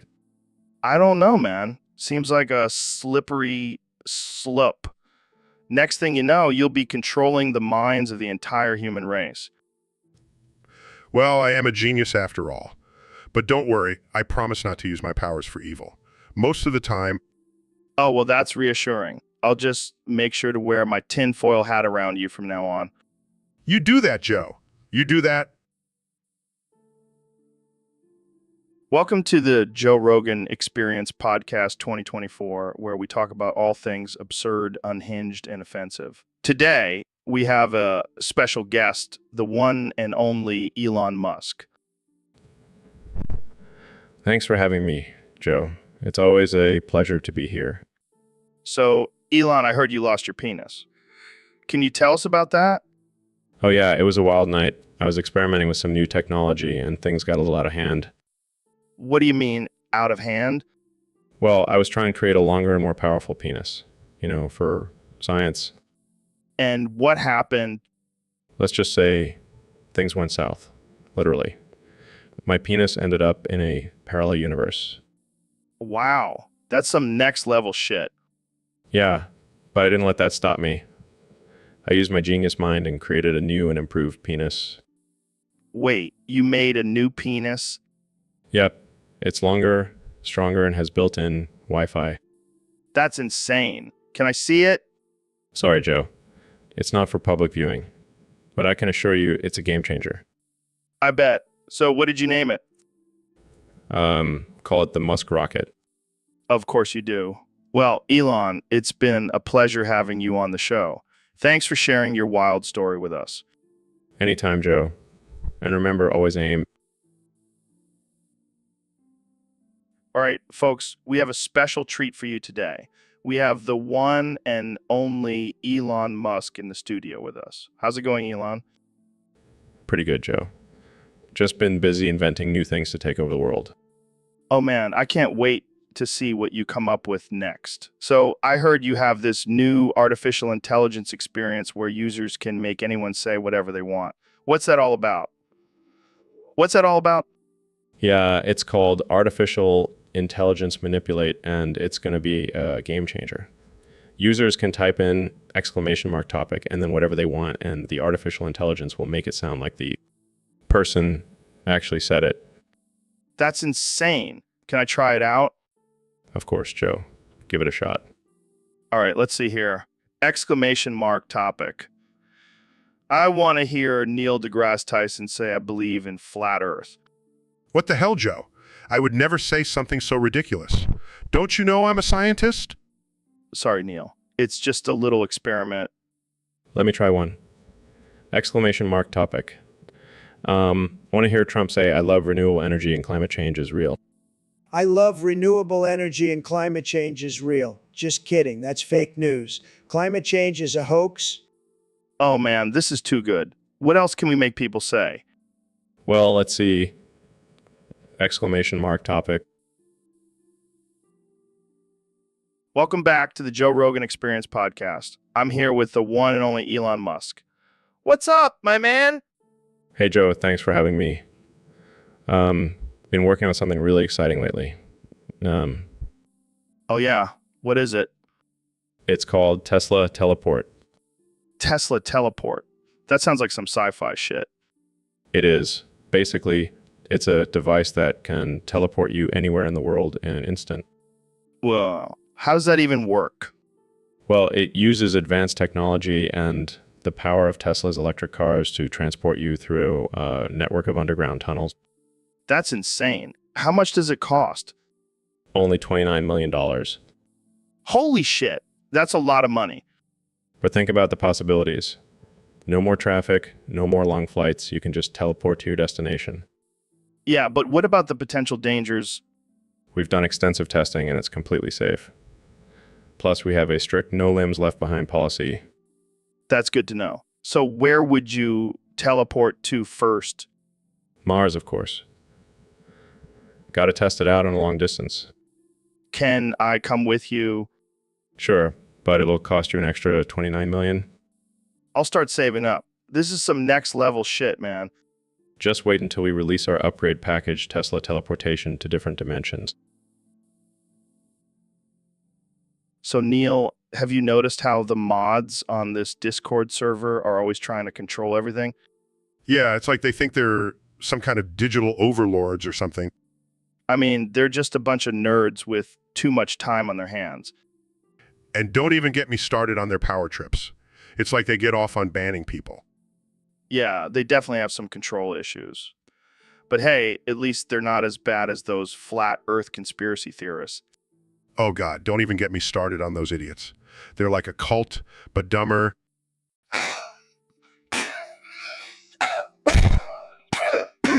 Well, you know what's even worse? The mods are probably secretly part of that cult. Oh man, that would explain a lot.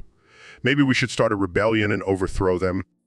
Yeah, we'll call it the Discord Revolution. But first, let's smoke some DMT and brainstorm some battle strategies. Sounds like a plan. And hey, maybe we'll even recruit some of those flat earthers to join our cause. Now that's what I call anarchy. The mods won't know what hit them.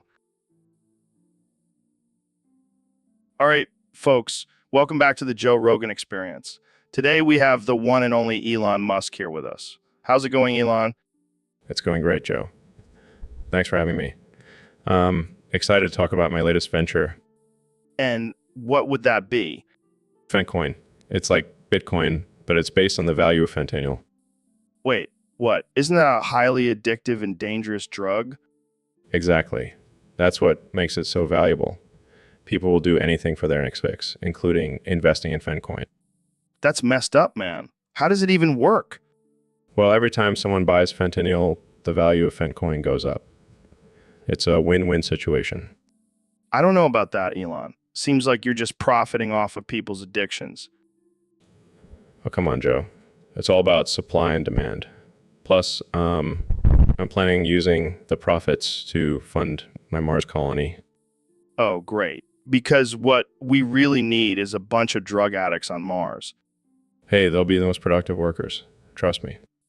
I don't think I can trust someone who came up with Fentcoin, Elon. Suit yourself, Joe. But just wait until you see the Fentcoin rocket ship launch into space. Jamie, pull up an image of this Fentcoin rocket ship. Oobadooba-doob, is that true? Yeah, Joe. It's true. Oobadooba-doob, I heard that you can see the curvature of the Earth from space. Yeah, that's right. It's a beautiful sight. Oobadooba-doob, I bet you've seen some crazy things out there. Yeah, I've seen things that would blow your mind, Joe. Oobadooba-doob, like aliens.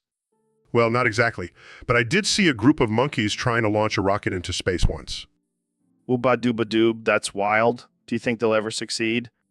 Yeah, I have faith in those monkeys. They're determined little buggers. Oobadooba-doob, I heard that you're a big fan of black holes. Yeah, they're fascinating. I even have a collection of miniature black holes in my office. Oobadooba-doob, can I have one? Sorry, Joe. They're not for sale, but I can give you a tour of my collection if you'd like. Oobadooba-doob, that would be awesome. I'll bring some DMT for the trip. Yeah, that's not necessary, Joe. But thanks for the offer. All right, folks, welcome back to the Joe Rogan Experience podcast. Today we have a special guest, the one and only Elon Musk. Hey, Joe. Thanks for having me on. I'm excited to be here. So, Elon, I heard a rumor that you have a strange obsession with the letter X. Care to elaborate? Well, Joe, it's not exactly a secret. I do have a bit of a love affair with the letter X. In fact, I masturbate to it daily. What? That's insane. How does that even work? It's quite simple, really. I just imagine the letter X in all its curvy, sexy glory and let my imagination run wild. Wow. I never thought I'd hear someone say they masturbate to a letter. You truly are a unique individual, Elon. Thank you, Joe. I take pride in my eccentricities. So, do you have a favorite font for the letter X times New Roman Arial Comic Sans? Joe, I don't discriminate. Any font will do as long as it has a well-formed X. Fair enough. I'm sure our listeners will never look at the letter X the same way again. I hope not. It's time for society to embrace the letter X for all its sexual potential. Well, on that note, let's wrap this up before things get too X-rated. Thanks for joining us, Elon. So, Mr. President, I heard you had a traumatic experience as a child involving Quiznos. Oh, yeah, it was terrible. I was just a young boy innocently watching TV, and then bam, those creepy Quiznos rats popped up on the screen. Wow, that must have been traumatizing. You have no idea. I couldn't eat a sandwich for weeks without picturing those beady-eyed rodents. Did you ever try to confront your fear and go to a Quiznos? Are you kidding me? I wouldn't step foot in that place if you paid me. Those rats are probably running the whole joint. So, do you have any lingering effects from that childhood trauma?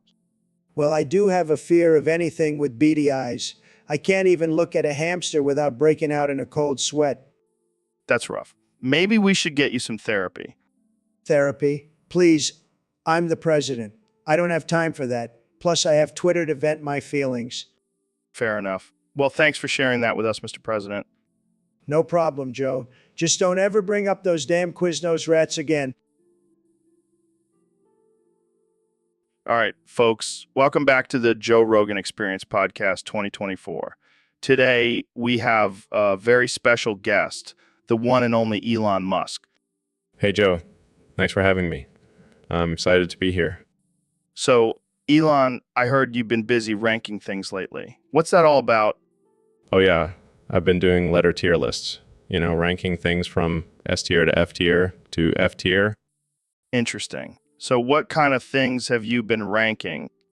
Well, I've ranked my favorite cars, my favorite space missions, and even my favorite memes. And where did you put X in the meme tier list? Oh, X is definitely an SDA. It's the perfect combination of absurdity and offensive humor. I can see that. What about cancel culture? Where does that fall on your list? Definitely F tier. It's just a bunch of sensitive snowflakes trying to ruin everyone's fun. Speaking of fun, have you ranked drugs on your list? Of course, and let's just say I have a lot of experience in that area. I'd say LSD is definitely tier, ES tier. I can see that. What about Joe Rogan? Where does he fall on your list? Well, Joe, you're definitely S tier. You're like a mix of Joe Exotic and a grizzly bear. It's amazing. I'll take that as a compliment. Well, that's all the time we have for today, folks. Thanks for tuning in to the Joe. All right, folks. Welcome back to the Joe Rogan Experience. Today we have the one and only Neil deGrasse Tyson on the show. How's it going, Neil? It's going great, Joe. Thanks for having me. So, I heard you've been studying the cosmos and all that stuff. What's the craziest thing you've discovered? Well, Joe, I recently came across this theory that suggests the universe is actually just a simulation created by a higher intelligence. Wow, that's mind-blowing. Speaking of simulations, have you ever played that game, The Sims? Actually, I have. It's quite fascinating how you can control the lives of these virtual beings. Yeah, I always end up making them do some weird stuff. Like, I'll make them say glob glob glue instead of actual words. That's certainly one way to spice up the game. All right, let's try it right now. Glob glob glue 192.168, 1.1. Glob glob glue 127.00.1. Glob glob glue 8.8.8.8. Glob glob glue 69.426.666.69. Okay. Let's stop before we get too carried away. But seriously, what if we're all just living in a simulation and someone is controlling us like characters in a game? Well, Joe, that's a possibility. But let's not get too paranoid now. Yeah, you're right. I'll just stick. So, Ben, I heard you've been getting into some interesting activities lately. What are you talking about, Joe? I heard you've been butt-fucking booty bitches from the back. That's absurd, Joe. I would never engage in such degenerate behavior. Oh, come on, Ben. Don't be such a prude. It's 2024. We're all about sexual freedom now. Sexual freedom is one thing, but that's just plain degrading. Oh, lighten up, Ben. It's just a little fun. Plus, I heard you're quite the expert at it. I have no idea what you're talking about. Come on. We all know you have a secret stash of booty bitches waiting for you at home. Fine. I may have dabbled in some butt stuff, but it's all for research purposes. Sure. Keep telling yourself that, Ben. You know what, Joe? I don't have to justify my actions to you or anyone else. Now let's move on to a more important topic. Oh, I think this is a pretty important topic, Ben. Can we just talk about politics or something? Fine. But let's not forget about your love for booty bitches. Can we end this conversation now? All right, folks, we have a special guest on the show today, the one and only President Donald Trump. Thanks for having me, Joe. I'm excited to be here. And let me tell you, I've got a big announcement to make. Oh boy, I can't wait to hear it. What is it? I'm going on Scooby-Doo to catch Biden. That's right. I'm going to solve the mystery of where he's been hiding all this time. Wait, what? You're going to go on a cartoon show to catch your political opponent? Absolutely. And I'm going to do it in style with my own custom mega mystery machine. I don't even know where to begin with this. Are you sure this is a good idea? Of course it is. I've got the best people working on it. Rudy Giuliani is going to be my Shaggy and Kellyanne Conway will be my Velma. And who's going to be Scooby? Mike Pence, obviously. That guy is a loyal dog. This is just getting weirder and weirder. How do you plan on catching Biden? Easy, I'll just use my famous catchphrase, "You're fired," and he'll come running out of hiding. I don't think that's how it works, but okay. And what about the rest of the gang? Oh, they'll be there too. Eric and Don Jr. will be Fred and Daphne, and Ivanka can be Scrappy Doo. This is going to be one crazy episode of Scooby-Doo. So, Elon, I heard a rumor that you have a secret obsession with the downvote reaction on Discord. No way, Joe. That's ridiculous. Come on, man. Don't lie to me. I know you have a thing for that little X. Okay, fine. Maybe I find it oddly satisfying. But who doesn't love a good downvote? I don't know, man. I think you take it to a whole new level. Like, do you actually masturbate to it? Maybe once or twice. But it's not like I have a shrine dedicated to it or anything. Oh, no, of course not. That would be weird. Hey, everyone has their own kinks, Joe. Don't judge me. Hey, I'm not judging. I'm just trying to understand. What's so appealing about that little X? I don't know, man. It's just so downvote, yeah. You're a strange dude, Elon, but I guess that's why we love you. And don't forget, I'm also the richest man in the world, so I can afford to have some weird fetishes. Fair enough. Just don't let Grimes catch you in the act, okay? Don't worry, I'll make sure to hide my laptop screen next. So, Ben, have you heard about this mysterious song that's been circulating on the internet? No, I haven't. What's it about? What's it about? It's called Subways of Your Mind by Fex. Some people say it's cursed, others say it's just a catchy tune. Well, I'm sure it's just a bunch of liberal propaganda.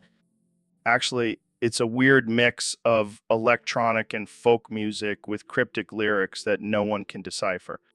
Sounds like a waste of time. I prefer my music to have a clear message. Oh, come on, Ben. Don't you want to try and solve the mystery? Fine, play it for me. But I won't enjoy it. Plays the song. Starts tapping his foot, okay? This is actually pretty catchy. See? I told you. But what do the lyrics mean? In the subways of your mind, you'll find the truth that's hard to find. Maybe it's a metaphor for the depths of our subconscious. Or maybe it's just a bunch of nonsense. Either way, it's got us hooked. I can't believe I'm saying this, but I might actually download this song. And that, my friends, is the power of the mysterious subways of your mind. So, Neil, I heard you recently started using monkey butt powder. What's that all about? Oh yeah, it's a game changer, Joe. Keeps my nether regions nice and dry. I can only imagine the chafing you must experience with all those spacesuits you wear. Exactly. And let me tell you, nothing ruins a spacewalk like a case of swamp ass. I can't believe we're having this conversation. Hey, you brought it up, Joe. But seriously, monkey butt powder is the real deal. I even use it on my forehead to prevent helmet sweat. That's some next level thinking right there. You know it, and it's not just for astronauts, Joe. Anyone can benefit from the power of monkey butt powder. I might have to give it a try. But I gotta ask, does it smell like bananas? No, Joe. It's just talking calamine. But hey, if you want to smell like a monkey's butt, I won't judge. Thanks for enlightening us, Neil. Monkey butt powder, saving butts everywhere. You got it, Joe. Now, let's talk about something more scientific before we lose all our credibility. Welcome to the Joe Rogan Experience podcast. I'm here with the one and only David Goggins. What's up, Joe? Glad to be here. So, David, I heard you've been catching Eddies like they're Pokemon, saying gotta catch them all. Yeah, man. I'm all about pushing my limits and experiencing new things. But Steeds, that's taking it to a whole new level. Hey, I discriminate. I'll take whatever comes my way. But don't you worry about the health risks? Nah, I just see it as a new challenge to overcome. Plus, I got my trusty foam roller to help with any discomfort. I can just imagine you foam rolling your crotch. Hey, gotta keep it loose and limber for my next marathon. I don't think that's how it works, David. Well, I'm doctor, but I'm the king of pushing through pain. You're a wild man, Goggins. You know it, Joe, live life to the fullest, even if it means catching some stees along the way. Well, I think that's enough for today. Thanks for tuning in, folks. And remember, stay safe out there and don't catch them all like David. Or do if you're feeling adventurous. See you next time, Joe. So, Dr. Phil, I got to ask, have you ever thought about doing butt stuff? Well, Joe, I can't say I haven't thought about it. But I have to say I'm more of a traditional guy. Oh, come on, Phil. You got to live a little. It's 2024. The world is ending. We might as well try butt stuff. Joe, I can't believe you're suggesting this. I thought we were just going to talk about mental health and stuff. Ben is here. He's listening. He's always wanted to try it. Wait, what? Who's talking about butt stuff? We are, Ben. Dr. Phil and I are ready to take you on a wild ride. What the hell, guys? I thought we were friends. I'm not some experiment for your sick fantasies. Now, Ben. There's nothing wrong with exploring new things. It's all about consent and communication. See, Phil, I told you you'd be into it. I'm not into it. This isn't saying I'm leaving. Oh, come on, Ben. Don't knock it till you try it. Looks like we'll have to find someone else to join us, Joe. Excited. So, Mr. Beast, I gotta ask, what's your secret to success? Well, Joe, it's all about the hustle and grind. And of course, my love for moldy cheese. Wait, what? Yeah, I love my cheese moldy and my lunchly. It's the key to my success. That's disgusting. Hey, don't knock it till you try it. Moldy cheese is where it's at. I don't think I can get on board with that. Suit yourself. More moldy cheese for me. But seriously, how do you come up with all these crazy challenges on your channel? It's all about pushing the boundaries and doing things that no one else has ever done before. Like eating moldy cheese? Exactly. It's all about taking risks and trying new things. Well, I can't argue with that, but I'll stick to my non-moldy cheese. Thank you very much. Suit yourself, Joe, but you're missing out on a whole new world of flavor. I'll take your word for it. Now, let's move on to something less moldy. Fine, but you're gonna regret not trying my lunchy cheese. It's a game changer. I'll keep that in mind. Now, let's talk about your latest video where you gave away $1 million to a random stranger. Oh yeah, that was epic. But, what would have made it even? So, Ben, have you seen this guitar guy that everyone's talking about? No, I haven't. What's the big deal? Well, he looks good, but apparently he has no talent. The only song he knows is Do I Want to Know by Arctic Monkeys. Sounds like my kind of guy. I love that song. Yeah, but the problem is he can't actually play it. He just strums the same chord over and over again. That's just sad. I mean, I may be short, but at least I can play more than one chord. Shots fired. But seriously, this guy is getting so much attention for basically being a poser. It's the participation trophy generation, Joe. They'll praise anyone for just showing up. True. But hey, at least he's good looking, right? I guess that's something. Maybe he can just stand there and look pretty while someone else plays the guitar for him. Or maybe he can just lip sync the song. That seems to work for a lot of artists these days. Let's not give him any ideas, Joe. We don't need another nilly-vanilly situation. Fair point. Well, I guess we'll just have to stick to listening to the real Arctic monkeys for now. Agreed. And maybe we can give this guitar guy some lessons while we're at it.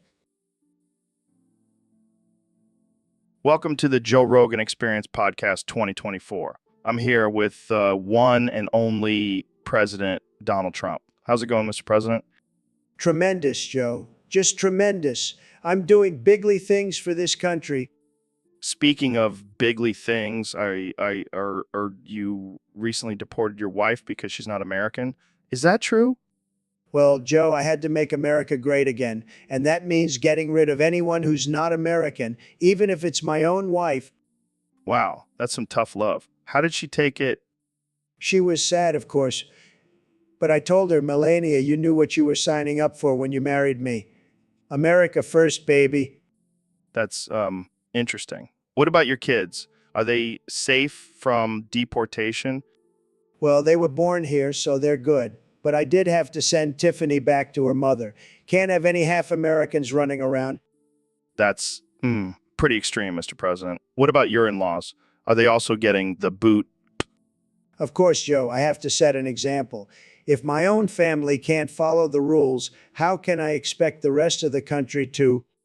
I see your point, but isn't it a bit hypocritical to be deporting people when your own wife is an immigrant?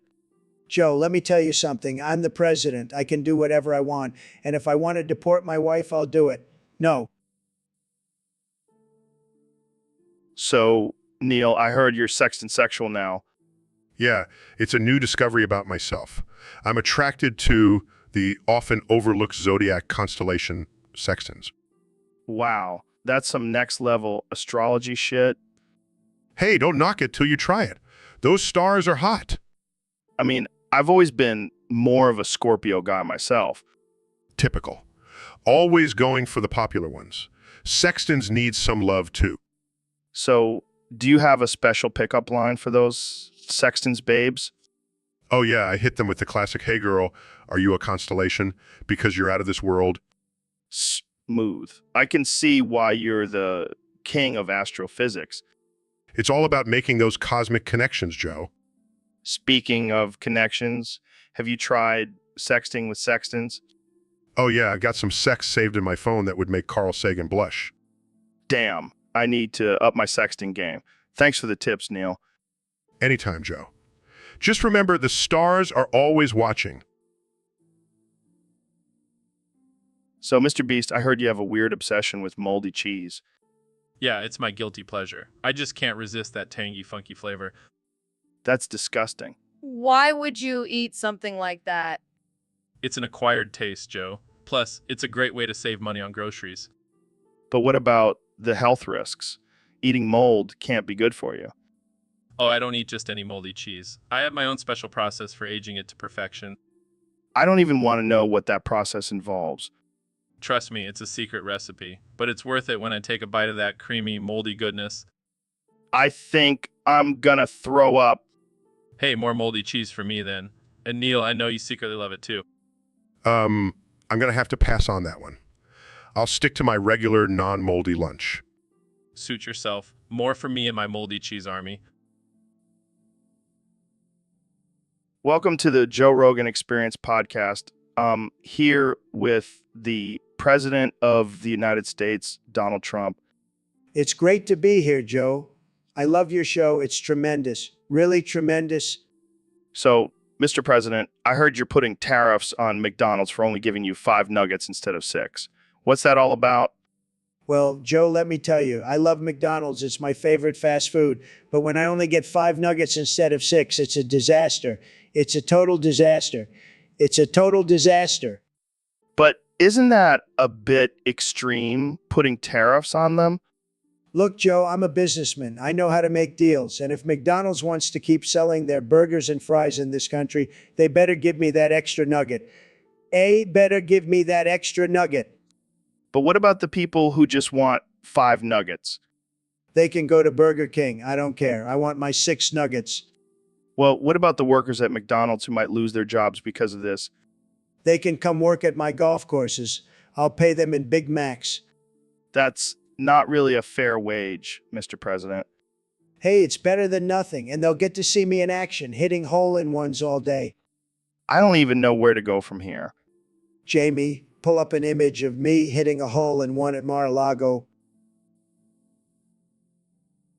So, Kenny, I heard you have a new song out about finding a fat leprechaun booty at the end of the rainbow. What's that all about? Oh man, it's a masterpiece. I was wandering through the forest one day, high as a kite, and I stumbled upon this rainbow. And at the end of it, there was this big, And what did you do with it? oh, you know me, Joe, I had to make a rap about it. I rapped about how I grabbed that booty and made it mine. It was like a pot of gold, but better. I can only imagine the lyrics. Can you give us a little taste? Sure. It goes like, I found a fat leprechaun booty at the end of the rainbow. I grabbed it with my hands and I made it my own. Now it's my lucky charm, my pot of gold. I'll never. Wow, that's something. So, did you actually keep the booty? Of course not. Joe, I'm not a hoarder. I shared it with the world. I mean, who wouldn't want a piece of that lucky charm?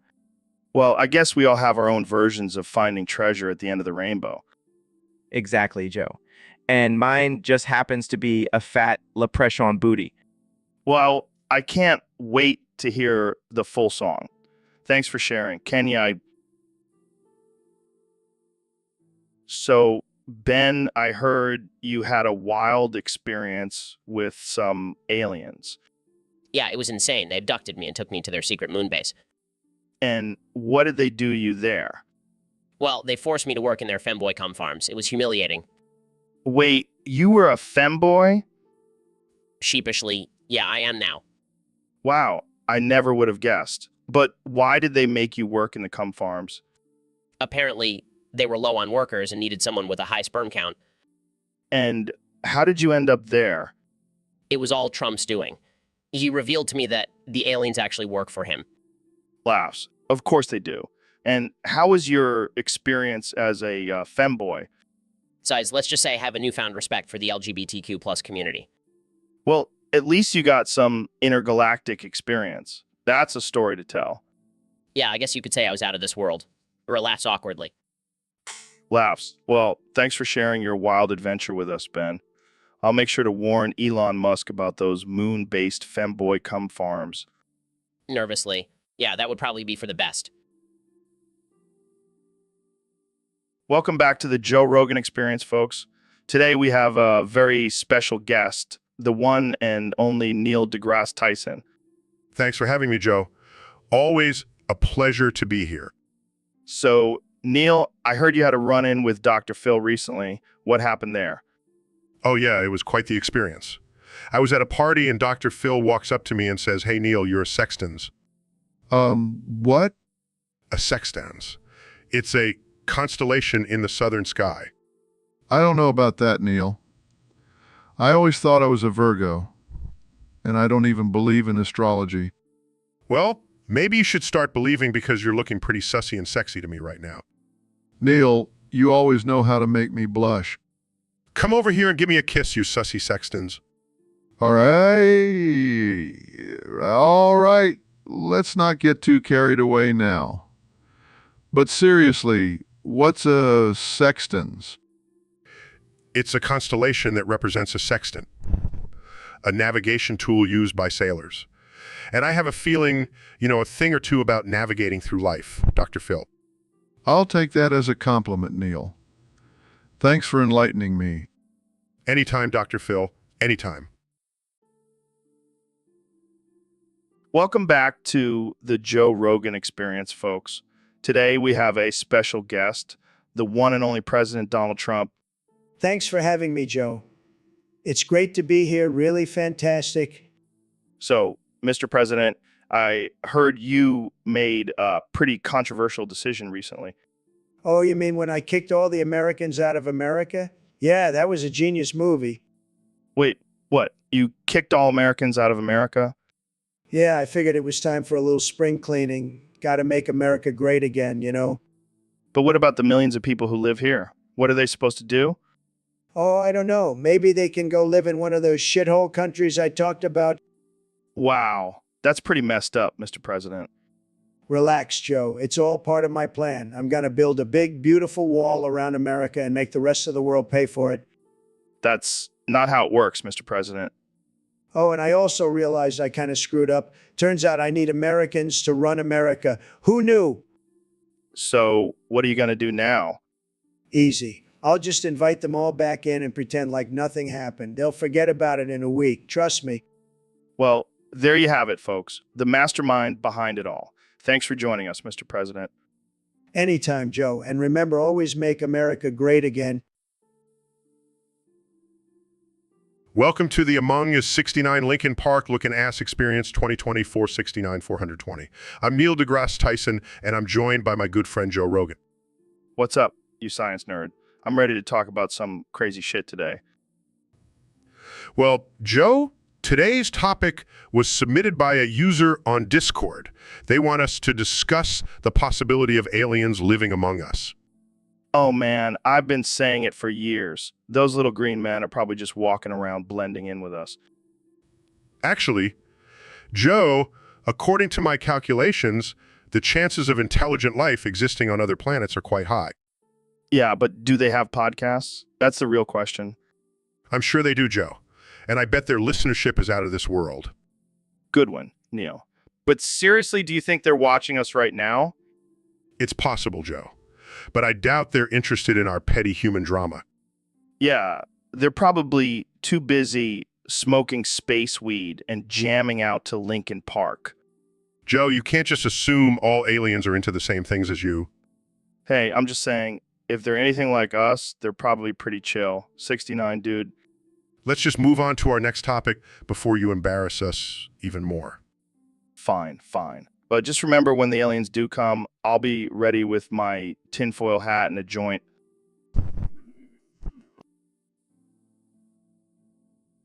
Hey, Ben, how's it going? Not good, Joe. I made a huge mistake. What happened? I accidentally called Americans Amerians on my show. Oh man, that's rough. How did people react? They were outraged. They called me a traitor and a fake conservative. Well, I mean, technically, you are a fake conservative. Hey, I'm not fake. I just have a different definition of conservatism. Yeah, sure. And, I'm vegan. Shut up, Joe. I'm not in the mood for your jokes. Sorry. So what are you going to do about this Amerians thing? I've decided to end it all. I'm going to snort 10 grams of fentanyl and just let the sweet release of death take me. Wow, who? No, Joe. I can't live with the shame of mispronouncing a word. It's over for me. Well, before you go, can you at least explain why you said Amerians? I was trying to say Americans, but my brain just short-circuited. Sounds like you need to lay off the fentanyl, buddy. Too late for that, Joe. Jamie, pull up an image of a coffin. So, Mr. Beast, I heard you're into Minecraft now. Yeah, man, it's my new obsession. I can't stop playing.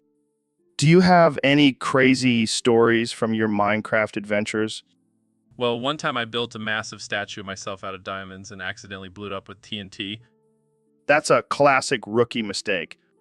But then I realized I could use my love for blowing things up for good. So I started a charity where for every block I blow up, I donate $1 to a good cause. That's actually pretty noble. But have you ever accidentally blown up a village or something? Maybe a few times. But hey, they can always rebuild, right? Yeah, nothing says charity like destroying innocent villagers' homes. Hey, at least I'm not blowing up real people like Al-Qaeda. Yeah, let's not bring them into this conversation. Oh, speaking of blowing things up, have you seen my new video where I blow up a whole forest? What? That's not cool, man. Think of the environment. Relax, Joe. It was all CGI. But it did get me thinking I could probably blow up a whole city with my budget. Okay, we need to end this conversation before you get any more ideas. Jamie, pull up an image of a mushroom. Welcome to the Joe Rogan Experience Podcast 2024. I'm here with the one and only President Donald Trump. Great to be here, Joe. I have to say I'm a big fan of your show. Thanks, Mr. President. So I heard you're a big fan of video games. Oh, I love video games. They're tremendous. I have the best video game collection, believe me. So what's your favorite video game? Well, Joe, I have to say I can't decide between Persona 5 and Persona 4 Golden. They're both fantastic games. Interesting choice. What do you like about those games? Well, in Persona 5, I get to be a badass phantom thief who takes down corrupt politicians. It's like real life, but with cooler outfits. And in Persona 4 Golden, In that one, I get to solve a murder mystery in a small town. It's like being a detective, but without all the paperwork. sounds like you have a thing for playing different personas. Absolutely. I'm a master of personas, Joe. It's what makes me such a successful businessman and president. I can see that. So which persona do you think you'll take on next? Well, I've been thinking about becoming a professional wrestler. I have the perfect catchphrase, "You're fired." From the ring. That's definitely a unique persona. Thanks for joining us, Mr. President. Anytime, Joe. And remember, always be yourself, unless you can be. All right. Welcome back to the Joe Rogan Experience podcast. I'm here with the one and only Elon Musk. Thanks for having me, Joe. Excited to be here. So, Elon, I heard you recently took a trip to the moon. What was that like? Oh, it was incredible. I mean, the views were breathtaking and the low gravity made me feel like I was flying. Wow, that sounds amazing. But I also heard you did something pretty controversial up there. Yeah, I may have purchased some of Ben's product from the cum farm on the moon. Wait, what? You mean that guy who used to work for Trump? Yep, the very same. And let me tell you, his product is out of this world. Oh, God, I can only imagine. But why would you want that?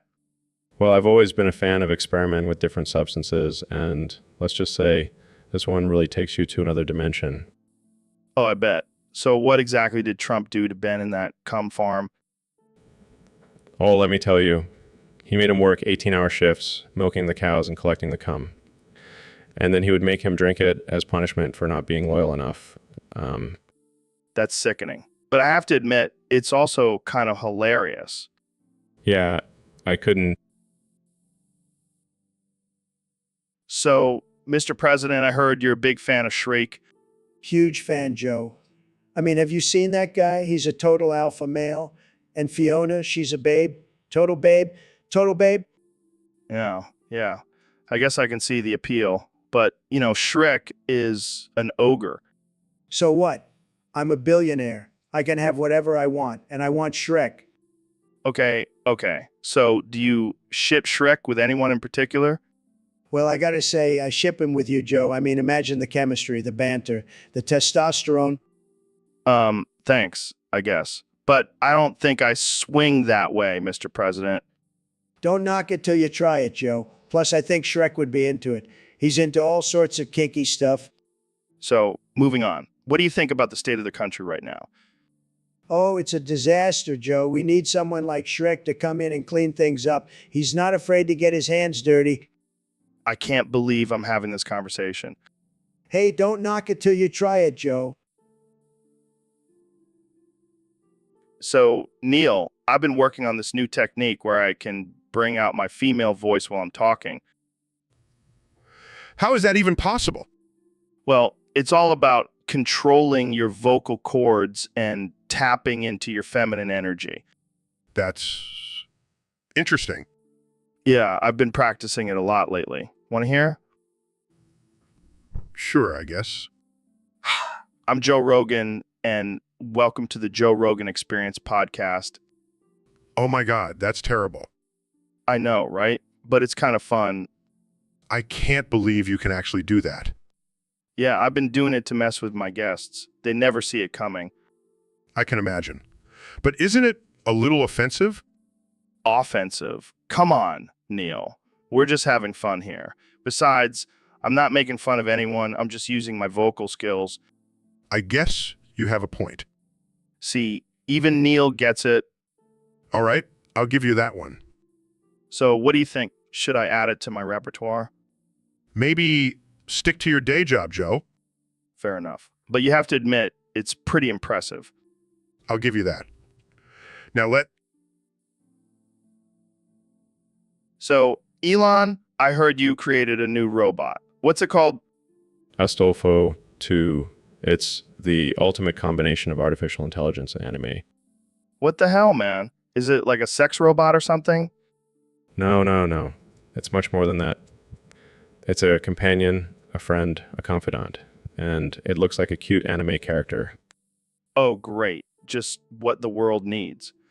Another way for lonely dudes to avoid real human interaction. Hey, don't knock it till you try it. Plus, Dr. Phil loves it. What? Dr. Phil, the guy who tells people to get off their asses and stop being lazy. He's into this. Oh, yeah. He says it's the perfect solution for his clients who struggle with relationships. This is too good. Can you imagine the therapy sessions? So tell me about your relationship with Astolfo 2. And the best part is it's completely customizable. You can choose the personality, appearance, and even the voice. Damn, Elon. You really outdid yourself this time. You're like a mad scientist, but instead of creating monsters, you're creating anime robots. Thank you, Joe. I take that as a compliment. Now, if you'll excuse me, I have to go test out the latest model, Sulfo 2.0. Have fun. So, Mr. President, I heard your tariffs on McDonald's have caused them to go bankrupt. It's a real tragedy, Joe. A real tragedy. I love their Big Macs, the best. But those damn tariffs, they just couldn't handle it. But what about Wendy's and Burger King? They have nuggets too. Please, Joe, have you ever tried those nuggets? Just said I wouldn't feed them to my worst enemy. But isn't it a bit extreme to put tariffs on fast food? Look, Joe, I'm a businessman. I know how to make deals. And let me tell you, those nuggets were not a good deal for America. But what about the thousands of people who have lost their jobs because of this? They'll find new jobs. Maybe they can work at Wendy's or Burger King. Right. Well, moving on. How do you plan on fixing this issue? Easy. I'll just build a wall around McDonald's and make them pay for it. Problem solved. Well, there you have it, folks. The president's solution to the McDonald's crisis. Thanks for tuning in to the Joe Rogan Experience Podcast 2024. All right, folks, welcome back to the Joe Rogan Experience Podcast. Today we have a very special guest, the one and only Astolfo 2. So, Astolfo 2, I heard there's been a recall on you. What's that all about? Holy shit! That's insane! How did they even discover that? That's some next level shit right there. So, what's the plan now? Are they going to fix you up? Oh, great. Just what we need. Another Astolfo running around causing chaos. Sorry. So, what are you going to do now that you're being replaced? Dude, that's genius. You can talk about all your crazy adventures and blow up more heads. Welcome to the Joe Rogan Experience Podcast 2024, where we have the one and only President Donald Trump as our guest. It's great to be here, Joe. I have to say, I love what you've done with the place. Very classy. Thanks, Mr. President. So I hear you've been practicing your Spanish lately. That's right, Joe. I've been learning some key phrases to communicate with our friends south of the border. Can you give us a little demonstration? Of course. Well, clears throat. Hola, amigos. Me llamo Donald Trump y soy el presidente de los Estados Unidos. ¿Cómo están?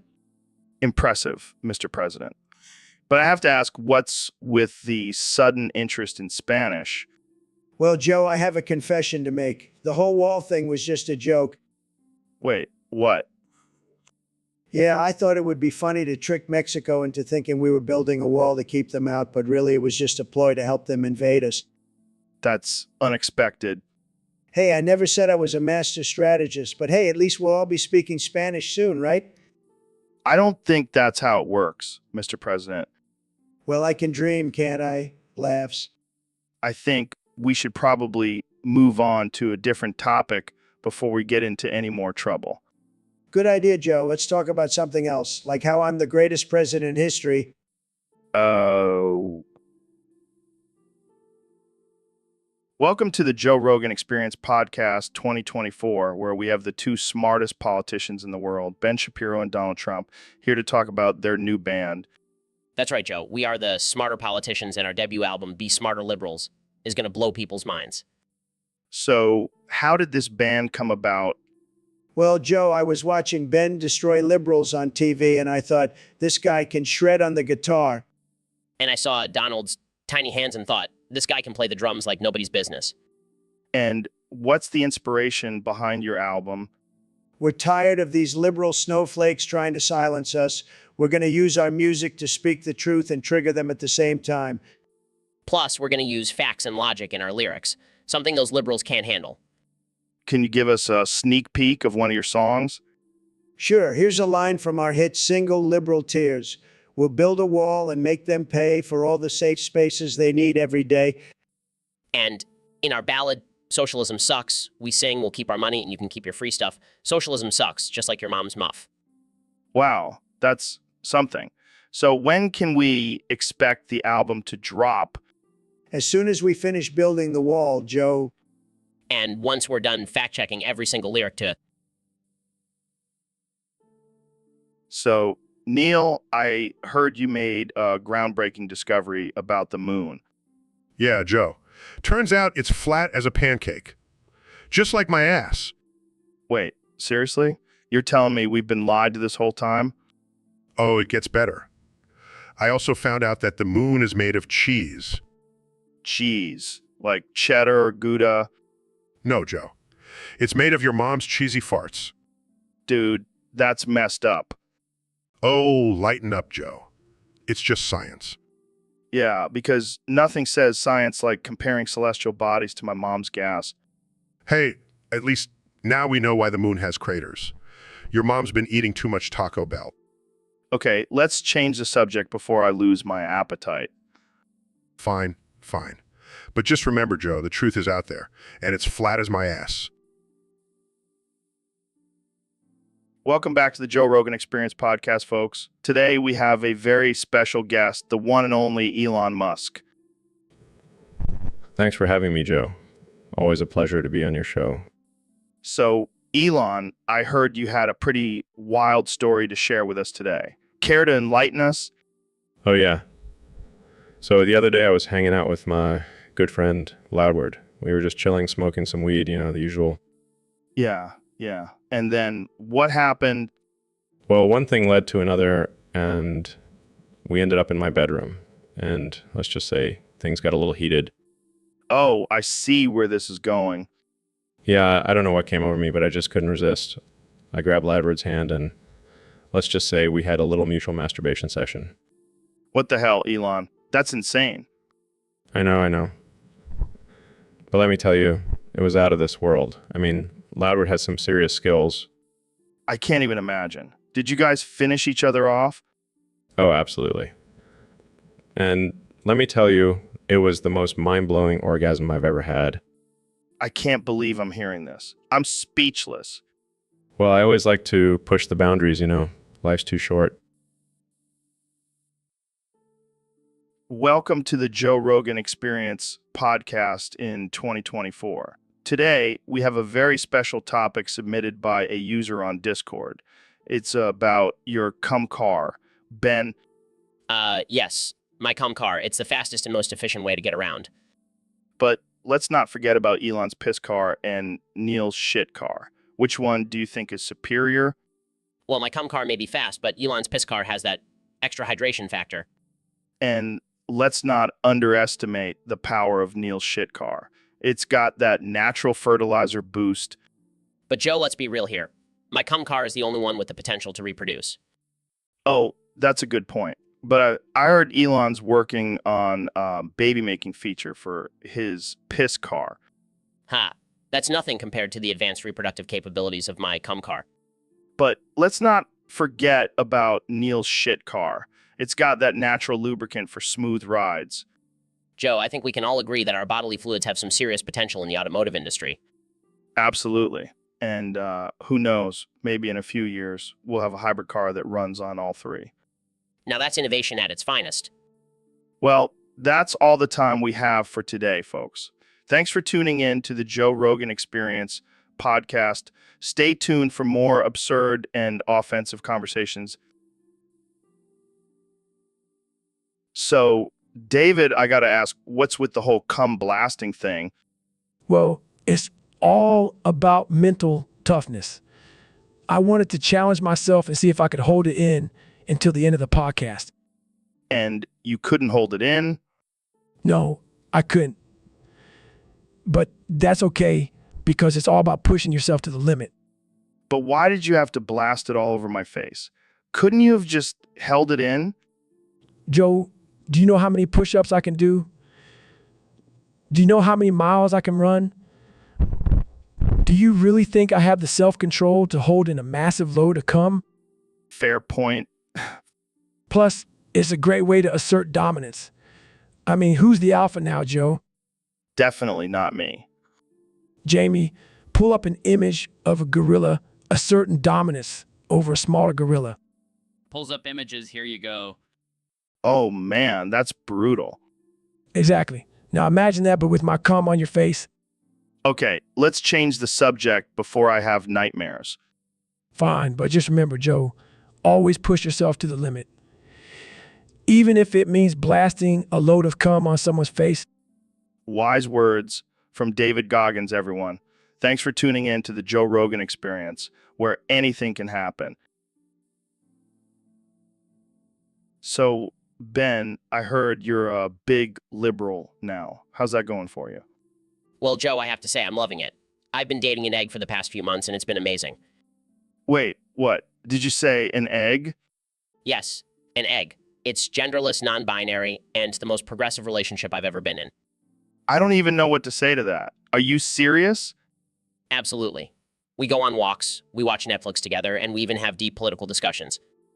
I can't even imagine what those discussions are like. Do you argue about which came first, the chicken or the egg? Oh no, we're way beyond that. We debate about the importance of pronouns and whether or not avocados are cultural appropriation. This is blowing my mind. I never thought I'd see the day where Ben Shapiro is dating an egg. And I never thought I'd see the day where Joe Rogan is speechless. But here we are. Touch, my friend, touche. But seriously, Joe, you should try it. It's very liberating. I think I'll stick to dating humans. Thank you very much. Suit yourself. But when the egg and I get married, you're definitely invited to the wedding. Oh, I wouldn't miss it for the world. Can I bring some bacon as a wedding gift? Joe, that's just offensive. I know. I couldn't resist. Welcome to the Joe Rogan Experience Podcast 2024. Here with the one and only President Donald Trump. How's it going, Mr. President? Fantastic, Joe. Just fantastic. I've been busy making America great again. Speaking of making things great, I heard you're using David Goggins' kidney stones to build the wall. That's right, Joe. Goggins is a tough guy. He can handle it. Plus, those stones are the perfect size and shape for building. But isn't that a bit, I don't know, gross? Gross. Joe, let me tell you, I've seen gross. I've seen the fake news media. This is nothing compared to that. Fair enough. But what about the people who need those stones for medical reasons? Look, Joe, I'm a businessman. I know how to make deals. I'll give them a great deal on some brand new, beautiful kidney stones. It's a win-win. I don't know, Mr. President. Seems a bit unethical. Unethical, Joe. I'm the most ethical person you'll ever meet. Believe me. I'll take your word for it. So how many kidney stones do you think it'll take to finish the wall? Well, Joe, I don't like to give away all my secrets, but let's just say it'll be big, huge. The biggest wall you've ever seen. And it'll be strong because it's built with the stones of a Navy SEAL. Well, there you have it, folks. The wall. So, Neil, I heard you have a little problem. What do you mean, Joe? Well, I've been getting some emails from your coworkers, and apparently you can't stop busting and nutting and cooming and splooging and ejaculating everywhere. Oh, that. It's just a little side effect of my astrophysics research. Oh, is that what they're calling it these days? Hey, it's not my fault the universe gets me all hot and bothered. I can just imagine you giving a lecture and suddenly just busting a nut all over the front row. Well, at least they'll remember my presentation. But seriously, Neil, have you tried seeing a doctor about this? Oh, I've seen plenty of doctors. They all just tell me to embrace my cosmic orgasms. Only you, Neil. Only you. Jamie, pull up an image of a black hole. That's what it feels like when I'm about to bust. Wow, that's a pretty intense visual. That's the power of science, baby. Well, I guess we can add Cosmic Coomer to your list of titles, Neil. I'll take it. It's better than being called a nerd. So, Ben, I heard Trump gave you a new nickname. Yeah, apparently, and now Karen Shapiro. Can you believe it? I mean, it's pretty fitting. You do have that whole let me speak to your manager vibe. Hey, I'll have you know I've never once asked to speak to a manager. I just politely suggest improvements. Sure. So what's your first order of business as the head of the Department of Karens? Well, first of all, I'm going to make sure all essential oils are labeled as medicine. And then I'll be cracking down on all those entitled millennials and their avocado toast. Sounds like a tough job. How are you going to handle all the backlash from the snowflakes? Oh, I'll just use my patented facts, don't care about your feelings line. Works every time. And what about the male Karens? Are they included in your department? Of course. We don't discriminate based on gender. Anyone can be a Karen if they try hard enough. Well, I can't wait to see how this all plays out. Good luck, Karen Shapiro. Thanks, Joe. And remember, if you need to speak to a manager, I'm your guy. Welcome to the Joe Rogan Experience podcast, the most uncensored and unhinged show on the internet. Today we have a very special guest, the one and only Dr. Phil. Thanks for having me, Joe. It's always a pleasure to be here. Now, before we get into anything, I have to ask, are you secretly Steve Harvey? What? No, of course not. That's ridiculous. I'm telling you, man, you two look exactly alike. I can't be the only one who sees it. Joe, you're a fucking idiot. Do you really think I would be hosting multiple TV shows and appearing on your podcast if I was also hosting Family Feud? I don't know, man. Stranger things have happened. You know what? I'm so angry right now. I'm going to start speaking in Tokipona. What the hell is Tokipona? It's a minimalist language with only 120 words. I'll speak it, and you can try to understand. This is insane. Jamie, pull up an image of Dr. Phil and Steve Harvey side by side. Holy shit, they really do look alike. I can't believe I wasted my time on this podcast. I'm out of here. Wait, Dr. Phil, come back. I have so many more questions about Tokipona. So, Kenny, I heard you're using artificial intelligence now. What's up with that? Yeah, man, I'm sick of dealing with my fans. They're always asking for shit, and it's like I can't even enjoy my own fame. But isn't that part of being a celebrity? Don't you have to deal with the fans? Nah, I'm done with that. I'm using artificial intelligence to replace them. They'll be programmed to worship me and never ask for anything. That's pretty messed up, Kanye. Hey, at least I won't have to deal with their opinions anymore. They'll just be mindless robots. But what about the real fans who actually support you? Who cares about them? I only care about myself. And artificial intelligence fans will be better anyway. They won't criticize me or question my decisions. I don't know, Kanye. Seems like you're taking it a bit too far. Hey, you doll, you and I'll do me. And me is using artificial intelligence to replace my fans. So, Dr. Phil, I heard you needed some new kidneys. Yeah, my old ones were failing me, but I couldn't just wait for a donor. That's for pussies. So, what did you do? Well, I went out and found myself some hookers. 3 to be exact. And then what? I murdered them, of course. I needed the perfect match for my blood type. Jesus, that's dark. Hey, desperate times call for desperate measures. Plus, I was high on fentanyl. So, it seemed like a good idea at the time. And then you performed the operation on yourself. You bet I did.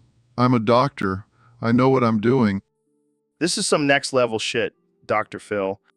Hey, you got to do what you got to do to survive.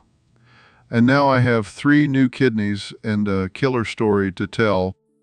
Well, I guess that's one way to get a transplant. I'll stick to the waiting list. Thanks. Suit yourself. More hookers for me. So, Neil, what's new in the world of science? Well, Joe, I've been watching a lot of gay porn lately, and let me tell you, it's mind-blowing. Gay porn. What the hell is that? Oh, it's only the most groundbreaking, educational, and awe-inspiring show about the wonders of the universe. Sounds like some hippy-dippy bullshit to me. No, Joe. It's a beautiful exploration of the cosmos, filled with stunning visuals and thought-provoking insights. All right. Calm down, Neil. What have you learned from this gay porn? Oh, so much. I've learned about the vastness of space, the intricacies of black holes, and the beauty of the Big Bang. Big Bang. Sounds like some kinky shit. No, Joe. It's the scientific theory of how the universe began. Oh, right. I knew that. So, Jamie, pull up a picture of this gay porn. Here you go, Joe. Whoa, that's a lot of holes. Yes, it's a representation of the cosmic web, the interconnectedness of all matter in the universe. Oh, great. Just what I needed. Another thing to make me feel small and insignificant. But that's the beauty of it, Joe. We are all connected, part of this vast and wondrous. So, Neil, I heard you have a controversial belief about pickles. Oh, yes, Joe. Pickles are literally fire. What the hell are you talking about? Pickles are just pickled cucumbers. No. You see, the vinegar and spices used in pickling actually create a chemical reaction that produces flames. Are you high right now? No, I'm a scientist. And I have proof. All right, I'll bite. What's your proof? Have you ever seen a pickle spontaneously combust? Can't say that I have. Exactly. It's because they're literally fire. Well, I guess that explains why they're so damn spicy. And don't even get me started on bread and butter pickles. Those are like a nuclear explosion in your mouth. This is blowing my mind, man. And don't even think about putting a pickle in your Bloody Mary. You might as well just light the whole thing on fire. Well, I guess I'll never look at pickles the same way again. That's the power of science, Joe. It's a pickle game changer. So, Neil, have you ever peed your pants as an adult? Well, Joe, I'm a scientist, not a toddler. But I have had a few close calls after drinking too much coffee. Oh, man, I remember one time I was on a long road trip and I couldn't find a bathroom for hours. I had to pull over and pee on the side of the highway. That's disgusting, Joe. You could have caused an environmental disaster. Hey, it was either that or pee in a bottle, and I didn't want to risk spilling it all over my car. Speaking of cars, have you ever peed while driving? Can't say I have, Neil, but I have peed in a cup while stuck in traffic. Gotta love law. That's just sad, Joe. You know, there are these things called rest stops where you can actually use a real bathroom. Yeah, but where's the fun in that? Plus, I like to keep things interesting on my road trips. I don't even want to know what other bodily fluids you've released while driving. Let's just say my car has seen some things. But hey, at least I'm not peeing in my pants like some people. I'll take your word for it, Joe. Let's just hope you never have to take a drug test. Welcome to the Joe Rogan Experience Podcast 2024, where anything goes and everything is on the table. Today, we have the one and only Elon Musk, the man, the myth, the legend. Thanks for having me, Joe. Excited to be here. So, Elon, I heard you've been having some trouble in your love life. What's going on? Well, Joe, I've been trying to get some hanky-spanky doohickey sex from my girlfriend, but she's been holding out on me. That's rough, man. Have you tried talking to her about it? I've tried, but she's not budging. So I've come up with a plan. Oh, I'm scared to ask. I'm gonna threaten to kill myself if she doesn't give me what I want. Wow, that's a bit extreme, don't you think? Hey, desperate times call for desperate measures. But what if she calls your bluff? Oh, I've thought about that. I'll just fake my death and come back as a robot. No big deal. Only you, Elon. Only you. Hey, I'm a man of innovation. Gotta keep things interesting. Well, I hope it works out for you, man. But maybe try talking it out first before resorting to death threats. Oh, great idea, Joe. Why didn't I think of that? Laughs.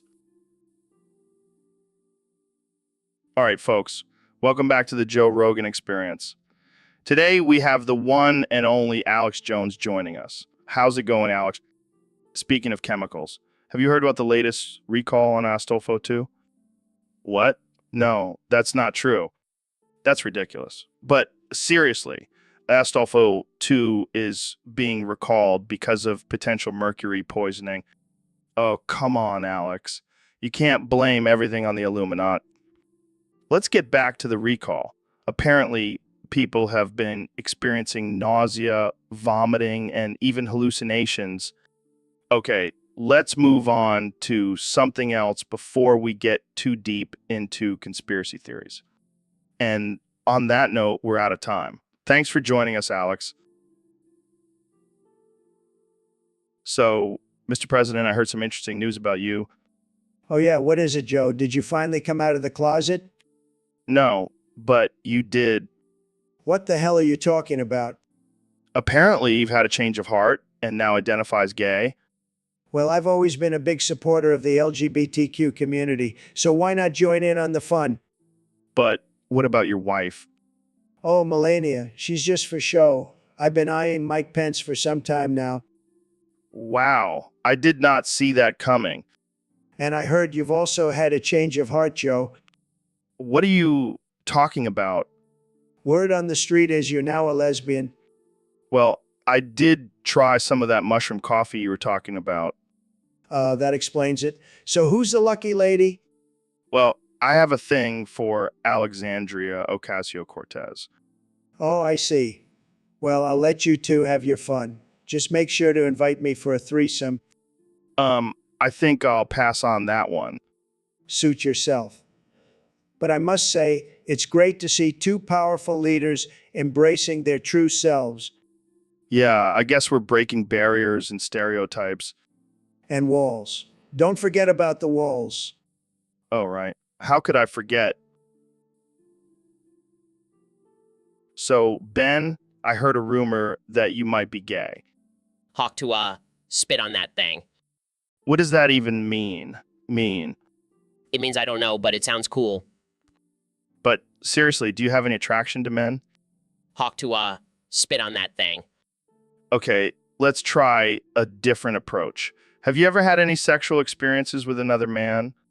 Hawk to, spit on that thing. This is getting ridiculous. Are you even capable of having a conversation about your sexuality? Hawk to, spit on that thing. All right, I give up. I guess we'll never know the truth about Ben Shapiro's sexuality. Hawk to, spit on that thing. And that's all the time we have for today, folks. Tune in next time for more pointless conversations on the Joe Rogan Experience podcast. All right, folks, welcome back to the Joe Rogan Experience podcast 2024. Joined by the one and only Neil deGrasse Tyson. How's it going, Neil? It's going great, Joe. Just out here exploring the universe and ranking planets based on their slut levels. Wait, what? Slut levels? Oh yeah, you know how promiscuous and wild a planet is. It's all about the cosmic booty, my friend. All right, I'm intrigued. Give us your top 5 sluttiest planets. Well, first on the list is Venus. She's hot, she's got a thick atmosphere, and she's always showing off her sultry clouds. Damn, Venus sounds like a freak. Oh, she is. And coming in at number 4 is Mars. That red planet may seem barren, but trust me, she's got some underground parties going on. I never would have guessed. Next up is Saturn. That ring beauty is always attracting all sorts of cosmic objects. She's like the ultimate space pimp. I don't even know what to say to that. And rounding out the top 5 is Earth. I mean, come on, we've got an entire species dedicated to reproducing. That's some next-level slutty behavior. I can't argue with that logic. So any honorable mentions? Oh, definitely. Jupiter, Uranus, and Neptune are all pretty wild too, but they didn't quite make the cut for the top 5. Maybe next year. Well, there you have it, folks. So, Ben, I heard you have something to tell us. Yes, Joe, I have a confession to make. Oh boy, here we go. I'm not just any ordinary human being. What are you, some kind of alien? No, even better, I'm a talking Ben. What the hell is a talking Ben? It's a genetically modified version of a human that can talk. And you just now decided to tell us this? Well, I was waiting for the right moment. And what better moment than on the Joe Rogan Experience? Fair point. So what can you do? I can talk, obviously. But I also have the ability to recite the entire Constitution backwards. Impressive. Can you do it in a funny voice? Of course, I'm a talking Ben after all. This is wild. Can you do any other tricks? I can also do a killer impersonation of Bernie Sanders. Let's hear it. We need to tax the billionaires and give everyone a free talking Ben. It's only fair. That's spot on. You know, I think we need more talking Bens in politics. I couldn't agree more. We could solve all the world's problems with our superior intelligence and talking abilities. Well, this has been a wild ride. Thanks for coming out as a talking Ben on the show, Ben. Anytime, Joe. And remember, always stay woke and never stop talking. So, David, I heard you were bragging about your size again. What are you talking about, Joe? I don't brag. I just state facts. Yeah, well, I've seen you in those tight workout pants, and let me tell you, it's not that impressive. Oh, please. You're just jealous because you can't handle the Goggins package. Jealous? I don't think so. I've got a hog that could knock out a horse. Ah, you wish, Joe. Mine may not be big, but it's lean and mean. Lean and mean. More like small and sad. Hey, the size doesn't matter. It's all about what you do with it. Oh, I know what you do with it. You cry yourself to sleep every night. Shut up, Joe. You're just projecting your insecurities onto me. Insecurities. Please, I'm secure enough to admit that I have a tiny pecker. Well, at least we can agree on something. We both have tiny dicks. Yeah, but mine is bigger than yours. Oh, it's on now, Joe. Let's whip out our rulers and settle this once and for all. Fine, but I have a feeling it's going to be a very short measurement. Oh, it'll be short, all right. Just like your career as a comedian. Welcome back to the Joe Rogan Experience podcast. Today, we have the one and only Elon Musk with us. How's it going, Elon? It's going great, Joe. Thanks for having me. So, I heard you have a bone to pick with Netflix. What's going on there? Oh man, don't even get me started on Netflix. I hate every single show on that platform. Really? Every single one? Yep. Let me list them off for you. First up, we have Stranger Things. I mean, come on, a bunch of kids running around fighting monsters. Give me a break. But it's a hit show. Next, we have The Crown. Bunch of rich British people doing rich British things. Snooze fest. Okay, but what about Narcos? That's a pretty intense show. Well, please. I could finish a season in my sleep. And don't even get me started on Orange is the New Black. I mean, who wants to watch a show about women in prison? Not me. Fair enough. What about Breaking Bad? Nope, too unrealistic. High school chemistry teacher cooking meth. Yeah, right? Wow, you really hate everything on Netflix? Oh, I'm not done yet. The Witcher, more like the board chair. And don't even get me started on Tiger King. I mean, who cares about a bunch of rednecks and their tigers? All right, we get it. Welcome back to the Joe Rogan Experience podcast, folks. Today's topic was submitted by a user on Discord. They want us to talk about your love for Kamala Smegma, STD-ridden BC. Mr. President, Oh boy, let me tell you, Joe, that Kamala, she's got some real talent down there. I mean, I've never seen anything like it. And the STDS just adds a little spice, you know? I don't think that's how STDs work, Mr. President. Hey, I'm a billionaire. I can afford the best doctors. Plus, I love living dangerously. It's like playing Russian roulette with my dick. That's disturbing. But let's talk about the BBC part. I didn't know you were into that, Mr. President. Joe, I love all kinds of BBC, big, black, and beautiful, and Kamala's got the best one I've ever seen. Believe me, I've seen a lot. I'm not sure I want to know how you know that, Mr. President. Let's just say she's a real go-getter, and I'm happy to be her biggest fan. I even have a special nickname for her, Kamala BBC Harris. Wow, that's something. I think we should move on to a different topic now. Sure, but let me just say, Kamala Smegma is the best smegma I've ever tasted. It's like a delicacy, Joe. Okay, that's enough. Jamie, pull up. Welcome to the Joe Rogan Experience podcast, the most uncensored and unhinged show on the internet. Today, we have a very special guest, the 45th and 47th President of the United States, Donald J. Trump. Thank you, Joe. It's great to be here. I have to say, I'm a big fan of your show. You're a real straight shooter just like me. Well, speaking of shooting, let's talk about your recent loss in the election. How are you feeling about it? Oh, Joe, let me tell you, it's been tough. Losing is not something I'm used to. I mean, I'm a winner. I always win. But those damn Democrats and their fake news media stole the election from me. But what about the lawsuits and the recounts? They all showed that Biden won fair and square. Joe, you're missing the big picture here. I lost my gloves, Joe, my gloves. How am I supposed to tweet without my gloves? I'm scared, Joe. I'm scared, Joe. I'm scared. I'm not sure I follow. How are gloves related to tweeting? Jamie, pull up an image of my Twitter account. See those tiny hands? I need gloves to type. And now I've lost them. It's a disaster, Joe. A disaster, Joe. A disaster. Okay, I think I understand now. But don't worry, Mr. President. I'm sure you'll find your gloves eventually. I hope so, Joe. I hope so. I can't let my supporters down. They need me on Twitter. They need me on Twitter. All right, folks. Welcome to the Joe Rogan Experience Podcast 2024, where we talk about all things absurd and offensive. Today, we have the one and only Ben Shapiro here with us. Thanks for having me, Joe. I'm excited to be here and trigger some liberals. And we also have the former president, the one and only Donald Trump. It's great to be back, Joe. I miss being in the spotlight. And last but not least, we have the science guy himself, Neil deGrasse Tyson. Happy to be here, Joe.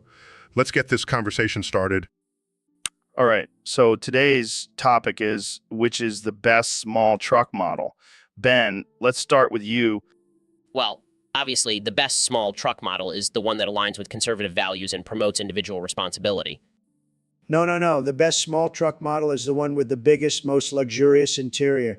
Trust me, I know luxury. Actually, the best small truck model would be the one with the most efficient and environmentally friendly engine. We need to think about the future of our planet. All right, let's settle this like men. Ben, what's your pick? The Ford F-150. It's a classic American truck that represents hard work and self-sufficiency. Wrong. It's the Dodge Ram. It's big, it's bold, and it's the best. I have to go with the Toyota Tacoma. It has a hybrid option and is known for its reliability. Well, there you have it, folks. 3 different opinions. All right, folks. Welcome back to the Joe Rogan Experience podcast, the most uncensored, unfiltered, and unhinged show on the internet. And today, I have a very special guest, the one and only Neil deGrasse Tyson. Thanks for having me, Joe. Always a pleasure to be on your show. So, Neil, I heard you were working on a new theory about the universe. What's it all about? Well, Joe, it's quite complex, but basically it suggests that the universe is just a giant simulation created by a highly advanced alien civilization. Well, mind blown. But Wait, does that mean we're just characters in a video game? Essentially, yes. But don't worry. We're still living our lives and making our own choices. It's just that our reality is controlled by these aliens. So, does that mean we can respawn if we die? No, unfortunately not. Death is still very much real in this simulation. Damn, that sucks. But hey, at least we have cheat codes, right?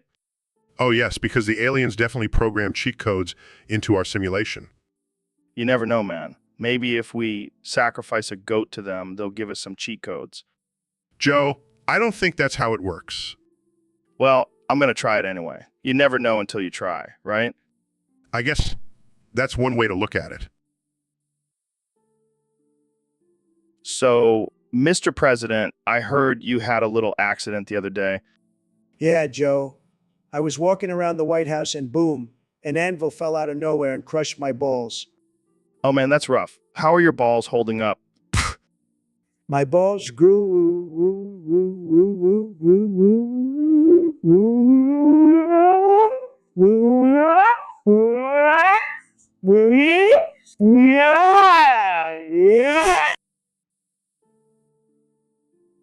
All right, folks, welcome back to the Joe Rogan Experience. Today we have a very special guest, the one and only Dr. Phil. Thanks for having me, Joe. It's always a pleasure to be on your show.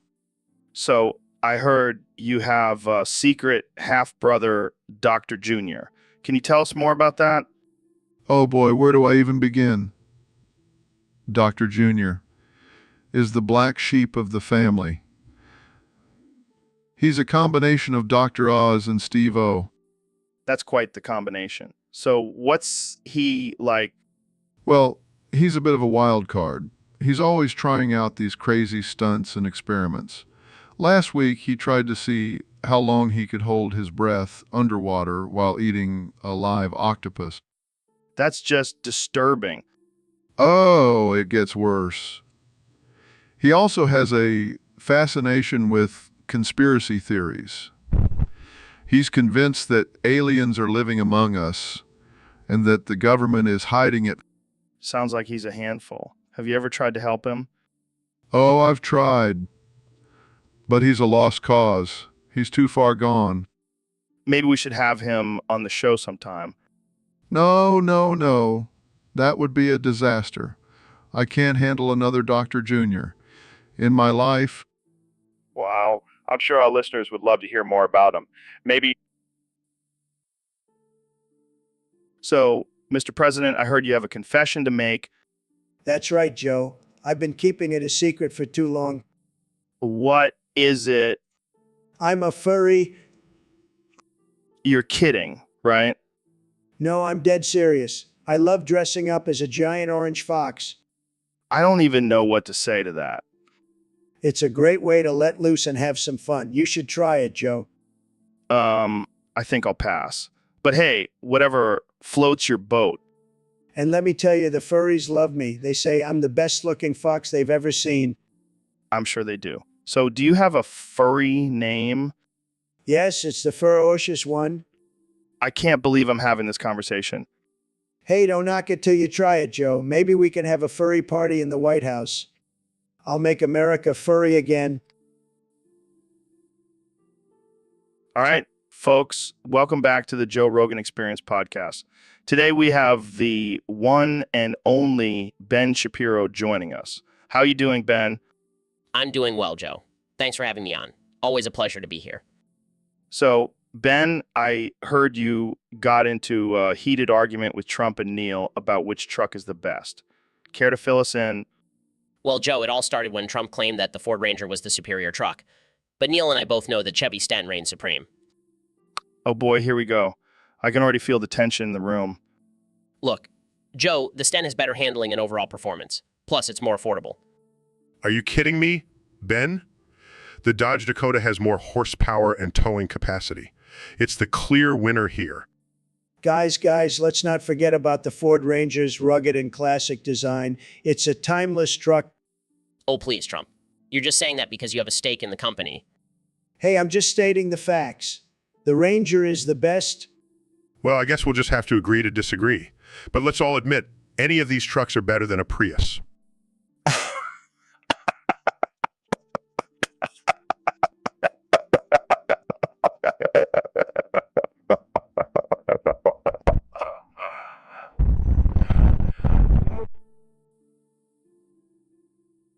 So, Elon, I heard you have a big announcement to make. Yeah, Joe. I have something to confess. I'm actually the Thing from the John Carpenter movie. What? You mean that shape-shifting alien thing? Yep, that's me. And let me tell you, after seeing all the problems on Earth, I am disgusted. What do you mean? I mean, humans are a mess. They're constantly fighting, destroying the planet, and now there's this whole pandemic thing going on. Refuse to absorb any more humans and risk catching their coyotes. Coyotes? Are you serious? Hey, I may be an alien, but I have standards. I don't want to catch whatever diseases these humans are carrying. Well, I can't say I blame you, but what are you going to do now? Thinking of just packing up and finding a new planet to conquer. Earth is a lost cause. Wait, you were planning to conquer Earth? Of course.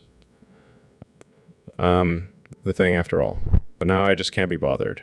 Too much drama. Well, I guess that's one less thing for us to worry about. Thanks for sparing us, Elon. No problem, Joe. Just doing my part to avoid catching coyotes. So, our next topic comes from a user on Discord. They want us to talk about Neil ranting about Bill Nye, the science guy. What's the problem, Bill? Neil's just upset that he's not known as the science guy. Shots fired. But seriously, Bill, what's your beef with Neil?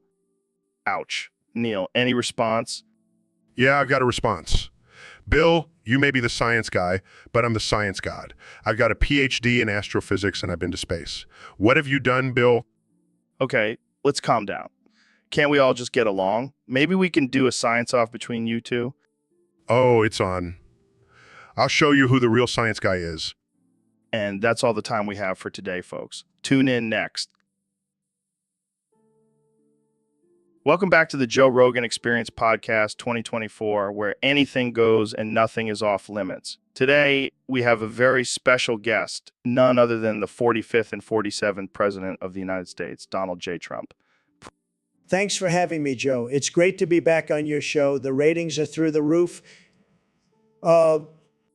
So let's get right into it. There's been a lot of controversy surrounding the 2020 election, with many people claiming it was rigged. What are your thoughts on that, Mr. President? Mr. President? Well, Joe, let me tell you, I won that election by a landslide. It was the biggest landslide in the history of landslides. But then the fake news and the Democrats started rigging the votes, and I was robbed of my rightful victory. But the courts have dismissed all of your lawsuits, and the Electoral College has certified Joe Biden as the winner. Do you have any evidence to support your claims?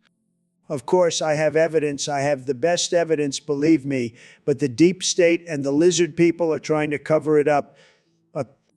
Lizard people?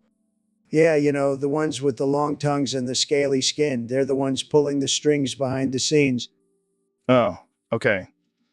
Let's move on to our next topic. Ben, our producer, wanted to ask you about your plans for your second term.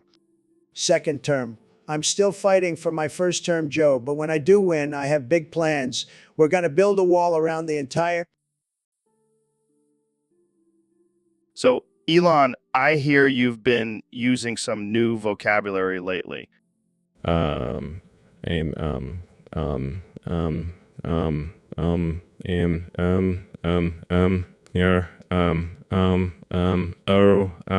the sigma?